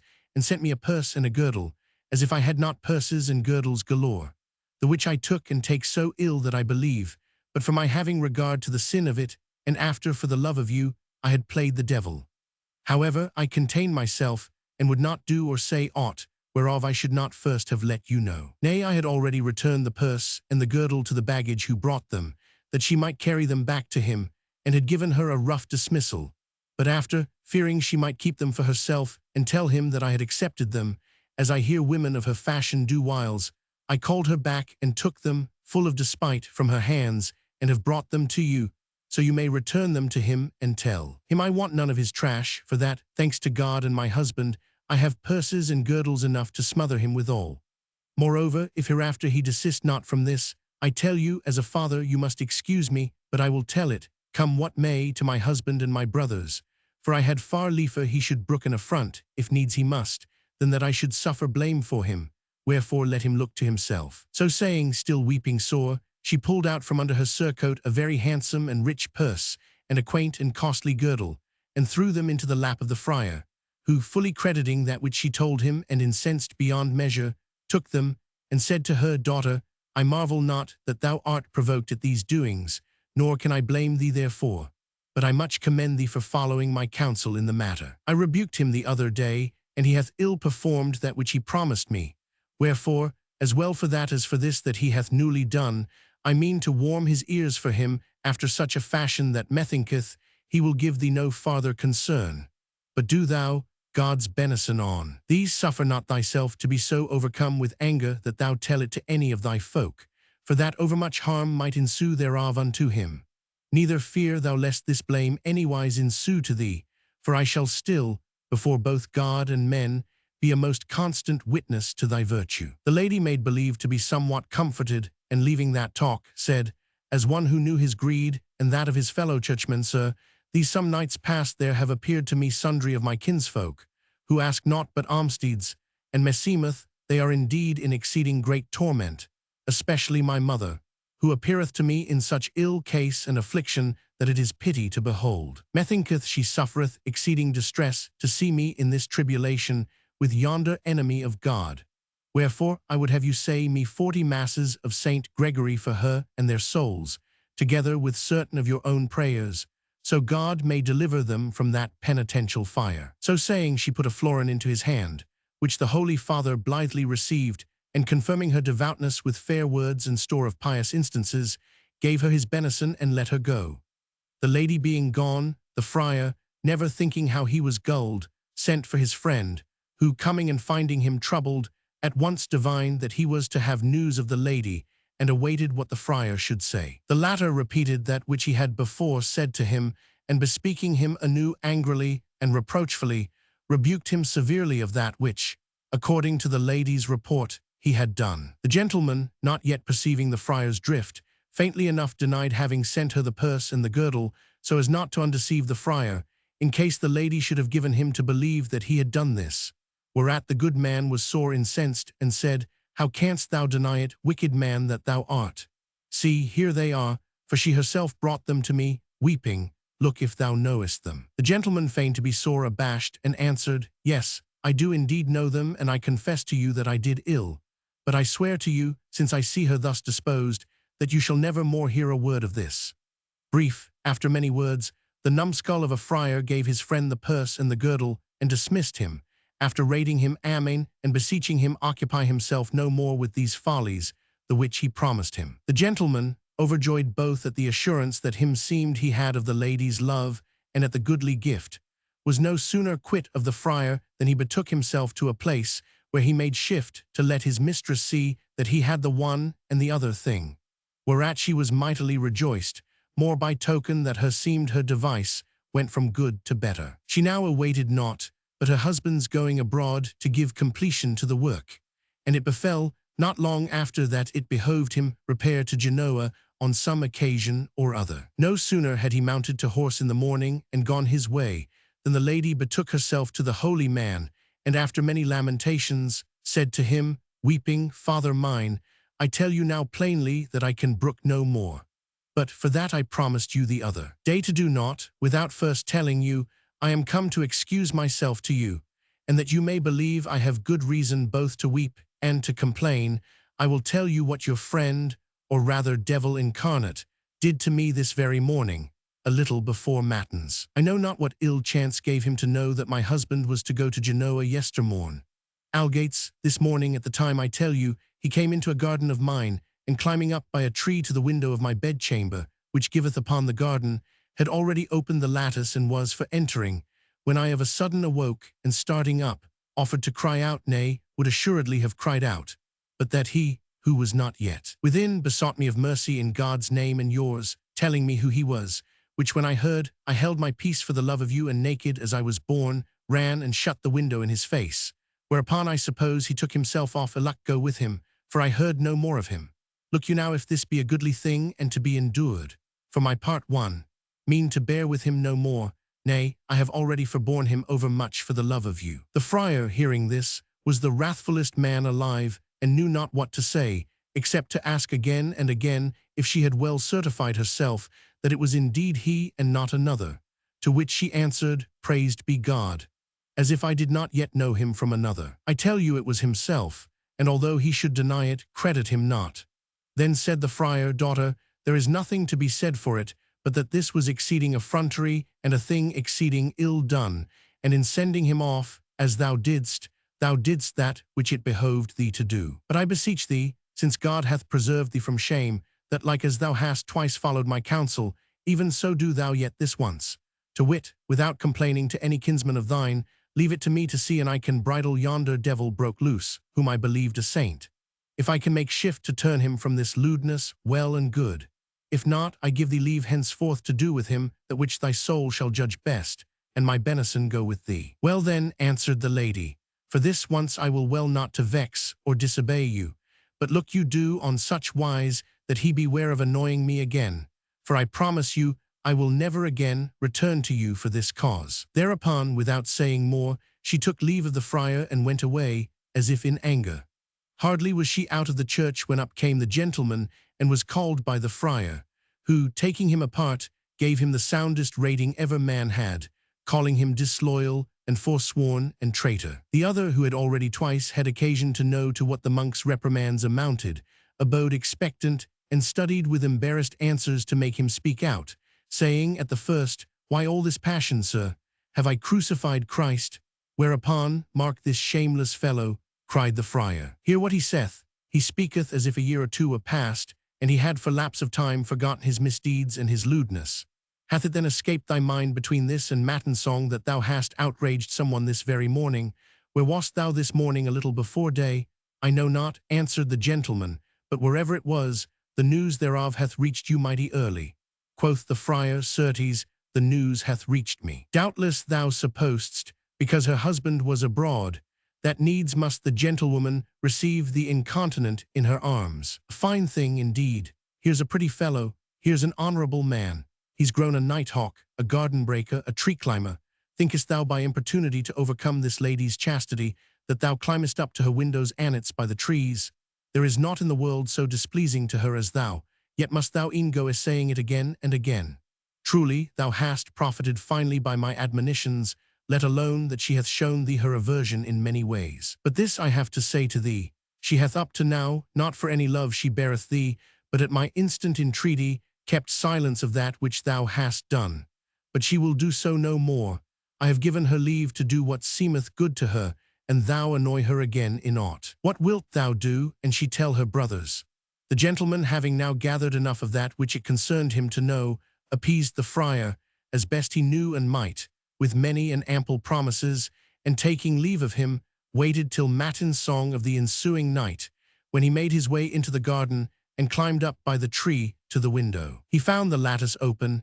and entering the chamber as quickly as he might, threw himself into the arms of his fair mistress, who, having awaited him with the utmost impatience, received him joyfully, saying, Gramercy to my lord the friar, for that he so well taught thee the way hither. Then, taking their pleasure one of the other, they solaced themselves together with great delight, devising and laughing amain anent the simplicity of the dolt of a friar, and jibing at woolhanks and teazels and carding combs. Moreover, having taken order for their future converse, they did on such wise that, without having to resort anew to my lord the friar, they foregathered in equal joyance many another night, to the like, whereof I pray God, of his holy mercy, speedily to conduct me and all Christian souls who have a mind thereto. The fourth story. Day the third. Dom Fellis teacheth Fra Puccio how he may become beatified by performing a certain penance of his fashion, which the other doth, and Dom Fellis meanwhile leadeth a merry life of it with the good man's wife. Philomena, having made an end of her story, was silent, and Dionio, having with dulcet speech mightily commended the lady's shrewdness, and eke the prayer with which Philomena had concluded, the queen turned with a smile to Pamphilo and said, Come, Pamphilo, continue our diversion. With some pleasant trifle, Pamphilo promptly answered that he would well, and began thus, Madam, there are many persons who, what while they study to enter paradise, unwittingly send others thither, the which happened, no great while since, to a neighbor of ours, as you shall hear. According to that which I have heard tell, there abode near San Pancrazio an honest man and a rich, called Puccio di Rinieri, who, devoting himself in his latter days altogether to religious practices, became a tertiary of the order of St. Francis, whence he was styled Fra Puccio, and ensuing this his devout life, much frequented the church, for that he had no family other than a wife and one maid, and consequently it behoved him not apply himself to any craft.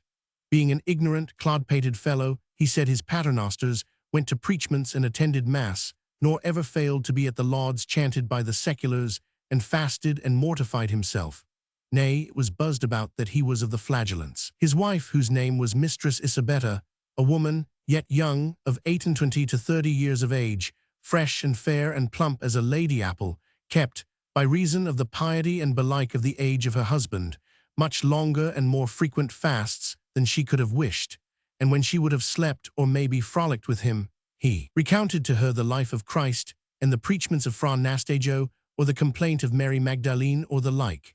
Meantime there returned home from Paris a monk hight Dom Felis, conventual of San Pancrazio, who was young and comely enough of person, keen of wit, and a profound scholar, and with him Fra Puccio contracted a straight friendship. And for that this Dom Felis right well resolved him his every doubt, and knowing his pious turn of mind, made him a show of exceeding devoutness. Fra Puccio fell to carrying him home betimes, and giving him to dine and sup, as the occasion offered. And the lady also, for her husband's sake, became familiar with him, and willingly did him honor. The monk then, continuing to frequent Fra Puccio's house, and seeing the latter's wife so fresh and plump, guessed what should be the thing whereof she suffered the most default, and bethought himself, and he might, to go about to furnish her withal himself, and so spare Fra Puccio fatigue.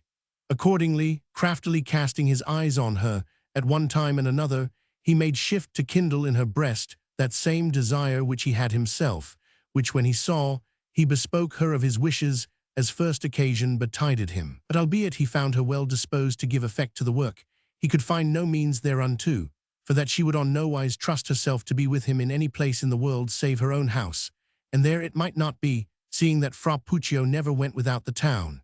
At this the monk was sore chagrined, but after much consideration, he hit upon a device whereby he might avail to foregather with the lady in her own house, without suspect, for all Fra Puccio should be at home. Accordingly, the latter coming one day to visit him, he bespoke him thus: I have many a time understood, Fra Puccio, that all thy desire is to become a saint, and to this end meseemeth thou goest about by a long road, whereas there is another and a very short one, which the Pope and the other great prelates, who know and practice it, will not have made known, for that the clergy, who for the most part live by alms, would incontinent be undone, inasmuch as the laity would no longer trouble themselves to propitiate them with alms or other what.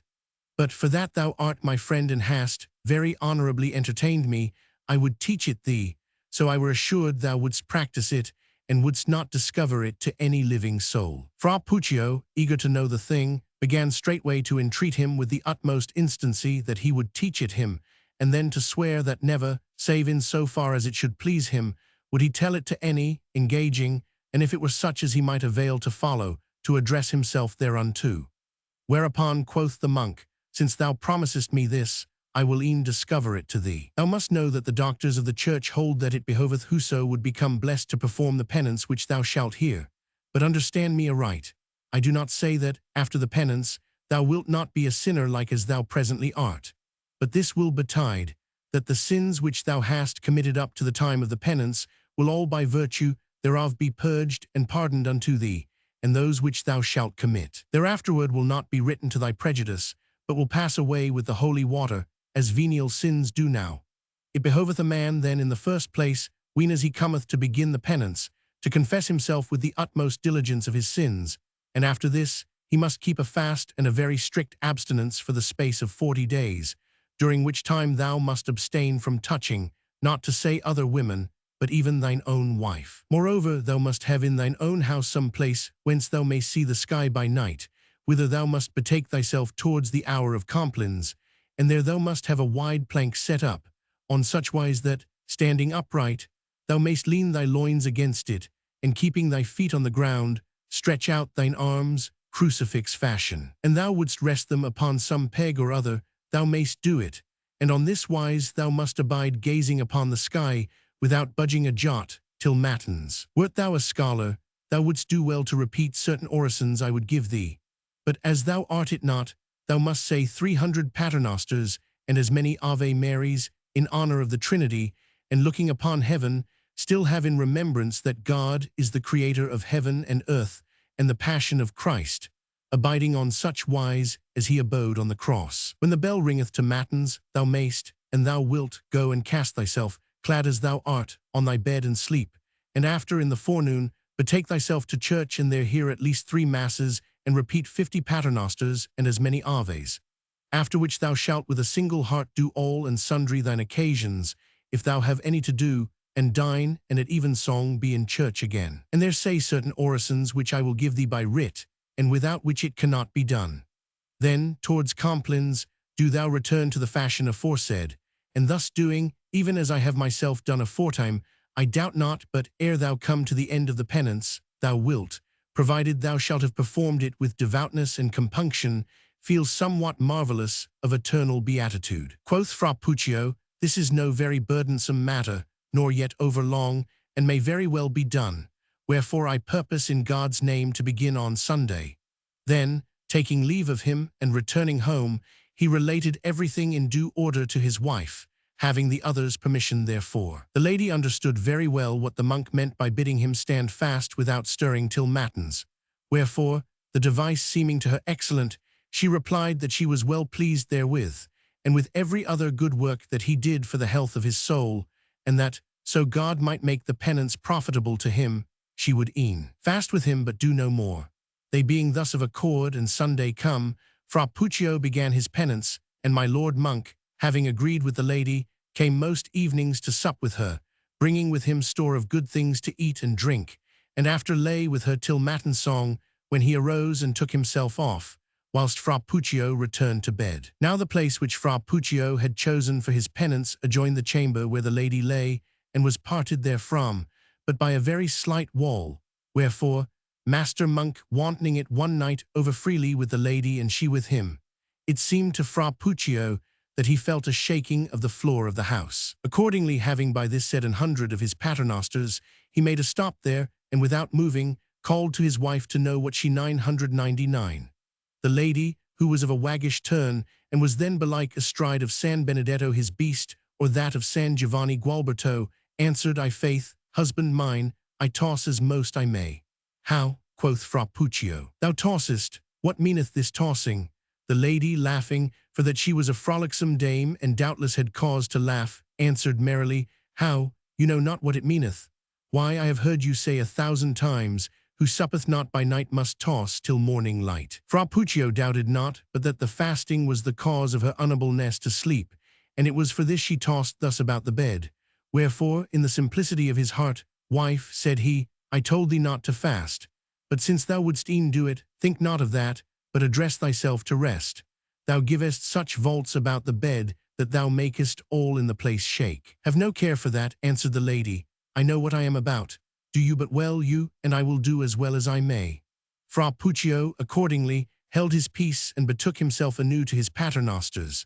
and after that night, my lord monk and the lady let make a bed in another part of the house, wherein they abode in the utmost joyance, what while Fra Puccio's penance lasted. At one and the same hour the monk took himself off, and the lady returned to her own bed, whereto a little after came Fra Puccio from his penance. And on this wise the latter continued to do penance, whilst his wife did her delight with the monk, to whom quoth she merrily, now and again, thou hast put Fra Puccio upon performing a penance, whereby we have gotten paradise. Indeed, the lady, finding herself in good case, took such a liking to the monk's fare, having been long kept on low diet by her husband, that weenas Fra Puccio's penance was accomplished, she still found means to feed her fill with him elsewhere, and using discretion, long took her pleasure thereof. Thus then, that my last words may not be out of accord with my first, it came to pass that, whereas Fra Puccio, by doing penance, thought to win paradise for himself, he put therein the monk, who had shown him the speedy way thither, and his wife, who lived with him in great lack of that, whereof Dom Fellis, like a charitable man as he was, vouchsafed her great plenty. The 5th story. Day the 3rd. Ricciardo, surnamed Il Zima, giveth Messer Francesco Virgilesi a palfrey of his, and hath therefore his leave to speak with his wife. She keeping silence, he in her person replieth unto himself, and the effect after ensueth in accordance with his answer. Pamphilo having made an end, not without laughter on the part of the ladies, of the story of Fra Puccio, The queen with a commanding air bade Elissa follow on. She rather tartly than otherwise, not out of malice, but of old habit, began to speak thus. Many folk, knowing much, imagine that others know nothing, and so oft times, what while they think to overreach others, find, after the event, that they themselves have been outwitted of them. Wherefore I hold his folly great who setteth himself, without occasion to test the strength of another's wit. But for that maybe all are not of my opinion, it pleaseth me, whilst following on the given order of the discourse, to relate to you that which befell a Pistoles gentleman by reason thereof. There was in Pistia a gentleman of the Vergilesi family, by name Messer Francesco, a man of great wealth and understanding, and well advised in all else, but covetous beyond measure. Being made provost of Milan, he had furnished himself with everything necessary for his honorable going thither, except only with a palfrey handsome enough for him, and finding none to his liking, he abode in concern thereof. Now there was then in the same town a young man called Ricciardo, of little family, but very rich, who still went so quaintly clad, and so brave of his person, that he was commonly known as Il Zima, and he had long in vain loved and courted Messer Francesco's wife, who was exceeding fair and very virtuous. Now he had one of the handsomest palfreys in all Tuscany, and set great store by it for its beauty, and it being public to every one that he was enamored of Messer Francesco's wife. There were those who told the latter that, should he ask it, he might have the horse, for the love Il Zima bore his lady. Accordingly, moved by covetise, Messer Francesco let call Il Zima to him, and sought of him his palfrey by way of sale, so he should proffer it to him as a gift. The other, hearing this, was well pleased and made answer to him, saying, Sir, though you gave me all you have in the world, you might not avail to have my palfrey by way of sale, but by way of gift you may have it, ween as it pleaseth you, on condition that, ere you take it, I may have leave to speak some words with your lady in your presence, but so far removed from every one that I may be heard of none other than herself. The gentleman, urged by avarice and looking to outwit the other, answered that it liked him well, and that he might speak with her as much as he would.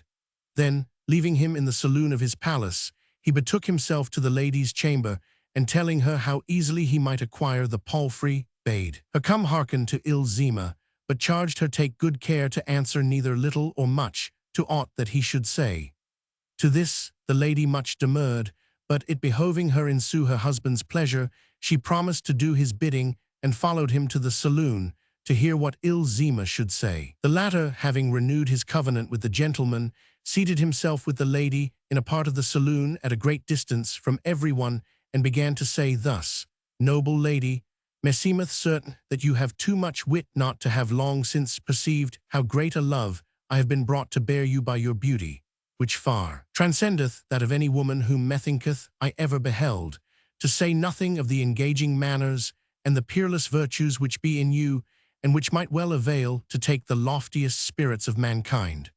Wherefore it were needless to declare to you, in words, that this my love is the greatest and most fervent that ever man bore woman. And thus, without fail, will I do so long as my wretched life shall sustain these limbs, nay, longer. For that, if in the other world folk love as they do here below, I shall love you to all eternity. Wherefore you may rest assured that you have nothing, be it much or little worth, that you may hold so wholly yours, and whereon you may in every wise so surely reckon as myself, such as I am, and that likewise which is mine. And that of this you may take assurance by very certain argument, I tell you that I should count myself more graced, did you command me somewhat that I might do, and that would pleasure you, than if, I commanding, all the world should promptliest obey me. Since then I am yours, even as you have heard, it is not without reason that I dare to offer up my prayers to your nobility, wherefrom alone can all peace, all health and all well-being derive for me, and no other whence. Yea, as the humblest of your servants, I beseech you, dear my good and only hope of my soul, which, midmost the fire of love, feedeth upon its hope in you, that your benignity may be so great, and your past rigor shown unto me, who am yours, on such wise be mollified that I, recomforted by your kindness, may say that, like as by your beauty I was stricken with love, even so by your pity have I life, which latter, and your haughty soul incline not to my prayers, will without fail come to naught, and I shall perish, and you may be said to be my murderer. Letting be that my death will do you no honor, I doubt not eke, but that conscience by times pricking you therefore, you will regret having wrought it, and whiles, better disposed, will say in yourself, Alack, how ill I did not to have compassion upon my poor Zema. And this repentance, being of no avail, will cause you the great annoy. Wherefore, so this may not betide, now that you have it in your power to succor me, bethink yourself, and ere I die, be moved to pity on me, for that with you alone it resteth to make me the happiest or the most miserable man alive. I trust your courtesy will be such that you will not suffer me to receive death in guerdon of such and so great a love, but will with a glad response and full of favour quicken my fainting spirits, which flutter, all dismayed, in your presence. Therewith he held his peace, and heaving the deepest of sighs, followed up with sundry tears, proceeded to await the lady's answer. The latter, whom the long court he had paid her, the joustings held, and the serenades given in her honour, and other like things done of him for the love of her, had not availed to move, was moved by the passionate speech of this most ardent lover, and began to be sensible of that which she had never yet felt, to wit, what manner of thing love was, and albeit, in ensuance of the commandment laid upon her by her husband, she kept silence, she could not withal hinder sundry gentle sighs from discovering that which, in answer to ill Zema, she would gladly have made manifest. Ill Zema, having waited a while, and seeing that no response ensued, was wondered, and presently began to divine the husband's device. But yet, looking her in the face, and observing certain flashes of her eyes towards him now and again, and noting, moreover, the sighs which she suffered not to escape her bosom with all her strength, conceived fresh hope, and heartened thereby, took new counsel, and proceeded to answer himself after the following fashion, she hearkening the while, Zema mine, this long time, in good sooth, have I perceived thy love for me to be most great and perfect, and now by thy words I know it yet better, and am well pleased therewith, as indeed I should be. Algates, and I have seemed to thee harsh and cruel, I will not have thee believe that I have at heart been that which I have shown myself in countenance. Nay, I have ever loved thee and held thee dear above all other men, but thus hath it behoved me do, both for fear of others, and for the preserving of my fair fame. But now is the time at hand, when I may show thee clearly that I love thee, and guerdon thee of the love that thou hast borne and bearest me. Take comfort, therefore, and be of good hope, for that a few days hence Messer Francesco is to go to Milan for provost, as indeed thou knowest, who hast for the love of me given him thy goodly palfrey, and weenas he shall be gone, I promise thee by my troth, and of the true love I bear thee, that before many days thou shalt without fail foregather with me, and we will give gladsome and entire accomplishment to our love. And that I may not have to bespeak the otherwhiles of the matter, I tell thee presently that, weenas thou shalt see 2 napkins displayed at the window of my chamber, which giveth upon our garden. Do thou that same evening at nightfall make shift to come to me by the garden door, taking good care that thou be not seen. Thou wilt find me awaiting thee, and we will all night long have delight and pleasance one of another, to our heart's content. Having thus spoken for the lady, he began again to speak in his own person, and rejoined on this wise, Dearest lady, my every sense is so transported with excessive joy for your gracious reply, that I can scarce avail to make response, much less to render you due thanks. Nay, could I e'en speak as I desire, there is no term so long that it might suffice me fully to thank you as I would fain do, and as it behoveth me. Wherefore I leave it to your discreet consideration to imagine that which, for all my will, I am unable to express in words. This much only I tell you, that I will without fail bethink myself to do as you have charged me, and being then, peradventure, better certified of so great a grace as that which you have vouchsafed me, I will, as best I may, study to render you the utmost thanks in my power.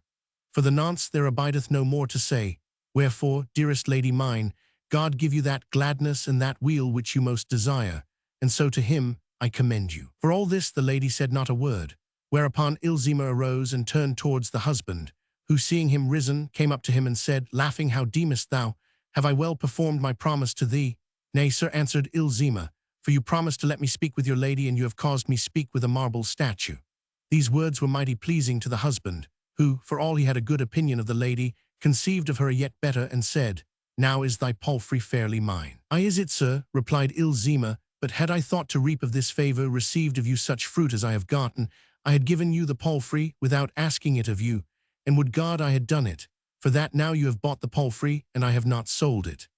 The other laughed at this, and being now provided with a palfrey, set out upon his way a few days after, and betook himself to Milan, to enter upon the provostship. The lady, left free in her house, called to mind ill Zima's words, and the love he bore her, and the palfrey given for her sake, and seeing him pass often by the house, said in herself, "What do I? Why waste I my youth? Yonder man is gone to Milan, and will not return these 6 months. When will he ever render me them again? When I am old. Moreover, when shall I ever find such a lover as ill Zima? I am alone, and have no one to fear. I know not why I should not take this good opportunity, what while I may. I shall not always have such leisure as I presently have. None will know the thing, and even were it to be known, it is better to do and repent, than to abstain and repent." Having thus taken counsel with herself, she one day set 2 napkins in the garden window, even as ill Zima had said, which when he saw, he was greatly rejoiced,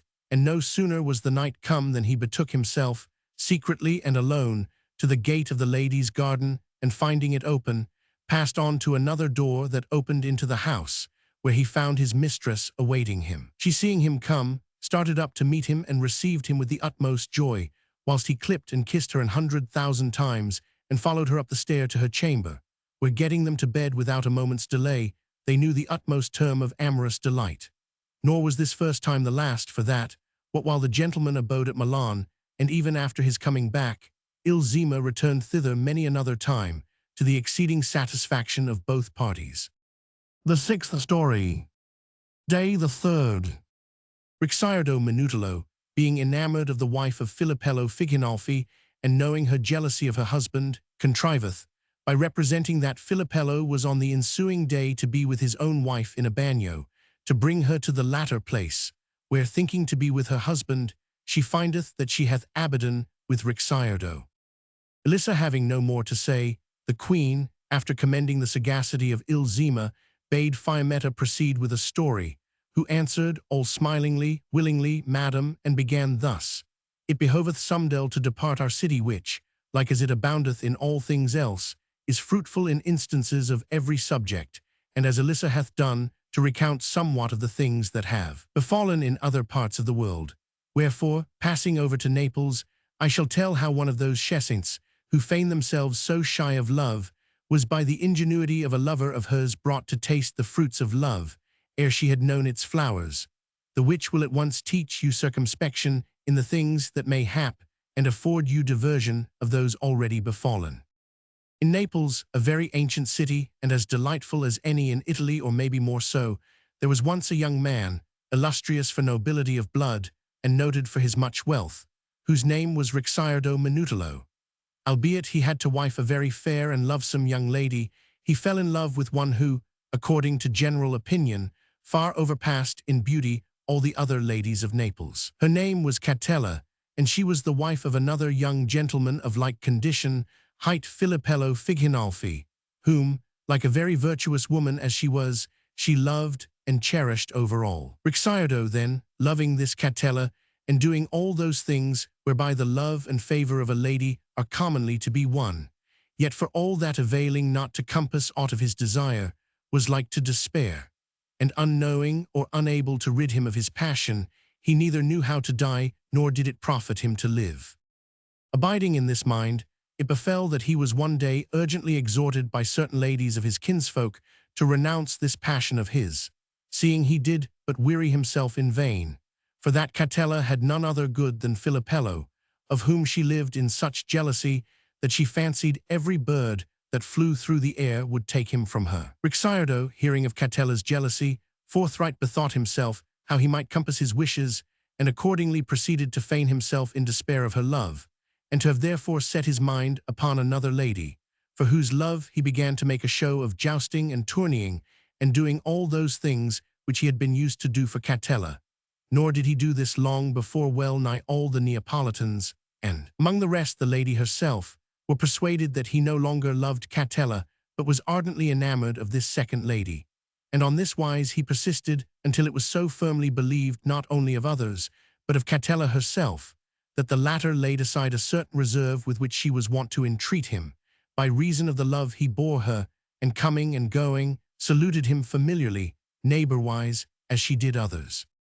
It presently befell that, the weather being warm, many companies of ladies and gentlemen went, according to the usance of the Neapolitans, to divert themselves on the banks of the sea, and there to dine and sup. And Ricciardo, knowing Catella to be gone thither with her company, betook himself to the same place with his friends, and was received into Catella's party of ladies, after allowing himself to be much pressed, as if he had no great mind to abide there. The ladies and Catella fell to rallying him upon his new love, and he, feigning himself sore inflamed therewith, gave them the more occasion for discourse. Presently one lady going hither and thither, as commonly happeneth in such places, and Catella being left with a few whereas Ricciardo was, the latter cast at her a hint of a certain amour of Filippello her husband, whereupon she fell into a sudden passion of jealousy, and began to be inwardly all afire with impatience to know what he meant. At last, having contained herself a while, and being unable to hold out longer, she besought Ricciardo, for that lady's sake whom he most loved, to be pleased to make her clear of that which he had said of Filippello. Whereupon quoth he, "You conjure me by such a person that I dare not deny. Ought you ask me, wherefore I am ready to tell it you, so but you promise me that you will never say a word thereof either to him or to any other, save weenas you shall by experience have seen that which I shall tell you to be true. For that, when you please, I will teach you how you may see it."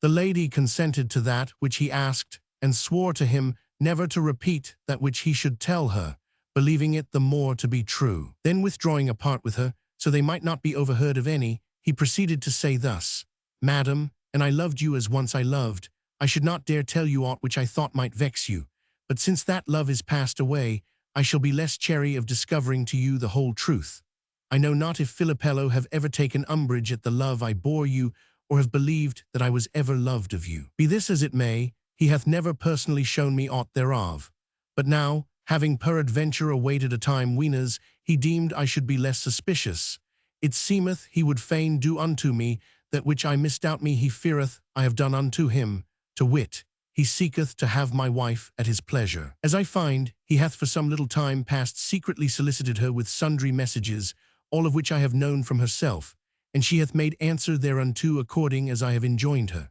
This very day, however, ere I came hither, I found in the house, in close conference with my wife, a woman whom I set down incontinent for that which she was, wherefore I called my wife, and asked her what the woman wanted. Quoth she is the agent of Filippello, with whom thou hast saddled me, by dint of making me answer him and give him hopes, and she saith that he will e'en know once for all what I mean to do, and that, and I will, he would contrive for me to be privily at a bagnio in this city.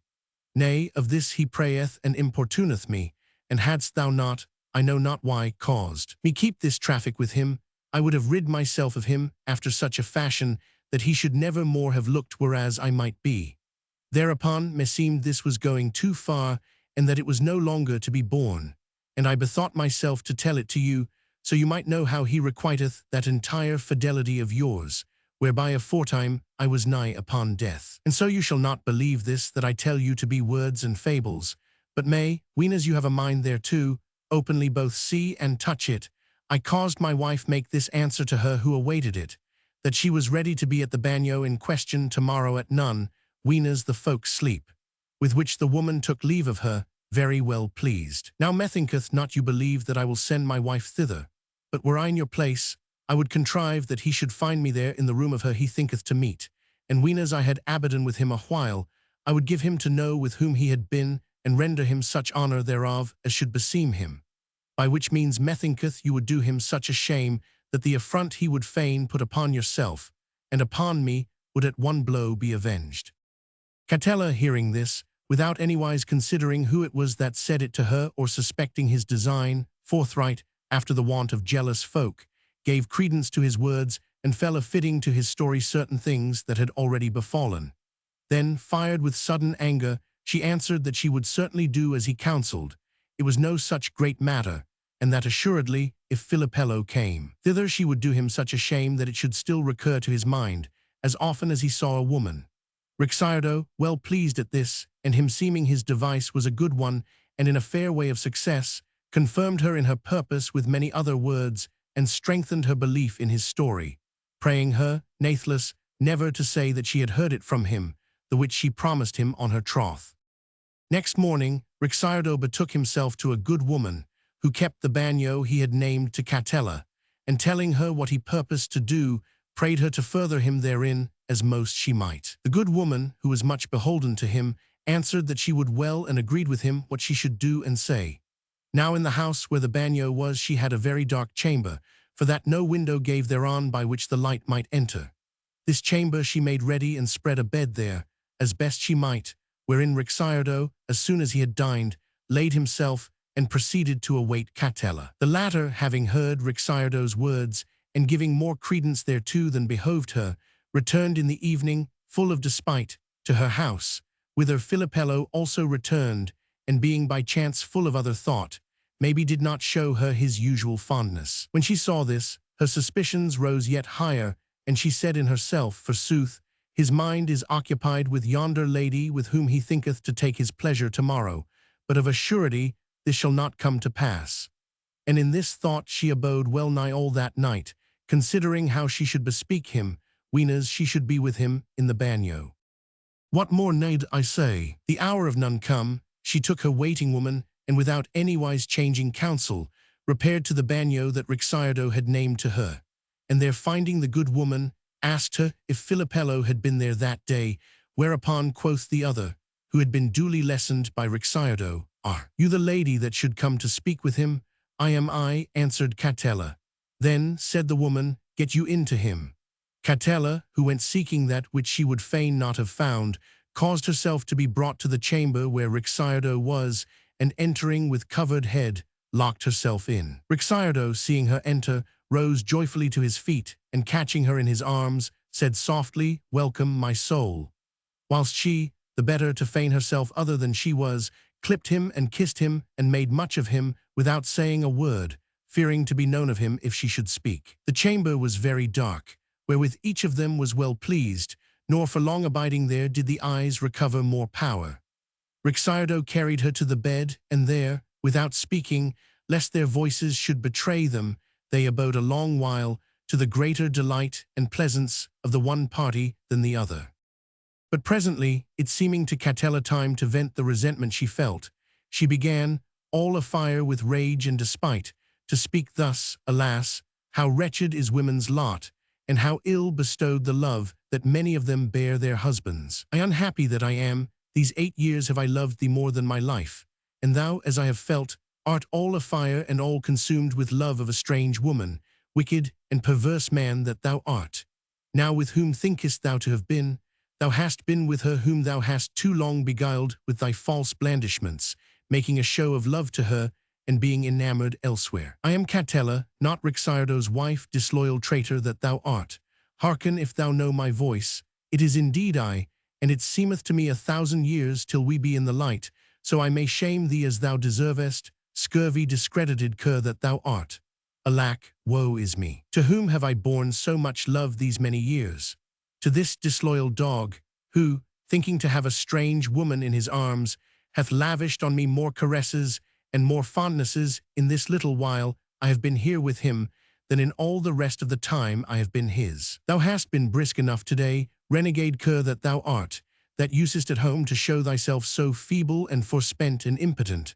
But praised be God, thou hast tilled thine own field, and not, as thou thoughtest, that of another. No wonder thou camest not anig me yesternight. Thou lookedst to discharge thee of thy lading elsewhere, and wouldst fain come fresh to the battle. But thanks to God and my own foresight, the stream hath e'en run in its due channel. Why answerest thou not, wicked man? Why say'st thou not somewhat? Art thou grown dumb, hearing me? Cock's faith, I know not what hindereth me from thrusting my hands into thine eyes and tearing them out for thee. Thou thoughtest to do this treason very secretly, but perdy one knoweth as much as another. Thou hast not availed to compass thine end. I have had better beagles at thy heels than thou thoughtest.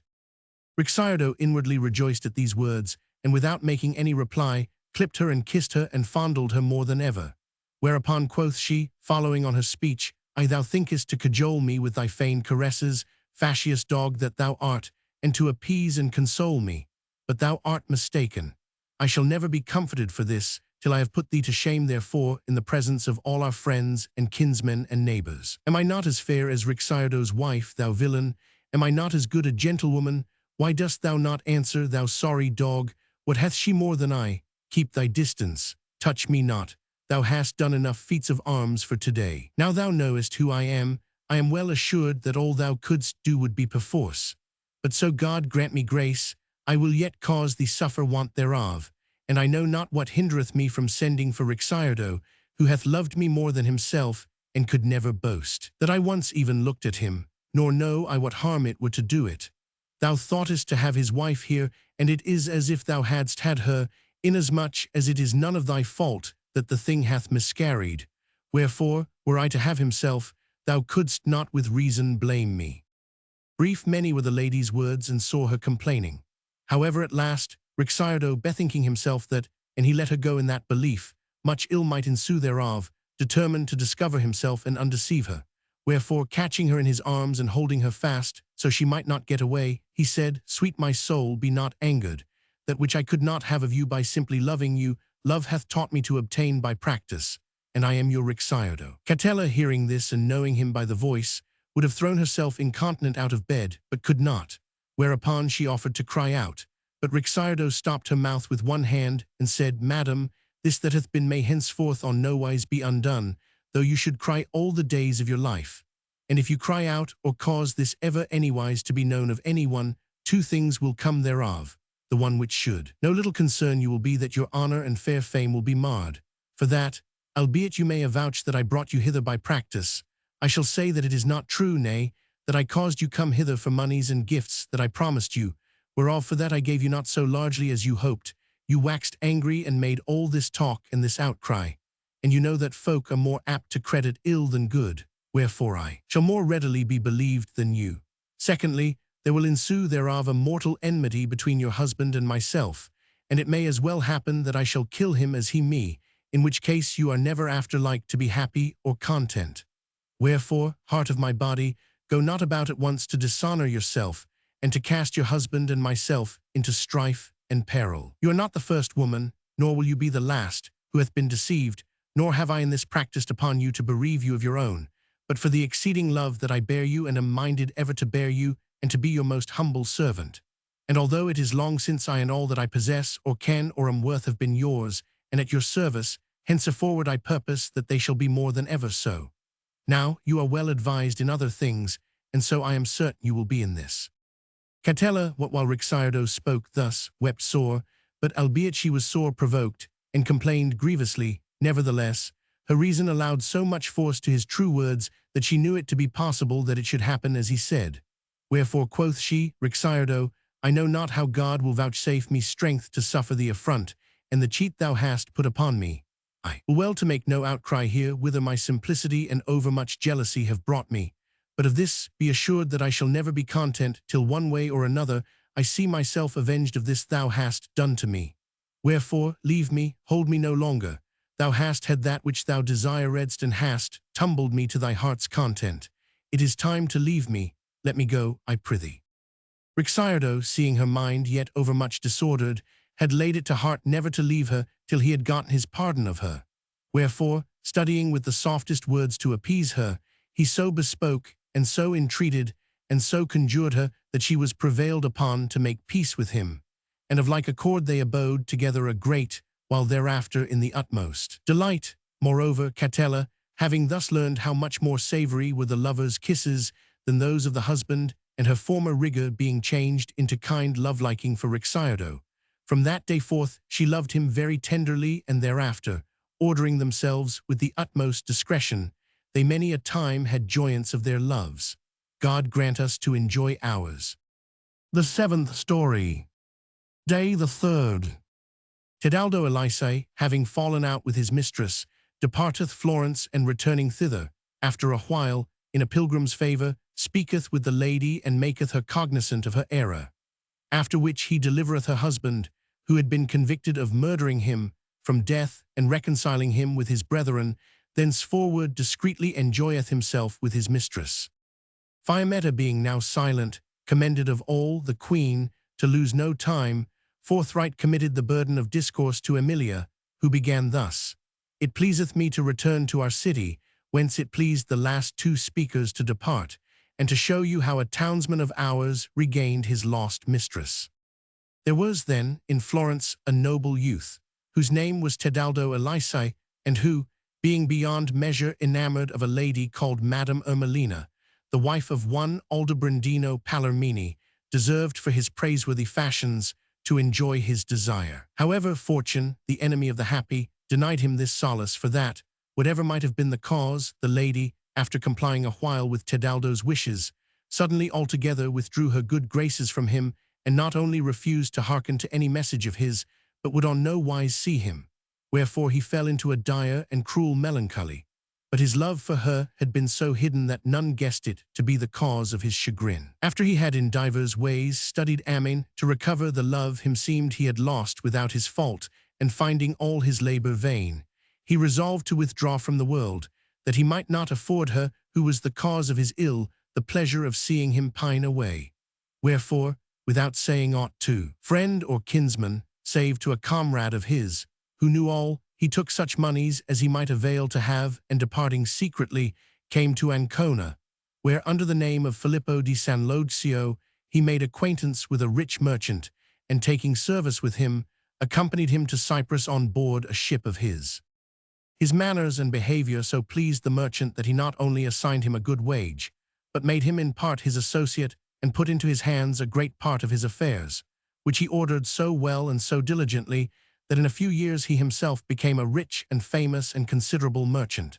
And albeit, in the midst of these his dealings, he oft remembered him of his cruel mistress, and was grievously tormented of love, and yearned sore to look on her again, such was his constancy that 7 years long he got the better of the battle. But chancing one day to hear sing in Cyprus a song that himself had made aforetime, and wherein was recounted the love he bore his mistress, and she him, and the pleasure he had of her, and thinking it could not be she had forgotten him, he flamed up into such a passion of desire to see her again, that, unable to endure longer, he resolved to return to Florence.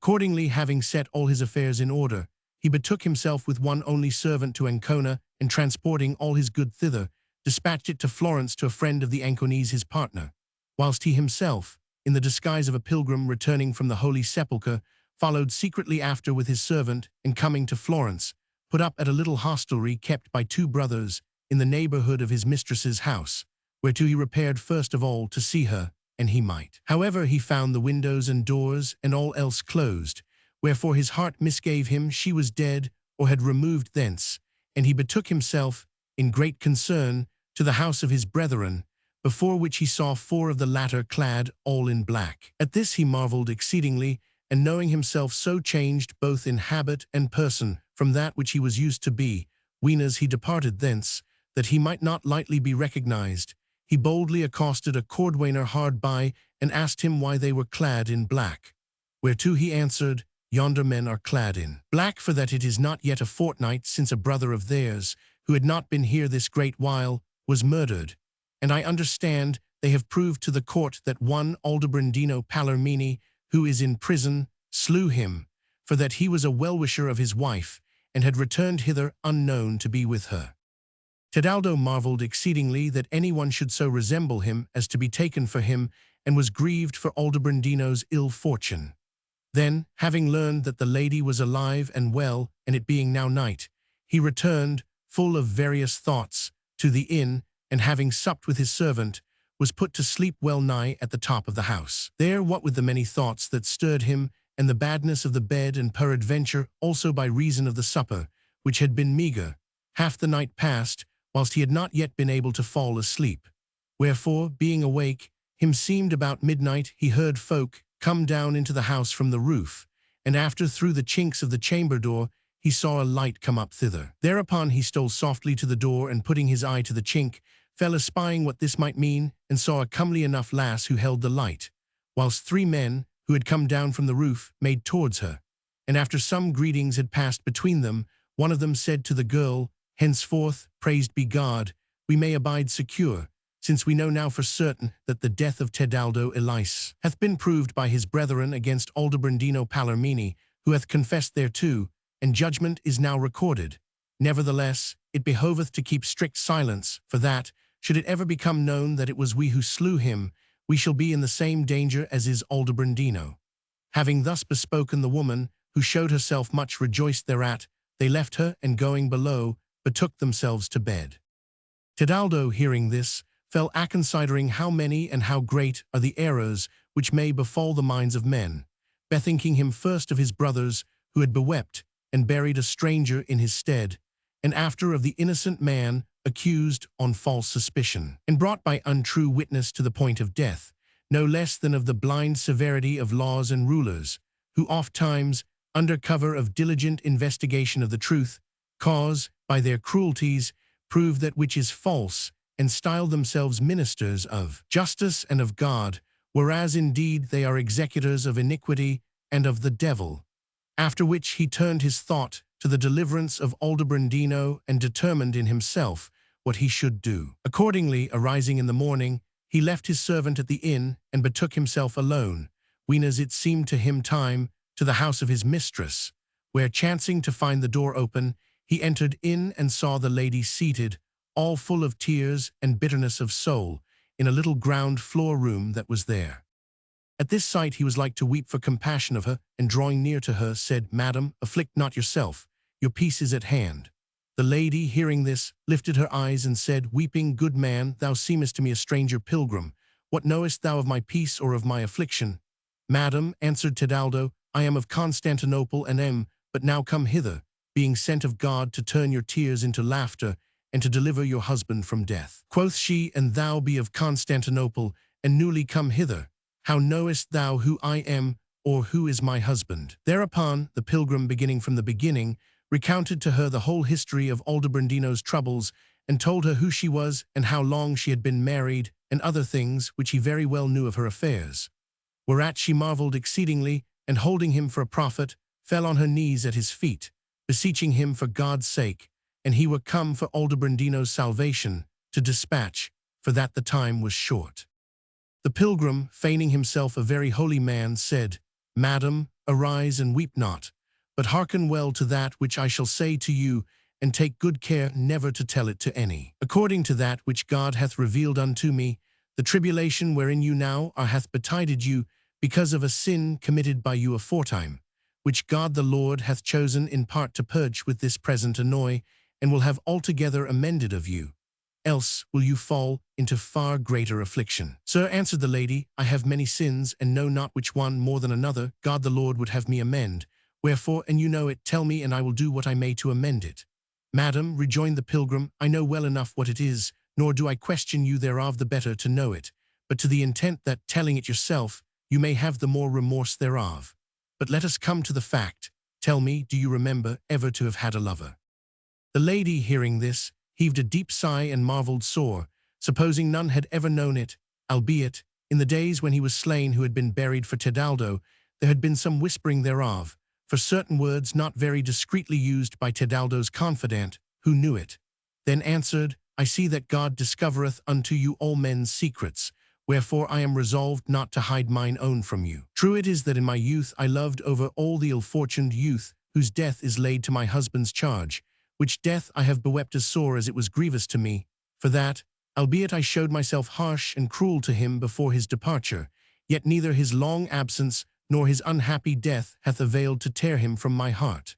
Quoth the pilgrim, the hapless youth who is dead you never loved, but Tedaldo Elisei I. But tell me, what was the occasion of your falling out with him? Did he ever give you any offense? Certes no, replied she, he never offended against me. The cause of the breach was the prate of an accursed friar, to whom I once confessed me, and who, when I told him of the love I bore Tedaldo and the privacy I had with him, made such a racket about my ears that I tremble yet to think of it, telling me that, and I desisted not therefrom, I should go in the devil's mouth to the deepest deep of hell, and there be cast into everlasting fire. Whereupon there entered into me such a fear that I altogether determined to forswear all further converse with him, and that I might have no occasion therefore, I would no longer receive his letters or messages. Albeit I believe, had he persevered a while, instead of getting him gone as I presume in despair, that seeing him, as I did, waste away like snow in the sun, my harsh resolve would have yielded, for that I had no greater desire in the world.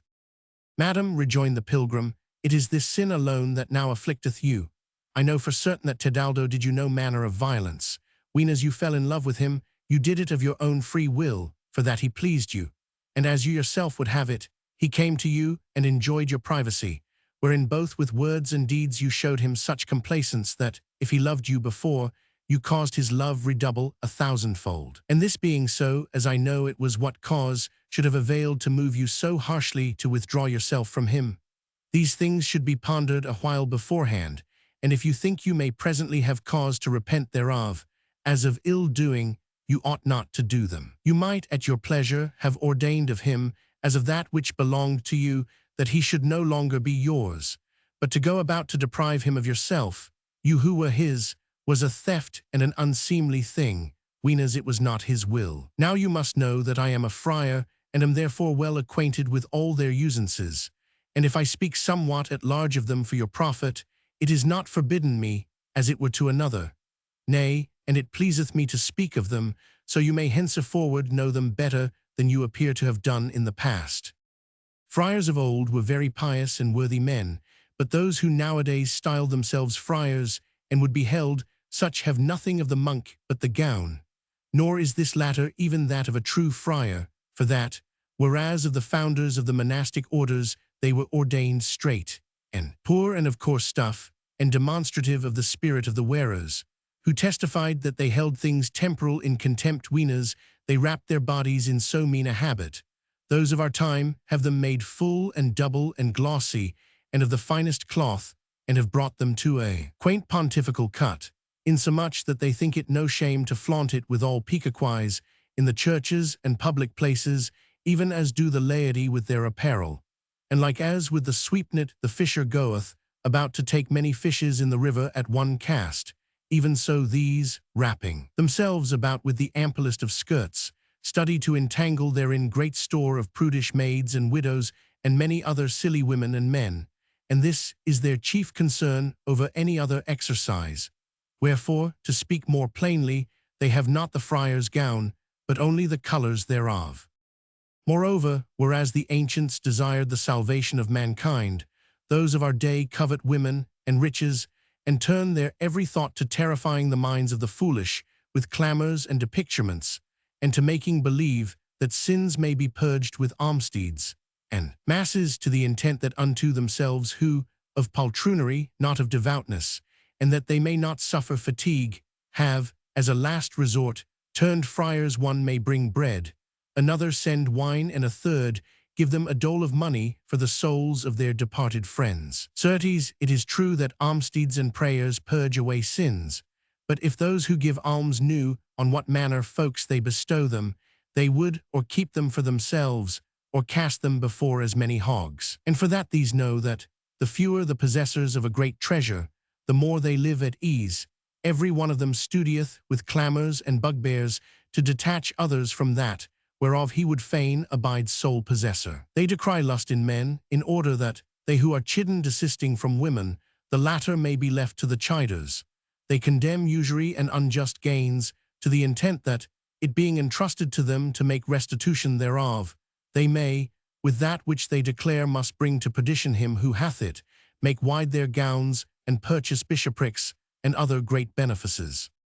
And when they are taken to task of these, and many other unseemly things that they do, they think that to answer, do as we say and not as we do, is a sufficient discharge of every grave burden, as if it were possible for the sheep to be more constant and stouter to resist temptation than the shepherds. And how many there be of those to whom they make such a reply who apprehend it not after the fashion in which they say it, the most part of them know.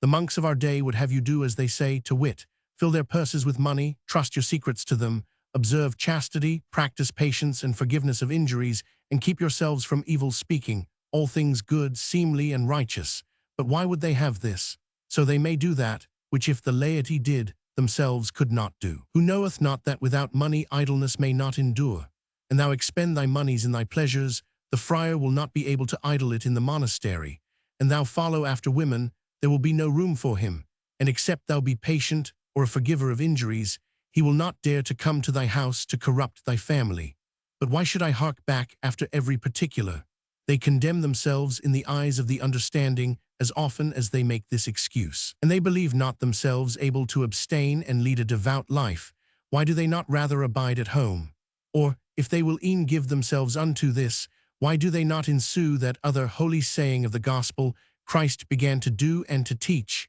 Let them first do, and after teach others. I have in my time seen 1,000 of them wooers, lovers, and haunters, not of lay women alone, but of nuns, aye, and of those that make the greatest outcry in the pulpit. Shall we, then, follow after these who are thus fashioned? Whoso doth it doth that which he will, but God knoweth if he do wisely. But granted even we are to allow that which the friar who chid you said to you, to wit, that it is a grievous sin to break the marriage vow, is it not a far greater sin to rob a man, and a greater yet to slay him or drive him into exile, to wander miserably about the world? Every one must allow this. For a woman to have converse with a man is a sin of nature, but to rob him or slay him or drive him into exile proceedeth from malignity of mind. That you robbed Tedaldo I have already shown you in despoiling him of yourself, who had become his of your spontaneous will. And I say also that, so far as in you lay, you slew him, for that it was none of your fault, showing yourself, as you did, hourly more cruel, that he slew not himself with his own hand. And the law willeth, that whoso is the cause of the ill that is done be held alike guilty with him who doth it, and that you were the cause of his exile, and of his going wandering 7 years about the world cannot be denied. So that in whichever one of these 3 things aforesaid you have committed a far greater sin than in your converse with him.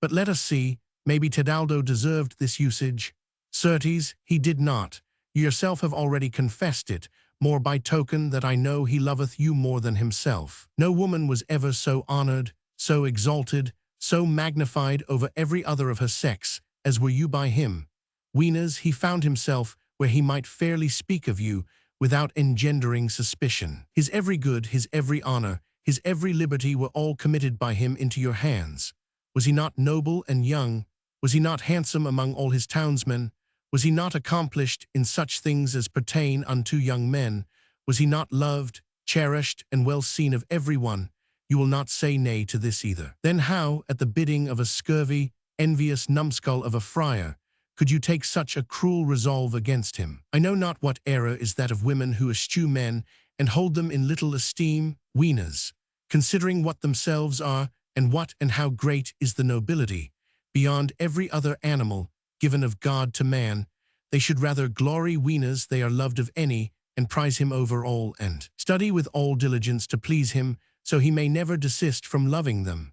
This how you did, moved by the prate of a friar, who must for certain have been some broth-swilling pastigorger, you yourself know, and most like he had a mind to put himself in the place whence he studied to expel others.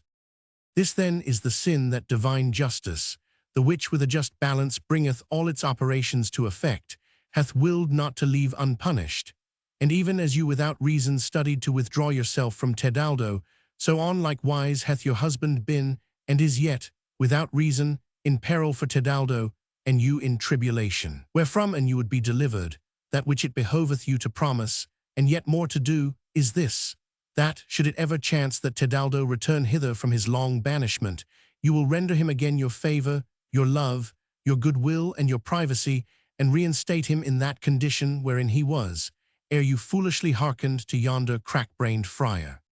The pilgrim having thus made an end of his discourse, the lady, who had hearkened thereto with the utmost attention, for that his arguments appeared to her most true, and that, hearing him say, she accounted herself of a certainty afflicted for the sin of which he spoke, said, Friend of God, I know full well that the things you allege are true, and in great part by your showing do I perceive what manner of folk are these friars, whom till now I have held all saints. Moreover, I acknowledge my default without doubt to have been great in that which I wrought against Tedaldo, and an I would gladly amend it on such wise as you have said. But how may this be done? Tedaldo can never more return hither, he is dead, wherefore I know not why it should behove me promise that which may not be performed.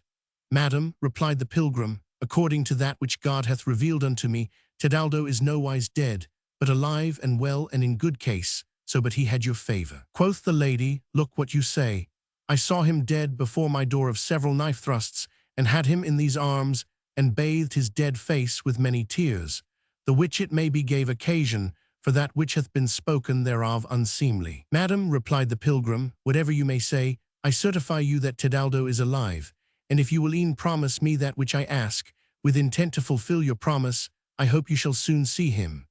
Quoth she, that do I promise and will gladly perform, nor could aught betide that would afford me such content as to see my husband free and unharmed, and Tebaldo alive.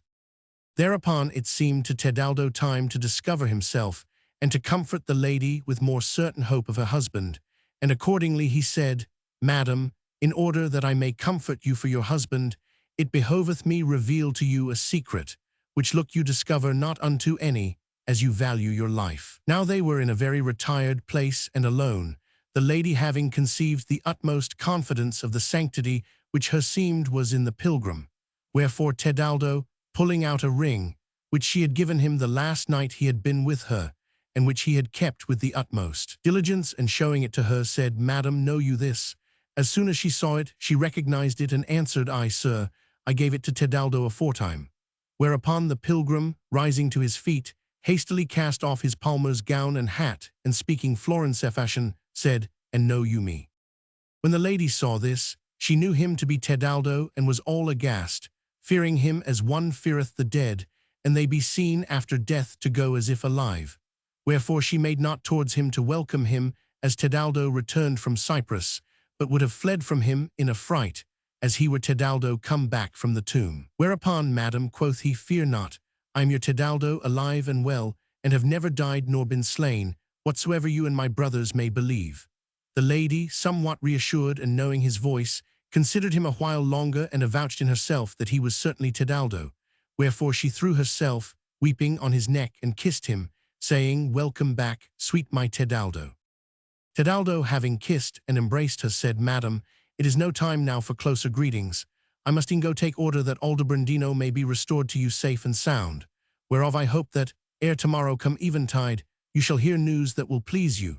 Nay, if, as I expect, I have good news of his safety, I trust this night to be able to come to you and report them to you at more leisure than I can at this present. Then, donning his gown and hat again, he kissed the lady once more, and bidding her be of good hope, took leave of her, and repaired, whereas Aldobrandino lay in prison, occupied more with fear of imminent death than with hopes of deliverance to come. Tebaldo, with the jailer's consent, went in to him, in the guise of a ghostly comforter, and seating himself by his side, said to him, Aldobrandino, I am a friend of thine, sent thee for thy deliverance by God, who hath taken pity on thee because of thine innocence. Wherefore, if in reverence to him thou wilt grant me a little boon that I shall ask of thee, thou shalt without fail, ere tomorrow be night, whereas thou lookest for sentence of death, hear that of thine acquittance.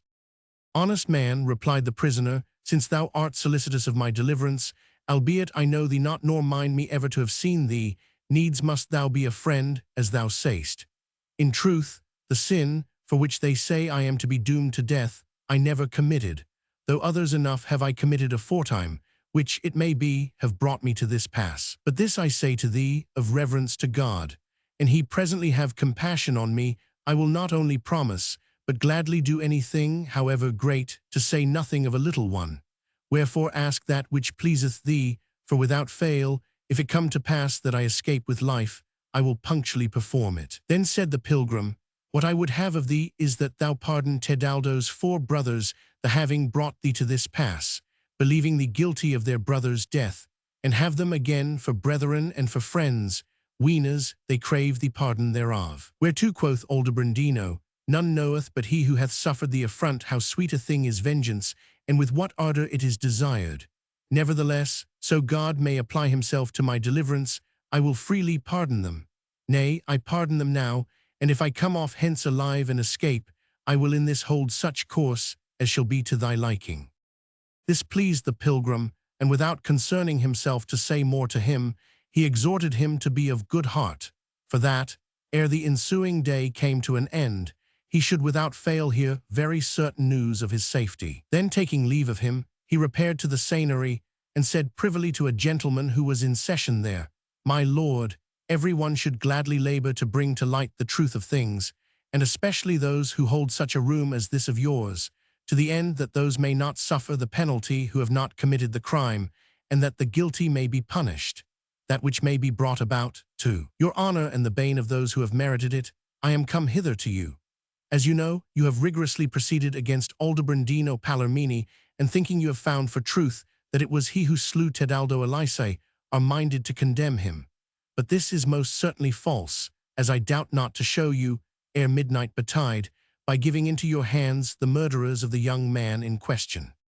The worthy gentleman, who was in concern for Aldobrandino, willingly gave ear to the pilgrim's words, and having conferred at large with him upon the matter, on his information, took the two innkeeper brothers and their servant, without resistance, in their first sleep. He would have put them to the question, to discover how the case stood, but they brooked it not, and each first for himself, and after all together, openly confessed that it was they who had slain Tedaldo Elise, knowing him not.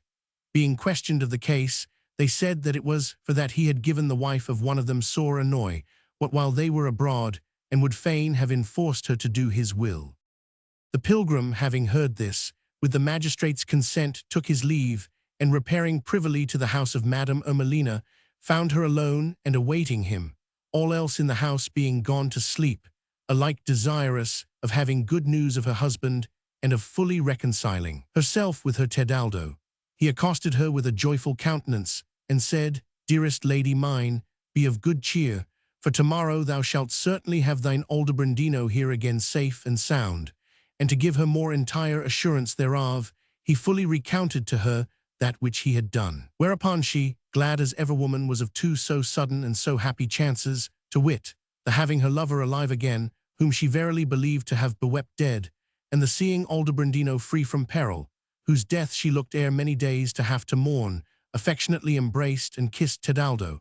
Then, getting them to bed together, with one accord they made a glad and gracious peace, taking delight and joyance one of the other. When as the day drew near, Tedaldo arose, after showing the lady that which he purposed to do and praying her anew to keep it a close secret, and went forth, even in his pilgrim's habit, to attend, when as it should be time, to Aldobrandino's affairs.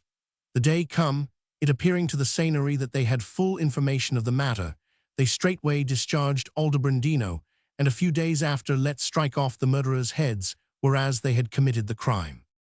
Aldobrandino being now, to the great joy of himself and his wife, and of all his friends and kinsfolk, free and manifestly acknowledging that he owed his deliverance to the good offices of the pilgrim, carried the latter to his house for such time as it pleased him to sojourn in the city, and there they could not sate themselves of doing him honor and worship, especially the lady, who knew with whom she had to do.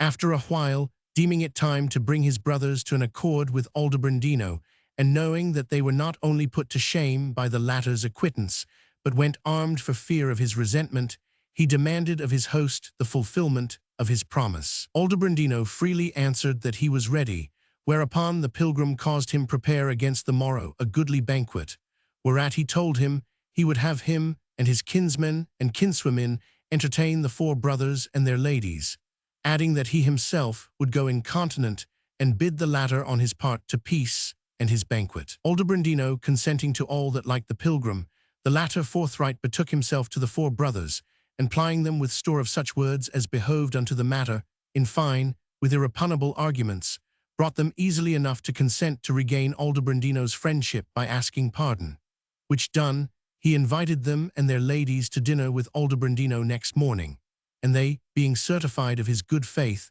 frankly accepted the invitation.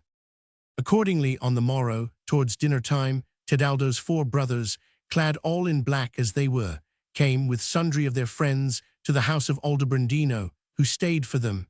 and there, in the presence of all who had been bidden of him to bear them company, cast down their arms and committed themselves to his mercy, craving forgiveness of that which they had wrought against him. Aldobrandino, weeping, received them affectionately, and kissing them all on the mouth, dispatched the matter in a few words, remitting unto them every injury received.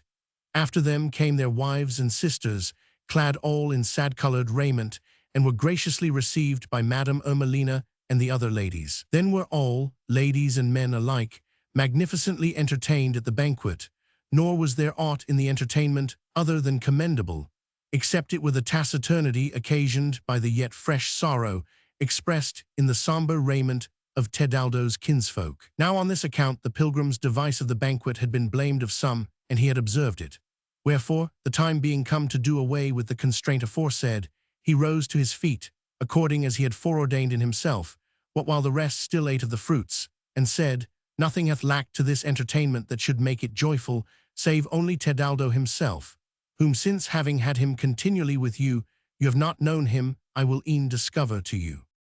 So saying, he cast off his palmer's gown, and all other his pilgrim's weeds, and abiding in a jerkin of green sendal, was with no little amazement, long-eyed, and considered of all, ere any would venture to believe it was indeed he. Tedaldo, seeing this, recounted many particulars of the relations and things betided between them, as well as of his own adventures, whereupon his brethren and the other gentlemen present ran all to embrace him, with eyes full of joyful tears, as after did the ladies on like wise, as well strangers as kinswomen, except only Madame Ermelina. Which Aldobrandino seeing, What is this, Ermelina? Quoth he, Why dost thou not welcome Tedaldo, as do the other ladies? Whereto she answered, In the hearing of all, there is none who had more gladly welcomed, and would yet welcome him than myself, who am more beholden to him than any other woman, seeing that by his means I have got thee again. But the unseemly words spoken in the days when we mourned him whom we deemed Tedaldo made me refrain therefrom.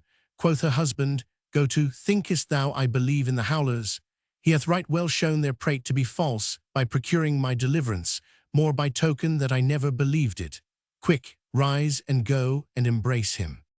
The lady, who desired nothing better, was not slow to obey her husband in this, and accordingly, arising, embraced Tedaldo, as the other ladies had done, and gave him joyous welcome. This liberality of Aldobrandino was mighty pleasing to Tedaldo's brothers, and to every man and woman there, and thereby all suspect that had been aroused in the minds of some by the words aforesaid was done away. Then everyone having given Tedaldo joy, he with his own hands rent the black clothes on his brothers' backs, and the sad-colored on those of his sisters and kinswomen, and would have them send after other apparel, which weenas they had donned. They gave themselves to singing and dancing and other diversions galore, wherefore the banquet, which had had a silent beginning, had a louder-sounding ending.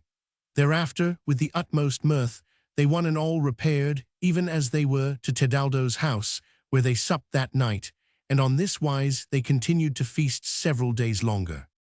The Florentines a while regarded Tedaldo with amazement, as a man risen from the dead. Nay, in many an one's mind, and even in that of his brethren, there abode a certain faint doubt, and he were indeed himself, and they did not yet thoroughly believe it, nor belike had they believed it for a long time to come, but for a chance which made them clear who the murdered man was, which was on this wise. There passed one day before their house certain footmen of Lunigiana, who seeing Tedaldo, made towards him and said, Give you good day, Faziuolo. Whereto Tedaldo in his brother's presence answered, You mistake me. The others, hearing him speak, were abashed and cried him pardon, saying, Forsooth you resemble, more than ever we saw one man favor another, a comrade of ours called Faziuolo of Pontremoli, who came hither some fortnight or more agone, nor could we ever since learn what is come of him. Indeed, we marveled at the dress, for that he was a soldier even as we are.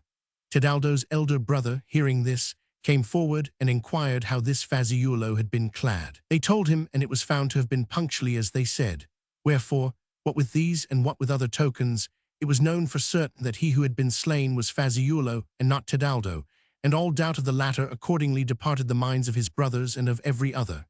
Tedaldo then, being returned very rich, persevered in his love, and the lady falling out with him no more, they long, discreetly dealing, had enjoyment of their love. God grant us to enjoy ours. The 8th story. Day the 3rd.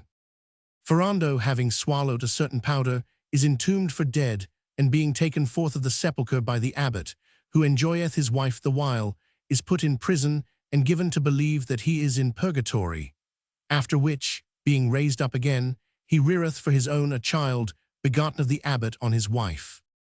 The end being come of Emilia's long story, which had not withal for its length been unpleasing to any of the company, nay, but was held of all the ladies to have been briefly narrated, having regard to the number and diversity of the incidents therein recounted. The queen, having with a mere sign intimated her pleasure to Lauretta, gave her occasion to begin thus. Dearest ladies, there occurreth to me to tell you a true story which hath much more semblance of falsehood than of that which it indeed is, and which hath been recalled to my mind by hearing one to have been bewept and buried for another. I purpose then to tell you how a live man was entombed for dead, and how after he and many other folk believed himself to have come forth of the sepulchre as one raised from the dead, by reason whereof he was adored as a saint, who should rather have been condemned as a criminal. There was then, and yet is, in Tuscany an abbey situate, like as we see many thereof, in a place not overmuch frequented of men, whereof a monk was made abbot, who was a very holy man in everything, save in the matter of women, and in this he contrived to do so warily that well nigh none, not to say knew, but even suspected him thereof, for that he was holden exceeding godly and just in everything. It chanced that a very wealthy farmer, by name Ferrando, contracted a great intimacy with him, a heavy, clodpate fellow and dull-witted beyond measure, whose commerce pleased the abbot, but for that his simplicity whiles afforded him some diversion, and in the course of their acquaintance the latter perceived that Ferrando had a very handsome woman to wife, of whom he became so passionately enamored that he thought of nothing else day or night. But hearing that, simple and shallow-witted as Ferrando was in everything else, he was shrewd enough in the matter of loving and guarding his wife, he well nigh despaired of her. However, like a very adroit man as he was, he wrought on such wise with Ferrando that he came whiles, with his wife, to take his pleasance in the abbey garden, and there he very demurely entertained them with discourse of the beatitude of the life eternal, and of the pious works of many men and women of times past, insomuch that the lady was taken with a desire to confess herself to him, and asked, and had Ferrando's leave thereof. Accordingly, to the abbot's exceeding pleasure, she came to confess to him, and seating herself at his feet, before she proceeded to say otherwhat, began thus: Sir, if God had given me a right husband, or had given me none, it would belike be easy to me, with the help of your exhortations, to enter upon the road which you say leadeth folk unto life eternal. But I, having regard to what Ferrando is, and to his witlessness, may style myself a widow, and yet I am married. Inasmuch as, he living, I can have no other husband, and dolt as he is without any cause, so out of all measure jealous of me that by reason thereof I cannot live with him otherwise than in tribulation and misery. Wherefore, ere I come to other confession, I humbly beseech you as most I may, that it may please you give me some counsel concerning this, for that, and the occasion of my well-doing begin not therefrom, confession or other good work will profit me little.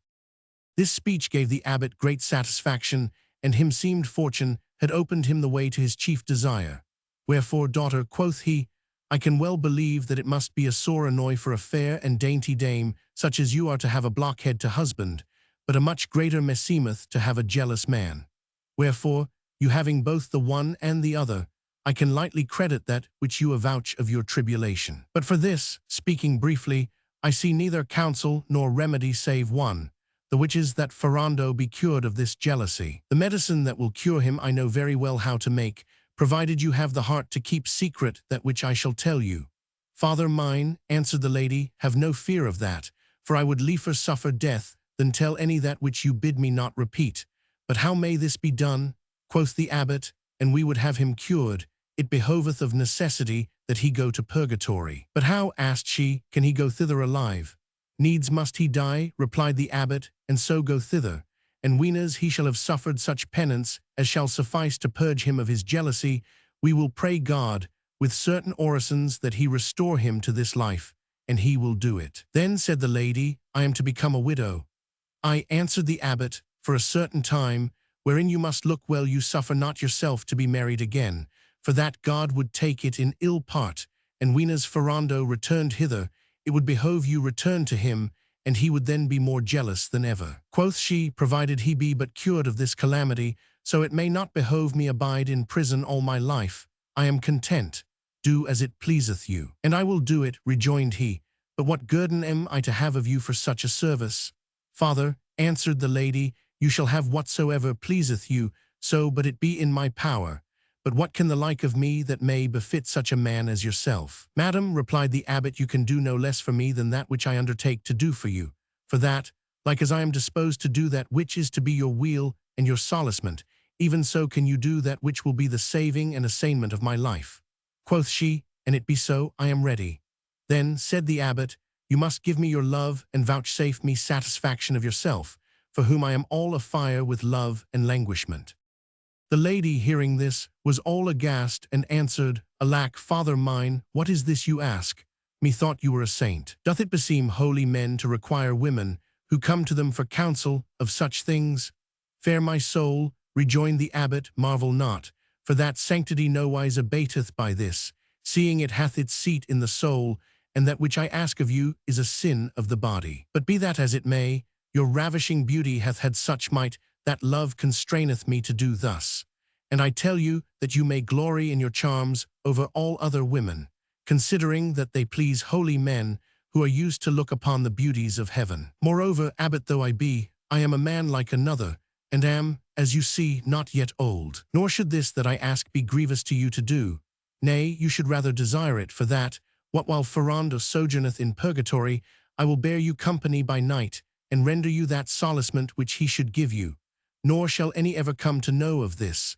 for that every one believeth of me that, and more than that, which you but now believed of me. Reject not the grace that God sendeth you, for there be women enough who covet that which you may have and shall have, if like a wise woman you hearken to my counsel. Moreover, I have fair and precious jewels, which I purpose shall belong to none other than yourself. Do then for me, sweet my hope, that which I willingly do for you.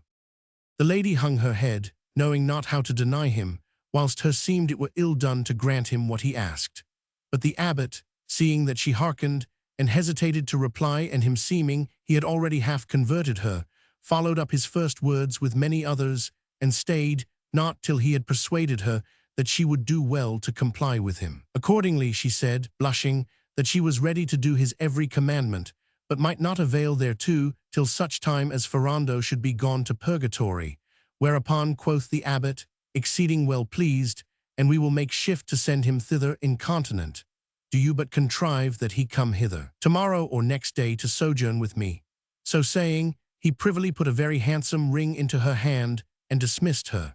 The lady rejoiced at the gift, and looking to have others, rejoined her companions, to whom she fell to relating marvelous things of the abbot's sanctity, and presently returned home with them.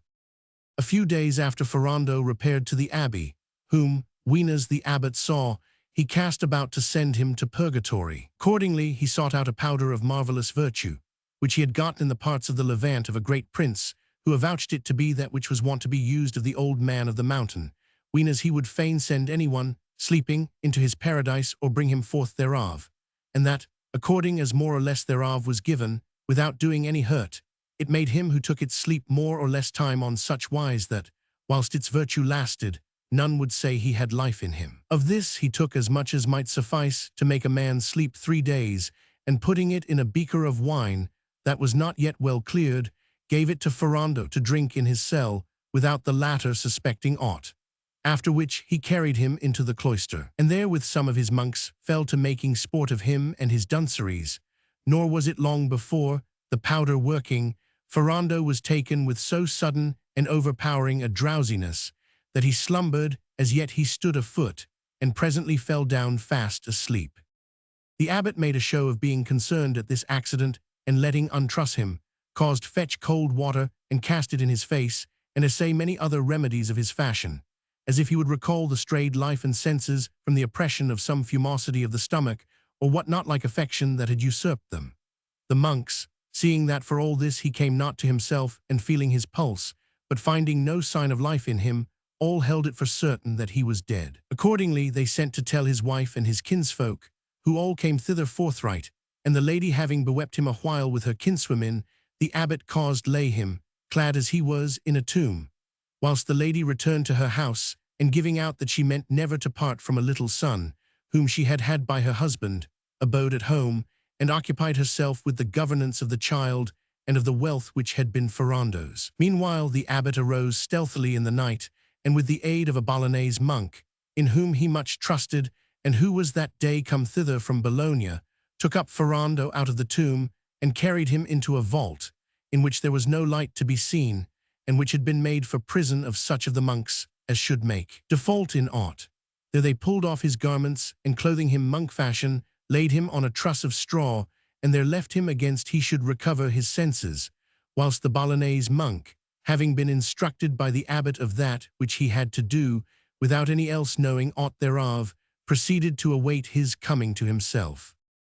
On the morrow, the abbot, accompanied by sundry of his monks, betook himself, by way of visitation, to the house of the lady, whom he found clad in black and in great tribulation, and having comforted her a while, he softly required her of her promise. The lady, finding herself free and unhindered of Ferrando or any other, and seeing on his finger another fine ring, replied that she was ready, and appointed him to come to her that same night. Accordingly, night come, the abbot, disguised in Ferrando's clothes, and accompanied by the monk his confidant, repaired thither and lay with her in the utmost delight and pleasance till the morning, when he returned to the abbey. After this he very often made the same journey on a like errand, and being whiles encountered, coming or going, of one or another of the villagers, it was believed he was Ferrando who went about those parts, doing penance, by reason whereof many strange stories were after bruited about among the simple countryfolk, and this was more than once reported to Ferrando's wife, who well knew what it was. As for Ferrando, when he recovered his senses, and found himself he knew not where, the Bolognese monk came in to him with a horrible noise, and laying hold of him, gave him a sound drubbing with a rod he had in his hand. Ferrando, weeping and crying out, did not but ask, "Where am I?" To which the monk answered, "Thou art in purgatory." "How?" cried Ferrando, "am I then dead?" "Aye, certes," replied the other, whereupon Ferrando fell to bemoaning himself and his wife and child, saying the oddest things in the world. Presently the monk brought him somewhat of meat and drink, which Ferrando seeing, "What?" cried he. "Do the dead eat?" "Aye do they," answered the monk. "This that I bring thee is what the woman, thy wife that was, sent this morning to the church to let say masses for thy soul, and God the Lord willeth that it be made over to thee." Quoth Ferrando, "God grant her a good year. I still cherished her ere I died, insomuch that I held her all night in mine arms and did not but kiss her, and other thing also I did, when I had a mind thereto." Then, being very sharp set, he fell to eating and drinking, and him seeming the wine was not over good, "Lord confound her," quoth he, "why did not she give the priest wine of the cask against the wall?" After he had eaten, the monk laid hold of him anew and gave him another sound beating with the same rod, whereat Ferrando roared out lustily and said, "Alack, why dost thou this to me?" Quoth the monk, "Because thus hath God the Lord ordained that it be done unto thee twice every day." "And for what cause?" asked Ferrando. "Because," answered the monk, "thou wast jealous, having the best woman in the country to wife." "Alas," said Ferrando, "thou sayst sooth, aye, and the kindest creature. She was sweeter than syrup, but I knew not that God the Lord held it for ill that a man should be jealous, else had I not been so." Quoth the monk, "Thou shouldst have bethought thyself of that, weenas thou wast there below, and have amended thee thereof. And should it betide that thou ever return thither, look thou so have in mind that which I do unto thee at this present, that thou be never more jealous." "What?" said Ferrando, "do the dead ever return thither?" "Aye," answered the monk, "whom God willeth." "Marry," cried Ferrando, "and I ever return thither, I will be the best husband in the world. I will never beat her nor give her an ill word, except it be anent the wine she sent hither this morning, and for that she sent no candles, so it behoved me to eat in the dark." "Nay," said the monk, "she sent candles enough, but they were all burnt for the masses." "True," rejoined Ferrando, "and assuredly, an I return thither, I will let her do what she will. But tell me, who art thou that usest me thus?" Quoth the monk, "I also am dead. I was of Sardinia, and for that aforetime I much commended a master of mine of being jealous. I have been doomed of God to this punishment, that I must give thee to eat and drink, and beat thee thus, till such time as God shall ordain otherwhat of thee and of me." Then said Ferrando, "Is there none here other than we twain?" "I," answered the monk, "there be folk by the thousands, but thou canst neither see nor hear them, nor they thee." Quoth Ferrando, "And how far are we from our own countries?" "Ecod," replied the other, "we are distant thence more miles than we can well cack it about." "Faith," rejoined the farmer, "that is far enough. Meseemeth we must be out of the world, and it be so much as all that." In such and the like discourse was Ferrando entertained 60 months, with eating and drinking and beating, what while the abbot assiduously visited the fair lady, without miscarriage, and gave himself the goodliest time in the world with her. At last, as ill luck would have it, the lady found herself with child, and straightway acquainted the abbot therewith. Wherefore it seemed well to them both that Ferrando should without delay be recalled from purgatory to life and return to her, so she might avouch herself with child by him. Accordingly, the abbot that same night caused call to Ferrando in prison with a counterfeit voice, saying, Ferrando, take comfort, for it is God's pleasure that thou return to the world, where thou shalt have a son by thy wife, whom look thou name Benedict, for that by the prayers of thy holy abbot and of thy wife, and for the love of Saint Benedict he doth thee this favour. Ferrando, hearing this, was exceedingly rejoiced and said, It liketh me well, Lord grant a good year to Seigneur God Almighty, and to the abbot and Saint Benedict and my cheesy sweet honey wife. The abbot let give him, in the wine that he sent him, so much of the powder aforesaid as should cause him sleep maybe 4 hours, and with the aid of his monk, having put his own clothes on him, restored him privily to the tomb wherein he had been buried. Next morning, at break of day, Ferrando came to himself, and espying light, a thing which he had not seen for good 10 months, through some crevice of the tomb, doubted not but he was alive again. Accordingly, he fell to bawling out, Open to me, open to me, and heaving so lustily at the lid of the tomb with his head that he stirred it, for that it was eath to move, and had begun to move it away, when the monks, having now made an end of saying matins, ran thither and knew Ferrando's voice, and saw him in act to come forth of the sepulchre. Whereupon, all, aghast for the strangeness of the case, they took to their heels and ran to the abbot, who made a show of rising from prayer and said, My sons, have no fear. Take the cross and the holy water and follow after me, so we may see that which God willeth to show forth to us of his might. And as he said, so he 999. Now Ferrando was come forth of the sepulchre all pale, as well might he be who had so long abidden without seeing the sky. As soon as he saw the abbot, he ran to cast himself at his feet, and said, Father mine, according to that which hath been revealed to me, your prayers and those of Saint Benedict and my wife have delivered me from the pains of purgatory and restored me to life. Wherefore I pray God to give you a good year and good calends, now and always. Quoth the abbot, Praised be God his might. Go, my son, since he hath sent thee back hither. Comfort thy wife, who hath been still in tears, since thou departedst this life, and henceforth be a friend and servant of God. Sir, replied Ferrando, so hath it indeed been said to me, only leave me do, for as soon as I find her, I shall buss her, such goodwill do I bear her. The abbot, left alone with his monks, made a great show of wonderment at this miracle, and caused devoutly sing miserere therefore.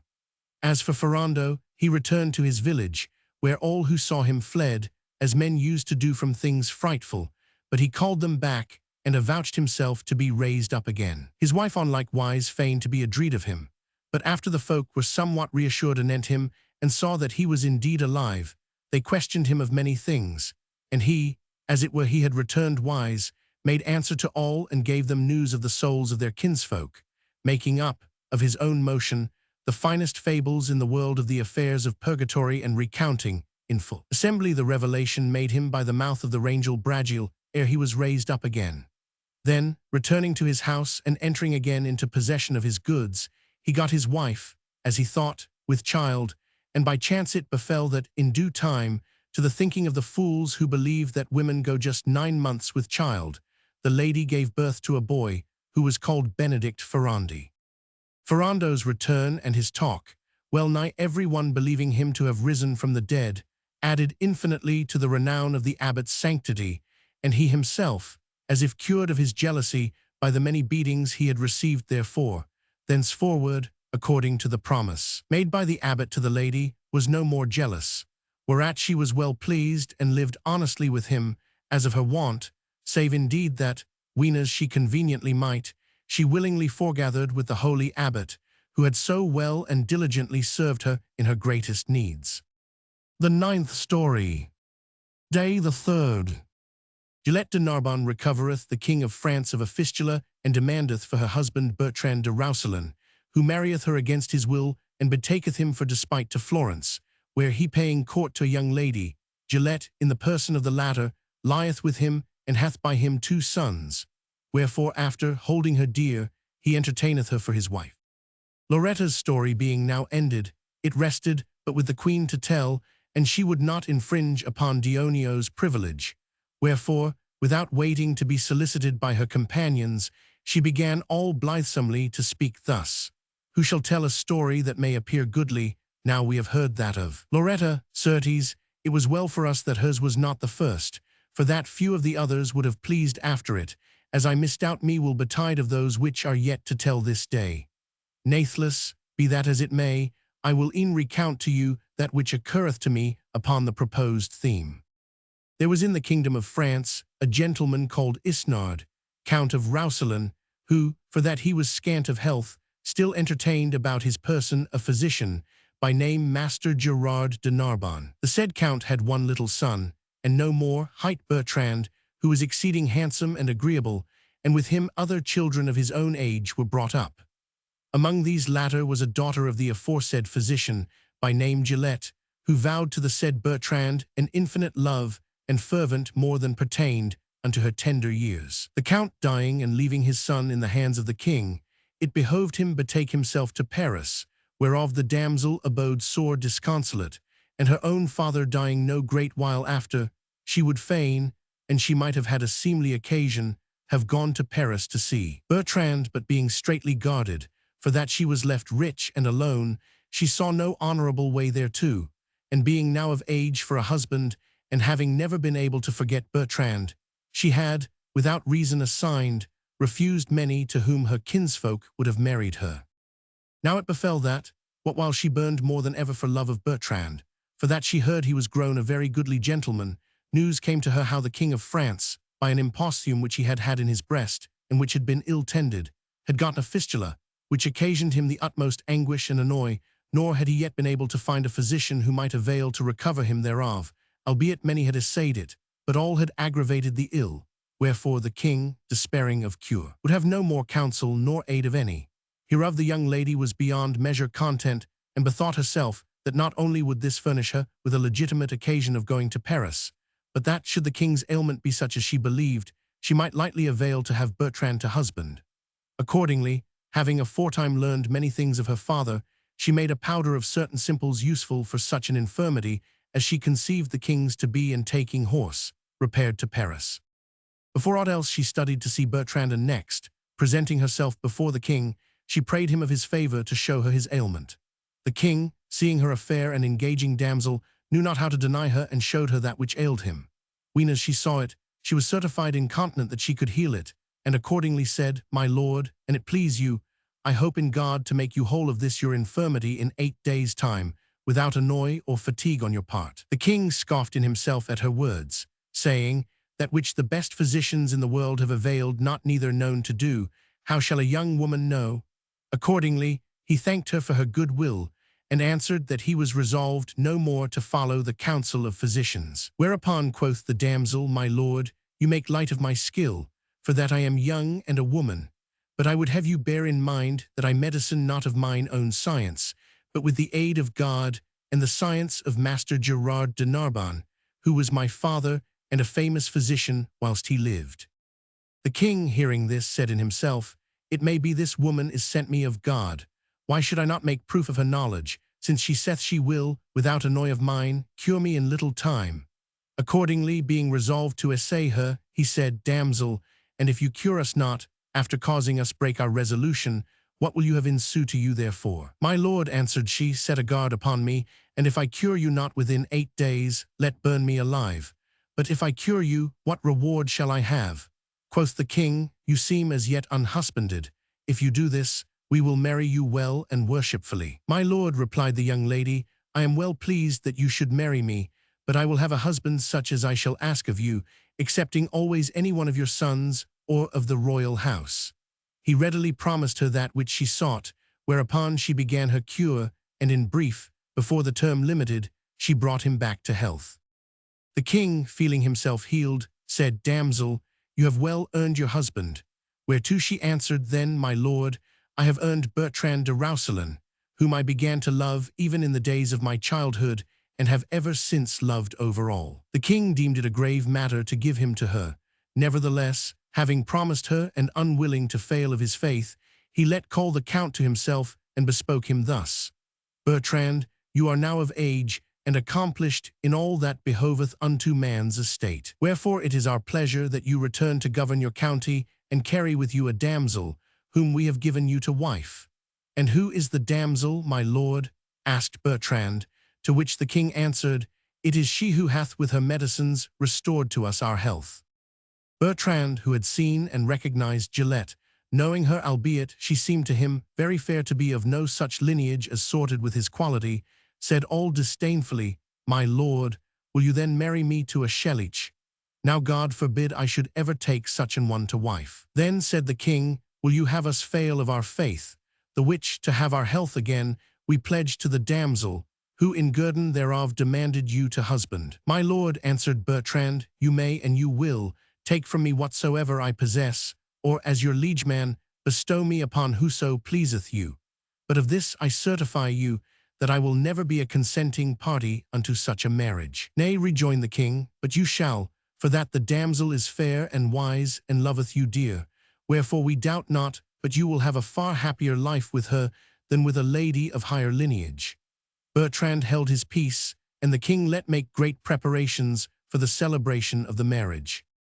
The appointed day being come, Bertrand, sore against his will, in the presence of the king, espoused the damsel, who loved him more than herself. This done, having already determined in himself what he should do, he sought leave of the king to depart, saying he would fain return to his county and there consummate the marriage. Then, taking horse, he repaired not thither, but betook himself into Tuscany, where, hearing that the Florentines were at war with those of Siena, he determined to join himself to the former, by whom he was joyfully received and made captain over a certain number of men-at-arms. And there, being well provided of them, he abode a pretty while in their service. The newly-made wife, ill content with such a lot, but hoping by her fair dealing to recall him to his county, betook herself to Roussillon, where she was received of all as their liege lady. There, finding everything waste and disordered for the long time that the land had been without a lord, with great diligence and solicitude, like a discreet lady as she was, she set all in order again, whereof the count's vassals were mightily content, and held her exceeding dear, vowing her a great love, and blaming the count sore for that he accepted not of her. The lady, having thoroughly ordered the county, notified the count thereof by 2 knights, whom she dispatched to him, praying him that, and it were on her account he forbore to come to his county, he should signify it to her, and she, to pleasure him, would depart thence. But he answered them very harshly, saying, "For that let her do her pleasure. I, for my part, will return thither to abide with her, weenas she shall have this my ring on her finger, and in her arms a son by me begotten." Now the ring in question he held very dear and never parted with it, by reason of a certain virtue which it had been given him to understand that it had. The knights understood the hardship of the condition implied in these 2 well-nigh impossible requirements, but seeing that they might not by their words avail to move him from his purpose, they returned to the lady and reported to her his reply, whereat she was sore afflicted and determined, after long consideration, to seek to learn if, and where the 2 things aforesaid might be compassed, to the intent that she might, in consequence, have her husband again. Accordingly, having bethought herself what she should do, she assembled certain of the best and chiefest men of the county, and with plaintive speech very orderly recounted to them that which she had already done for love of the count, and showed them what had ensued thereof, adding that it was not her intent that, through her sojourn there, the count should abide in perpetual exile. Nay, rather she purposed to spend the rest of her life in pilgrimages and works of mercy and charity for her soul's health. Wherefore she prayed them take the ward and governance of the county, and notify the count that she had left him free and vacant possession, and had departed the country, intending nevermore to return to Roussillon. Many were the tears shed by the good folk, whilst she spoke, and many the prayers addressed to her that it would please her change counsel and abide there, but they availed not. Then commending them to God, she set out upon her way, without telling any whither she was bound, well furnished with moneys and jewels of price, and accompanied by a cousin of hers and a chamberwoman, all in pilgrim's habits, and stayed not till she came to Florence, where chancing upon a little inn, kept by a decent widow woman, she there took up her abode and lived quietly, after the fashion of a poor pilgrim, impatient to hear news of her lord. It befell then, that on the morrow of her arrival she saw Bertrand pass before her lodging, a horseback with his company, and albeit she knew him full well, nathless, she asked the good woman of the inn who he was. The hostess answered, "That is a stranger gentleman, who calleth himself Count Bertrand, a pleasant man and a courteous and much loved in this city. And he is the most enamored man in the world of a neighbor of ours, who is a gentlewoman, but poor. Sooth to say, she is a very virtuous damsel and abideth, being yet unmarried for poverty, with her mother, a very good and discreet lady, but for whom, maybe, she had already done the Count's pleasure." The Countess took good note of what she heard, and having more closely inquired into every particular and apprehended all aright, determined in herself how she should do. Accordingly, having learned the house and name of the lady whose daughter the Count loved, she one day repaired privily thither in her pilgrim's habit, and finding the mother and daughter in very poor case, saluted them, and told the former that, an it pleased her, she would fain speak with her alone. The gentlewoman, rising, replied that she was ready to hearken to her, and accordingly carried her into a chamber of hers, where they seated themselves, and the Countess began thus: "Madam, meseemeth you are of the enemies of fortune, even as I am, but an you will, belike you may be able to relieve both yourself and me." The lady answered that she desired nothing better than to relieve herself by any honest means, and the Countess went on, "Needs must you pledge me your faith, whereto an I commit myself, and you deceive me, you will mar your own affairs and mine." "Tell me anything you will in all assurance," replied the gentlewoman, "for never shall you find yourself deceived of me." Thereupon the Countess, beginning with her first enamorment, recounted to her who she was, and all that had betided her to that day, after such a fashion that the gentlewoman, putting faith in her words, and having, indeed, already in part heard her story from others, began to have compassion of her. The Countess, having related her adventures, went on to say, "You have now, amongst my other troubles, heard what are the two things which it behoveth me have, and I would have my husband, and to which I know none who can help me, save only yourself, if that be true which I hear, to wit, that the Count my husband is passionately enamored of your daughter." "Madam," answered the gentlewoman, "if the Count love my daughter I know not, indeed he maketh a great show thereof. But an it be so, what can I do in this that you desire?" "Madam," rejoined the Countess, "I will tell you, but first I will e'en show you what I purpose shall ensue thereof to you, and you serve me. I see your daughter fair, and of age for a husband, and according to what I have heard, meseemeth I understand the lack of good to marry her withal it is that causeth you keep her at home. Now I purpose, in requital of the service you shall do me, to give her forthright of mine own moneys such a dowry as you yourself shall deem necessary to marry her honorably." The mother, being needy, was pleased with the offer. Algates, having the spirit of a gentlewoman, she said, "Madam, tell me what I can do for you. If it consist with my honor, I will willingly do it, and you shall after do that which shall please you." Then said the Countess, "It behoveth me that you let tell the Count my husband by some one in whom you trust, that your daughter is ready to do his every pleasure, so she may but be certified that he loveth her as he pretendeth, the which she will never believe, except he send her the ring which he carrieth on his finger, and by which she hath heard he setteth such store. When he send you the ring, you must give it to me, and after send to him to say that your daughter is ready do his pleasure. Then bring him hither in secret, and privily put me to bed to him in the stead of your daughter. It may be God will vouchsafe me to conceive, and on this wise, having his ring on my finger and a child in mine arms of him begotten, I shall presently regain him and abide with him, as a wife should abide with her husband, and you will have been the cause thereof." This seemed a grave matter to the gentlewoman, who feared lest blame should haply ensue thereof to her daughter.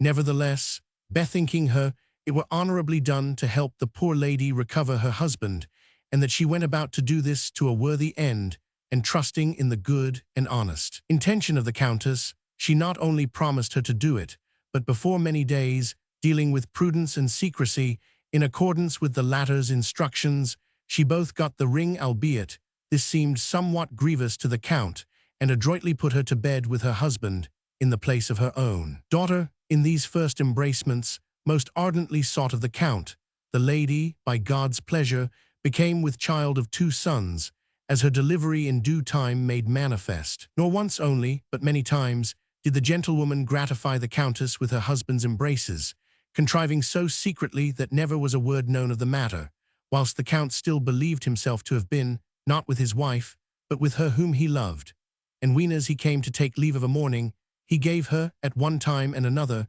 divers goodly and precious jewels, which the countess laid up with all diligence. Then, feeling herself with child, and unwilling to burden the gentlewoman farther with such an office, she said to her, Madam, thanks to God and you, I have gotten that which I desired, wherefore it is time that I do that which shall content you, and after get me gone hence. The gentlewoman answered that, if she had gotten that which contented her, she was well pleased, but that she had not done this of any hope of reward, nay, for that her seemed it behoved her to do it, and she would do well. Madam, rejoined the countess, that which you say liketh me well, and so on my part one purpose not to give you that which you shall ask of me by way of reward, but to do well, for that meseemeth behoveful so to do. The gentlewoman then, constrained by necessity, with the utmost shamefastness, asked her £100 to marry her daughter withal. But the countess, seeing her confusion and hearing her modest demand, gave her 500, and so many rare and precious jewels as were worth maybe as much more. With this the gentlewoman was far more than satisfied, and rendered the countess the best thanks in her power. Whereupon the latter, taking leave of her, returned to the inn, whilst the other, to deprive Bertrand of all farther occasion of coming or sending to her house, removed with her daughter into the country to the house of one of her kinsfolk. And he, being a little after recalled by his vassals, and hearing that the countess had departed the country, returned to his own house. The countess, hearing that he had departed Florence and returned to his county, was mightily rejoiced and abode at Florence till her time came to be delivered, when she gave birth to 2 male children, most like their father, and let rear them with all diligence. When as it seemed to her time, she set out and came, without being known of any, to Montpellier, where having rested some days and made inquiry of the count and where he was, she learned that he was to hold a great entertainment of knights and ladies at Roussillon on All Saints' Day, and betook herself thither, still in her pilgrim's habit that she was wont to wear. Finding the knights and ladies assembled in the count's palace and about to sit down to table, she went up, with her children in her arms and without changing her dress, into the banqueting hall, and making her way between man and man whereas she saw the count, cast herself at his feet and said, weeping, I am thine unhappy wife, who, to let thee return and abide. Thy house have long gone wandering miserably about the world. I conjure thee, in the name of God, to accomplish unto me thy promise upon the condition appointed me by the 2 knights I sent thee. For behold, here in mine arms is not only one son of thine, but 2, and here is thy ring. It is time, then, that I be received of thee as a wife, according to thy promise. The count, hearing this, was all confounded, and recognized the ring and the children also, so like were they to him. But yet he said, how can this have come to pass? The countess then, to his exceeding wonderment, and that of all others who were present, orderly recounted that which had passed and how it had happened. Whereupon the count, feeling that she spoke sooth, and seeing her constancy and wit, and moreover 2 such goodly children, as well for the observance of his promise as to pleasure all his liegemen and the ladies, who all besought him thenceforth to receive and honor her as his lawful wife, put off his obstinate despite, and raising the countess to her feet, embraced her and kissing her, acknowledged her for his lawful wife and those for his children. Then, letting clothe her in apparel such as beseemed her quality, to the exceeding joyance of as many as were there and of all other his vassals who heard the news, he held high festival, not only all that day, but sundry others, and from that day forth still honored her as his bride and his wife, and loved and tendered her over all. The 10th story. Day the 3rd. Alibech, turning hermit, is taught by Rustico, a monk, to put the devil in hell, and being after brought away thence, becometh Nearbil his wife. Dionio, who had diligently hearkened to the queen's story, seeing that it was ended, and that it rested with him alone to tell, without awaiting commandment, smilingly began to speak as follows. Charming ladies, maybe you have never heard tell how one putteth the devil in hell. Wherefore, without much departing from the tenor of that, whereof you have discoursed all this day, I will e'en tell it you, belike, having learned it, you may catch the spirit thereof, and come to know that, albeit love sojourneth liefer in jocund palaces and luxurious chambers than in the hovels of the poor, yet none the less doth he whiles make his power felt midmost thick forests and rugged mountains, and in desert caverns, whereby it may be understood that all things are subject to his puissance. To come, then, to the fact, I say that in the city of Capsa in Barbary there was aforetime a very rich man, who, among his other children, had a fair and winsome young daughter, by name Elibetch. She not being a Christian, and hearing many Christians who abode in the town mightily extol the Christian faith and the service of God, one day questioned one of them in what manner one might avail to serve God with the least hindrance. The other answered that they best served God who most strictly eschewed the things of the world, as those did who had betaken them into the solitudes of the deserts of Thebais. The girl, who was maybe 14 years old and very simple, moved by no ordered desire, but by some childish fancy, set off next morning by stealth and all alone to go to the desert of Thebais, without letting any know her intent. After some days, her desire persisting, she won, with no little toil, to the deserts in question, and seeing a hut afar off, went thither and found at the door a holy man, who marveled to see her there and asked her what she sought. She replied that, being inspired of God, she went seeking to enter into his service, and was now in quest of one who should teach her how it behoved to serve him. The worthy man, seeing her young and very fair, and fearing lest, and he entertained her, the devil should beguile him, commended her pious intent, and giving her somewhat to eat of roots of herbs and wild apples and dates, and to drink of water, said to her, Daughter mine, not far hence is a holy man, who is a much better master than I of that which thou goest seeking. Do thou betake thyself to him, and put her in the way. However, when she reached the man in question, she had of him the same answer, and faring farther, came to the cell of a young hermit, a very devout and good man, whose name was Rustico, and to whom she made the same request as she had done to the others. He, having a mind to make a trial of his own constancy, sent her not away, as the others had done, but received her into his cell, and the night being come, he made her a little bed of palm fronds, and bade her lie down to rest thereon. This done, temptations tarried not to give battle to his powers of resistance, and he, finding himself grossly deceived by these latter, turned tail, without awaiting many assaults, and confessed himself beaten. Then, laying aside devout thoughts and orisons and mortifications, he fell to revolving in his memory the youth and beauty of the damsel, and bethinking himself what course he should take with her, so as to win to that which he desired of her, without her taking him for a debauched fellow. Accordingly, having sounded her with sundry questions, he found that she had never known man, and was in truth as simple as she seemed. Wherefore he bethought him how, under colour of the service of God, he might bring her to his pleasures. In the first place, he showeth her with many words how great an enemy the devil was of God the Lord, and after gave her to understand that the most acceptable service that could be rendered to God was to put back the devil into hell, whereto he had condemned him. The girl asked him how this might be done, and he, Thou shalt soon know that, do thou but as thou shalt see me do. So saying, he proceeded to put off the few garments he had, and abode stark naked, as likewise did the girl, whereupon he fell on his knees, as he would pray, and caused her abide over against himself.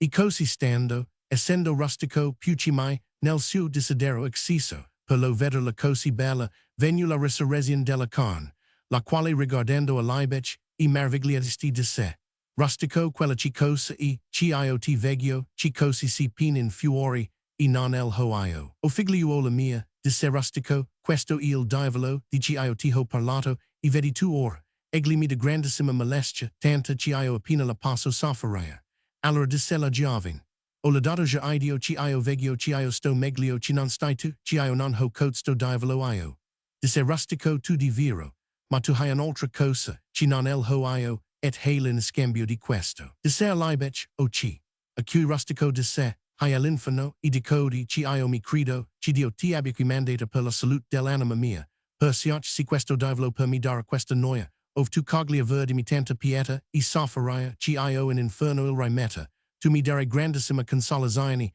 et a dio fare grandissimo piacere I servigio, si tu per quello fair in quest party venuta si. C2 501. La giovane di buona fede risposo padre mio, passia io ho l'inferno, je pur quando Roman 6 piacere metavi il diavolo. Disse allora Rustico, figliuola mia benedetta je tu, andiamo dunque, I rimciam la visi, ci egli passia mi lascai ster. I cosi detto, menate la giovane sopra uno de loro letticelli, la insegno, cum star si dovsa dova incarcerare quel maledetto de Dio. La giovane, ci mai più non aveva in inferno messo diavolo alcuno, per la prima volta senti un poco di noia, perché ella disse a rustico. Per certo, padre mio, mala cosa di esser questo diavolo, e veramente nemico di Iddio ci ancora l'inferno, non ci altri dul quando, egli via dentro rimesso. Disse rustico, figliuola, egli non aver sempre così, e per fare ci questo non avanis, de se volt anzic di sua letisel si movessero, viel rimisero. Tantuch per quella volta glide trassersi la superbia del capo, ci egli si stet volentieri in pace. Ma ritornategli poi nel seguent tempo più volt, e la giovane obbedent sempre a tragliela si disponis, aven, ci il giuoco la comincio a paesir, e comincio a dire a rustico. Ben veggio, ci il ver disvano que valenti uomini in capsa, ci il server a Dio era così dolce cosa, e per certo io non mi ricordo, ci mai alcuna altra ni feci, ci di tanto d'alto, e paesir mi fas, quanto il rimter il diavolo in inferno, e persio giudico an altra persona, ci ad altro ci a server a Dio attend, esser una bestia, per la qual cosa essa spes volt andava rustico, e glide disva. Padre mio, io son qui venuta per server a Dio, e non per istere oziosa, andiamo a rimita il diavolo in inferno, la qual cosa facendo, disva ella alcuna volta. Rustico, io non so perché il diavolo si fugga in inferno, ci es egli Roman 6 stes così volentier, cum l'inferno il risf, e tine, egli non se ne ascerb mai. Così adunc invitando spesso la giovane rustico, et al servigio di Dio confortandolo, si la bambegia del farsetto tratta avia, ci egli a taler sentiva freddo, ci un altro sareb sudato. E persio egli incomincio a dire alla giovane, ci il diavolo non era de gastiga, ni de rimter in inferno, si non quando egli per superbia levas il capo. E noi per la grazia di Dio l'abbiamo si esganato, ci egli priega idioti. Starsi in pace, e così il quanto impose di silenzio alla giovane, la qual, poch vidici rustico non la riceveva dover il diavolo rimetter in inferno, glidisse un giorno. Rustico, si il diavolo ciui gastigato, e più non ti da noi il mio inferno non lascia stare, perché tu fare bene, ci tu col ciu diavolo aiuti ad attudere la rabbia al mio inferno. Cum io col mio inferno ho agitato, a trar la superbia al ciu diavolo. Transcriber's note. The following is a 1886 translation of this passage by John Payne, printed for the Villain Society by private subscription and for private circulation only.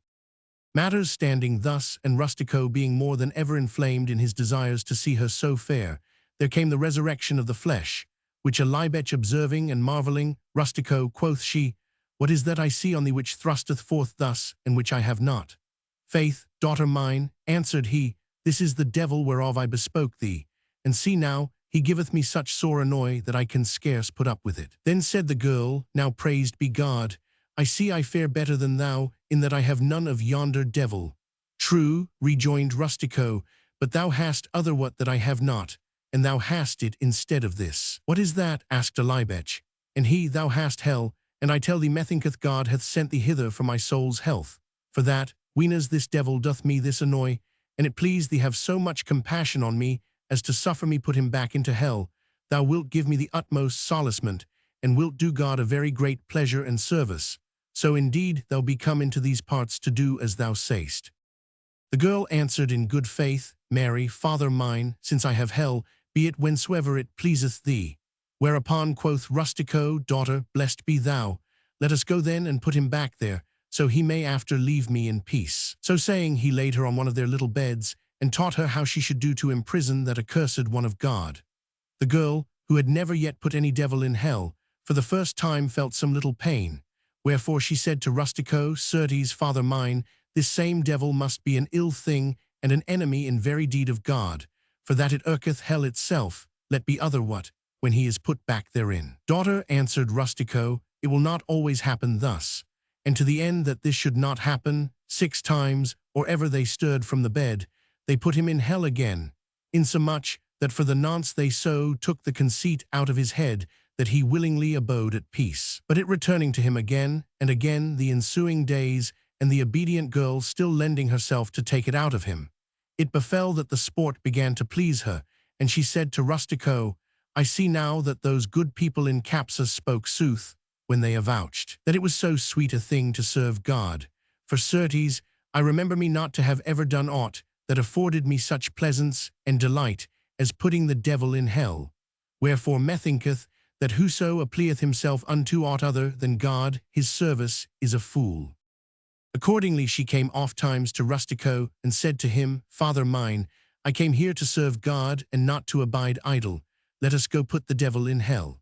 Which doing, she said whiles, Rustico, I know not why the devil fleeth away from hell. For an he abode there as willingly as hell receiveth him, and holdeth him, he would never come forth therefrom. The girl then on this wise often inviting Rustico, and exhorting him to the service of God, so took the bombast out of his doublet that he felt cold what time another had sweated. Wherefore he fell to telling her that the devil was not to be chastised nor put into hell, save weenas he should lift up his head for pride. And we, added he, by God's grace, have so baffled him that he prayeth our Lord to suffer him. Abide in peace. And on this wise he for a while imposed silence on her. However, when she saw that he required her not of putting the devil in hell, she said to him one day, Rustico, and thy devil be chastened, and give thee no more annoy, my hell letteth me not be. Wherefore thou wilt do well to aid me with thy devil in abating the raging of my hell, even as with my hell I have helped thee take the conceit out of thy devil. Rustico, who lived on roots and water, could ill avail to answer her calls, and told her that it would need over many devils to appease hell, but he would do what he might thereof. Accordingly he satisfied her bytimes, but so seldom it was but casting a bean into the lion's mouth, whereas the girl, her seeming, she served not God as diligently as she would fain have done, murmured somewhat. But whilst this debate was toward between Rustico his devil and Alibech her hell, for overmuch desire on the one part and lack of power on the other, it befell that a fire broke out in Capsa and burnt Alibech's father in his own house, with as many children and other family as he had, by reason whereof she abode heir to all his good. Thereupon a young man called Nearbil, who had spent all his substance in gallantry, hearing that she was alive, set out in search of her, and finding her, before the court had laid hands upon her father's estate, as that of a man dying without heir, to Rustico's great satisfaction, but against her own will, brought her back to Capsa, where he took her to wife, and succeeded in her right to the ample inheritance of her father. There, being asked by the women at what she served God in the desert, she answered Nearbil, having not yet lain with her, that she served him at putting the devil in hell, and that Nearbil had done a grievous sin in that he had taken her from such service. The ladies asked, how putteth one the devil in hell? And the girl, what with words and what with gestures, expounded it to them, whereat they set up so great a laughing that they laugh yet, and said, Give yourself no concern, my child. Nay, for that is done here also, and Nearbil will serve our Lord full well with thee at this. Thereafter, telling it from one to another throughout the city, they brought it to common, saying there that the most acceptable service one could render to God was to put the devil in hell, which byword, having passed the sea hither, is yet current here. Wherefore do all you young ladies, who have need of God's grace, learn to put the devil in hell, for that this is highly acceptable to him, and pleasing to both parties, and much good may grow and ensue thereof. 1,000 times or more had Dionio's story moved the modest ladies to laughter, so quaint and comical did his words appear to them. Then, weenas he had made an end thereof, the queen, knowing the term of her sovereignty to be come, lifted the laurel from her head, and set it merrily on that of Philostrato, saying, We shall presently see if the wolf will know how to govern the ewes better than the ewes have governed the wolves. Philostrato, hearing this, said, laughing, And I were hearkened to, the wolves had taught the ewes to put the devil in hell, no worse than Rustico taught Alibech. Wherefore do ye not style us wolven, since you yourselves have not been ewen? Algates, I will govern the kingdom committed to me to the best of my power. Harkai, Philostrato, rejoined Nephil, in seeking to teach us, you might have chanced to learn sense, even as did Mazzetto of Lamporecchio of the nuns, and find your tongue what time your bones should have learnt to whistle without a master. Philostrato, finding that he still got a Roland for his Oliver, gave over pleasantry and addressed himself to the governance of the kingdom committed to him. Wherefore, letting call the seneschal, he was fain to know at what point things stood all, and after discreetly ordained that which he judged would be well, and would content the company for such time as his seigneury should endure. Then turning to the ladies, lovesome ladies, quoth he, since I knew good from evil, I have, for my ill fortune, been still subject unto love for the charms of one or other of you. Nor hath humility neither obedience, no, nor the assiduous ensuing him in all his usances, in so far as it hath been known of me, availed me, but that first I have been abandoned for another, and after have still gone from bad to worse. And so I believe I shall fare unto my death, wherefore it pleaseth me that it be discoursed tomorrow of none other matter than that which is most conformable to mine own case, to wit, of those whose loves have had unhappy ending, for that I in the long run look for a most unhappy issue to mine own. Nor was the name by which you call me conferred on me for other what by such an one who knew well what it meant. So saying, he rose to his feet, and dismissed every one until supper time. The garden was so goodly and so delightsome that there was none who elected to go forth thereof, in the hope of finding more pleasance elsewhere. Nay, the sun, now grown mild, making it nowise irksome to give chase to the fawns and kids and rabbits and other beasts which were thereabout, and which, as they sat, had come maybe 100 times to disturb them by skipping through their midst. Some addressed themselves to pursue them. Dionio and Fiammetta fell to singing of Messer Guglielmo and the Lady of Virtue, whilst Philomna and Pamphilo sat down to chess. And so, some doing one thing and some another, the time passed on such wise that the hour of supper came well nigh unlooked for, whereupon, the tables being set round about the fair fountain, they supped there in the evening with the utmost delight. As soon as the tables were taken away, Philostrato, not to depart from the course holden of those who had been queens before him, commanded Lauretta to lead up a dance and sing a song. My lord, answered she, I know none of other folks' songs, nor have I in mind any of mine own which should best beseem so joyous a company, but an you choose one of those which I have, I will willingly sing it. Quoth the king, nothing of thine can be other than goodly and pleasing, wherefore sing us such as thou hast. Lauretta then, with a sweet voice enough, but in a somewhat plaintive style, began thus, the other ladies answering. No maid disconsolate hath cause as I, alack, who sigh for love in vain, to mourn her fate. He who moves heaven and all the stars in air, made me for his delight, lovesome and sprightly, kind and debonair, e'en here below to give each lofty sprite some inkling of that fair, that still in heaven abideth in his sight, but erring men's unright, ill knowing me, my worths, accepted not, nay, with dispraise did bait. Erst was there one who held me dear and fain, took me, a youngling maid, into his arms and thought and heart and brain, caught fire at my sweet eyes, yea, time unstayed, of aught that flits amain, and lightly all to wooing me he laid. I courteous, not gainsaid,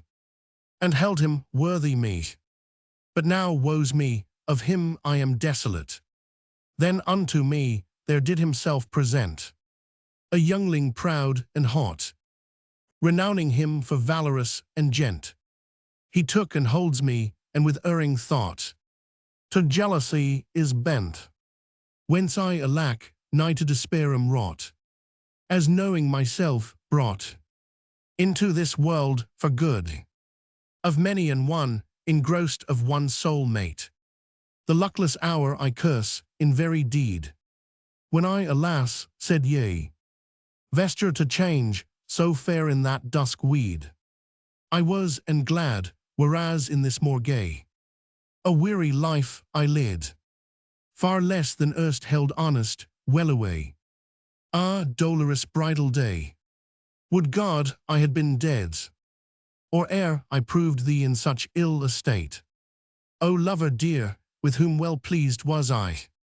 whiler past all that be, who now before him sittest in the sky, who fashioned us, have pity upon me, who cannot, though I die, forget thee for another, cause me see the flame that kindled thee, for me lives yet unquenched, and my recall up thither impetrate. Here Lauretta made an end of her song, wherein, albeit attentively followed of all, she was diversely apprehended of divers persons, and there were those who would e'en understand, Milan fashion, that a good hog was better than a handsome wench,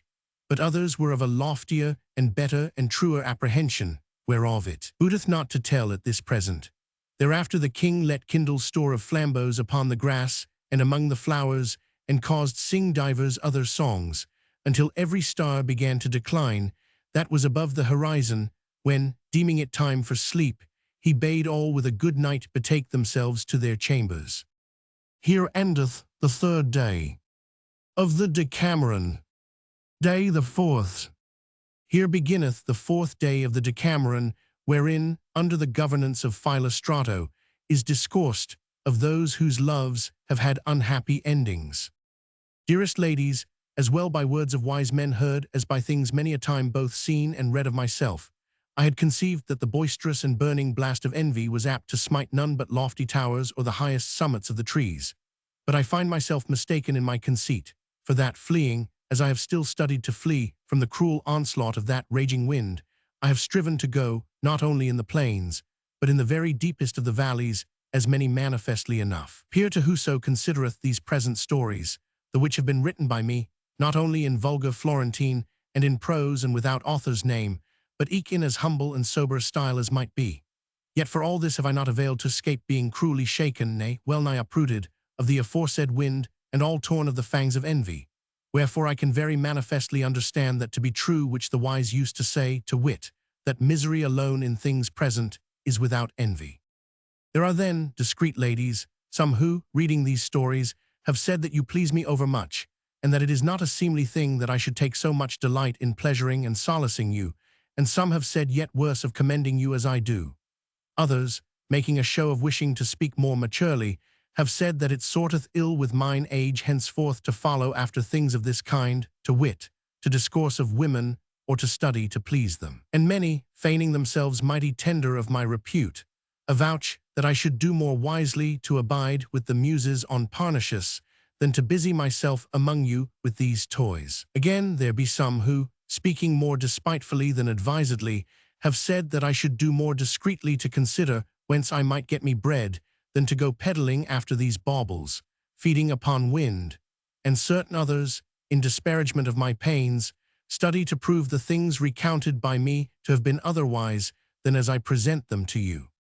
With such then, and so many blusterings, such atrocious backbitings, such needle pricks, noble ladies, am I, what while I battle in your service, baffled and buffeted and transfixed even to the quick. The which things, God knoweth, I hear and apprehend with an untroubled mind, and albeit my defence in this pertaineth altogether unto you, nathless, I purpose not to spare mine own pains. Nay, without answering so much at large as it might behove, I mean to rid mine ears of them with some slight rejoinder, and that without delay. For that if, even now I being not yet come to the 3rd part of my travail, they are many and presume amen, I opine that, ere I come to the end thereof, they may, having had no rebuff at the first, on such wise be multiplied, that with whatsoever little pains of theirs they might overthrow me, nor might your powers, great though they be, avail to withstand this.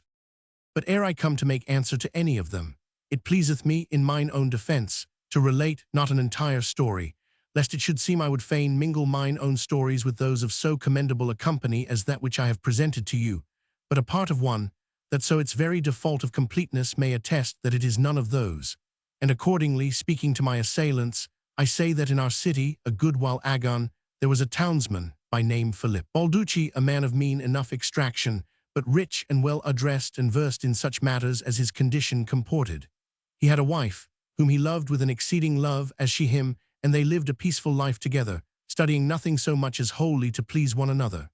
In course of time it came to pass, as it cometh to pass of all, that the good lady departed this life, and left Filippo not of herself, but one only son, begotten of him, and maybe 2 years old. Filippo, for the death of his lady, abode as disconsolate as ever man might, having lost a beloved one, and seeing himself left alone and forlorn of that company which most he loved, he resolved to be no more of the world, but to give himself altogether to the service of God, and do the like with his little son. Wherefore, bestowing all his good for the love of God, he repaired without delay to the top of Mount Asinaggio, where he took up his abode with his son in a little hut, and there living with him upon alms, in the practice of fasts and prayers, straitly guarded himself from discoursing, whereas the boy was, of any temporal thing, neither. Suffered him see aught thereof, lest this should divert him from the service aforesaid, but still bespoke him of the glories of life eternal, and of God and the saints, teaching him naught but pious orisons. And in this way of life he kept him many years, never suffering him go forth of the hermitage, nor showing him aught other than himself.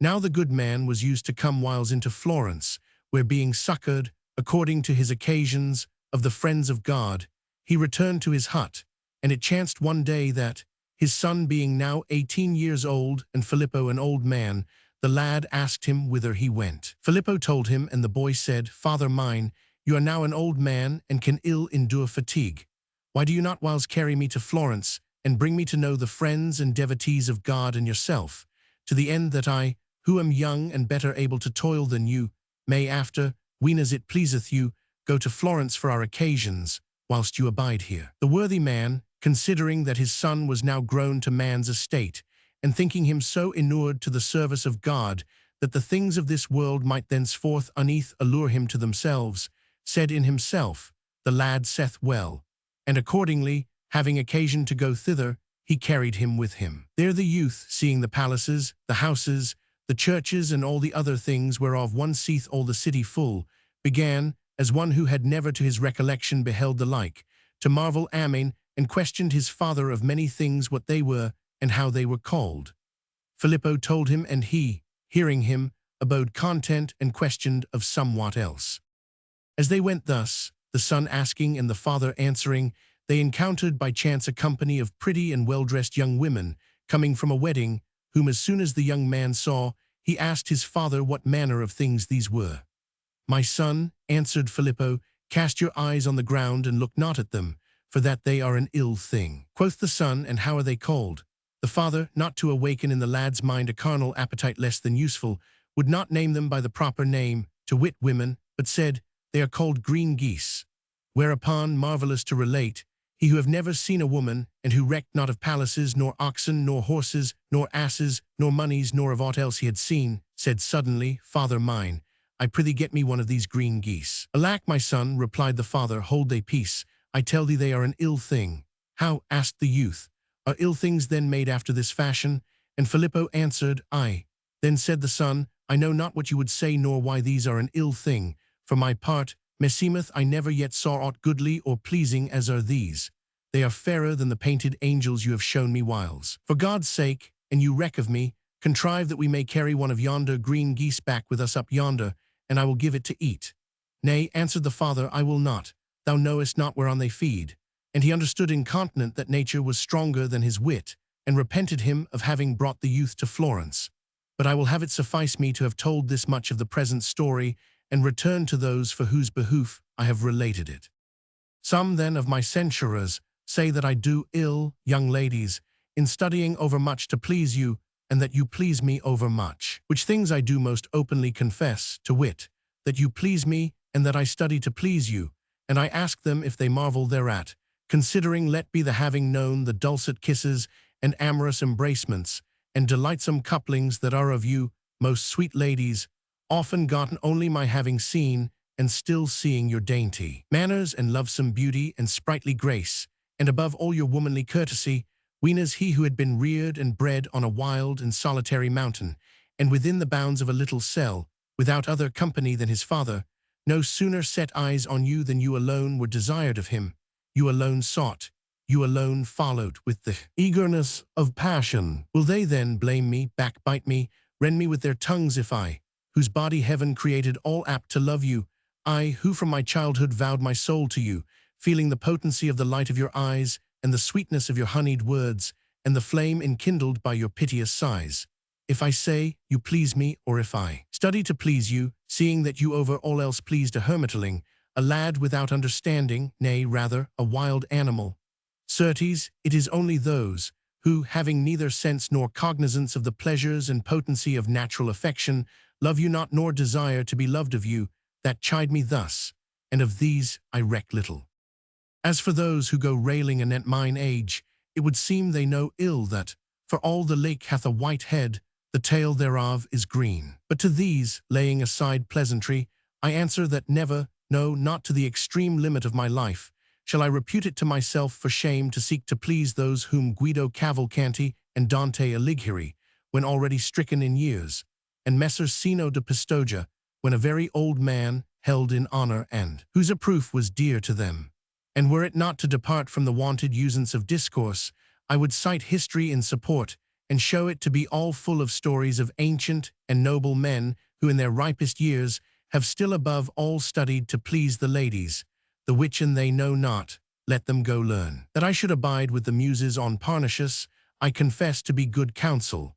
But since we can neither abide for ever with the Muses, nor they with us, it is nothing blameworthy if, whenas it chanceth a man is parted from them, he take delight in seeing that which is like unto them. The Muses are women, and albeit women may not avail to match with them, yet at first sight they have a semblance of them, insomuch that, and they pleased me not for aught else, for this they should please me, more by token that women have aforetime been to me the occasion of composing 1,000 verses, whereas the Muses never were to me the occasion of making any. They aided me indeed, and showed me how to compose the verses in question, and peradventure, in the writing of these present things, all lowly though they be, they have come whiles to abide with me, in token maybe and honor of the likeness that women bear to them. Wherefore, in inditing these toys, I stray not so far from Mount Parnassus nor from the Muses as many belike conceive. But what shall we say to those who have such compassion on my hunger, that they counsel me provide myself bread? Certes, I know not, save that, whenas I seek to imagine in myself what would be their answer, and I should of necessity beseech them thereof, to wit, of bread methinketh they would reply, go seek it among thy fables.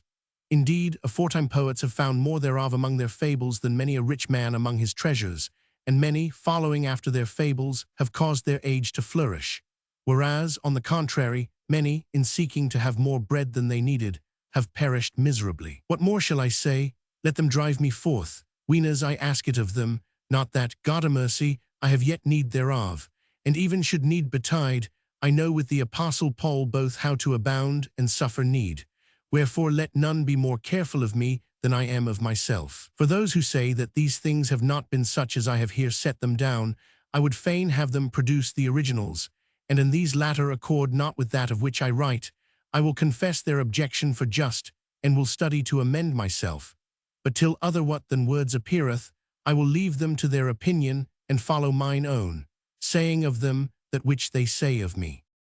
Wherefore, deeming that for the nonce I have answered enough, I say that, armed, as I hope to be, with God's aid and yours, gentlest ladies, and with fair patience, I will fare on with this that I have begun, turning my back to the wind aforesaid, and letting it blow. For that I see not that aught can betide me other than that which betideth. Thin dust, the which a whirlwind, whenas it bloweth, either stirreth not from the earth, or, an it stir it, carrieth it aloft, and leaveth it oftentimes upon the heads of men, and upon the crowns of kings and emperors, nay, by times upon high palaces and lofty towers, whence in it fall, it cannot go lower than the place wherefrom it was uplifted. And if ever with all my might I vowed myself to seek to please you in aught, now more than ever shall I address myself thereto, for that I know none can with reason say other what, than that I and others who love you do according to nature, whose laws to seek to gainstand demandeth overgreat strength, and oftentimes not only in vain, but to the exceeding hurt of whoso striveth to that end,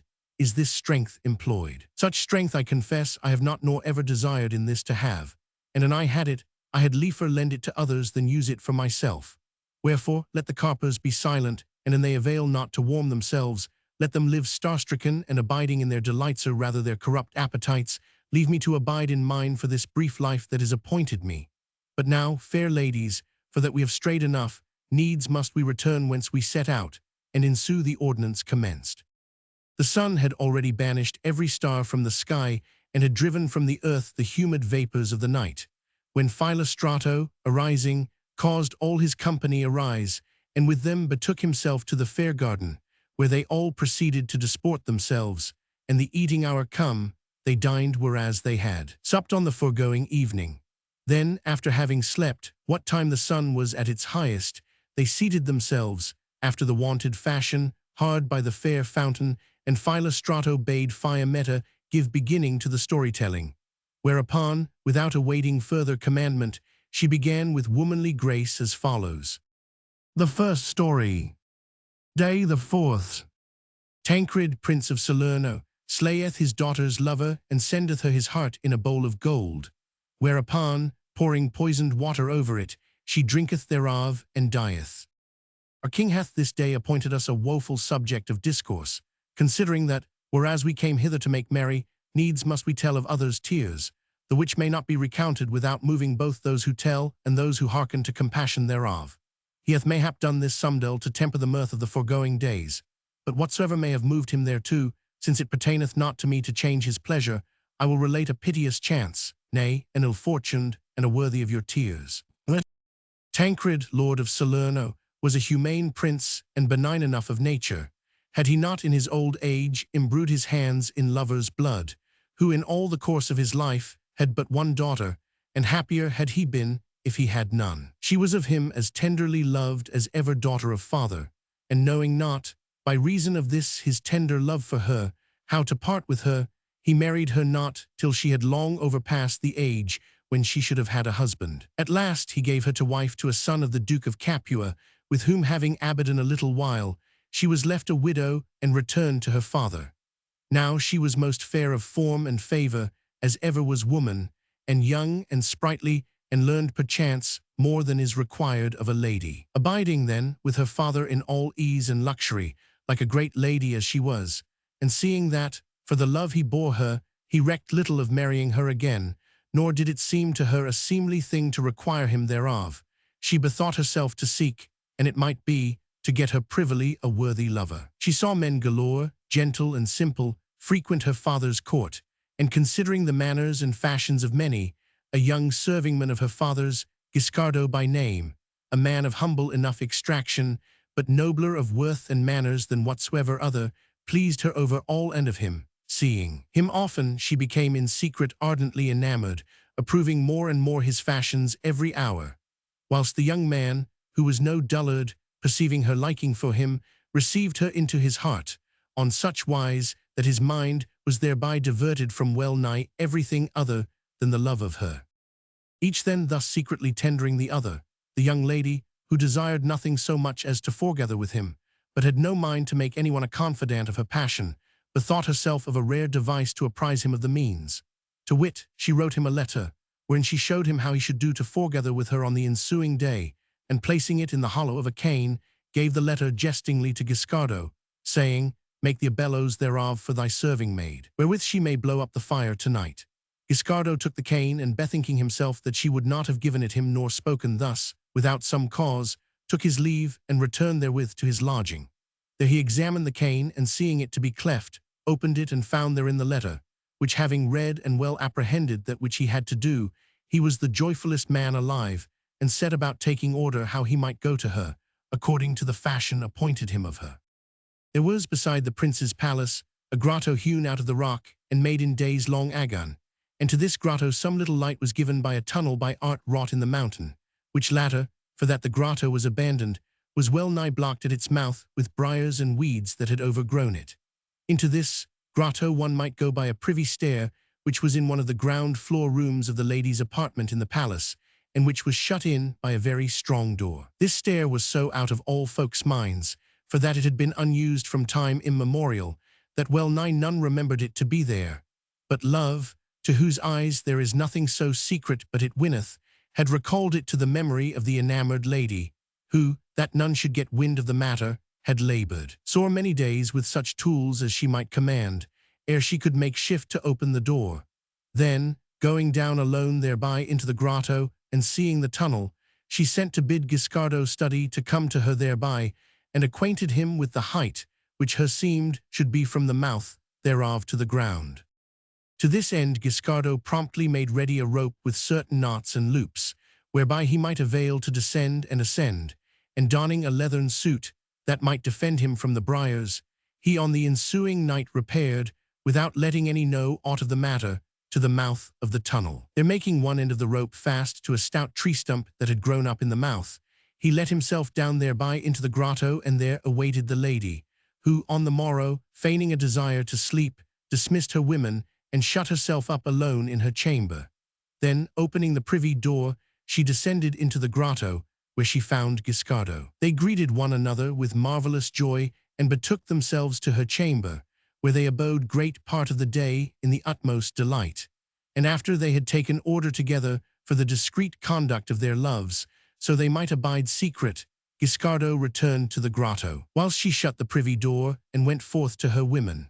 The night come, Guiscardo climbed up by his rope to the mouth of the tunnel, and issuing forth, whence he had entered in, returned to his lodging, and having learned this road, he in process of time returned many times thereafter.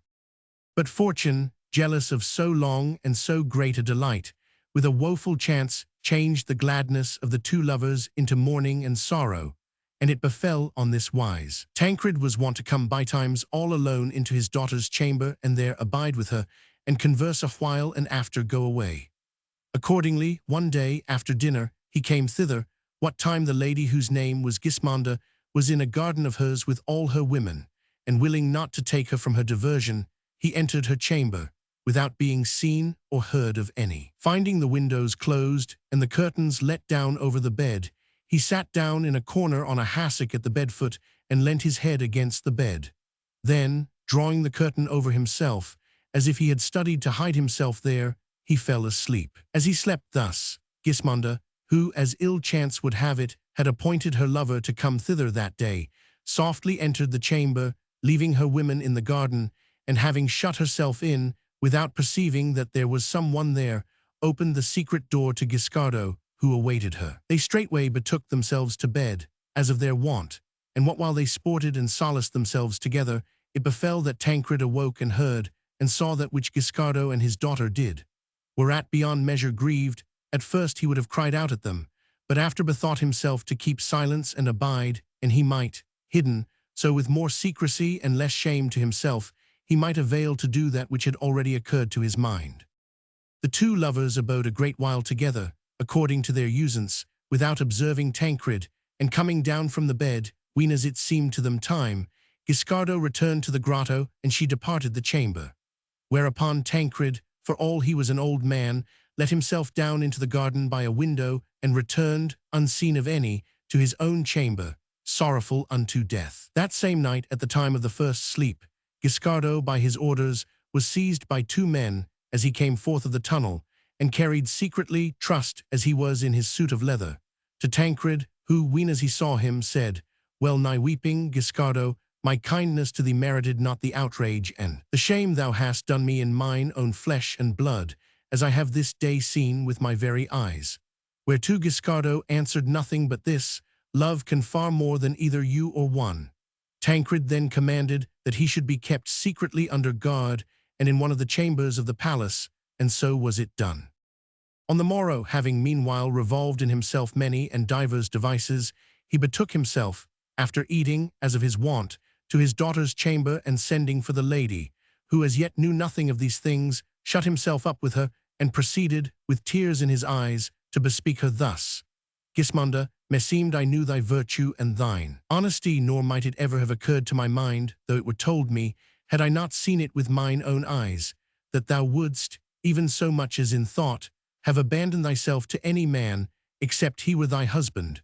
Wherefore, in this scant remnant of life that my eld reserveth unto me, I shall still abide sorrowful, remembering me of this. Would God, and thou must needs stoop to such wantonness, thou hadst taken a man sortable to thy quality. But amongst so many who frequent my court, thou hast chosen Guiscardo, a youth of the meanest condition, reared in our court, well nigh of charity, from a little child up to this day. Wherefore thou hast put me in sore travail of mind, for that I know not what course to take with thee. With Guiscardo, whom I caused take yesternight, as he issued forth of the tunnel and have in ward, I am already resolved how to deal. But with thee God knoweth, I know not what to do. On one side love draweth me, which I still borne thee more than father ever bore daughter, and on the other most just despite, conceived for thine exceeding folly. The one would have me pardon thee, the other would have me, against my nature, deal harshly by thee. But ere I come to decision, I would fain hear what thou hast to say to this."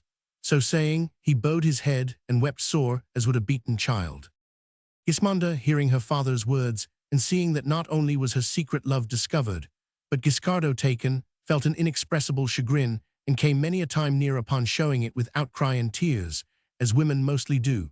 Nevertheless, her haughty soul overmastering that weakness, with marvelous fortitude she composed her countenance, and rather than proffer any prayer for herself, determined inwardly to abide no more on life, doubting not but her Guiscardo was already dead. Wherefore, not as a woman rebuked and woeful for her default, but as one undaunted and valiant, with dry eyes and face open and nowise troubled, she thus bespoke her father: Tancred, I purpose neither to deny nor to entreat, for that the one would profit me nothing, nor would I have the other avail me.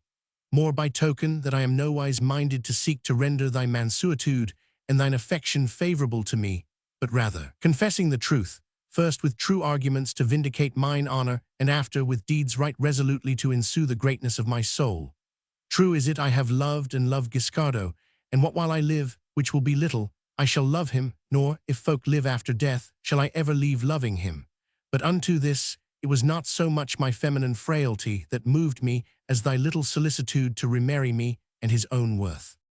It should have been manifest to thee, Tancred, being as thou art flesh and blood, that thou hadst begotten a daughter of flesh and blood, and not of iron or stone. And thou shouldst have remembered and should still remember, for all thou art old, what and what like are the laws of youth, and with what potency they work. Nor, albeit thou being a man, hast in thy best years exercised thyself in part in arms, shouldst thou the less know what ease and leisure and luxury can do in the old, to say nothing of the young. I am then, as being of the begotten, of flesh and blood, and have lived so little that I am yet young, and for the one and the other reason full of carnal desire, whereunto the having aforetime, by reason of marriage, known what pleasure it is to give accomplishment to such desire, hath added marvelous strength. Unable, therefore, to withstand the strength of my desires, I addressed myself, being young and a woman, to ensue that whereto they prompted me, and became enamored. And certes in this, I set my every faculty to the endeavouring that,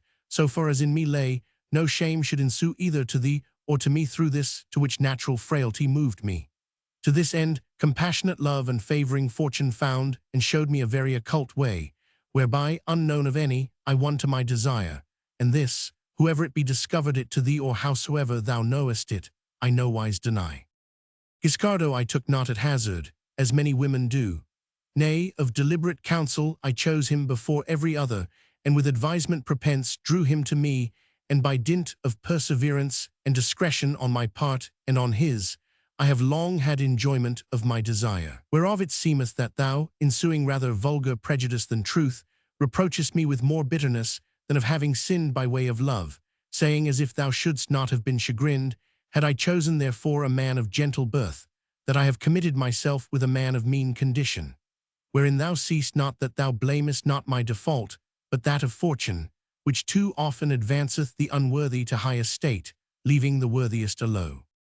But now let us leave this, and look somewhat to the first principles of things, whereby thou wilt see that we all get our flesh from one same stock, and that all souls were by one same Creator created with equal faculties, equal powers, and equal virtues. Worth it was that first distinguished between us, who were all and still are born equal, wherefore those who had and used the greatest sum thereof were called noble, and the rest abode not noble. And albeit contrary usance hath since obscured this primary law, yet is it nowise done away nor blotted out from nature and good manners. Wherefore he who doth worthily manifestly showeth himself a gentleman, and if any call him otherwise, not he who is called, but he who calleth committeth default. Look among all thy gentlemen and examine into their worth, their usances and their manners, and on the other hand consider those of Guiscardo.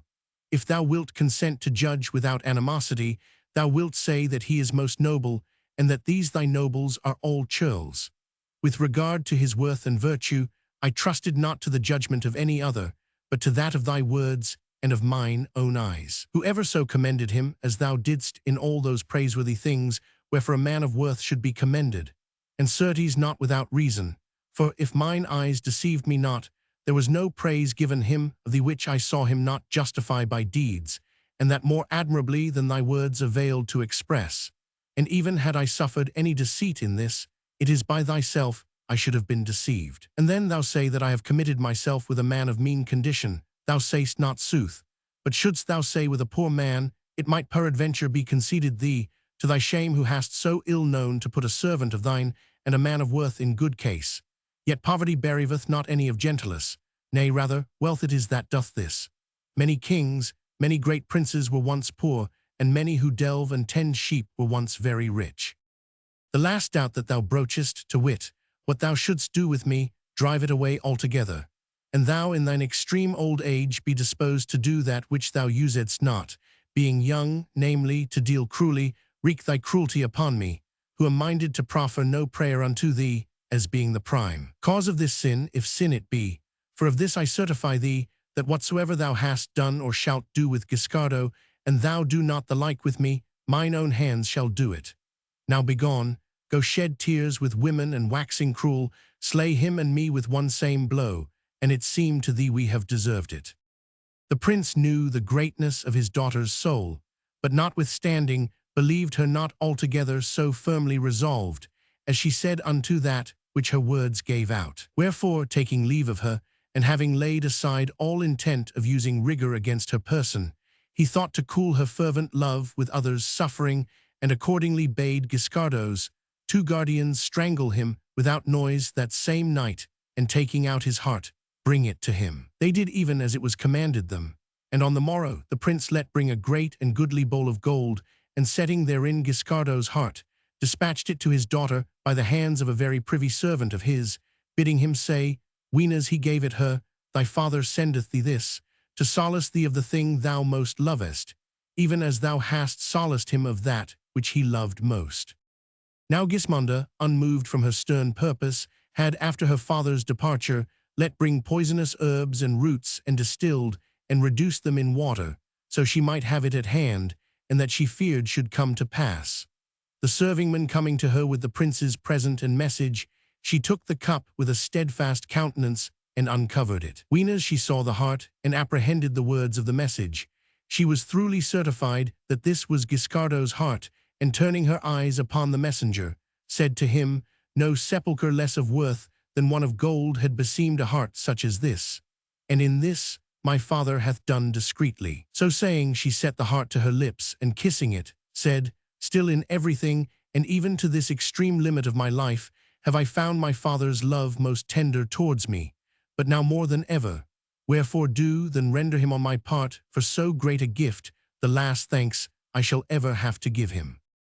Then bending down over the cup, which she held fast, she said, looking upon the heart, Alack, sweetest harborage of all my pleasures, accursed be his cruelty, who maketh me now to see thee with the eyes of the body. Enough was it for me at all hours to behold thee with those of the mind.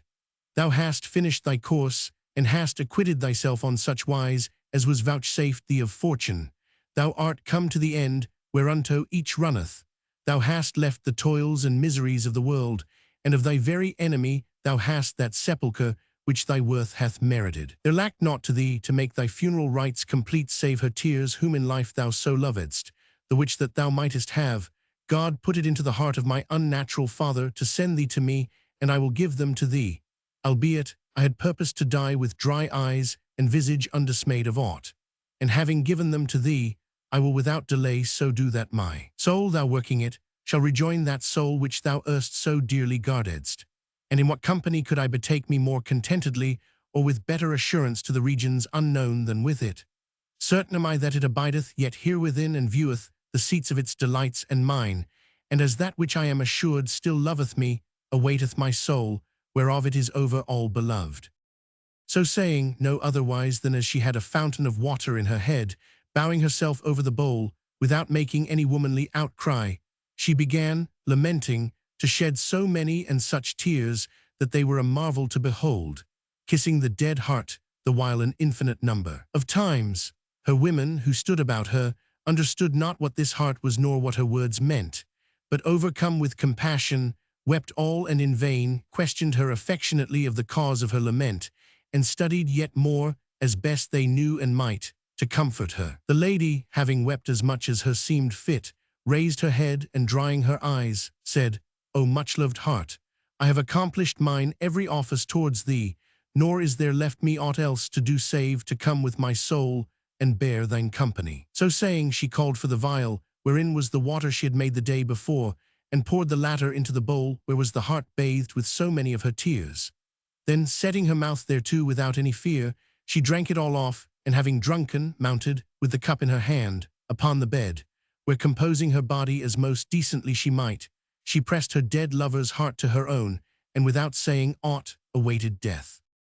Her women, seeing and hearing all this, albeit they knew not what water this was she had drunken, had sent to tell Tancred everything, and he, fearing that which came to pass, came quickly down into his daughter's chamber, where he arrived what time she laid herself on her bed, and addressed himself too late to comfort her with soft words, but seeing the extremity wherein she was, he fell a-weeping grievously, whereupon quoth the lady to him, Tancred, keep these tears against a less desired fate than this of mine, and give them not to me, who desire them not. Whoever saw any, other than thou, lament for that which he himself hath willed. Nevertheless, if aught yet live in thee of the love which once thou borest me, vouchsafe me for a last boon that, since it was not thy pleasure that I should privily and in secret live with Guiscardo, my body may openly abide with his, wheresoever thou hast caused cast him dead. The agony of his grief suffered not the prince to reply, whereupon the young lady, feeling herself come to her end, strained the dead heart to her breast, and said, Abide ye with God, for I go hence. Then, closing her eyes and losing every sense, she departed this life of woe. Such then, as you have heard, was the sorrowful ending of the loves of Guiscardo and Gismonda, whose bodies Tancred, after much lamentation, too late repenting him of his cruelty, caused honorably bury in one same sepulchre, amid the general mourning of all the people of Salerno. The second story. Day the 4th. Fra Alberto giveth a lady to believe that the angel Gabriel is enamoured of her, and in his shape lieth with her sundry times. After which, for fear of her kinsmen, he casteth himself forth of her window into the canal and taketh refuge in the house of a poor man, who on the morrow carrieth him, in the guise of a wild man of the woods, to the piazza, where, being recognized, he is taken by his brethren and put in prison.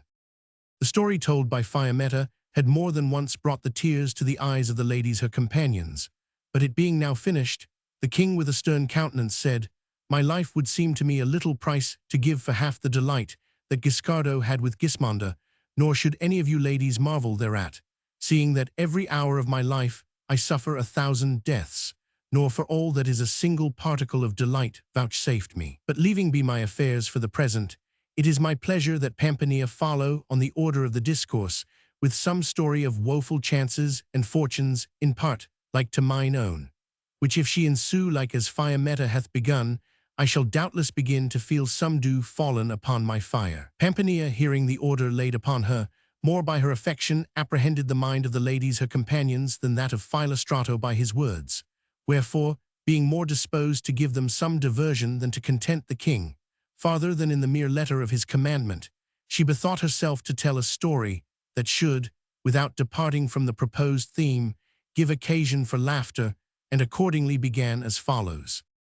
The vulgar have a proverb to the effect that he who is not, and is held good may do ill, and it is not believed of him, the which affordeth me ample matter for discourse upon that which hath been proposed to me, and at the same time to show what and how great is the hypocrisy of the clergy, who, with garments long and wide, and faces paled by art and voices, humble and meek to solicit the folk, but exceeding loud and fierce to rebuke in others their own vices, pretend that themselves by taking and others by giving to them come to salvation, and to boot, not as men who have, like ourselves, to purchase paradise, but as in a manner they were possessors and lords thereof, assign unto each who dieth, according to the sum of the moneys left them by him, a more or less excellent place there, studying thus to deceive first themselves, and they believe as they say, and after those who put faith for that matter in their words. Anent whom, were it permitted me to discover as much as it behoved,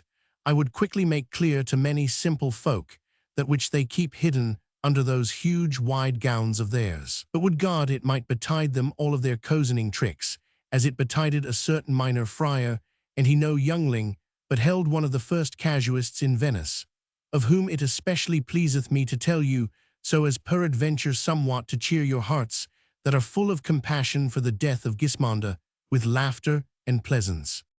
There was then, noble ladies, in Imola, a man of wicked and corrupt life, who was called Berto della Massa, and whose lewd fashions, being well known of the Imolese, had brought him into such ill savour with them that there was none in the town who would credit him, even when he said sooth. Wherefore, seeing that his shifts might no longer stand him in stead there, he removed in desperation to Venice, the receptacle of every kind of trash, thinking to find there new means of carrying on his wicked practices. There, as if conscience-stricken for the evil deeds done by him in the past, feigning himself overcome with the utmost humility and waxing devouter than any man alive, he went and turned minor friar, and styled himself Fra Alberto de Mola, in which habit he proceeded to lead, to all appearance, a very austere life, greatly commending abstinence and mortification, and never eating flesh nor drinking wine, weenas he had not thereof that which was to his liking. In short, scarce was anywhere of him when from a thief, a pimp, a forger, a manslayer, he suddenly became a great preacher,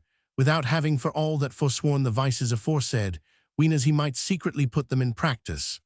Moreover, becoming a priest, he would still, weenas he celebrated mass at the altar, and he was seen of many, who weep our Saviour's passion, as one whom tears cost little, weenas he willed it. Brief, what with his preachings and his tears, he contrived on such wise to inveigle the Venetians that he was trustee and depository of well nigh every will made in the town and guardian of folks' moneys, besides being confessor and counsellor of the most part of the men and women of the place. And doing thus, from wolf he was become shepherd, and the fame of his sanctity was far greater in those parts than ever was that of St. Francis at Assisi.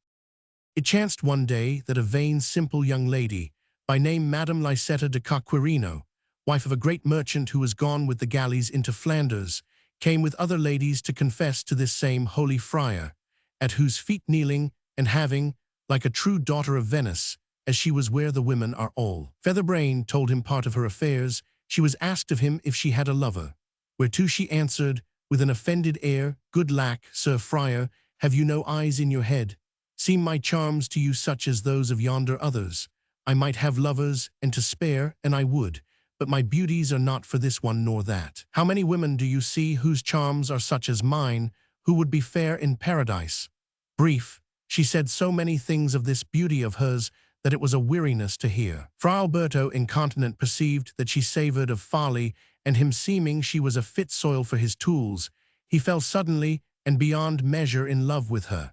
But reserving blandishments for a more convenient season, he proceeded, for the nonce, so he might show himself a holy man, to rebuke her, and tell her that this was vainglory, and so forth. The lady told him he was an ass, and knew not what one beauty was more than another, whereupon he, unwilling to vex her overmuch, took her confession, and let her go away with the others. He let some days pass, then taking with him a trusty companion of his, he repaired to Madame Lisetta's house, and withdrawing with her into a room apart, where none might see him, he fell on his knees before her, and said, "Madam, I pray you for God's sake pardon me that which I said to you last Sunday, weenas you bespoke me of your beauty, for that the following night I was so cruelly chastised there, that I have not since been able to rise from my bed till today." Quoth Mistress Featherbrain, "And who chastised you thus?" "I will tell you," replied the monk. "Being that night at my orisons, as I still used to be, I saw of a sudden a great light in my cell, and ere I could turn me to see what it might be, I beheld over against me a very fair youth with a stout cudgel in his hand, who took me by the gown, and dragging me to my feet, gave me such a drubbing that he broke every bone in my body. I asked him why he used me thus, and he answered, "For that thou presumedst today to disparage the celestial charms of Madame Lisetta, whom I love over all things, save only God." "Who, then, are you?" asked I, and he replied that he was the angel Gabriel. "O my lord," said I pray you pardon me, and he so be it. I pardon thee on condition that thou go to her, as first thou mayst, and get her pardon. But if she pardons thee not, I will return to thee, and give thee such a bout of it, that I will make thee a woeful man for all the time thou shalt live here below. That which he said to me, after I dare not tell you, except you first pardon me. My Lady Adelpate, who was somewhat scant of wit, was overjoyed to hear this, taking it all for gospel, and said, after a little, "I told you, Fra Alberto, that my charms were celestial. But so God be mine aid, it irketh me for you, and I will pardon you forthright, so you may come to no more harm, provided you tell me truly that which the angel said to you after. Madam, replied Fra Alberto, since you pardon me, I will gladly tell it you, but I must warn you of one thing, to wit, that whatever I tell you, you must have a care not to repeat it to anyone alive, and you would not mar your affairs, for that you are the luckiest lady in the world. The angel Gabriel bade me tell you that you pleased him so much that he had many a time come to pass the night with you, but that he feared to affright you. Now he sendeth to tell you by me that he hath a mind to come to you one night and abide a while with you, and for that he is an angel, and that, if he came in angel form, you might not avail to touch him. He purposeth, for your delectation, to come in guise of a man, wherefore he biddeth you send to tell him when you would have him come, and in whose form, and he will come hither, whereof you may hold yourself blessed over any other lady alive.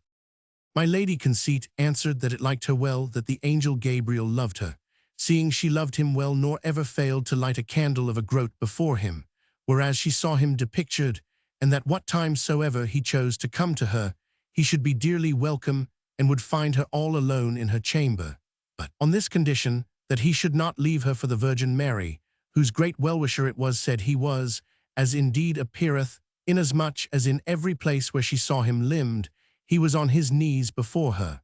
Moreover, she said it must rest with him to come in whatsoever form he pleased, so but she was not affrighted. Then said Fra Alberto, Madam, you speak sagely, and I will without fail take order with him of that which you tell me. But you may do me a great favor, which will cost you nothing. It is this, that you will him come with this my body. And I will tell you in what you will do me a favor. You must know that he will take my soul forth of my body and put it in paradise, whilst he himself will enter into me, and what while he abideth with you, so long will my soul abide in paradise. With all my heart, answered Dame Littlewit, I will well that you have this consolation, in requital of the buffets he gave you on my account. Then said Fra Alberto, look that he find the door of your house open tonight, so he may come in thereat, for that, coming in human form as he will, he might not enter save by the door. The lady replied that it should be done, whereupon the monk took his leave, and she abode in such a transport of exultation that her breech touched not her shift, and her seemed 1,000 years, till the angel Gabriel should come to her. Meanwhile Fra Alberto, bethinking him that it behoved him play the cavalier, not the angel, that night proceeded to fortify himself with confections and other good things, so he might not lightly be unhorsed. Then, getting leave, as soon as it was night, he repaired with one of his comrades to the house of a woman, a friend of his, whence he was used whiles. To take his start what time he went to course the fillies, and thence, ween as it seemed to him time, having disguised himself, he betook him to the lady's house. There he tricked himself out as an angel with the trappings he had brought with him, and going up, entered the chamber of the lady, who, seeing this creature all in white, fell on her knees before him. The angel blessed her, and raising her to her feet, signed to her to go to bed, which she, studious to obey, promptly did, and the angel after lay down with his devotee. Now Fra Alberto was a personable man of his body, and a lusty and excellent well set up on his legs. Wherefore, finding himself in bed with Madame Lysetta, who was young and dainty, he showed himself another guest bedfellow than her husband, and many a time that night took flight without wings, whereof she avowed herself exceeding content, and eke he told her many things of the glories of heaven. Then, the day drawing near, after taking order for his return, he made off with his trappings and returned to his comrade, whom the good woman of the house had meanwhile borne amicable company, lest he should get a fright, lying alone. As for the lady, no sooner had she dined than, taking her waiting woman with her, she betook herself to Fra Alberto and gave him news of the angel Gabriel, telling him that which she had heard from him of the glories of life eternal, and how he was made, and adding, to boot, marvelous stories of her own invention. Madam, said he, I know not how you fared with him. I only know that yesternight, ween as he came to me, and I did your message to him, he suddenly transported my soul amongst such a multitude of roses and other flowers that never was the like thereof seen here below, and I abode in one of the most delightsome places that was I until the morning. But what became of my body meanwhile I know not. Do I not tell you? Answered the lady. Your body lay all night in mine arms with the angel Gabriel. If you believe me not, look under your left pap, whereas I gave the angel such a kiss that the marks of it will stay by you for some days to come. Quoth the friar, say you so? Then will I do today a thing I have not done this great while. I will strip myself, to see if you tell truth." Then, after much prating, the lady returned home, and Fra Alberto paid her many visits in angel form, without suffering any hindrance. However, it chanced one day that Madame Lycetta, being in dispute with a gossip of hers upon the question of female charms, to set her own above all others, said, like a woman who had little wit in her noddle, "And you but knew whom my beauty pleaseth, in truth you would hold your peace of other women." The other, longing to hear, said, "As one who knew her well, madam, maybe you say sooth, but knowing not who this may be, one cannot turn about so lightly." Thereupon quoth Lycetta, who was eth enough to draw gossip, "It must go no farther, but he I mean is the angel Gabriel, who loveth me more than himself, as the fairest lady for that which he telleth me, who is in the world or the Maremma." The other had a mind to laugh, but contained herself, so she might make Lycetta speak farther, and said, "Faith, madam, and the angel Gabriel be your lover, and tell you this, needs must it be so, but methought not the angels did these things." "Gossip," answered the lady, "you are mistaken. Zounds, he doth what you wot of better than my husband, and telleth me they do it also up yonder. But for that I seem to him fairer than any she in heaven, he hath fallen in love with me, and cometh full oft to lie with me, seesto now." The gossip, to whom it seemed 1,000 years, till she should be whereas she might repeat these things, took her leave of Madame Lycetta, and foregathering at an entertainment with a great company of ladies, orderly recounted to them the whole story.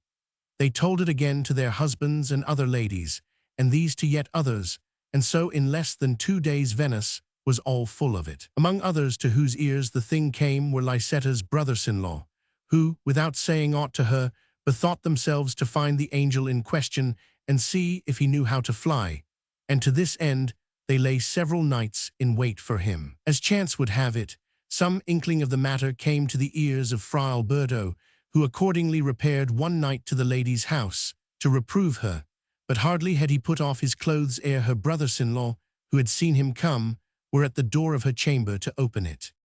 Fra Alberto, hearing this and guessing what was to do, started up, and having no other resource, opened a window, which gave upon the Grand Canal, and cast himself thence into the water. The canal was deep there, and he could swim well, so that he did himself no hurt, but made his way to the opposite bank, and hastily entering a house that stood open there, besought a poor man, whom he found within, to save his life for the love of God, telling him a tale of his own fashion, to explain how he came there at that hour and naked. The good man was moved to pity, and it behoving him to go do his occasions, he put him in his own bed and bade him abide there against his return. Then locking him in, he went about his affairs. Meanwhile, the lady's brothers-in-law entered her chamber and found that the angel Gabriel had flown, leaving his wings there. Whereupon, seeing themselves baffled, they gave her all manner hard words and ultimately made off to their own house with the angel's trappings, leaving her disconsolate. Broad day come, the good man with whom Fra Alberto had taken refuge, being on the Rialto, heard how the angel Gabriel had gone that night to lie with Madame Lycetta, and being surprised by her kinsman, had cast himself for fear into the canal, nor was it known what was come of him, and concluded forthright that this was he whom he had at home. Accordingly, he returned thither, and recognizing the monk, found means, after much parley, to make him fetch him 50 ducats, and he would not have him give him up to the lady's kinsman. Having gotten the money, and Fra Alberto offering to depart thence, the good man said to him, "There is no way of escape for you, and it be not one that I will tell you. We hold today a festival, wherein one bringeth a man clad bare-fashion, and another one accoutred as a wild man of the woods, and what not else, some one thing and some another, and there is a hunt held in St. Mark's Place, which finished, the festival is at an end, and after each goeth whither it pleaseth him with him whom he hath brought. And you will have me lead you thither, after one or other of these fashions. I can after carry you whither you please, ere it be spied out that you are here. Else I know not how you are to get away, without being recognized, for the lady's kinsmen, concluding that you must be somewhere hereabout, have set a watch for you on all sides."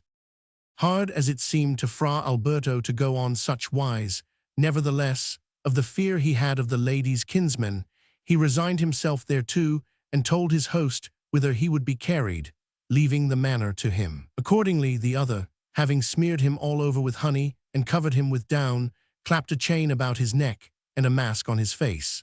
Then giving him a great staff in on hand, and in the other 2 great dogs, which he had fetched from the shambles, he dispatched one to the Rialto to make public proclamation that whoso would see the angel Gabriel should repair to St. Mark's Place, and this was Venetian loyalty. This done, after a while he brought him forth, and setting him before himself, went holding him by the chain behind, to the no small clamour of the folk, who said all, "What be this? What be this?" till he came to the place, where what with those who had followed after them, and those who, hearing the proclamation, were come thither from the Rialto, were folk without end. There he tied his wild man to a column in a raised and high place, making a show of awaiting the hunt, whilst the flies and gads gave the monk exceeding annoy, for that he was besmeared with honey. But when he saw the place well filled, making as he would unchain his wild man, he pulled off Fra Alberto's mask, and said, "Gentlemen, since the bear cometh not, and there is no hunt toward I purpose, so you may not become in vain,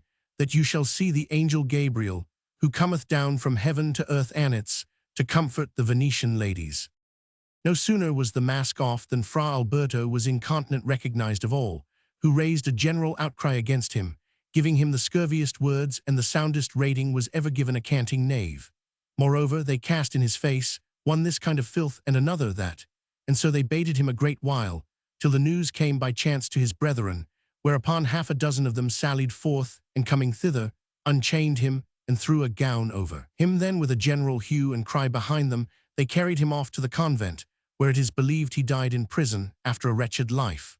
Thus then did this fellow, held good and doing ill, without it being believed, dare to feign himself the angel Gabriel, and after being turned into a wild man of the woods and put to shame, as he deserved, bewailed, when too late, the sins he had committed. God grant it happened thus to all other knaves of his fashion. The third story.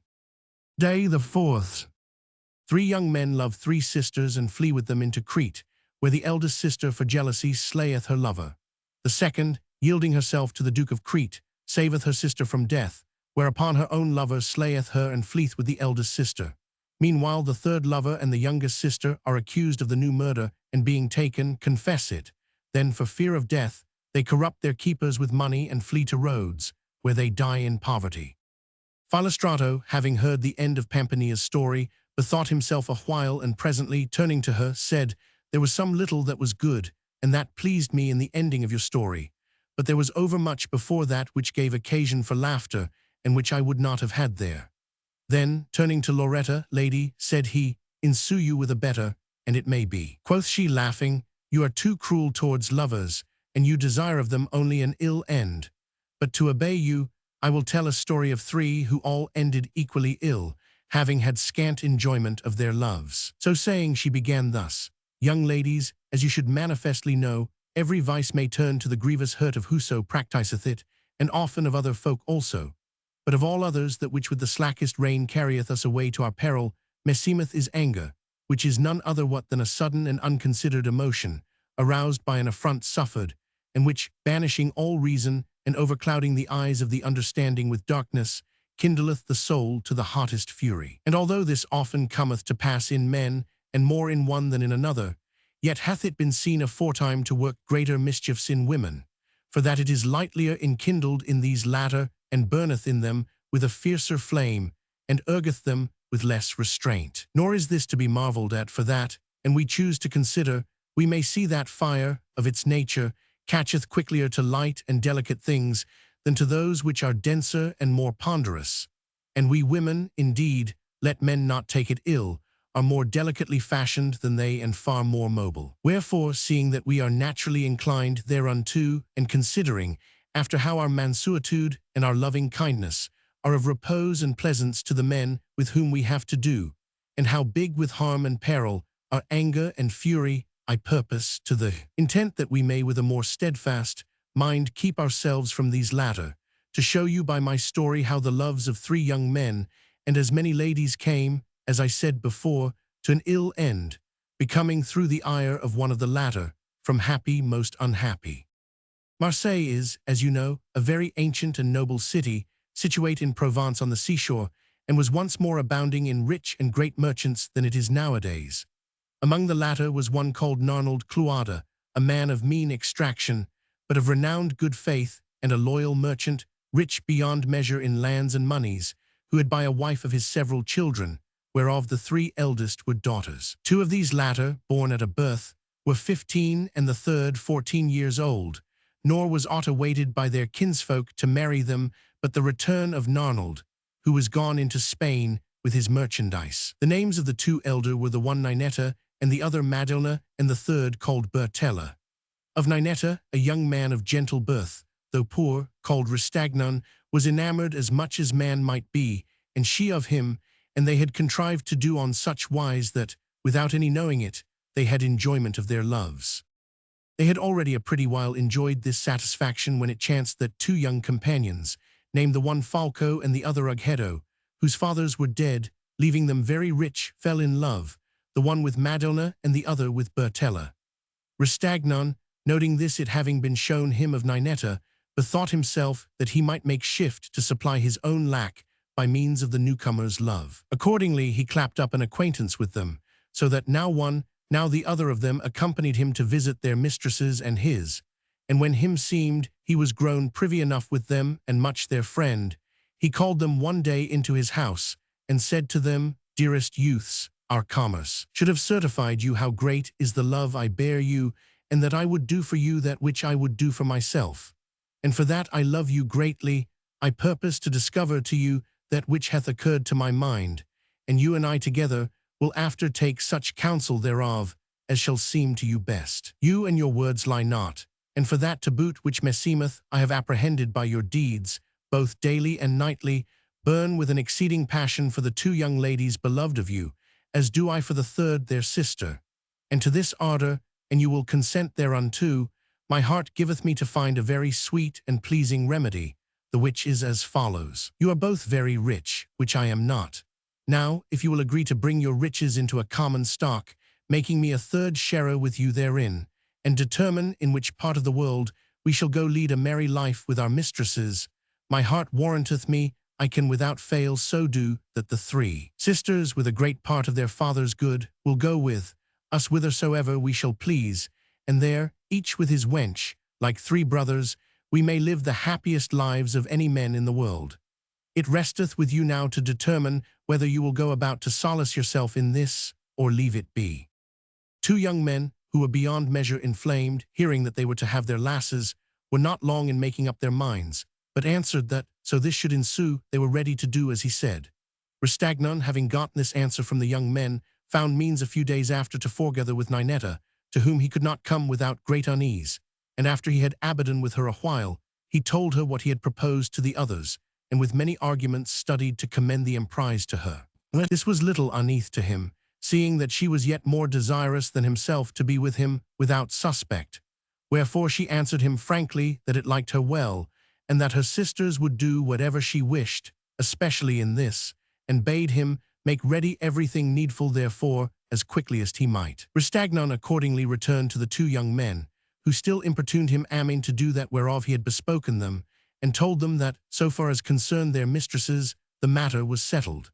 Then, having determined among themselves to go to Crete, they sold certain lands they had, under colour of meaning to go a-trading with the price, and having made money of all their other goods, bought a light brigantine, and secretly equipped it to the utmost advantage.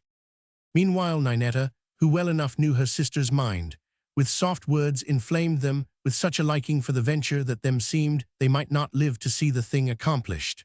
Accordingly, the night come when they were to go aboard the brigantine, the 3 sisters opened a great coffer of their father's, and taking thence a vast quantity of money and jewels, stole out of the house, according to the given order. They found their gallants awaiting them, and going straightway all aboard the brigantine, they thrust the oars into the water and put out to sea, nor rested till they came, on the following evening, to Genoa, where the new lovers for the first time took ease and joyance of their loves. Their having refreshed themselves with that whereof they had need, they set out again, and sailing from port to port, came, ere it was the 8th day, without any hindrance, to Crete, where they bought great and goodly estates near Candia, and made them very handsome and delightsome dwelling houses thereon. Here they fell to living like lords, and passed their days in banquets and joyance and merrymaking, the happiest men in the world, they and their mistresses, with great plenty of servants and hounds and hawks and horses.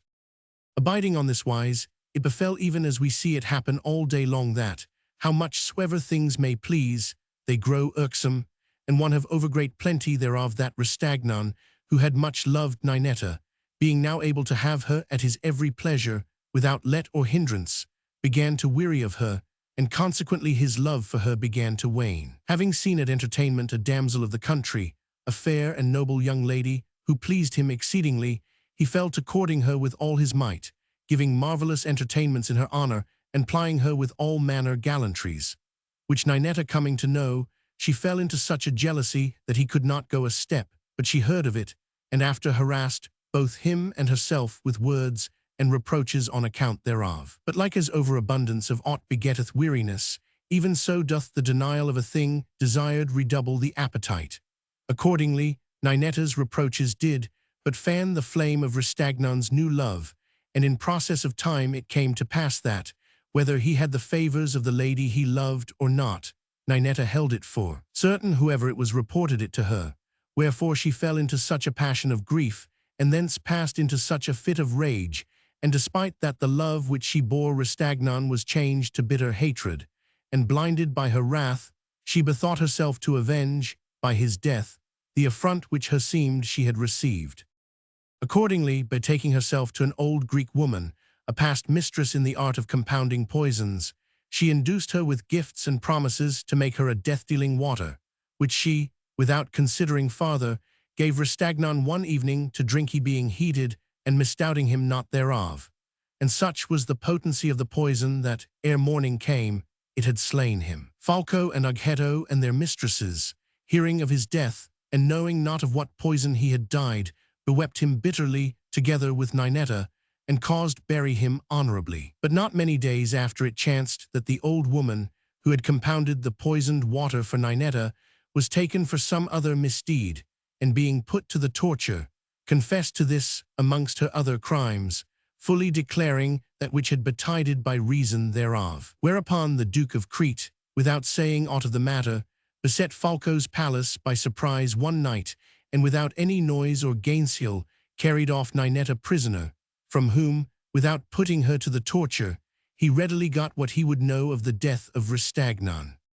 Falco and Oghetto, and from them their ladies, had privy notice from the Duke why Ninetta had been taken, the which was exceeding grievous to them, and they used their every endeavor to save her from the fire, whereto they doubted not she would be condemned, as indeed she richly deserved. But all seemed vain, for that the Duke abode firm in willing to do justice upon her. However, Madilna, who was a beautiful young woman, and had long been courted by the Duke, but had never yet consented to do aught that might pleasure him, thinking that, by complying with his wishes, she might avail to save her sister from the fire, signified to him by a trusty messenger that she was at his commandment in everything, provided two things should ensue thereof, to wit, that she should have her sister again safe and sound, and that the thing should be secret. Her message pleased the Duke, and after long debate with himself if he should do as she proposed, he ultimately agreed thereto, and said that he was ready. Accordingly, one night, having, with the lady's consent, caused detain Falco and Oghetto, as he would fain examine them of the matter, he went secretly to couch with Madilna, and having first made a show of putting Ninetta in a sack, and of purposing to let sink her that night in the sea, he carried her with him to her sister, to whom on the morrow he delivered her at parting, in payment of the night he had passed with her, praying her that this, which had been the first of their loves, might not be the last, and charging her send the guilty lady away, lest blame betide himself, and it behove him anew proceed against her with rigor. Next morning, Falco and Oghetto, having heard that Ninetta had been sacked overnight, and believing it, were released, and returned home to comfort their mistresses for the death of their sister. However, for all Madilna could do to hide her, Falco soon became aware of Ninetta's presence in the palace, whereat he marveled exceedingly, and suddenly waxing suspicious, for that he had heard of the Duke's passion for Madilna, asked the latter how her sister came to be there. Madilna began a long story, which she had devised to account to him therefore, but was little believed of her lover, who was shrewd, and constrained her to confess the truth, which, after long parley, she told him. Falco, overcome with chagrin and inflamed with rage, pulled out a sword and slew her, while she in vain besought mercy. Then, fearing the wrath and justice of the Duke, he left her dead in the chamber, and repairing whereas Ninetta was, said to her, with a feigned air of cheerfulness, Quick, let us begone whither it hath been appointed of thy sister, that I shall carry thee, so thou mayst not fall again into the hands of the Duke. Ninetta, believing this and eager, in her fearfulness, to begone, set out with Falco, it being now night, without seeking to take leave of her sister, whereupon he and she, with such moneys which were but few as he could lay hands on, betook themselves to the seashore and embarked on board a vessel, nor was it ever known whither they went. On the morrow, Magdalena being found murdered, there were some who, of the envy and hatred they bore to Ughetto, forthright gave notice thereof to the Duke, whereupon the latter, who loved Magdalena exceedingly, ran furiously to the house, and seizing Ughetto and his lady, who as yet knew nothing of the matter, to wit, of the departure of Falco and Ninetta, constrained them to confess themselves guilty, together with Falco, of his mistress's death. They apprehending with reason death in consequence of this confession, with great pains corrupted those who had them in keeping, giving them a certain sum of money, which they kept hidden in their house against urgent occasions, and embarking with their guards, without having leisure to take any of their goods, fled by night to Rhodes, where they lived no great while after in poverty and distress. To such a pass, then, did Ristagnon's mad love and Ninetta's rage bring themselves and others. The fourth story. Day the fourth. Gerbino, against the plighted faith of his grandfather, King Guglielmo of Sicily, attacketh a ship of the King of Tunis, to carry off a daughter of his, who being put to death of those on board, he slayeth these latter, and is after himself beheaded. Loretta, having made an end of her story, was silent, whilst the company bewailed the ill hap of the lovers, some blaming Ninetta's anger, and one saying one thing and another, till presently the king, raising his head, as if aroused from deep thought, signed to Alyssa to follow on, whereupon she began modestly, Charming ladies, there are many who believe that love launcheth his shafts only, when enkindled of the eyes, and make mock of those who hold that one may fall in love by hearsay,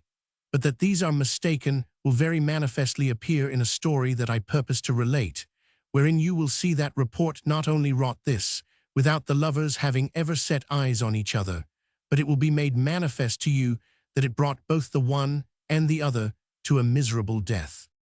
Guglielmo II, king of Sicily, had, as the Sicilians pretend, 2 children, a son called Ruggieri and a daughter called Costanza. The former, dying before his father, left a son named Gerbino, who was diligently reared by his grandfather and became a very goodly youth and a renowned for prowess and courtesy.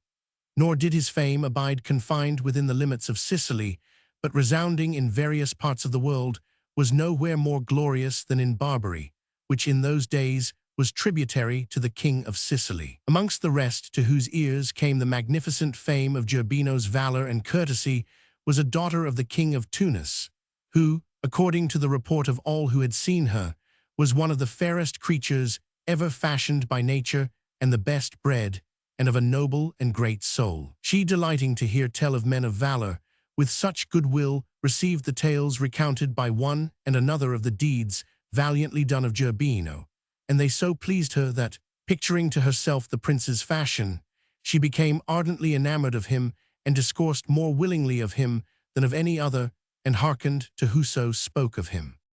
On the other hand, the great renown of her beauty and worth had won to Sicily, as elsewhither, and not without great delight, nor in vain, had it reached the ears of Gerbino. Nay, it had inflamed him with love of her, no less than that which she herself had conceived for him. Wherefore, desiring beyond measure to see her, against he should find a colorable occasion of having his grandfather's leave to go to Tunis, he charged his every friend who went thither to make known to her, as best he might, his secret and great love, and bring him news of her. This was very dexterously done by one of them, who, under pretence of carrying her women's trinkets to view, as do merchants, throughly discovered Gerbino's passion to her, and avouched the prince and all that was his to be at her commandment. The princess received the messenger and the message with a glad flavor, and answering that she burnt with like love for the prince, sent him one of her most precious jewels in token thereof. This Gerbino received with the utmost joy wherewith one can receive whatsoever precious thing, and wrote to her once and again by the same messenger, sending her the most costly gifts and holding certain treaties with her, whereby they should have seen and touched one another, had fortune but allowed it.